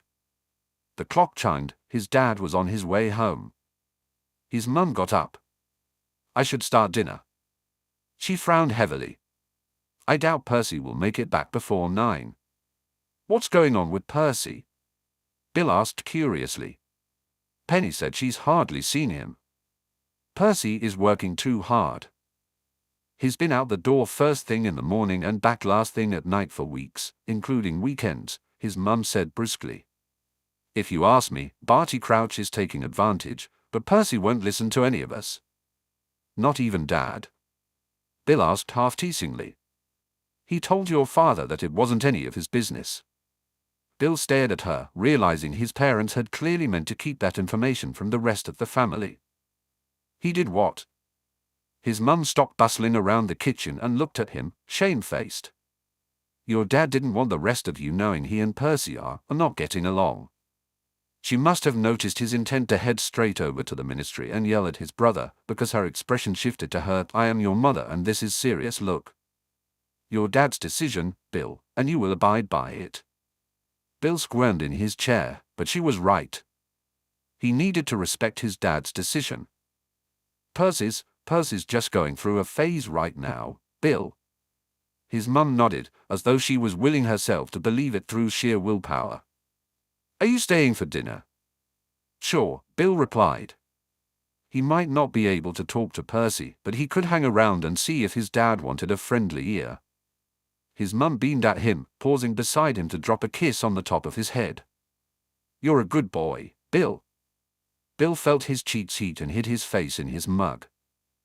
He was glad he had made the decision to visit. Maybe in honoring the Potters, he should also honor his own parents and the sacrifices they had made too. Is that who I think it is? Bertie asked in a low voice as he moved to stand beside Amelia in her hiding spot by the large fern near the elevators in the atrium.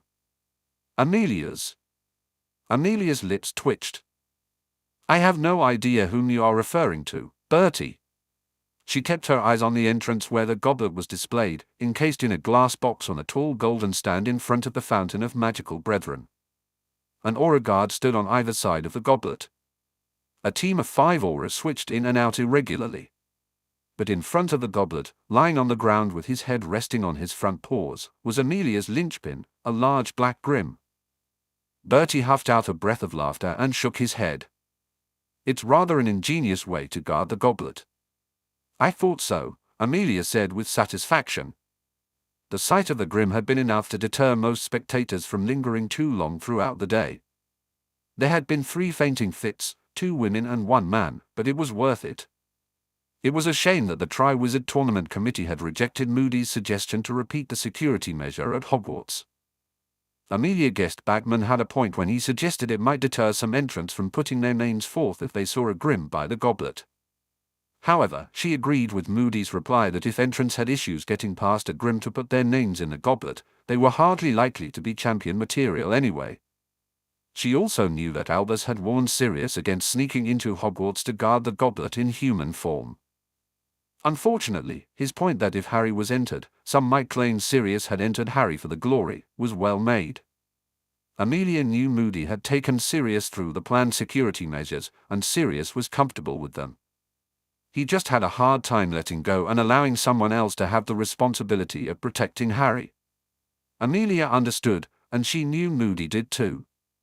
Has he been there all day? Bertie asked. Since we placed it in the glass box, Amelia said dryly. You should have seen people fleeing in terror. You sound far too amused about people fleeing in terror to be the director of the DMLE, Bertie said, laughter filling his voice. Amelia snorted and glanced at him curiously. What are you doing here on a Sunday? Bertie grimaced and waved his wand to form a privacy bubble. Caro and Bill have finished their examination. Caro dropped off the item we think was meant to be used. They found it near what remained of the cot. I have it locked up downstairs now. Is it? Amelia asked hesitantly. No, Bertie shook his head. The tests show it's clean. He sighed. It's a priceless heirloom and historical artifact, and I want to throw it into a furnace anyway. Amelia nodded. It was by the cot. The thought made her shudder. How close had Riddle come that night to true immortality? If it hadn't been for Harry. The cot, Bertie said, shaking his head. It's been hard on them going through that house. Will they be ready to start at Hogwarts tomorrow, or do they need a break? Amelia asked bluntly. They'll be ready. Bertie sighed. Caro said that Harry was right, the wizarding world should have honored his parents. It is a crime we ignored their part in all this, their sacrifice. They are not the only ones whose sacrifices have been ignored, Amelia said, her eyes strained to the grim. Indeed not, Bertie murmured. Amelia straightened at the sight of Bartinius crouched striding out of the elevators toward the goblet, with Percy Weasley following him like a duckling after its mother. Bertie hurriedly dismantled the privacy bubble, and Amelia set off to intercept her former boss. Merlin, Crouch was being more difficult than ever since his return to work after the flu, she mused. He had always been a stuffed shirt with fierce ambition and a narrow view of things, but he had been forgiven that because of his position. During the war, Barty had been fierce in his pursuit of Death Eaters. His reputation took a hit when it was revealed that his son was one of them. This revelation had dashed his ambition to become minister. Although Barty had managed to rebuild his reputation somewhat over the years, the acknowledgement that he had helped imprison an innocent man had tarnished him once again. Perhaps this was the root of his animosity toward Sirius, Amelia thought. She glanced at Percy and wondered why he had chosen to align himself with Crouch. It seemed to her that he and Arthur had fallen out, as neither had been seen together for days. Amelia believed that Arthur's decision to distance himself showed common sense. However, she feared that this distance stemmed more from an ungrateful son rejecting his father's advice than from a father allowing his son to make his own mistakes. "Barty," Amelia called as he approached the goblet. "It's time for it to be transported to Hogwarts." Barty responded impatiently, straightening his already pristine robes. Amelia nodded to Aura Pollock. "Fetch the box." The Grim stood up and stretched. Suddenly, a shriek echoed from the far side of the atrium. Barty looked at it with distaste. "Should that beast be loose?" Amelia placed a hand on the Grim's head. "Snuffles is fine." "Snuffles?" Aura Tonks chuckled, and Amelia shot her a glance. Tonks quickly sobered. "Sorry, As you were, Tonks," Amelia replied. She briefly wondered if Tonks actually knew that Snuffles was Sirius. She thought not many were aware that Sirius was an animagus. It had certainly surprised her when he approached her with the idea and requested to have his animagus registration done confidentially under the DMLE authority. Pollock returned with the box, and Amelia tapped the glass in specific places to release it without triggering any alarms.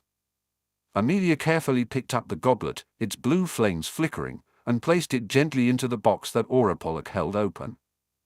She closed the box, and Crouch nodded crisply. "Excellent. I'll take this to my office," he said. "You're not going to flew from here to Hogwarts immediately?"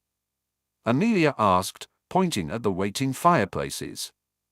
"I thought they were waiting for you to begin the initiation ceremony." The ceremony marked the official beginning of the tournament. A piece of paper detailing the tournament, its dates, and the tasks would be fed to the flames.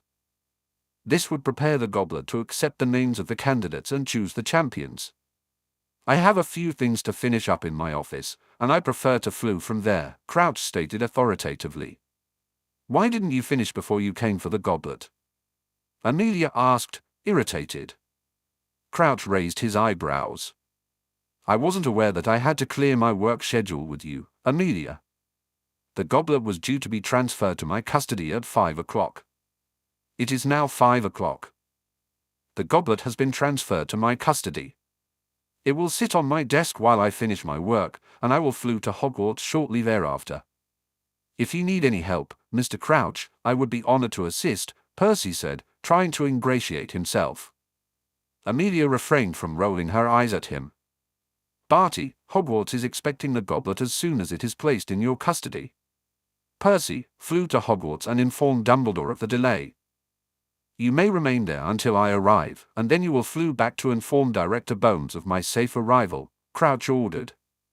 "Yes, sir," Percy replied, heading off to Hogwarts without further discussion. "Is that acceptable, Director?" Crouch sneered. "You'll have an escort to your office and at the door," Amelia snapped. "Very well," Crouch huffed. He pointed at Pollock. "As you're coming along, you can carry the damn thing." "I shall leave you here," Pollock said. Bertie said apologetically as he headed for the exit. "Coward," Amelia muttered, feeling disgruntled at his abandonment. The rest of the group made their way to the elevators and descended through the ministry to Crouch's office. Pollock placed the goblet on a side table that Crouch had chosen while he settled in behind his large desk. "Thank you," Crouch said grudgingly. "I'll leave Tonks and Pollock outside your door," Amelia instructed briskly. "Get Percy to flew straight back to your office when you arrive at Hogwarts so they can finish for the day." Crouch nodded stiffly. Amelia grimaced and pushed the Grim toward the door, which went with an unhappy bark. As soon as they were out of the office, the Auras positioned themselves on either side of the door. The Grim sat down and looked at Amelia stubbornly. "Fine," she allowed, "you can stay here until Percy gets back." "I'll be in my office." The Grim barked his agreement. Amelia ignored the look Pollock was giving her and left them to it. She continued to work the odd Sunday as a director, partly to show solidarity with the Auras and Hib wizards who had to work weekend shifts, and partly because the mostly empty ministry helped her productivity. She dove into the open reports on her desk, reviewing the cases she was prosecuting and the correspondence that included a note from her brother along with a small statue of the Eiffel Tower, which she placed on her desk. She was in the middle of a report on the search for the pregnant women who had gone missing when there was a knock on her door. "Enter," Amelia called, pulling her monocle from her eye and letting it dangle on the silver chain around her neck. Sirius entered, looking tired and worn. Concern shot through her. He hadn't moved all day. She had made sure he received bowls of water and some food at lunchtime, but he had to be hungry and thirsty. "Sit," she ordered as she. Amelia conjured up some tea and toast. Sirius glanced at her as he collapsed into a chair. "You do know that just because my animagus form is a dog, it doesn't mean that I'll follow that order all the time." "Your animagus form is a grim, Sirius," Amelia pointed out as she poured the tea. "It has as much in common with a dog as a unicorn has with a donkey." She passed him a mug, and he took it with a murmured word of thanks. She turned her attention to fixing him a plate of jam and toast. She waited until he was eating before performing a tempest charm. "It's been an hour." Crouch took more than half an hour to finish whatever it was that he was doing, Sirius said with disgust. He swallowed down some more toast with a mouthful of tea. "If I didn't know he was so completely against Death Eaters that he sent his own son to Azkaban, I'd be deeply tempted to suspect him of something. Unfortunately, I think he just did it to screw with me. I think part of his anger towards you, Sirius, is probably wondering if he made such a mistake about you, whether he made the same mistake about his son." Amelia sat back and folded her hands over her belly. Junior got a trial, but in truth, the fact that his wand was clean was all but ignored by the tribunal, despite his claim that he only led the Lestranges there and helped them gain entry. The sentence was harsh. "I heard him yelling for days in Azkaban," Sirius commented almost absently as he slumped wearily in the chair. "Begging?" He shook himself out of the memory. "I think I vaguely remember his parents visiting. Maybe I dreamed that." "No," Amelia shook her head. "Barty got special dispensation to take his wife to visit because she was dying and wanted to say goodbye to her son. Junior didn't last long himself after the visit." "Maybe he lost the will to live with the news his mother was sick," Sirius murmured. "It's a shame he's not alive.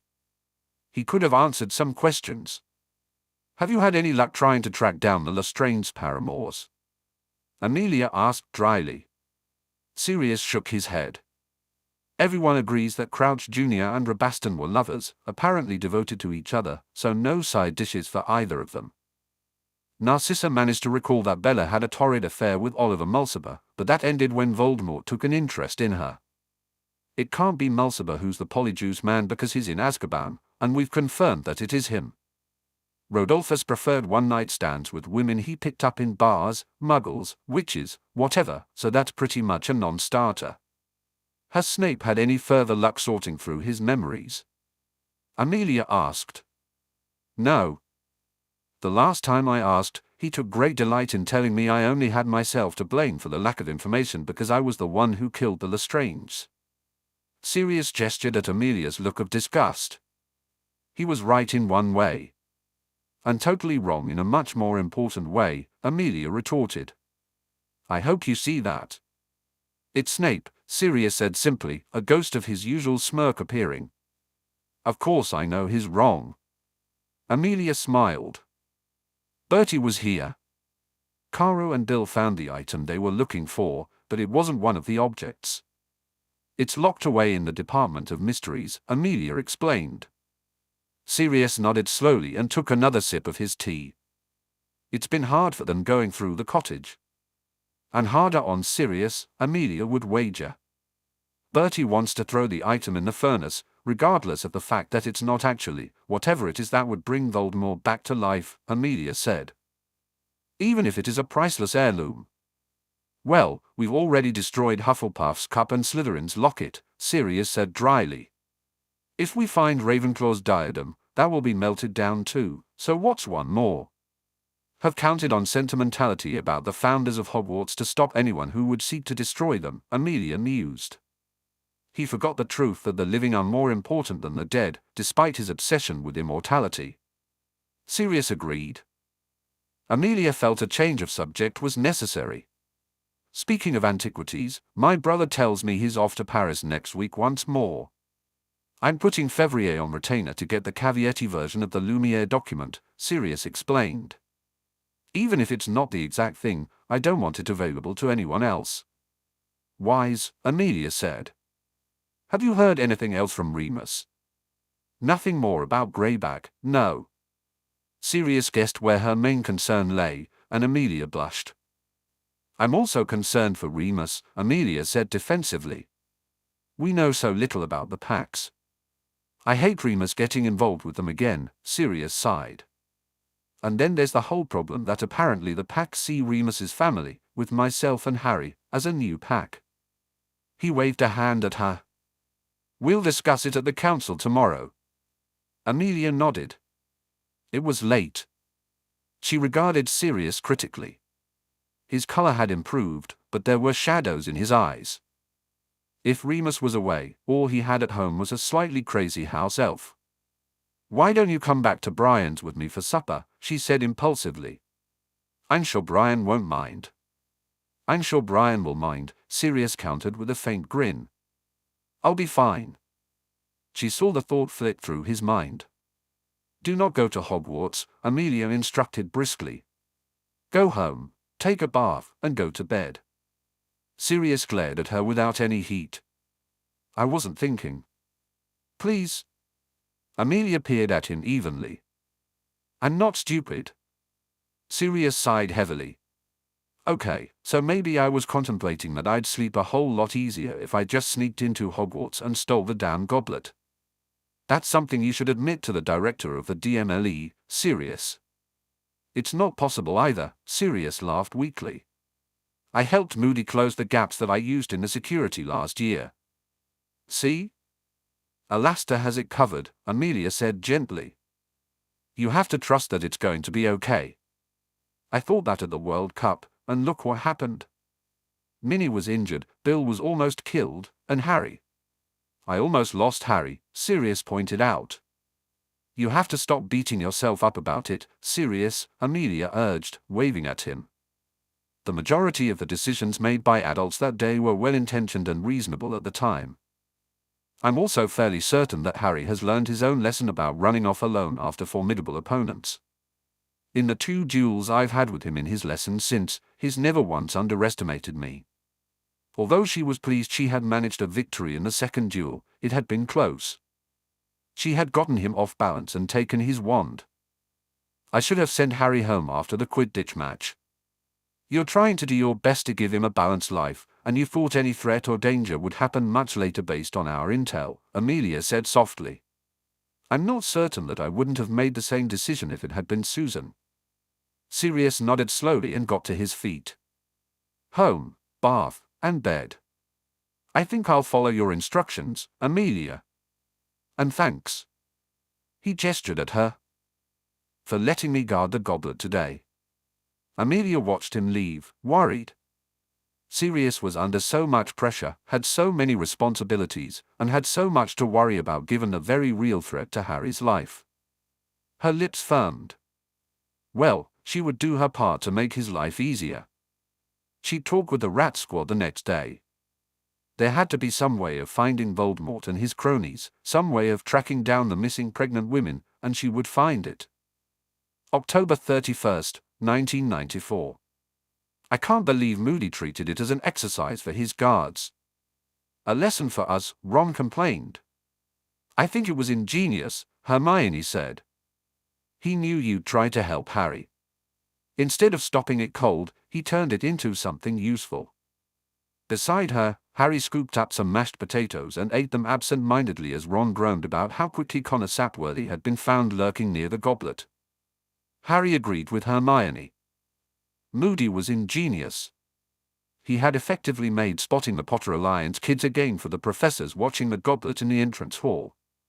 According to a rumor that Robert Ogden had heard, he had actually lasted the longest with a superb disillusionment spell. Moody had offered a prize for the professor who found lurkers the fastest. All the Court Alliance members had to write an essay on why they had been discovered and how they could improve if they attempted it again. They would hand it to Moody at their next defense against the dark arts lesson. Harry had offered to help with the essays as a combined "thanks for trying" and "sorry you got into trouble." Since his own prowess in defense against the dark arts was well known, the Alliance members had jumped at the offer. He spent the hour before the feast going over several essays and drafts. It had been great. In fact, he would have preferred to continue his unexpected tutoring session instead of being dragged to the feast. He wasn't in the mood for the usual Halloween festive feast since he was acknowledging that day as the anniversary of his parents' deaths. He definitely wasn't in the mood for the new and improved tournament Halloween feast. A small group of press sat at a table off to the side of the Great Hall. The students from Beauxbatons happily sat at the end of the Ravenclaw table, while those from Durmstrang occupied the end of the Slytherin table. Their headmaster and headmistress sat at the high table on either side of Dumbledore, along with Crouch and Bagman. Bloody Triwizard Tournament, Harry thought morosely. He couldn't wait for the naming. The tournament? Harry wished for the champions to be announced soon so he would know, and so Sirius would know. His call on the communication mirror the night before had worried him. Sirius looked too pale and tired. He had spent the day doing guard duty at the Goblet, but Harry was concerned that the worry about him being entered into the tournament was consuming his father. According to Robert, no one had successfully attempted to reach the Goblet unless they intended to enter themselves. Moody had even instructed the professors to check each note before a student submitted it, ensuring it was their own name and not a friend's or rival's. The twins' attempt to enter by asking Angelina to submit their names had been thwarted that way. On the surface, with Sirius personally confirming that nobody had tampered with the Goblet before it was handed to Crouch, and Moody's stringent security measures, Harry should have felt safe. Yet, he didn't. He shot a wary glance at the goblet resting on a tall pedestal in front of the high table. Think about something else, Harry instructed himself firmly, tuning back into the conversation around him, which was disappointingly still focused on the tournament. I can't believe, began George. They checked the notes, finished Fred. Angelina pointed her knife at them. It's just as well. Only one of you could have been chosen, and if you had, I'd have been down a beater. Have you not entered, Angelina? Hermione asked. Not with the Quidditch ban I'd get if I was chosen. It's better for my future career to keep playing this year, Angelina replied with a grin and a wink in Harry's direction. Especially when Harry invites Victor Crumb to come to our practices. Harry smiled back at her. He's entered though, hasn't he? Ron checked. I heard that all of the Durmstrang lot had put their names in. The students from Beauxbatons all entered too, Neville said quietly. Which makes sense, Hermione said authoritatively. They all did come here for the tournament. Who has entered from Hogwarts? Do we know? Ron asked eagerly, looking at Neville. Neville shrugged. All of the Gryffindor 7th years except for Angelina, but none of the 6th years. We tried. Fred and George wailed dramatically. 5 7th-year Ravenclaws and 3 of their 6th years, all of the eligible Slytherins, and only a few Hufflepuffs, but they do include Cedric Diggory and Robert Ogden, Neville said. Blaise has a list. He's running another book, isn't he? Hermione said with disapproval. What's the bet? Who will be the Hogwarts champion? Neville shrugged and smiled. I have a galleon on it being Diggory. What about the other schools? Ron waved his fork, sending a piece of chicken flying across the table, luckily missing everyone else's plates. I bet Crumb gets chosen for Durmstrang. Just because he's a good Quidditch player doesn't mean he's champion material, Hermione informed him briskly. Aha! Ron exclaimed. So you admit that Crumb's a good player? I never said he wasn't, Hermione proclaimed, raising an eyebrow as if to suggest Ron was wrong for even implying that she had. Harry pushed his dinner away as they fell into their familiar argument.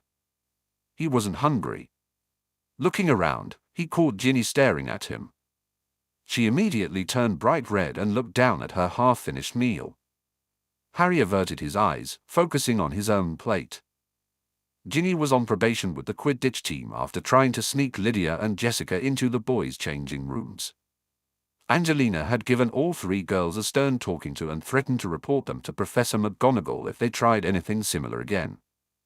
Harry was relieved because it meant that the stalking had finally stopped, even if heartfelt looks sent his way during meals were still happening.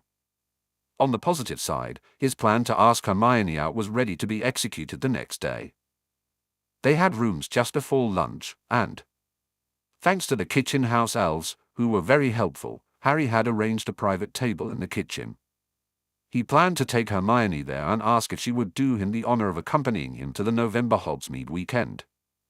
Neville was providing Harry with a flower from the greenhouses, which Harry would charm with an ever-fresh spell to keep it as lovely as the moment it was picked. Ron and Neville would guard the kitchen to ensure nobody interrupted Harry. It was a solid plan. Treacle tart? Hermione nudged his elbow with hers. Harry glanced at the table and noticed it had switched to desserts. He shook his head. It's kind of like the morning of a Quidditch match, he whispered, noticing her concern at his refusal. Hermione nodded in understanding. It'll be over soon. She cut a small slice of lemon cheesecake for herself and spooned some vanilla ice cream onto her plate. Harry smiled inwardly at that. He knew Hermione secretly loved desserts because they were the only sweet treats her parents occasionally allowed. She still didn't like chocolate much, finding most of the candy too sweet for her taste. That was why he had decided against chocolate as his token. "Shall we finish going through the e-books tonight?" Hermione asked softly once she had almost finished eating. "Or would you prefer to call it a night? Tomorrow?" suggested Harry. "Sirius wants me to call him right after the feast is over, Anne." He grimaced. "Truthfully, I think I just want to go to bed afterward. Maybe look at my photo album and think about my parents." "That's okay with me," Hermione assured him. "I have the Transfiguration essay to start." "You're not starting that already, are you?" Ron said, overhearing Hermione. "If you do it as soon as you get it, it's done," Hermione said firmly. Suddenly, a clinking sound interrupted the conversation, and the noise in the great hall gradually fell away until silence descended. "Dumbledore." Dumbledore smiled at everyone. "It is almost time for the goblet to select our champions." He gestured toward a doorway on the left. "If the members of the press could make their way to the antechamber, please." Harry watched as Snape, wearing a sour expression, led the press to the room. He noticed Luna waving to her father. Bagman appeared jovial as he greeted the press, while Crouch looked bored as he observed. "As our champions are chosen, they will come to the antechamber to receive instructions and a copy of the rules from one of the judges from the ministry, Mr. Bagman," Dumbledore said with a smile. "If my fellow headmaster and headmistress will follow me to the goblet," he invited, sweeping his arm in a gesture that sent the bats on his pumpkin orange sleeve into flight. They walked around the table to the goblet. Dumbledore waved his wand, extinguishing the candles around the hall except for those in the carved pumpkins on every table. The semi-darkness created a dramatic atmosphere, and a hush fell over the crowd as their eyes were drawn to the glow of the blue-white flames of the goblet. Harry felt his heart pounding and sensed Hermione moving closer to him. He reached for her hand, and she quickly intertwined their fingers. Suddenly, the flames of the goblet flared upwards, turning red and orange before sending a piece of parchment into the air. Dumbledore caught it and read it quickly, his face breaking into a broad grin. "The champion for Durmstrang is Victor Crumb." Applause erupted as Victor rose from the Slytherin table, bowed slightly to acknowledge the support, and walked quickly to the antechamber. Karkaroff gave a short nod to Dumbledore and followed his charge. As everything settled again, Harry held his breath, waiting for the next announcement from the goblet. Flared a second time, and another parchment spun in the air. "The champion for Beauxbatons is Fleur Delacour." The applause was polite, not as enthusiastic as for Victor. The beautiful Vila girl curtsied to the student body and gracefully walked to the room at the back with her smiling headmistress. Silence quickly fell over the hall. Harry bit his lip, begging the universe, "Please let it be someone else." The flame shot up. The parchment went airborne. Dumbledore caught it. Harry closed his eyes. "Please, please, please. The champion for Hogwarts is..." Dumbledore paused, "Cedric Diggory." Harry's eyes shot open, relief flooding him. The hall erupted in cheers. He squeezed Hermione's hand gently and let go so they could join in the clapping, shouting, and whistling as a blushing Cedric bowed to the school and made his way to the chamber with an overjoyed Professor Sprout. It took a long time for the hall to quiet down again. "We now have our champions," Dumbledore said with a happy smile, clapping his hands together in glee. "I know you will continue to give them your support in the coming tasks. But for now, please make your way out of the hall in an orderly." The goblet's flames turned red. Dumbledore stared at the artifact, his smile fading. Harry felt his heart stutter in his chest as another piece of parchment flew into the air. Dumbledore caught it in a trembling hand. He read it, and his face filled with sorrow. Harry shook his head. "The champion for the light is Harry Potter." Harry closed his eyes tightly again. No. It was a nightmare. It wasn't happening. Anger and fear bubbled up inside him, and his magic surged. "Harry, my boy," Dumbledore said softly, "please make your way to the antechamber. We will try to determine how your name was put into the gobletan." Harry kept his eyes closed. Harry took a deep breath, trying to keep his magic in check. If he lost control... "Harry," Hermione whispered. He inhaled again, struggling to manage his chaotic emotions. "Get serious," he whispered back. "Please. Use the mirror." He sensed Hermione move, sliding away from the bench and rushing out of the great hall, her footsteps echoing behind her. A murmur spread through the hall. Harry took another breath, his fingers gripping the edge of the table. All the candles blazed brightly as his magic surged. A few first-years shrieked in surprise. He heard the rapid clicking of heels approaching and suddenly felt Minerva's hand on his shoulder. It was comforting and solid, a flimsy anchor against the magic threatening to break free within him, but enough to help. "I stand in the stead of Lily of the House of Potter." "Take another breath, Mr. Potter," she instructed briskly, a Scottish brogue revealing her concern. "And another one, Harry," Dr. Jordan's crisp voice came from behind him, filling him with reassurance. Dr. Jordan understood his control issues. "Good," Minerva said, squeezing his shoulder. Harry cautiously opened his eyes and wished he hadn't. He realized he was the center of attention in the room. His face burned with shame as he glanced around, seeing the astonished faces of the press and the other champions who had returned to the hall, likely to witness the chaos. "Come with me, Mr. Potter," Minerva said gently. He stood up, and Neville immediately joined him, followed closely by Ron.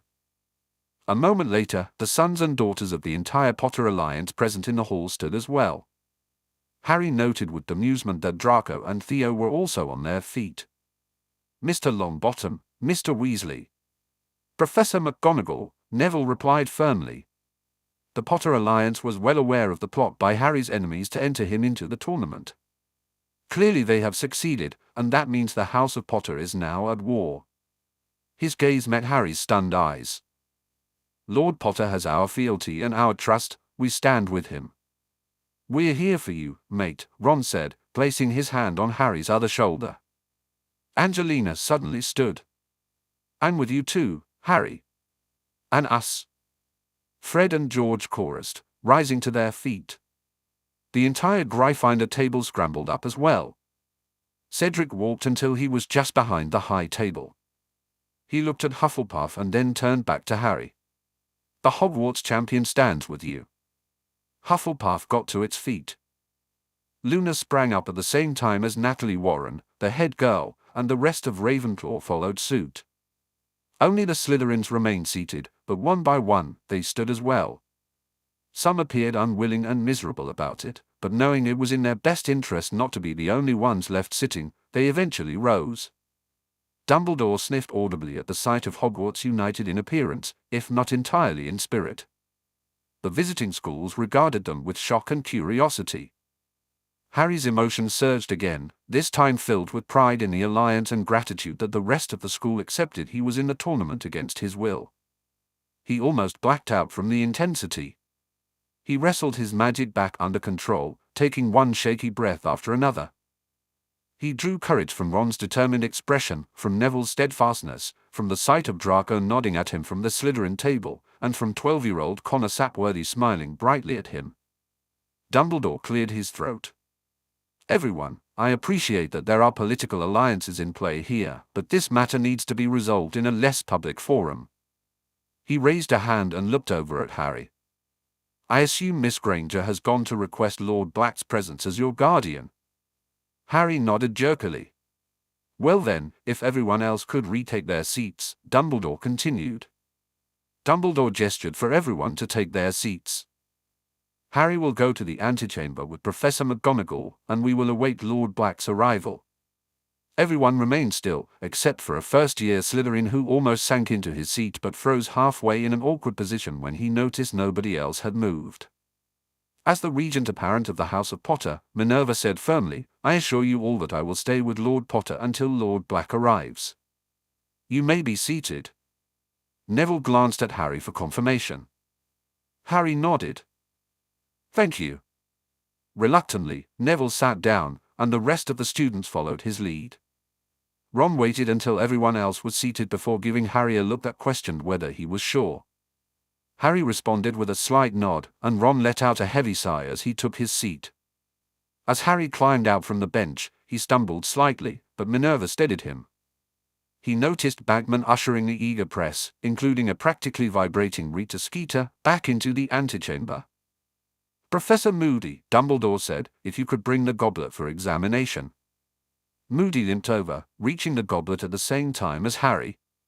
I'm sorry, lad, Moody said in a low voice. Harry attempted to smile but found it difficult. It's not your fault.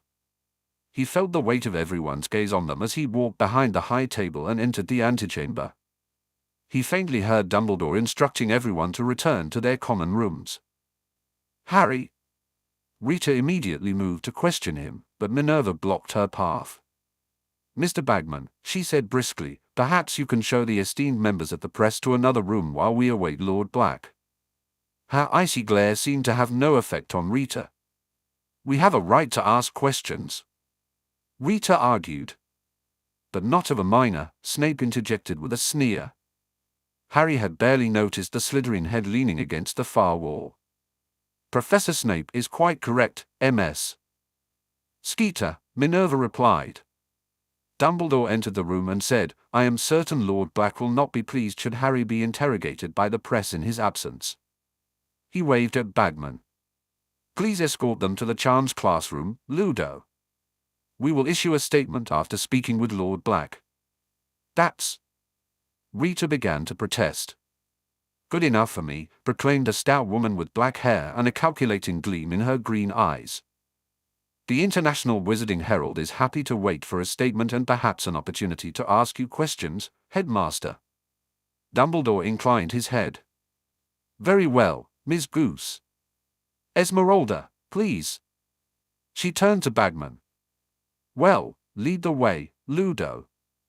I went to Salem, I don't have a clue how to get to this Charms place. I know the way. Zeno Lovegood offered his arm to his fellow reporter, and the two of them made their way out. Bagman smiled charmingly at Rita, offering his arm.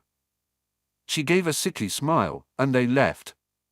Moody placed the goblet on a side table, and Minerva ushered Harry further into the room. Professor Sprout and Cedric both gave him supportive smiles. Snape glowered at him as usual. Everyone else looked confused and bewildered. Harry rubbed his forehead at a stab of pain. Dumbledore, Madame Maxim cleared her throat. What is going on? I would like to know that too, Karkaroff stated with a vaguely threatening air. You have two champions. Is this some kind of prank? Hogwarts has but one champion, Dumbledore replied. Harry was entered not of his own free will but by those meaning to do him harm. Flo regarded Harry as though he was a particularly interesting bug. But he is a child. Karkaroff snorted. Are you so certain the boy didn't enter himself? I didn't enter, Harry said hotly. Another jab of pain shot through his head.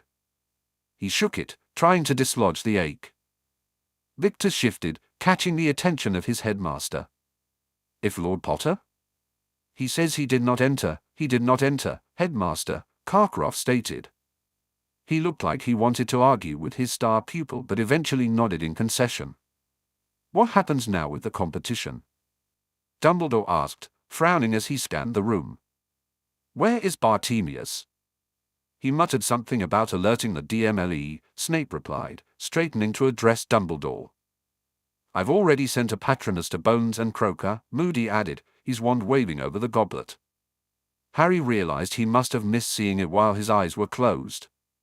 Suddenly, there was a noise as Sirius rushed into the room, with Remus right behind him. Harry didn't quite register how it happened. One moment he was standing next to Minerva, and the next he found himself tightly wrapped in Sirius's arms. I didn't enter, I promise, Harry mumbled into Sirius's shoulder. I know, Harry, Sirius said, his voice choked. I never thought you would. Relief washed over Harry. He had known intellectually that Sirius would never believe he had entered himself, especially with the threat of Voldemort looming, but it was comforting to hear it spoken aloud. His head throbbed again. Harry didn't want to move, but he felt too self-conscious about the others in the room to remain in Sirius's embrace like a small child. Tentatively, he stepped out of Sirius's hall to stand beside him. Remus placed a hand on his shoulder. Sirius kept one arm around Harry's back and took a deep breath, glaring at Dumbledore. How the hell did this happen? A good question, Madame Maxim said. There are no obvious signs of tampering, and nobody here at Hogwarts got near the goblet who wasn't supposed to be near it, Moody reported, frustration creeping into his voice. I would swear to it. Well, nobody got near it at the Ministry who wasn't supposed to be near it either, Sirius retorted, his eyes widening. The only time. It was out of my sight after Crouch took custody, he said, pointing at Moody. He had it for half an hour before he turned up here. Was it actually Crouch? Remus asked bluntly. It was at the Ministry, Sirius stated firmly. Amelia did the identity checks herself before we picked up the goblet from the Department of Magical Law Enforcement. And it was here too. Moody glowered at Remus. I can perform an identity check. But Bartemius would never side with you-know-who. Minerva exclaimed, shocked at the direction of the conversation. Imperius? Remus offered as an explanation. I can spot someone under the Imperius. Moody said indignantly. The same name, Harry blurted out, recalling information from his lesson with Moody. If someone is Polyjuiced and they have the same name. Crouch's son had the same name. Remus said breathlessly. Snape scowled. My memories. There is no other secret Lestrange paramour. Sirius insisted. It's the one they kept hidden back then that we knew about now, Crouch Jr. But he's dead. Professor Sprout spoke up. Everyone looked at her. I mean, Sprout said, wringing her hands, isn't he? Maybe not as dead as we thought, Sirius snapped. Where is he, Albus? I will check the wards. Dumbledore closed his eyes briefly before they flew open again and he started for the door. He is almost at the Forbidden Forest. The door slammed shut of its own accord, halting Dumbledore's progress. A shimmer of red rolled over the room. What's going on, Dumbledore? Asked Madame Maxim, worriedly. I do not know, Dumbledore said, his wand moving gracefully as he attempted to find out what was happening. A ward has been raised, preventing our exit and Fawkes's entry, but it is not of Hogwarts. His eyes widened. It is the goblet. There was another blinding stab of pain, and Harry clutched at his head as it wrenched him from Sirius's grasp and sent him to his knees. Harry! Sirius reached out to grab him, but Harry weakly pushed him away, sensing that it was not a good idea. No, stay back. Harry felt his magic rising to confront the source of his pain. He shakily held his hand up in front of him. His skin glowed gold, and silver rippled across its surface. Oh Merlin! Remus exclaimed. Lily's protection has activated. What does that mean? Madame Maxim asked, her voice filled with concern. The one who tried to kill him cannot touch him. Remus knelt beside Harry. The goblet binds the champions. Since Barty Crouch Jr. acted in Voldemort's name by entering Harry's name into the goblet. Dear Merlin, Minerva said, horrified. The goblet can't bind with him because of the protection. Dumbledore concluded, that is why it has locked us in here, to prevent Harry from escaping. It doesn't truly understand why it cannot bind. Isn't this a good thing? Cedric asked tentatively. If the goblet can't bind with him, he can't be in the tournament. Unfortunately, it is not that simple, Mr. Diggory, Dumbledore said urgently. The last time Harry's protection was activated to defeat Voldemort, Voldemort was ripped from his body, and the cottage around Harry was almost destroyed. If it attempts to destroy the goblet to eliminate the threat to Harry, you need to get us out of here, Dumbledore. Karkaroff snapped angrily. Another wave of searing pain struck Harry. Gold flickered around him as he struggled to breathe and the shield surrounding him flared. Sirius knelt beside him, raising his hand to place it on Harry's back, then lowering it again without making contact. Harry, you need to control the protection. How? Harry asked, trying to focus through the pain. Remus snapped his fingers. The spell is powered by your family magic, Harry. Call it up and talk with the snake. Harry raised his trembling hand as pain lanced through his head. Familius Magicus. Gold and silver poured from his hand, forming distinct totems on the floor beside him. The griffin quickly enveloped him, wrapping its wings tightly around Harry. He sank into its embrace and closed his eyes, trembling from the reaction. The sensation of the griffin shifted slightly, and Harry whimpered. Lily! Snape gasped. Harry opened his eyes wide. It was his mother holding him. He realized her golden spirit form replaced the griffin's wings with her arms. He swallowed hard, filled with emotion. Mum, he managed to say, struggling to adjust his position to see her face and look into her eyes. Rest, my Harry, Lily's spirit whispered. You are safe. Who dares threaten he who is shielded with my blessing? A voice boomed. Harry turned his gaze from his mother, startled. Merlin. He had called Morgana again, he thought, feeling slightly hysterical. She stood before him like a silvery shield, her long, old-fashioned robe swirling around her, her hair streaming behind her. My lady, the goblet is attempting to bind my son after his enemy placed his name within it, Sirius explained quickly, while everyone else stared in shock. Morgana's hand shot out. Spiritus Manifestus.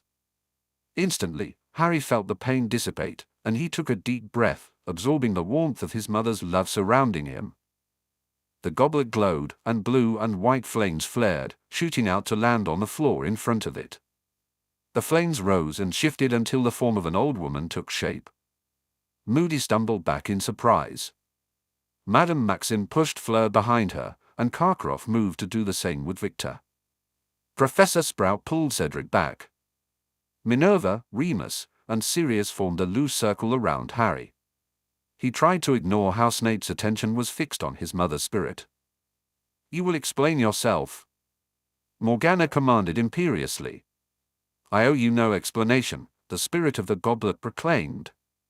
Morgana bristled, her silver aura rippling furiously. I am Morgana of the line of LaFay. You are attempting to bind a child shielded by me. The spirit of the goblet frowned. He has been chosen. My Lady Morgana, if I may. Dumbledore said diplomatically. Morgana stared at him for a long moment. You may speak, Albus of the line of Dumbledore. Dumbledore bowed his head to her before turning to the spirit of the goblet. Spirit, he said, you have chosen 4 champions for a Triwizard tournament. Someone has magically confused you into doing so. There should only be 3 champions. I am not confused. The initiation parameters for this tournament were clear, for champions were to be chosen, the spirit replied. Remus cleared his throat.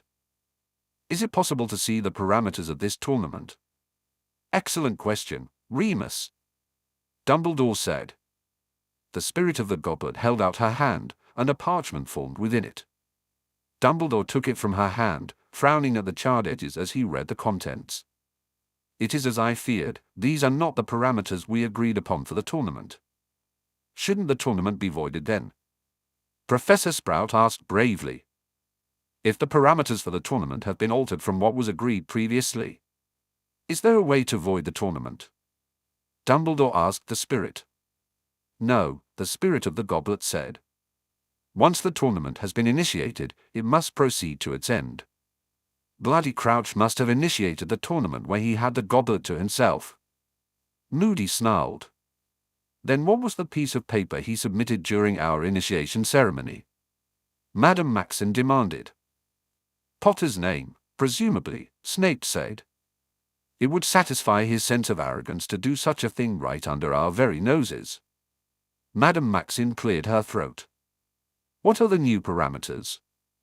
"The tournament schedule remains the same," Dumbledore said. "But there is a fourth champion to be chosen for the light. One assumes that Harry was the only entrant. The number of judges has been reduced to 4, but it is no longer specified whether they are to be from the schools, the ministry, or elsewhere. Some part of the tasks we agreed remains, but they have been altered." "Dear Merlin," Professor Sprout muttered. "What about the age rule?" asked Sirius gruffly. "The age rule was not part of the parameters but a conceit of our ability to prevent anyone underaged from entering," Dumbledore admitted with chagrin. "It's likely if it had been, it would have been changed anyway." Remus glanced at the spirit. "What about the rule that they must enter their own name?" Dumbledore perked up. "Traditionally, candidates submit their own names, as I believe, like in a normal magical contract, it provides the permission for the binding to form." "Spirit, Harry did not enter himself and therefore should not be bound, as he didn't give his permission. The original spells which created me did not restrict others from entering the names of the candidates. The rule of which you speak is usually spelled out in the initiation parameters," the spirit replied. "It matters not who entered him to me, only that he was entered." "Bloody idiocy. Anyone could enter anyone else." Moody snarled. "Probably the rule was added to the initiation after someone entered someone else maliciously." Remus guessed. "Alas, it has been removed from the original wording of initiation in this document, allowing Harry to be chosen." Dumbledore waved the parchment he held. "Enough!" Morgana snapped angrily, silver swirls of magic surrounding her. "You will not bind the one I protect." "It is the bargain," the spirit of the goblet replied evenly. "Each champion is bound to me to renew my flames with their magic. If they do not perform a task, their magic becomes mine. If they die, their magic becomes mine. And if they refuse to be bound?" Sirius asked harshly. "They will be bound," the spirit said. "Then you will be destroyed," Morgana said, raising her hand. "No!" Harry exclaimed, feeling an instinct nagging at him. Morgana paused. "What happens if the goblet is destroyed, spirit?" Harry asked. "Good question," Sirius replied quietly, and Harry felt a flush of pride. "At the moment of my destruction, my magic would call to those who are promised or bound to me." Harry realized this was the price of being a champion. To gain the glory and respect, one risked their life and magic. There was always a price to pay. Now, there were 4 champions, 1 promised, but 3 already bound. "All those bound?" Harry asked, his heart sinking. "You would take those already bound with you at the end?" "Mon Dieu!" Fleur muttered. Sprout covered her mouth, while Cedric stood pale and unmoving beside her.